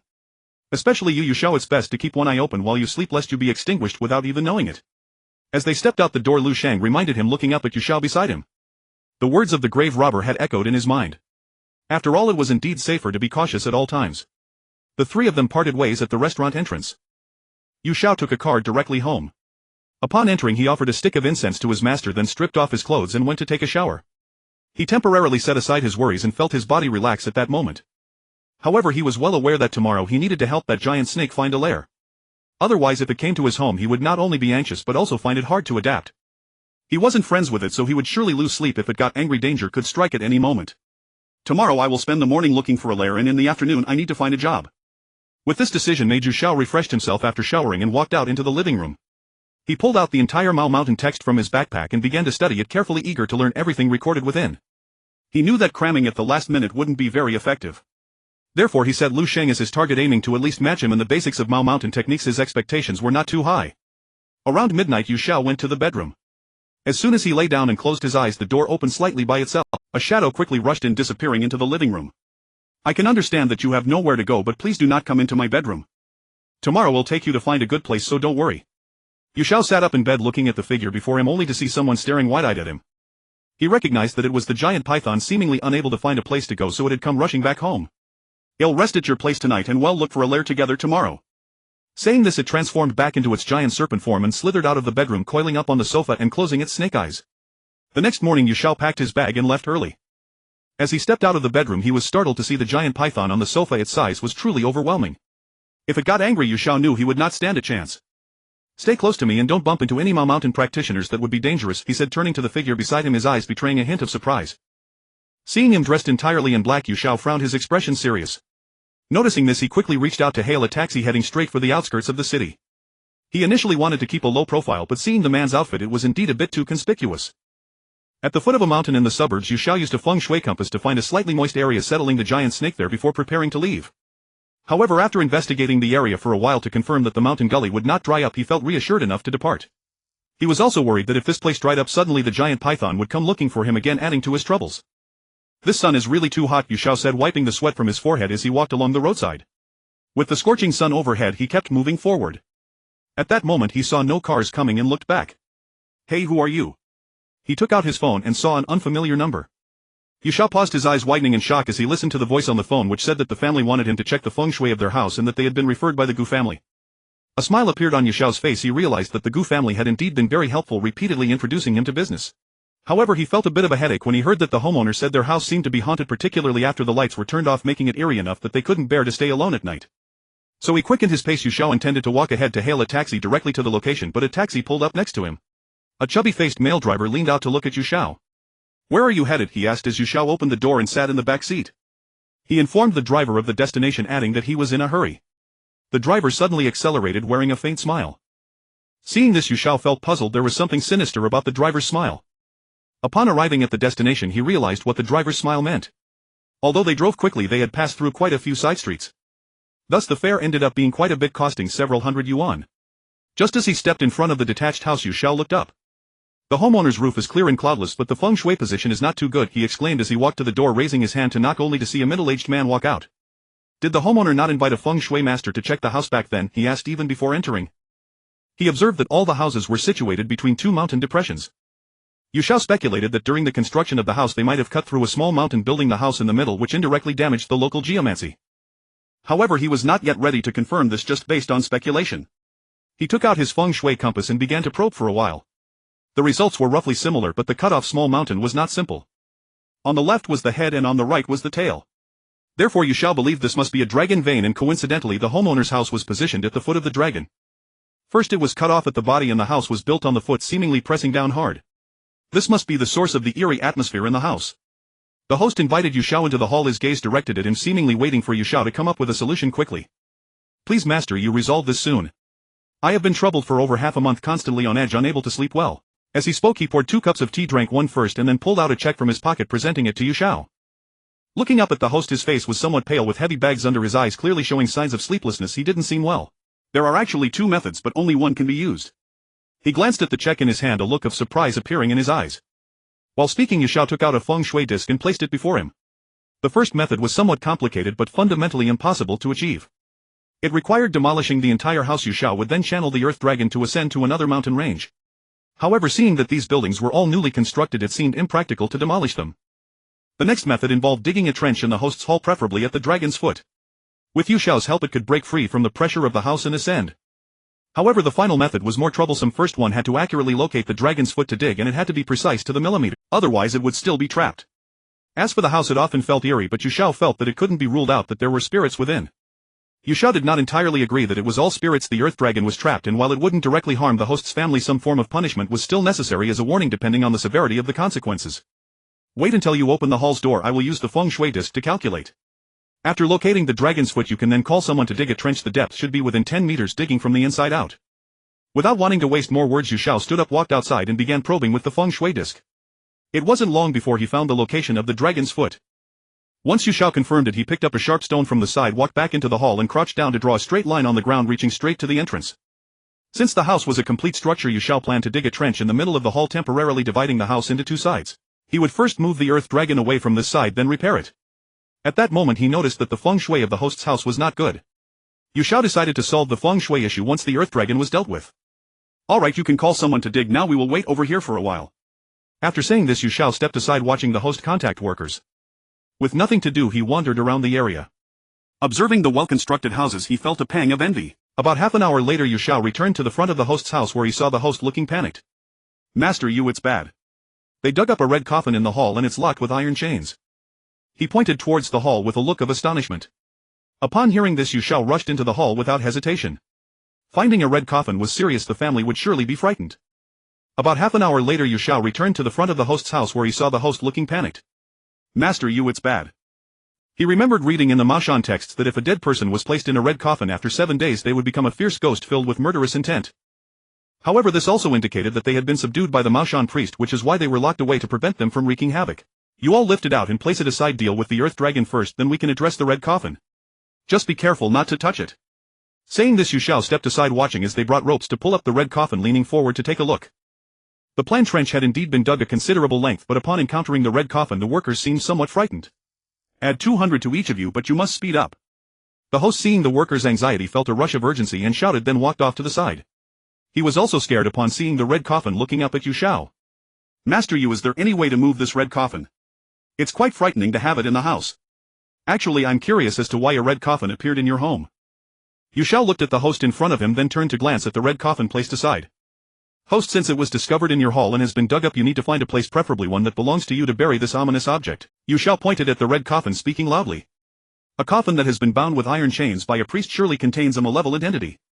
It was buried beneath your house and it likely recognizes this place. If it were to emerge, it would pose a significant threat to your family. As soon as he finished speaking, Yu Xiao noticed the host's face darken, clearly frightened by the malevolent entity within the red coffin. The host's hand trembled slightly as he looked at the red coffin before him. I do have some land in my rural hometown, but it's too far from here. How about I call a car to transport it tomorrow and you plan a good spot for the burial? After speaking, he wiped the cold sweat from his temples and left the hall, stepping outside. Noticing that these buildings had only recently been constructed, he guessed that the host must not have invited a feng shui master to investigate beforehand, otherwise they would not have been unaware that this was a dragon vein. Moreover, the feng shui of this place had been disrupted, making it no longer a blessed spot, though it wouldn't be a cursed one either. Soon after, Yu Xiao saw that the trench had been completed and then walked over to take a look. It was precisely where he had drawn the line and the depth was close to 10 meters. Yu Xiao walked out to the entrance of the hall, stood on an open space and took out the money sword. He made a hand gesture with his right hand and recited the incantation from the feng shui point fixing method. He prepared to let the earth dragon leave the house and ascend to another mountain range. Host, you kneel at the main entrance of your hall and bow 9 times, but do not stand up. He loudly instructed the host, making a small cut on the tip of his right middle finger, letting a drop of his own blood fall onto the tip of the money. He intended to use his essence blood to alleviate the earth dragon's resentment, but it also served as a reminder, wanting it to understand that the host had invited a feng shui master. Seeing the host in front of him immediately kneel outside the hall, bowing 9 times, indicating a heart of repentance. Please forgive me, Dragon Lord. The host did not understand these matters. In the future we will surely honor you with sacrifices. Now that I have released the pressure on your dragon foot, please choose another burial site. Yu Xiao lay on the ground, his head facing the entrance of the hall, speaking to the ground. Soon looking up, he saw that dark clouds suddenly gathered in the sky above the host's house. A bolt of lightning struck with a crackling sound, and then Yu Xiao saw a wisp of grey smoke wafting out from the hall, soaring into the sky. Alright host, you can get up now, the earth dragon has flown away. Yu Xiao called out to the host before entering the hall, instructing the workers to refill the trench. Yu Xiao contemplated taking advantage of the time while the masters were filling the trench to adjust the feng shui of the house. However, after checking for quite a while indoors, he found no unfavorable spots. But he distinctly remembered that the feng shui plate detected something at the entrance. Stepping outside, Yu Xiao surveyed the area once again, and indeed there were no anomalies whatsoever. Just as he was about to examine the homeowner's place, he noticed directly across from the entrance, about several thousand meters away, there was a gas. Homeowner, while the feng shui in other areas of your house is not strange, there is a gas station directly facing the entrance which likely turns it into a malevolent spot due to its influence. Yu Xiao pointed toward the gas station and spoke loudly. He put the feng shui plate back into his backpack, now clear on the reason for the sudden malevolence, and had already grasped a solution in his heart. The gas station faced directly at the entrance, thus generating a young malevolence with the oily fumes wafting in all directions carried by the wind into the house. It would not only affect the homeowner but also harm other residents. However, the solution was rather troublesome. According to Yu Xiao's idea, the gas station would need to be relocated elsewhere as long as it wasn't facing the homeowner's main entrance. But if that were to be accomplished, it likely wouldn't go as he wished. In the end, he could only build a 1-meter-high wall 9 meters in front of the house to prevent the fumes from entering. Additionally, the entrance would be repaired on the other side, ensuring that even strong winds would not affect the homeowner. This was because the homeowner's outer wall was conveniently 9 meters away from the house, so there was no need to reconsider. He could directly build it higher. But he still needed to place a consecrated purple gold gourd on either side of the wall entrance, or perhaps a bagua mirror or similar talisman. Homeowner, you should take the time to raise the outer wall by 1 meter and move the entrance to another location, just not facing the west for convenience. Buy some consecrated pendants to hang on either side of the entrance and you won't be affected in the future. After stating the solution, Yu Xiao took a deep breath. Once everything was said, he stepped into the hall and stood beside the red coffin. The coffin was securely locked with iron chains adorned with a large talisman to ward off evil painted in bright red. However, Yu Xiao paid no mind to these. His gaze fell beneath the coffin and he couldn't help but feel a bit startled. When he had instructed the masters to lift the coffin, he forgot to mention that 4 wooden blocks should be placed underneath the corners to prevent the ground energy from directly contacting it. Oh no! Homeowner, quickly call someone to place 4 wooden blocks under the corners of the coffin or it could be dangerous. He turned and shouted to the homeowner in front, his expression revealing a hint of panic. Yu Xiao pulled out a chalk line and snapped it over the coffin. Normally it would suffice to just stick a few talismans, but Yu Xiao didn't have any on hand, so he could only use the chalk line to firmly press it down, preventing the malevolent entity within the coffin from awakening. He marked the entire coffin with the chalk line, then stored it in his backpack. After that, he pulled out the money sword, gripping it tightly in his palm, always prepared, sensing that a malevolent entity bound by iron chains and talismans would not be easily subdued. He had the masters lift the red coffin while Yu Xiao placed the 4 wooden blocks. Seeing the masters continue to fill the trench, he stepped back a few paces. Homeowner, find an incense burner and some incense paper money and come over here to burn them for worship to quell the grievances of the malevolent entity. If it escapes the suppression, the consequences could be catastrophic, and I'm not confident I can capture it. After saying this, Yu Xiao approached the trench, pulled out 7 copper coins and placed them in a row, arranging them in the shape of the Big Dipper to suppress the evil energy in the trench. Soon he saw the masters had filled the trench, and after repairing the ground with cement, the interior of the house now appeared to have a vibrant, invigorating life force. Yu Xiao approached the homeowner and felt that since it was still early, it would be better to have people carry the red coffin directly to the old house, as leaving it here might not be appropriate. This was because the house had just resolved other issues and some malevolent energy still lingered, not completely dissipated. The possibility of the malevolent entity erupting was too high, and if it came to that, subduing it would definitely not be easy. Homeowner, quickly gather people, we must rush over and not let the malevolent entity awaken here. After addressing the homeowner, Yu Xiao saw him hastily take out his phone and dial out, clearly calling for assistance. Master Yu, why don't we just take the red coffin outside? It's really quite frightening in the house. The homeowner who entered said, looking up at Yu Xiao. These matters all had to heed Master Yi's guidance, and it would naturally be best to remove the red coffin as soon as possible. But they also hoped that nothing would go wrong and that everything would be safe. He saw the homeowner instructing people to carry the red coffin out of the hall, and only then did he burn incense for worship, preparing to seek peace. Before long, a truck arrived outside. Just as the homeowner heard the noise and was about to leave, Yu Xiao pressed down on his Once the coffin leaves your door, it's a funeral. Later you must wear a full white attire and act as a filial son. Leave the coffin out and you must stay with it until it's buried at your old house, then you can take it off. Speaking loudly, Yu Xiao painted a mark on the homeowner's forehead with the black dog blood from the chalk line. I can't stay with the coffin, I'm scared. Surprised, the homeowner looked up at Yu Xiao, his face filled with confusion. Seeing that he was very frightened, it would be even worse to stay with it. It's fine, I'll be in front of the vehicle. If there's any danger, I will stop the car. As a filial son, you naturally have to accompany it. As soon as he finished speaking, Yu Xiao stepped aside. Yet in his heart he worried that he himself was afraid of something going wrong and had no way to resolve it. He could only seek his own good fortune, ensuring the malevolent entity did not escape. As long as he successfully buried the red coffin underground, Yu Xiao had a method to prevent the malevolent entity from escaping even if it had awakened. They all saw the red coffin in front of them tremble suddenly a few times. However, when they exerted force to lift it again, they felt an overwhelming weight pressing down on the coffin, and they all saw the red coffin in front of them tremble suddenly a few times.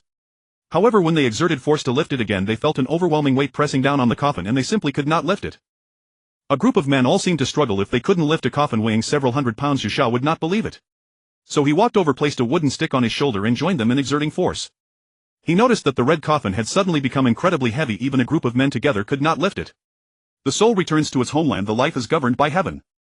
Yu Xiao picked up a handful of paper money and tossed it into the air 3 times. Then when he called for them to lift the coffin again, they indeed found it much easier. "Homeowner, let's hurry up and leave," Yu Xiao said as he grabbed several large bundles of paper money, preparing to sprinkle them along the way. Soon the vehicle sped towards the old house. Yu Xiao sat in the passenger seat, and after a while he tossed some paper money out of the window. After 4 or 5 hours they finally arrived at the old house of the host. It was just a small mountain village with dozens of households. As evening approached, the lights of each home lit up, but it was not too dim. However, the sky was not particularly clear. It was somewhat dark and not a single star was visible, seemingly obscured by dark clouds. Yu Xiao was already on edge as the ominous presence within the coffin might break free at any moment, leaving him with no means to control it. With the darkening sky, his unease grew. After seeing the host get out of the car, Yu Xiao immediately walked over and scanned him from head to toe, feeling as if he were sitting with a coffin. Apart from a bit of shock, there was nothing else. The host led the way, saying, "We will rest for the night at the old house and bury this ominous presence tomorrow morning." As he spoke, Yu Xiao saw them carrying the red coffin out of the car, a group of people following the host's lead, all hurrying towards the old house. Yu Xiao followed behind the host, occasionally scattering paper money. This time it was done according to the usual burial methods to allow the ominous presence to rest in peace. After walking for a while, they finally arrived at the entrance of the host's old house. He went in and turned on all the lights inside before coming back out. "Master Yu, this red coffin does not belong to my family's elder, so it doesn't need to be placed in the main room, right?" Looking up, Yu Xiao said loudly. "Let's do this. Place it on the left side at the entrance, but we need to prop up a tent with bamboo poles to cover the coffin in case it rains, which would be dangerous." After saying this, he turned to look at the red coffin. Yu Xiao saw that they had brought it over and walked over to place 4 wooden blocks at its corners. He understood the host's intention. This was not a coffin belonging to his family's elder, so he didn't want to place the red coffin in the main room. It looked frightening and was not auspicious. "Look, the coffin is shaking," a younger middle-aged man exclaimed in surprise as he looked at the red coffin. He then stepped back, seeming a bit frightened. Yu Xiao surveyed the feng shui environment of the old house, and upon hearing this he quickly walked to the side of the red coffin, squatted down, and indeed saw it shaking several times. This startled Yu Xiao. It was evident that the ominous presence within the red coffin was trying to break free. "Host, quickly find a rooster and a black dog," he shouted to the host, who stood at a distance. Yu Xiao stood up and took out his measuring tool, preparing to wrap a line around the red coffin several more times. After all, the only treasures in Yu Xiao's hand that could deter ghosts were the money sword and the measuring tool. They were quite ordinary, and he hadn't prepared any special ghost-catching tools. He knew that mixing the blood of the black dog with the rooster's blood on the measuring line and flicking it onto the coffin would be like setting up a spell formation. If no one intentionally disrupted it, the ominous presence would find it very difficult to escape. It seems the Taoist who sealed this ominous presence put in a lot of effort. Glancing at the iron chains, Yu Xiao whispered. He noticed that the iron chains binding the red coffin had traces of symbols drawn with vermilion. Yu Xiao felt that even though it had been sealed layer upon layer, the ominous presence was still struggling. When the host brought the black dog over, he immediately killed it on the spot, letting its blood drip onto the measuring line. He then killed the rooster, also letting its blood drip onto the measuring line. Finally, Yu Xiao placed the bodies on the ground and burned incense and paper money in worship.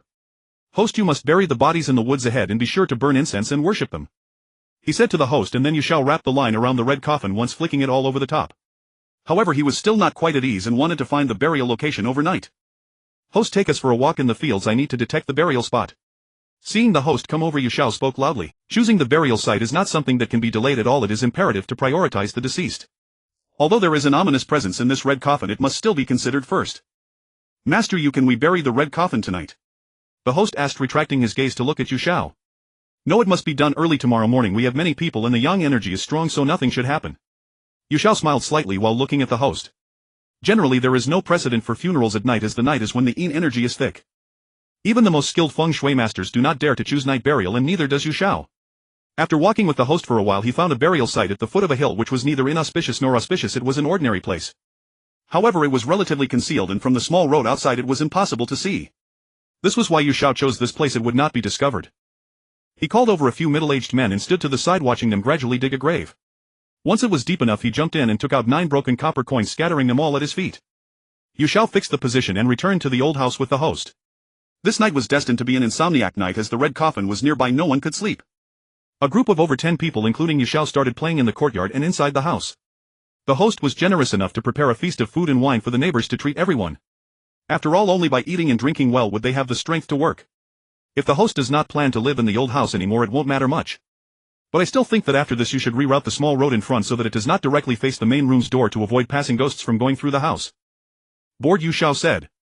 Earlier he noticed that a small road directly faced the main door, which is a major taboo in the secret of feng shui. Although it's nice to have a road right outside, the way back could allow ghosts from the underworld to pass easily. This road leads west, and every July 15th there are certainly ghosts passing through. If this goes on for a long time, these ghosts will become accustomed to this road, thus disrupting the feng shui of the old house. Our family has moved to the city and we will not return to live in the old house. But this house was built by my parents with great effort. Tomorrow I will call someone to redirect it to the other side. As the host looked at the entrance of the small road, he finished speaking and was about to get up to relieve himself when he suddenly saw the red coffin tremble. Master, you look, the coffin moved again. Stepping back behind Xiao, the host's eyes displayed a hint of fear. Xiao guessed that the ominous presence in the red coffin must have awakened and was trying to break free from the seal. He walked over to inspect it closely, feeling a bit more at ease. In the end, Xiao ignored it and let the red coffin shake.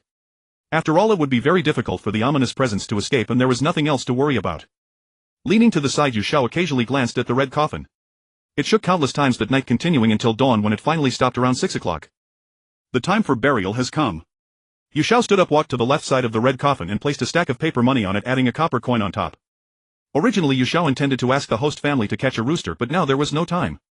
Once the auspicious hour for the funeral arrived, there could be no delays. Though nothing would truly happen, it was described in the Secrets of Geomancy. Host, you need to hurry them up to lift the coffin to the burial site. The sooner we handle this, the more at ease we will feel. Xiao glanced at the host family, speaking while observing the group of middle-aged men. They were simply there for the money, but now early in the morning none seemed willing to get up. Xiao sensed that they were likely to delay things. Everyone, please get up. Once you lift the coffin for burial, I will treat you all to a meal. After saying this, the host gave a slight smile. Yet he felt quite frustrated. This red coffin was not for an elder in their family, yet it appeared in the new house's hall, a burden they couldn't shake off. He did not want to be seen as the filial son of this ominous object. It had nothing to do with him. If it weren't for the fear of something happening, he would have tossed it aside without a second thought. Seeing that everyone gradually stood up, they slowly walked to the side of the red coffin, appearing somewhat frightened, glancing at Xiao in unison, then preparing to tie the ropes again to lift it. It's so heavy. A thin middle-aged man at the front shouted, looking up at Xiao. They had tried lifting it several times but failed to raise the red coffin. They were a group of middle-aged men, strong and sturdy, with a total of 13 people. Xiao walked over, fixating on the head of the red coffin, his gaze turning fierce. You refuse to leave, but this is not your homeland. If you intend to cause trouble, don't blame me for burning you with fire. At this moment he realized that the ominous object within the red coffin was reluctant to be buried, thus making the coffin heavier. Soon when the group lifted the red coffin, it was noticeably much lighter. Let's go. Living beings do not block the path, the deceased shall rest in the underworld. Xiao shouted, tossing a handful of paper money into the air while still looking at the host, urging him to be a dutiful son once more. The earlier shout was meant to alert the black and white messengers of the underworld to have them capture this ominous object and take it back to the realm of the dead. To prevent it from causing harm in the realm of the living, even skilled Maoshan Taoists might struggle to capture it and might even be countered. As they reached the intersection, Xiao stood behind the host, rushing towards the spot that had been dug up earlier. Host, please slow down. Once the coffin is lifted, there's no need to hurry.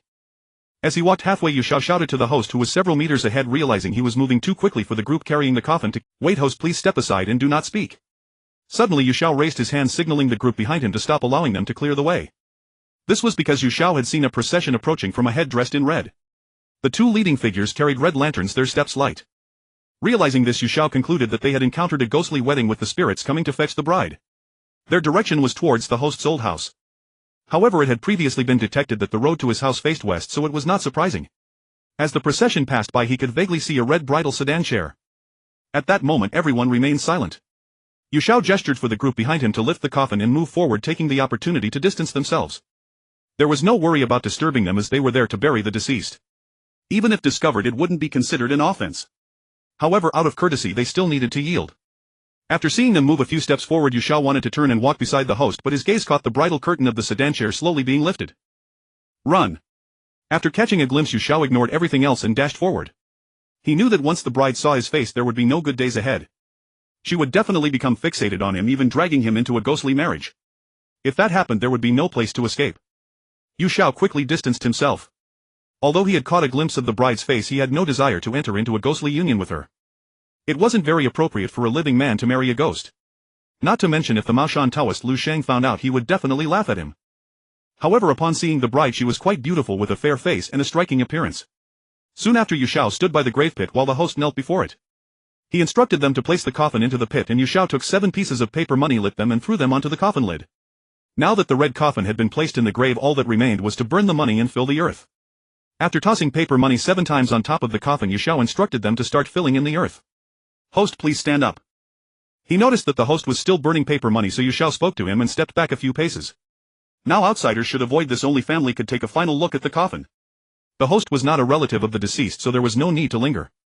He had done enough and it was considerate of him. Xiao surveyed the area, then turned his gaze towards the grave, watching the mound gradually rise, and he finally let out a sigh of relief. Host, once you move into the new house you should buy some talismans for warding off evil spirits. They must be consecrated and hung on the wall to drive away malevolent influences. He quietly advised the host, then walked to the mound and tossed another handful of paper money into the air. Once he saw that the grave was secure he finally left. Xiao followed the group back the way they came, walking for a short distance. Yet he turned around to look back. His gaze caught sight of two figures, one black and one white, suddenly appearing at the grave after they had just left. However, Xiao paid no mind and departed. Since the matter had been settled, lingering further was pointless. The black and white messengers would come to capture the ominous object and take it to the underworld. The host invited everyone to a large restaurant where 5 tables of food and drinks awaited. Each guest was given a large red envelope. After Xiao finished this meal of gratitude he bid farewell to the host and took a ride back home. Having hardly slept all night he needed to recuperate. After a brief wash Xiao took out the earnings from yesterday to count them.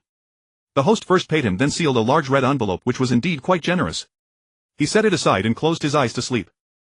He slept straight until 4:30 in the afternoon, when Xiao finally opened his still bleary eyes. Instead of lingering in bed he washed up, lit an incense stick for his master and left the house.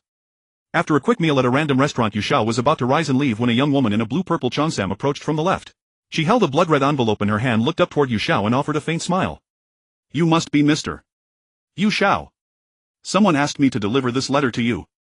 As she spoke she placed it on the table and turned to leave, but Xiao grabbed her right arm. "Who entrusted you with this?" He glanced at the envelope on the table, then released her hand, a question in his eyes. It was indeed peculiar, just having a meal at an ordinary eatery, and yet such an incident befell him. The envelope on the table was wrapped in a vivid crimson. Xiao picked it up and examined it, his eyes widening in shock. It was dyed with the blood of some animal, or perhaps disturbingly human blood. On the front was imprinted a strange pattern resembling a bat, but with eyes as fierce and predatory as a cat's. Xiao was utterly perplexed, wondering who could have sent such an invitation. Once the woman in the cheongsam left, Xiao opened the envelope and read its contents carefully. He realized it was an invitation from Che Zifeng summoning him to the earlier alleyway to discuss insights on feng shui and acupoint selection. Yet Xiao suspected this invitation was nothing but a hangmen banquet. He had previously ventured into that alley with Lu Sheng, but aside from encountering a vengeful spirit he had never met Che Zifeng. Still he had deduced that Che Zifeng, though a Taoist versed in the mystical arts of Qi Duanzhou, was a man of ill intent. The suspicions from that time had left Xiao with no good impression of him. Such a person uses sorcery to refine malevolent spirits, revealing an ambitious nature driven by ulterior motives. Inviting me to that alley, what scheme is he plotting? Muttering under his breath, Xiao tossed the envelope away. The stench of blood was too overwhelming to bear. Yet he wondered if Lu Sheng had also received such an invitation. He pulled out his phone and called Lu Sheng, but after a few rings there was no answer. Xiao then thought perhaps it was best not to go at all. With no way to reach Lu Sheng, going to the alley alone felt like a one-way trip. Che Zifeng was formidable, even dispatching a single vengeful spirit would be enough to exhaust Xiao for half a day. Escaping would be the best outcome, but he feared he might not manage it. Leaving the restaurant, Xiao walked along the roadside, completely unaware of a blood-black bat flying overhead heading in one direction. After walking a while, Xiao suddenly stopped, his gaze fixed on a house to the left. White cloth hung on the door, draped over other places as well. On one piece of white cloth in front of the house was written a large character, "Mourning." It was clear this household was holding a funeral. Xiao didn't leave immediately. Instead he stood aside and observed closely, noticing they were loading a coffin onto a cart, preparing to send it to the crematorium. But Xiao saw wisps of black smoke rising from the deceased's body, lingering within half a meter, unable to dissipate. Normally on a dead person, once the eyes close there is no trace of vitality. Unless a spirit seeks to borrow the corpse for resurrection to live again in the mortal world. If such a thing existed, it would be a being afraid of sunlight. Though the body wasn't dead, it couldn't endure life under the sun. But with the help of a Maoshan Taoist using spells to alter the body, it might no longer fear the light. Xiao believed such sorcery, though powerful, would disrupt the order of the underworld. Once a living person dies they must undergo the 6 paths of reincarnation. Allowing a spirit to revive through a borrowed corpse was fraught with risk. How could Heibai Wuchang or Niu Tu Mamian tolerate such an affront to the rules of the netherworld? If the body isn't cremated soon it might be too late to salvage, he murmured to himself, about to leave. This matter was beyond his control, belonging to the realm of the underworld. Unexpectedly his words drew a sharp glare. A pair of piercing eyes fixed on Xiao, scanning him once. "Do you understand these things as well?" A Taoist priest in robes around 40 years old stood before him. His face was dark and gaunt, his stature not tall. "I know a thing or two about feng shui, acupoint selection and burials," Xiao replied, looking up at the priest, noting a hint of arrogance in his eyes. He decided to ignore him and prepared to walk away. "Young man, please wait. May I ask your surname?" "So young, your master must be a truly remarkable expert, isn't he?" The priest persisted, stepping forward to block Xiao. "My name is Guangxian. I've studied some feng shui and acupoint techniques under a master." He gestured toward the coffin. "It's not that I don't want to handle it, but as a mere feng shui master I lack the confidence to subdue that vengeful spirit. With a helpless expression, Guangxian pulled Yu Xiao aside, glanced around and smiled. Could I possibly ask for your help? He whispered and quickly explained the situation. He had been hired by this household to find a burial site for the deceased, but after countless searches he couldn't locate a suitable spot. Moreover, the family refused to keep the body in a funeral home. This left him in a bind, his head spinning. Earlier he had found a precious acupoint site, but the owner refused to sell, insisting it was reserved for their own elders' burial no matter the... Sending the body back to their hometown for burial would take at least a day and night. The hometown was in another province. He knew the rush would likely delay the auspicious timing. Besides, the bumpy journey might invite unforeseen troubles. He was only a feng shui master, not a Maoshan Taoist skilled in exorcism. If he encountered such a problem he would be overwhelmed. After hearing this, Yu Xiao understood the gist. Guangxian wanted him to help find a feng shui treasure site to bury the deceased. Helping is no problem, but as for the reward, nothing too lavish, just a token of appreciation will do. Yu Xiao looked up at Guangxian, said loudly, then turned his gaze to the coffin. He thought that if the family chose to bury in the suburbs, finding a feng shui treasure site would be easy. But others might exploit the situation, demanding a hefty sum. And if the spirit in the coffin truly revived through the corpse, Yu Xiao could witness it firsthand. He had only heard of such things before, never seen them. Maoshan texts in the chapter on anomalies record such phenomena. Yet this kind of eerie event was too arcane. Maoshan Taoists rarely practiced it. Such sorcery, neither righteous nor evil, held little use in cultivation. Taking advantage of the time it took to cremate the corpse at the crematorium, the two individuals headed straight to the outskirts of the city in a car. As long as they found a suitable burial site, they would notify the family to purchase it. However, when they saw the corpse, it seemed to conceal a ghost within. If they were to borrow the corpse for a resurrection, they needed to act before the body was cremated, otherwise if thrown into the cremation furnace the ghost would suffer the flames along with the body. It seemed quite thrilling, but it had nothing to do with Yu Xiao and Guangxian. If the corpse could come back to life, the family would surely be overjoyed and they wouldn't care about anything else. As soon as Yu Xiao got out of the car, he looked up at the high plain not far ahead. There was someone offering money freely. This time it felt wrong to ignore it. The two simply instructed the driver to head to the outskirts without specifying a particular location. Yu Xiao suddenly felt that he was not very familiar with the area and found it a bit strange. What do you think of that piece of land ahead? It's flat, backed by mountains. The grave sits against the hill, uniquely positioned to avoid the wind and have a proper burial site. He spotted a burial site ahead, but this time Yu Xiao did not take out the feng shui compass. He wanted to rely on his eyesight for the decision. He thought it best to let his abilities gradually improve. If it turned out to be inaccurate, he could then use the feng shui compass to check. However, he felt a bit anxious about whether he was right. Just as he was about to reach for the feng shui compass, Guangxian looked up. Not bad. But it's too far. Let's go to the site and take a closer look. We just need to select a burial site that is not susceptible to the ravages of wind and rain. If I find it suitable, I won't have much to say. Saying this, Guangxian walked ahead. Previously instructed by the family, the deceased did not wish to be cremated and buried in the crematorium, which was why he was asked to find a good feng shui site for burial in the outskirts. Yu Xiao followed behind, walking straight toward the burial site across the field. If he could accurately determine it just by sight, it would indicate that his abilities had indeed improved. Soon the two arrived at the burial site in front of them. Guangxian took a quick look and pulled out the feng shui compass to take some readings. After walking around the flat area once, a smile appeared on his face. Very good, the approximate position you mentioned is correct, but there's a muddy pit next to the burial site that disrupts the feng shui a bit. If they were to bury there, they would have to fill up the muddy pit first. Putting away the feng shui compass, Guangxian looked at Yu Xiao and pointed to the left. There was a muddy area that appeared to have little water, but it could affect the nearby burial site. Whenever a living person encounters water, their mood seldom improves. Moreover, it was the deceased. If they were truly buried there without sealing up the muddy pit, one day the water would flow to the grave, causing the mound to collapse faster. They would have to repair it again in the future, which would be quite inconvenient.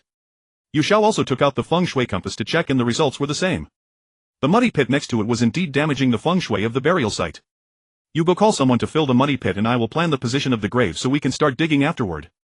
Shouting to Guangxian, Yu Xiao squatted down to measure the size of the usable area. He turned to see Guangxian walking away quickly. Meanwhile, at the crematorium, the corpse was being transported to the entrance. Unbeknownst to the crowd, the deceased lying on the wooden stretcher moved slightly. It was the ghost, and at this moment it was merging with the corpse. Soon the body was transported by the staff to the cremation room, where all preparations were made, and it was about to be placed into the iron box. Suddenly a gust of wind blew through the room, lifting some white cloths that fluttered in the wind, obscuring many eyes. However, the staff still forced themselves to proceed, putting the corpse into the iron box. An older middle-aged man was about to push, but unexpectedly his right hand was struck by someone. A wave of pain surged through him and he dropped his hand, looking up in shock. He saw a muscular man with a bull's head standing in front of him, raising the iron fork in his hand. His eyes widened with rage, fierce and terrifying. Meanwhile, a man with a horse's face held a black spear, his eyes bulging as he looked up at the iron box. You have some nerve, a mere mortal daring to seal a ghost within a corpse and incinerate it with young fire. Suddenly the bull-headed man roared loudly, causing the middle-aged man to faint. Having worked in the funeral home for a long time, he had heard that this place was not very clean, but since it was already after hours he had never seen it with his own eyes. He could hardly bear such a sound, feeling extremely terrified. The bull-headed man reached out and pulled the ghost out of the corpse, walking away with the horse-faced man disappearing in the blink of an eye. On the other side, Xiao took out the measuring tool, circled the area with a thread and placed a copper coin at each of the 4 corners. It was impossible to bury the corpse today, so Xiao was making preparations. He would dig the grave pit first, and only in the morning could he proceed with the burial. Just as he stood up, he saw Guanxian had called over 5 strong middle-aged men. Without saying a word, they began to dig. However, there was a rule about how many people could dig a grave. Exceeding 5 was not allowed, as too many eyes could cause distractions. Most importantly, if there were too many people, the soil would become compacted. This was absolutely forbidden according to the secrets of feng shui burial. Thus it had to be limited to 5, but having too many people all digging the grave was still excessive. Guanxian called 3 of them to one side, saying they needed to drain the muddy pit. After seeing them starting to work, Guanxian walked over to Xiao and said, "How about we exchange contact information for easier communication and to help each other with business in the future?" As soon as he finished speaking, he took out a business card and handed it to Xiao. He was quite young, only in his 20s, yet his knowledge of feng shui burial secrets was impressively high, causing Xiao to feel some admiration. Xiao also took out his business card and handed it over, then recorded Guanxian's contact information on his phone, smiling at him. "Since everything is settled, I think I should." Xiao began to say, intending to leave. Since everything was sorted, there was no need to linger. "Don't rush after we bury the deceased, he'll treat you to a meal as a gesture of friendship." Guanxian, having said this, did not intend to pay immediately. It was rare to meet a colleague, and naturally he did not want to let him go easily. After all, walking the world alone and seeking out feng shui treasures was incredibly difficult. If he could befriend a fellow practitioner, it would be of great help to Guanxian. After all, those who practiced the art of Qi were often fated with misfortunes. Breaking the heavenly secrets would surely incur punishment. The arts of divination, ghost catching, and feng shui burial were all the same, there was no escaping it. However, there were other practitioners of unique arts, though how they operated was still unknown. "Alright, I'll wait for you to finish up and take me out for a meal in the next couple of days." Xiao was not in a hurry. It was great to have someone treat him to a meal. But he also wanted to observe how Guanxian buried the deceased and entered the grave. He remembered his master saying that every feng shui master had a different method for placing the corpse in the grave. Guanxian saw that the grave pit was completed, and then he took out his bag to pay the few people he had invited, asking them to leave the mountain for. The place was unknown to whom it belonged, but it was far from the village and appeared rather desolate, so Guanxian did not see the landowner come. It was merely a piece of abandoned land, unwanted by anyone, so it was free to use. Guanxian glanced around and saw that besides him and Xiao there were no other figures. "Let's go, we will come back tomorrow," Guanxian said while looking up at Xiao, and he walked ahead, leaving the place. Now they could only wait until early tomorrow morning, when everyone would carry the coffin for the funeral. It would also be a good opportunity to showcase some of his abilities in front of this companion. Xiao nodded and followed behind, walking down the mountain. The burial site is usually referred to as going up the mountain as a sign of respect for the deceased. It is also to make it easier for the deceased to visit home after 7 days. Regardless of whether the grave is truly on a mountainside or on flat ground, it is called this way. Guanxian stood by the roadside and waved down a vehicle heading directly to the landowner's place. He knew that the deceased had already been cremated and transported back home. After informing the landowner of the grave's location and making all the preparations for the funeral, it would be much easier. "This is my friend, a remarkable feng shui master named Xiao," he said with a smile as he pointed at Xiao upon arriving at the landowner's house.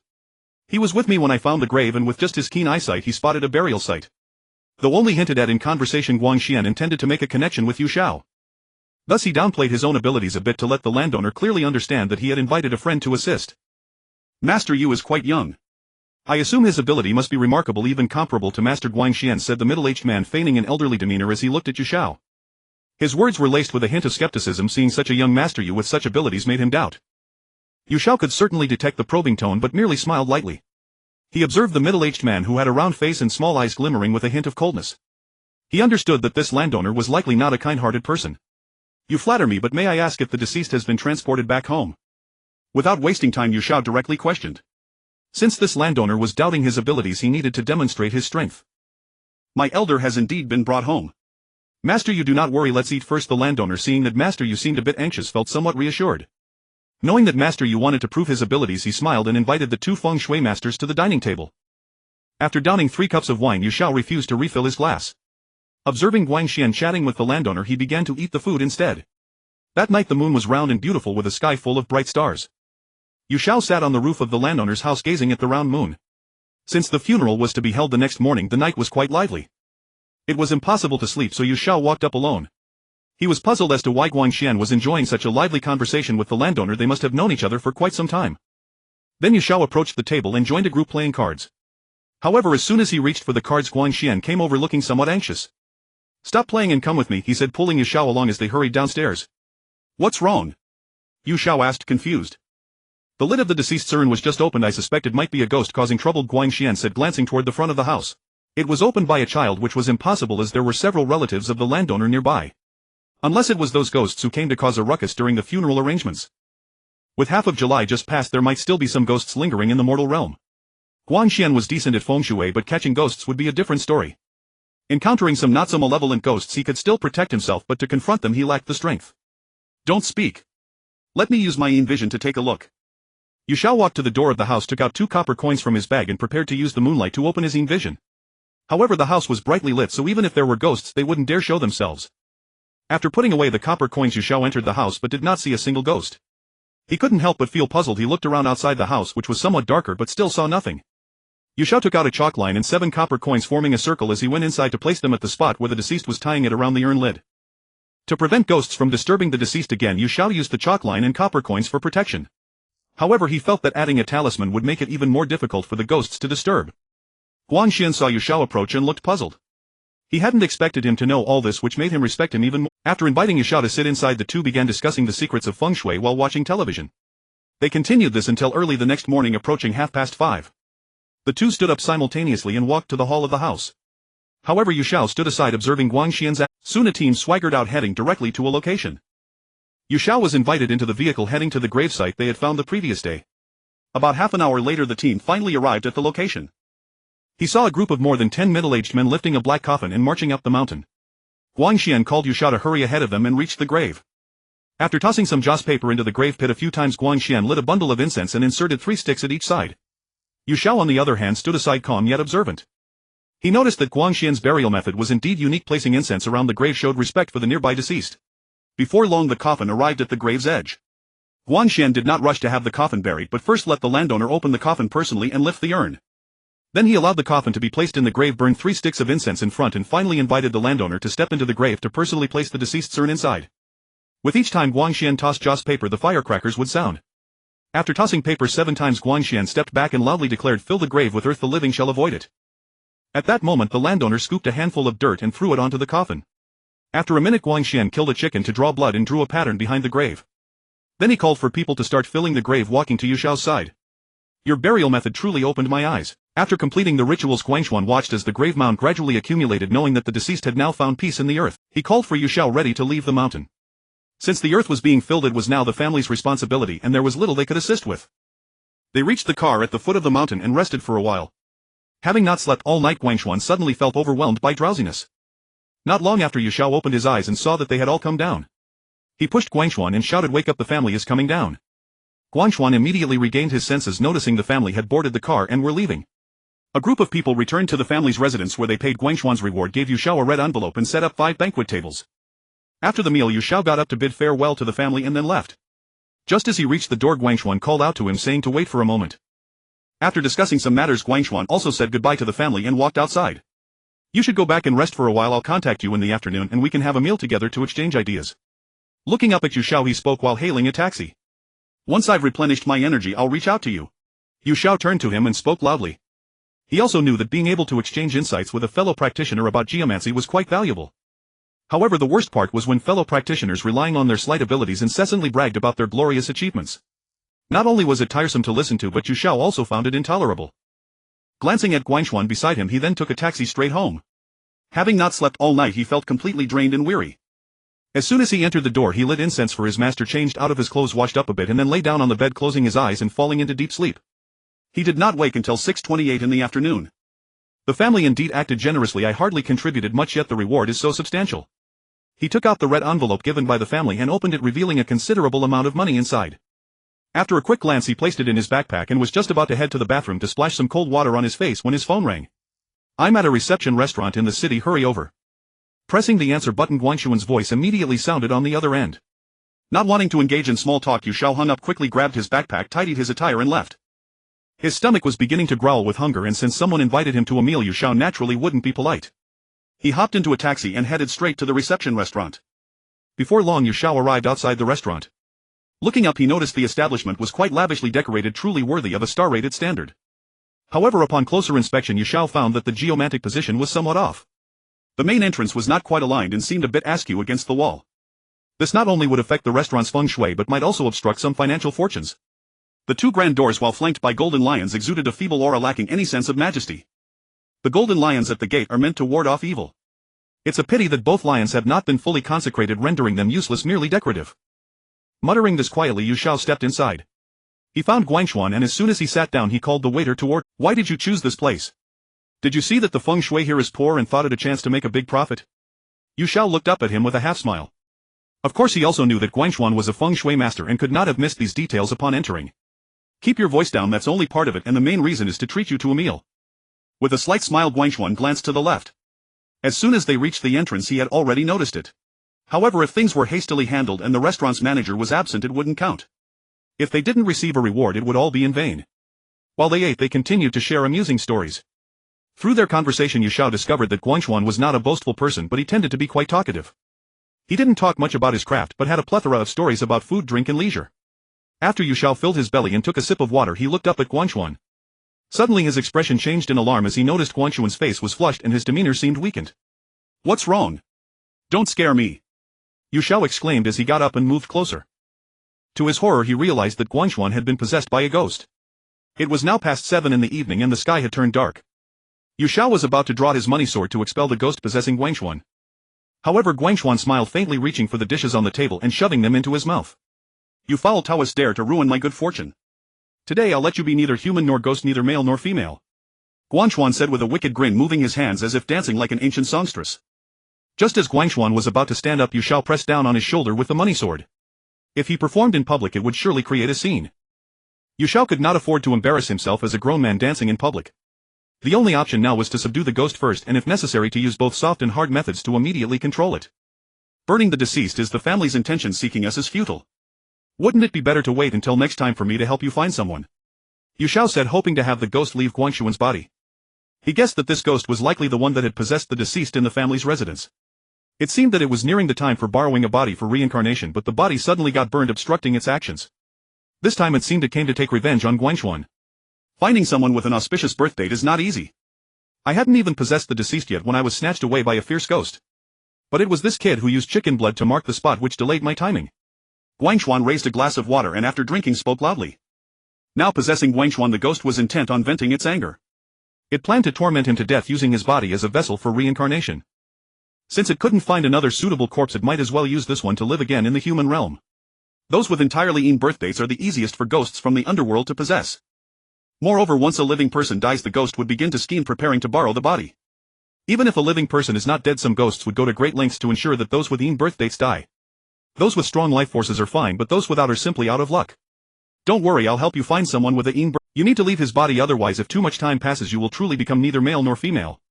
After speaking softly Xiao withdrew the money sword and sat across, showing he had no intention of killing it. Guangxian raised his head to look at Xiao, his gaze softened from fierce to somewhat trusting his words. However, plotting against a living person with a young Bazi is exceedingly difficult. It is indeed the best if someone is willing to help now.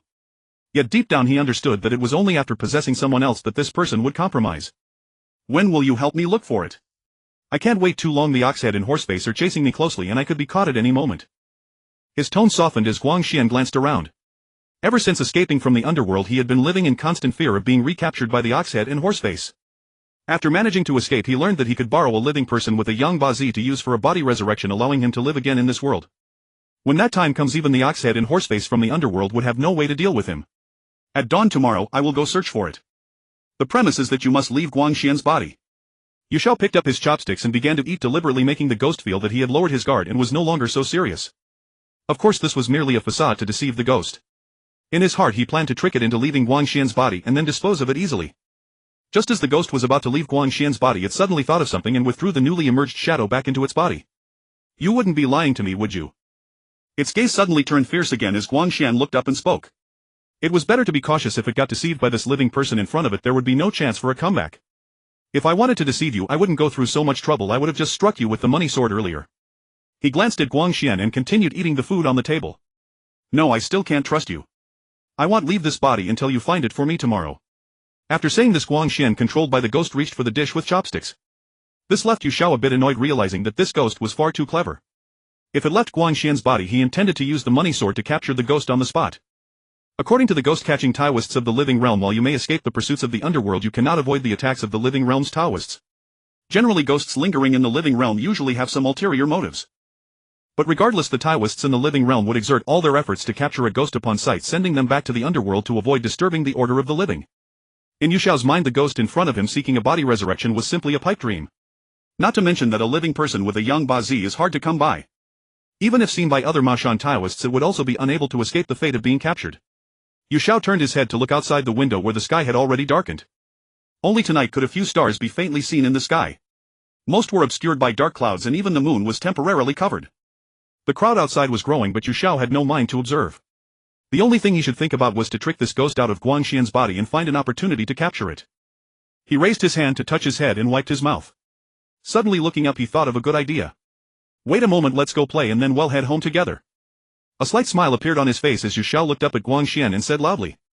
This plan was to let the ghost follow Yu Xiao around. If they suddenly encountered something fun, it would spark its interest, causing it to leave Guangxian's body. Soon Yu Xiao got up to settle the bill, then called Guangxian to leave the tavern. Now Yu Xiao needed to find a fun place to let it temporarily lower its guard.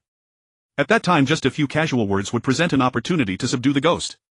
However, Yu Xiao didn't expect that this ghost would be so entertaining. Instead, it was the ghost that led him rushing straight to a certain place. Soon Yu Xiao could hardly stand it. Firstly, the expenses were too high, and secondly, playing with the ghost simply drained his spirits. So now Yu Xiao was not thinking of playing with it anymore, but was preparing to look for an opportunity. Unfortunately, after visiting several places, he still couldn't get this ghost to come out on its own. Seeing that it was almost 10 o'clock at night, if he still couldn't catch this ghost by midnight, he would have no assurance, which was critical for him. At that time, Yu Xiao had read in the entire Maoshan ghost stories that midnight was the time when ghosts were most active. If a fierce ghost were to encounter a living person, the chances of survival would be almost zero. Even Maoshan ghost-catching Taoists would likely retreat upon encountering one at this hour. Let's go play in the haunted house, Guangxian said loudly, preparing to grab Yu Xiao's arm. Real ghosts scare fake ones, and not going. Yu Xiao immediately stepped back, unwilling to go to the haunted house at night. Although those ghosts made by living people are fake, they can still be somewhat frightening, especially at this hour. Moreover, with this real ghost by his side, if they went in, it would be strange not to be startled. Yu Xiao sat on a nearby chair looking up at Guangxian, forcing a slight smile on his face. However, he still placed the money sword from his backpack within reach, waiting for the right moment. Not long after, Yu Xiao suddenly caught a whiff of a fragrant scent reminiscent of osmanthus. Looking up, he saw a young woman in a white shirt and denim shorts walking by. Her hair floated in the wind, exuding a strong aroma. As Yu Xiao watched her pass by, an idea suddenly struck him. Heavenly stars, 5 elements, the earth stops here. It's truly hard-earned. This beauty in front of me is a living person with a young Bazi. Pretending to speak loudly, Yu Xiao immediately got up, took out the money sword from his backpack, and rushed towards Guangxian. Upon hearing Yu Xiao's words, the ghost looked up and then detached from Guangxian's body, rushing straight towards the beautiful woman. Seeing this, Yu Xiao placed the money sword into Guangxian's embrace, temporarily restraining the ghost from returning. However, Yu Xiao was not worried about it possessing him, as he had a jade pendant around his neck which it likely did not have the guts to approach. This ghost rushing towards the woman was simply courting death. Just earlier, Yu Xiao had inadvertently noticed that she wore a jade Buddha pendant around her neck. Ghosts could not get close at all. Moreover, Yu Xiao had merely said it casually, and he did not actually know if she was truly a person with a young Bazi. This time he finally tricked the ghost out. Though the method was a bit underhanded, it was quite effective. Yu Xiao looked up and saw the ghost being repelled by a beam of golden light. After several attempts, it was continually pushed back. The ghost glared fiercely at Yu Xiao, and in just a few breaths its sharp arms reached out, attempting to choke his neck. It's your own fault for being too foolish. Deceiving ghosts isn't a crime. Yu Xiao immediately raised his hand to perform a hand seal, temporarily forcing back the ghost before him. Then he recalled the Taoist techniques he had seen in the Maoshan Scriptures. Yu Xiao pondered for a moment, unable to recall the spells he had memorized. There was no choice, as the ghost before him charged at him aggressively, seemingly angered, as if he had been deceived. At this moment, there was no time to pay attention to the murderous glare of the ghost. Yu Xiao raised his right hand, 2 fingers extended, silently reciting the command to exorcise spirits, and struck towards the ghost in front of him. How frustrating. I clearly memorized it at the time, yet now I can't recall it at all. He muttered softly, retreating to the side as he prepared to retrieve the money sword he had placed in Guangxian's arms earlier. Now Yu Xiao was no longer afraid of the ghost before him. He watched as it attempted to ambush a young woman ahead, only to be struck by the golden light emanating from the Buddha statue. Thus the ghost's figure appeared quite weak, and Yu Xiao knew he wouldn't need to exert much effort to catch it. Firmly gripping the money sword, he stepped closer to the ghost. Although he couldn't send it fleeing in terror, he could still teach it a harsh lesson. He saw the ghost darting to the side, seemingly heading towards Guangxian. However, Yu Xiao would not give it that chance. He raised his hand and struck it with his sword, aiming for the ghost's back. Just as he prepared to strike again, a sudden whirlwind kicked up. Before his eyes the ghost was unexpectedly captured by iron chains and forcefully dragged away at an astonishing speed, vanishing in the blink of. Yu Xiao understood that this was the underworld's official capturing the ghost. He then walked over to Guangxian's side and firmly pinched the acupoint on his upper lip, helping him stabilize his mind. However, Yu Xiao noticed that there were no protective talismans around Guangxian's neck. This was a major taboo for a feng shui master. If they encountered something unclean during their exploration and had no protective charms, the danger level would be extremely high, with death lurking at any moment. A feng shui master should at least learn a few ghost-catching spells to ensure they could retreat unscathed if an encounter truly occurred. Yet Yu Xiao discovered that Guangxian had not learned any at all. He truly didn't know how Guangxian had managed to avoid those malevolent spirits he had encountered before. Soon after, Guangxian opened his eyes and saw Yu Xiao standing beside him wearing a faint smile. He slowly stood up, revealing a look of confusion in his eyes. "Weren't we eating at the tavern? How did we end up here? In my opinion, you should really wear a protective talisman. Otherwise you might fall victim to a ghost again and there will be no one to save you then." As Yu Xiao spoke, he placed the money sword back into his backpack and looked up at him. "I accidentally left my things at home while taking a bath. Tonight I need to help the family bury the deceased. Do you have time to come with me?" "Come with me," he said as Guangxian adjusted his clothes, looking up at Yu Xiao.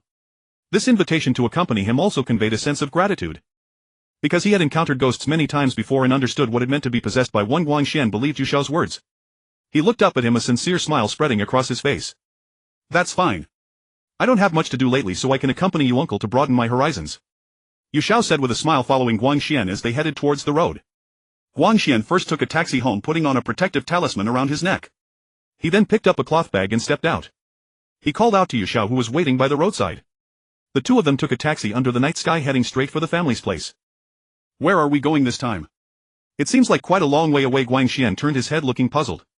Yu Xiao realized that after traveling for quite a while they still hadn't arrived. "This time we're going to a small mountain village, but their burial methods are quite different.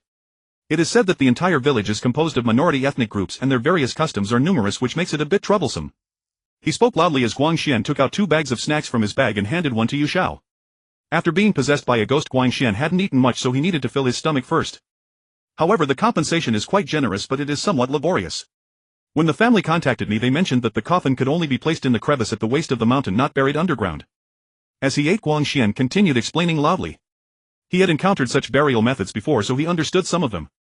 However, the hard part wasn't preparing for the funeral, but that the family required carrying the coffin up the mountain at midnight. He also inquired about the reason and was given the explanation that they would first carry the coffin to the location and wait until dawn to transport it to the crevice on the cliff for burial. Guangxian felt that this burial method was somewhat labor-intensive.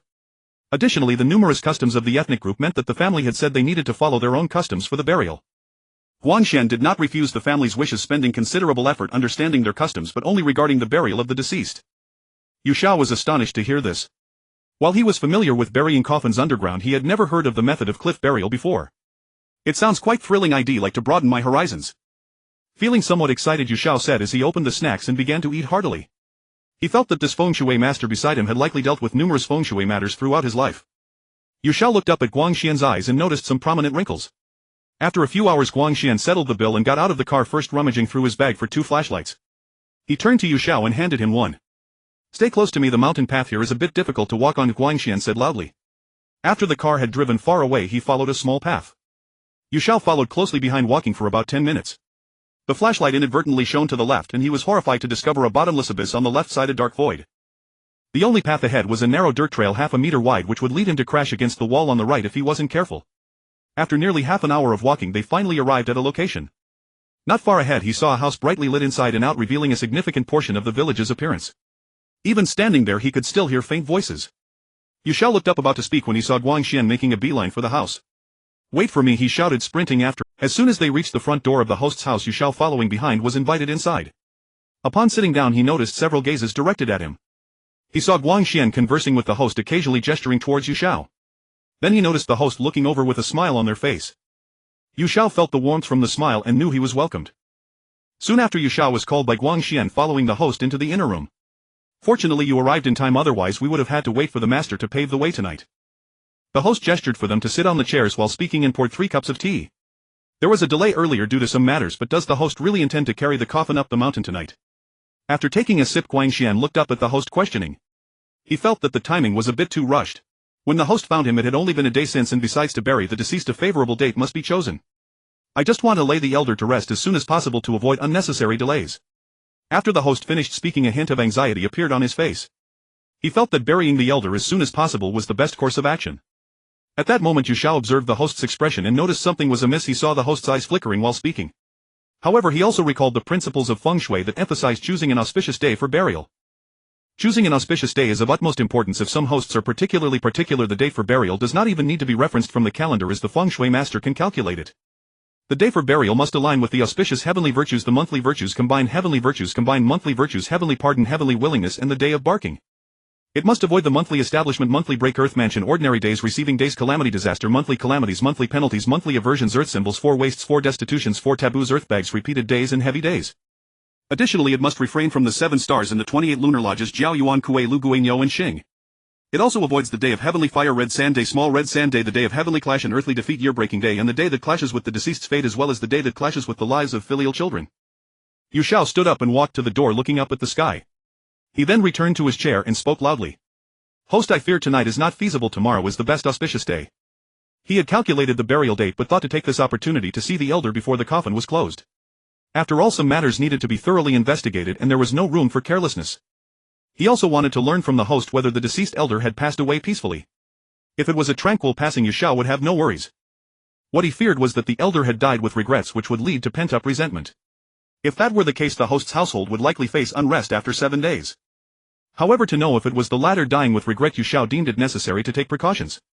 While he could ward off the elder's spirit, if the elder had not yet reincarnated in the underworld, waiting for the night of the 15th of July each year would pose a significant problem.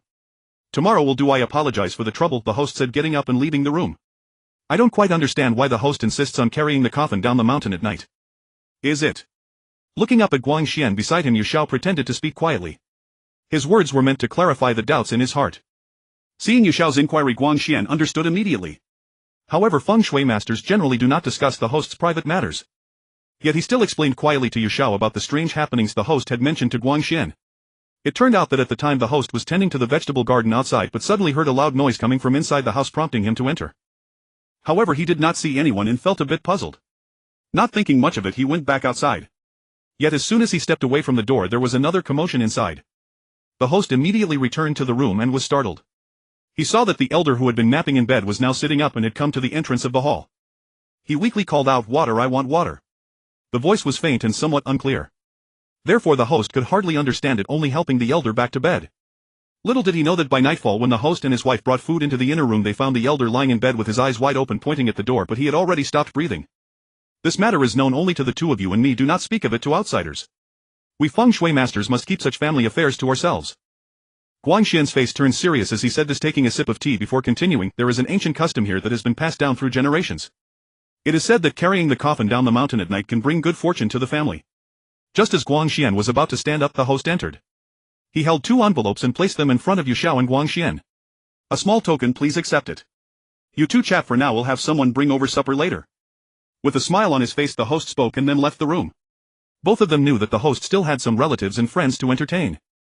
If the eyes remain closed, I fear it may cause some trouble after burial. How about we take a moment to check the hall? After securing the envelope, Guangxian looked at Yu Xiao and said this. He then opened his bag to check the items he carried. He was worried that he might need something and not have it on hand, which would be quite awkward. Yu Xiao also checked his backpack and placed the envelope inside. Then both of them felt restless and got up to step outside. Since we have nothing to do now, shall we go take a look around? He glanced ahead and spoke loudly. Guangxian pulled out a flashlight, wanting to take a stroll nearby while there was still some time. They planned to familiarize themselves with the route so they could prepare better for tomorrow night. Since Guangxian was invited, he naturally couldn't be lazy. Sure, it's quite dull to stay indoors, it's good to get some fresh air outside. Yu Xiao looked ahead and brought out his flashlight, speaking as he walked ahead. They walked along a muddy path for a while. Yu Xiao observed that the road they traveled seemed quite suitable for the deceased to ascend the mountain. The direction was just right, leading westward. Afterwards he turned around and prepared to return to the host's house. Initially he had wanted to explore the burial site, but hearing Guangxian mention the distance was too far, he decided to wait until dawn to go. Little did he know the host returned home and noticed the two were missing. He thought the 2 feng shui masters had taken the money. His face turned angry and he immediately went out to call several villagers, lighting some torches to begin the search. However, as soon as the host stepped onto the muddy path, he saw Yu Xiao and Guangxian approaching. The two saw a large group of people with ropes and wooden sticks running toward them. "Host, what is this?" Yu Xiao asked as he glanced around. "My apologies, I thought you two had left," the host said, his face instantly brightening with a smile upon seeing them. Afterwards they followed the host back into the house, had supper and then proceeded to the hall. Yu Xiao saw that many men, women and children were seated in the hall, but he still followed closely behind Guangxian, walking directly to the front of the deceased old man. Looking up, he was astonished to find that the old man's face had turned pale after death. His lips were a dark white and his closed eyes were bulging, making his eye sockets appear somewhat enlarged. Just as he was about to take a few steps forward to examine the body more closely, he inadvertently caught sight of a familiar figure watching him from the corner of his eye. In a corner to the right of the hall, that figure seemed somewhat familiar, resembling the person he had encountered earlier, Xiaolan. However, when Yu Xiao turned to look, he found no one there. "What's wrong with you?" Guangxian inquired, standing beside him and noticing the change in Yu Xiao's expression. "It's nothing. Just look at the deceased old man's face and lips, they seem a bit strange. It appears something unusual is happening here," Yu Xiao whispered as he gazed at the old man before him. The expression on the deceased's face did not appear peaceful, quite different from other ordinary deceased. Having observed the situation, Yu Xiao felt he should remain alert in case this deceased old man exhibited any bizarre movements. At this moment he wasn't worried about the old man turning into a ghost. Even if that happened, it wouldn't pose any real danger. However, after the 7th day the household would definitely be disturbed. Seeing the deceased old man's peculiar complexion, Yu Xiao speculated that he must be harboring a lot of resentment in his heart. "Let's go to the inner room and prepare early." After saying this, Guangxian stepped out of the hall first. He had a sense of what was going on. Although he could see the old man's strange condition, he said nothing. What might happen later regarding this matter had nothing to do with him. Guangxian thought of himself merely as a feng shui master, not someone capable of resolving the deceased's inner grievances, so he didn't concern himself too much. Yu Xiao followed him back into the inner room, and as soon as he sat down he saw the host entering from the doorway carrying 4 dishes and a soup along with a jug of wine. "Please don't mind us, this is a custom of our clan." As he spoke, the host placed the food on the table in front of the two of them, then he exited the door and left. "Eating and drinking at this hour, is this really a custom?" Guangxian looked up, a hint of confusion in his eyes. Yu Xiao noticed that the host was overly hospitable, but he still began to eat without restraint as he hadn't had enough during his late-night snack. "Since we didn't come during the day and arrived at night, the host naturally has to treat us with hospitality." He spoke as Guangxian also began to use his chopsticks. Even at night one couldn't eat on an empty stomach. However, in front of the young Yu Xiao he didn't maintain a serious demeanor and ate heartily. Soon the host sent someone to clear away the unfinished food and then brought in fruits. The two leaned back in their chairs, closing their eyes to rest. Since they were to carry the coffin up the mountain the next night, they needed to check the burial site early in the morning. Without sufficient spirit they would not be able to manage. They also needed to prepare some items for the funeral. Before long the host entered the inner room, saw the two with their eyes closed to sleep, turned off the lights, closed the door and quickly left. Not long after the host left, a gentle breeze suddenly blew at the door of the inner room, swinging it open. Immediately a white shadow floated in, glancing around the inner room. The white shadow swept over Yu Xiao, its gaze quite indifferent. Yet soon the white shadow exited the door. Yu Xiao reached for his phone and looked at the time. It was approaching 6 o'clock. He quickly got up and woke Guangxian.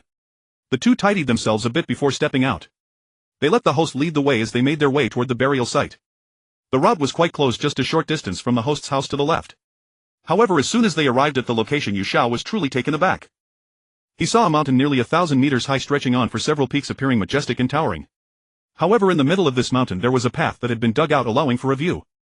Inside, a row of black coffins was neatly arranged as if they had been swallowed by the mountain. "No way, how can we get the deceased and the coffin up there?" Surprised, Yu Xiao turned to Guangxian beside him. He saw that from their feet to the waist of the mountain it was several hundred meters high, and with the cliffs being so steep he felt that climbing it would be a huge problem, let alone getting the coffin up. "Of course they must have ways to carry out this cliff burial custom," Guangxian replied calmly, looking at the host. It would be best for the host to prepare all the necessary items first to avoid any confusion during the burial. After saying this, Guangxian walked ahead to the foot of the mountain, looking up at the cliff. He saw that the steep wall had been carved out with a row of stable footholds, places where one could stand. "Host, have you found the right spot to bury the old man?" Guangxian turned around and asked loudly, seeing the host approaching. "It's right next to that wall. It's not too high, but it will take some strength to lift it up. However, according to our custom, the feng shui master must stand above to welcome the coffin up." Pointing, the host spoke loudly. This chosen spot was also designated by the old man before he passed away. After Guangxian took out the feng shui compass to check, he remained silent. He hadn't seen the precise burial location at the foot of the mountain, and just a glance was enough to determine it, which felt somewhat insincere. Therefore Guangxian wanted to climb up to the burial site for a closer inspection. However, due to his older age and the steepness of the cliff, climbing up seemed a bit dangerous. "Yu Xiao, why don't you go up and take a look? I'm too old to climb easily." He looked at Yu Xiao beside him, a smile appearing on his face as he spoke, stepping back a bit. Yu Xiao, however, didn't mind, nodded in agreement and moved closer to begin his ascent. He reached up to grab the stone chisel and slowly began to climb upward. After about 10 minutes, Yu Xiao bent down and stood on the mountainside waving at Guangxian below, then took out the feng shui compass to start checking. He noticed that the location of this burial site was quite good, but just as the host mentioned, it would be too strenuous to carry it up. It was the first time he had seen such a burial method, and Yu Xiao was even a bit curious about how the coffin would be lifted up. Yu Xiao took out a measuring tool for the burial site, marking out a rough position. He then pulled out 4 copper coins from his backpack, placing them at the corners weighted down with 4 stones. Finally, Yu Xiao gradually climbed down the mountain, exhaling deeply. He looked up at the host in front of him just as he was about to point to the waist of the burial site when he quickly withdrew his hand. This was because only the host could point at the burial site. If an outsider pointed, it would be somewhat taboo and considered inauspicious. I have marked a position for the burial site, but it would be best for the host to make a wooden box to wrap the coffin so that after a long time it won't decay due to the wind, which could easily cause the old man to be exposed.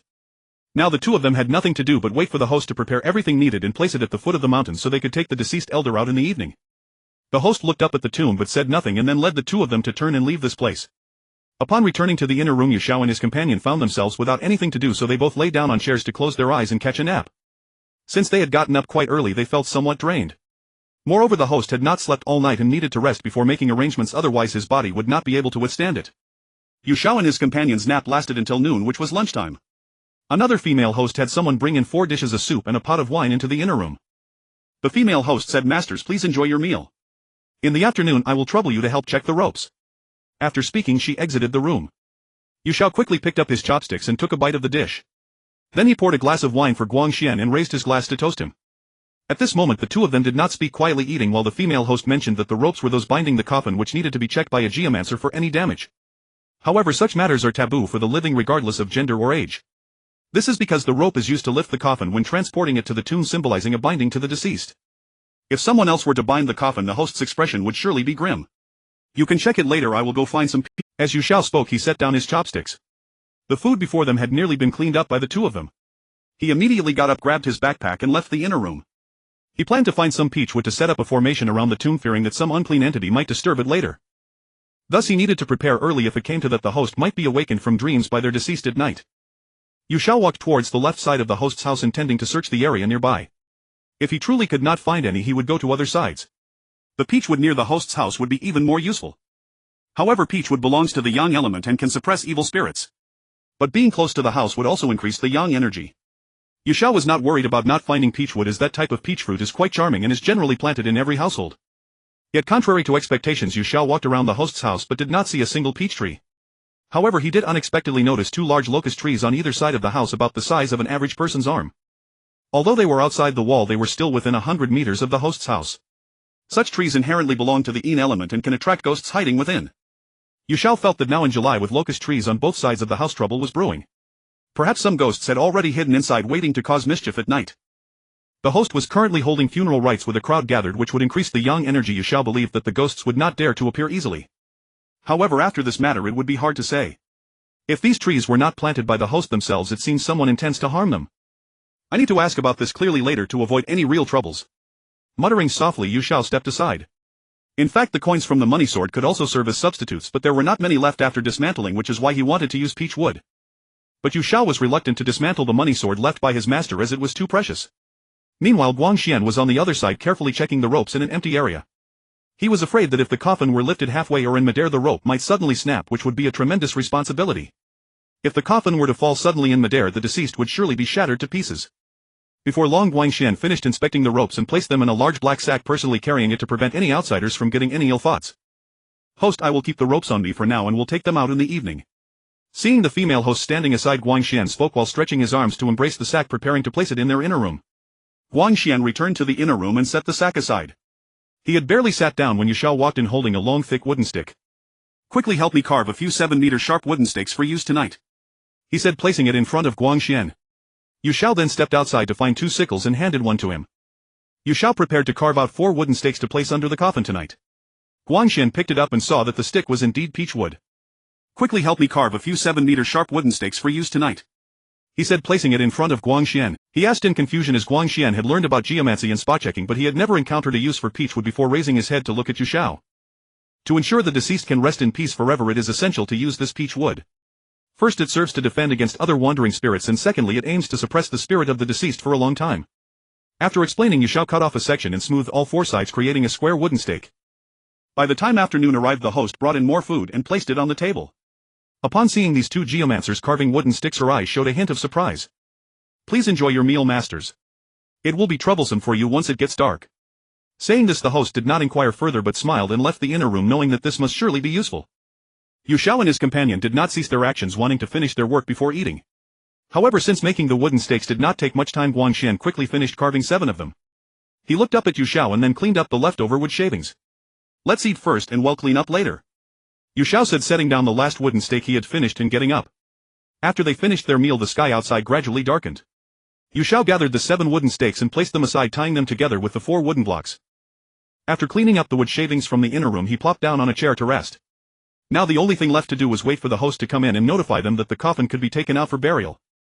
During this time, the host was busy arranging the deceased elder's clothing, placing it in the coffin, closing the lid, and burning paper money and incense. Suddenly the host looked down and saw their elder lying in the coffin, who unexpectedly opened his eyes and raised a hand to point ahead.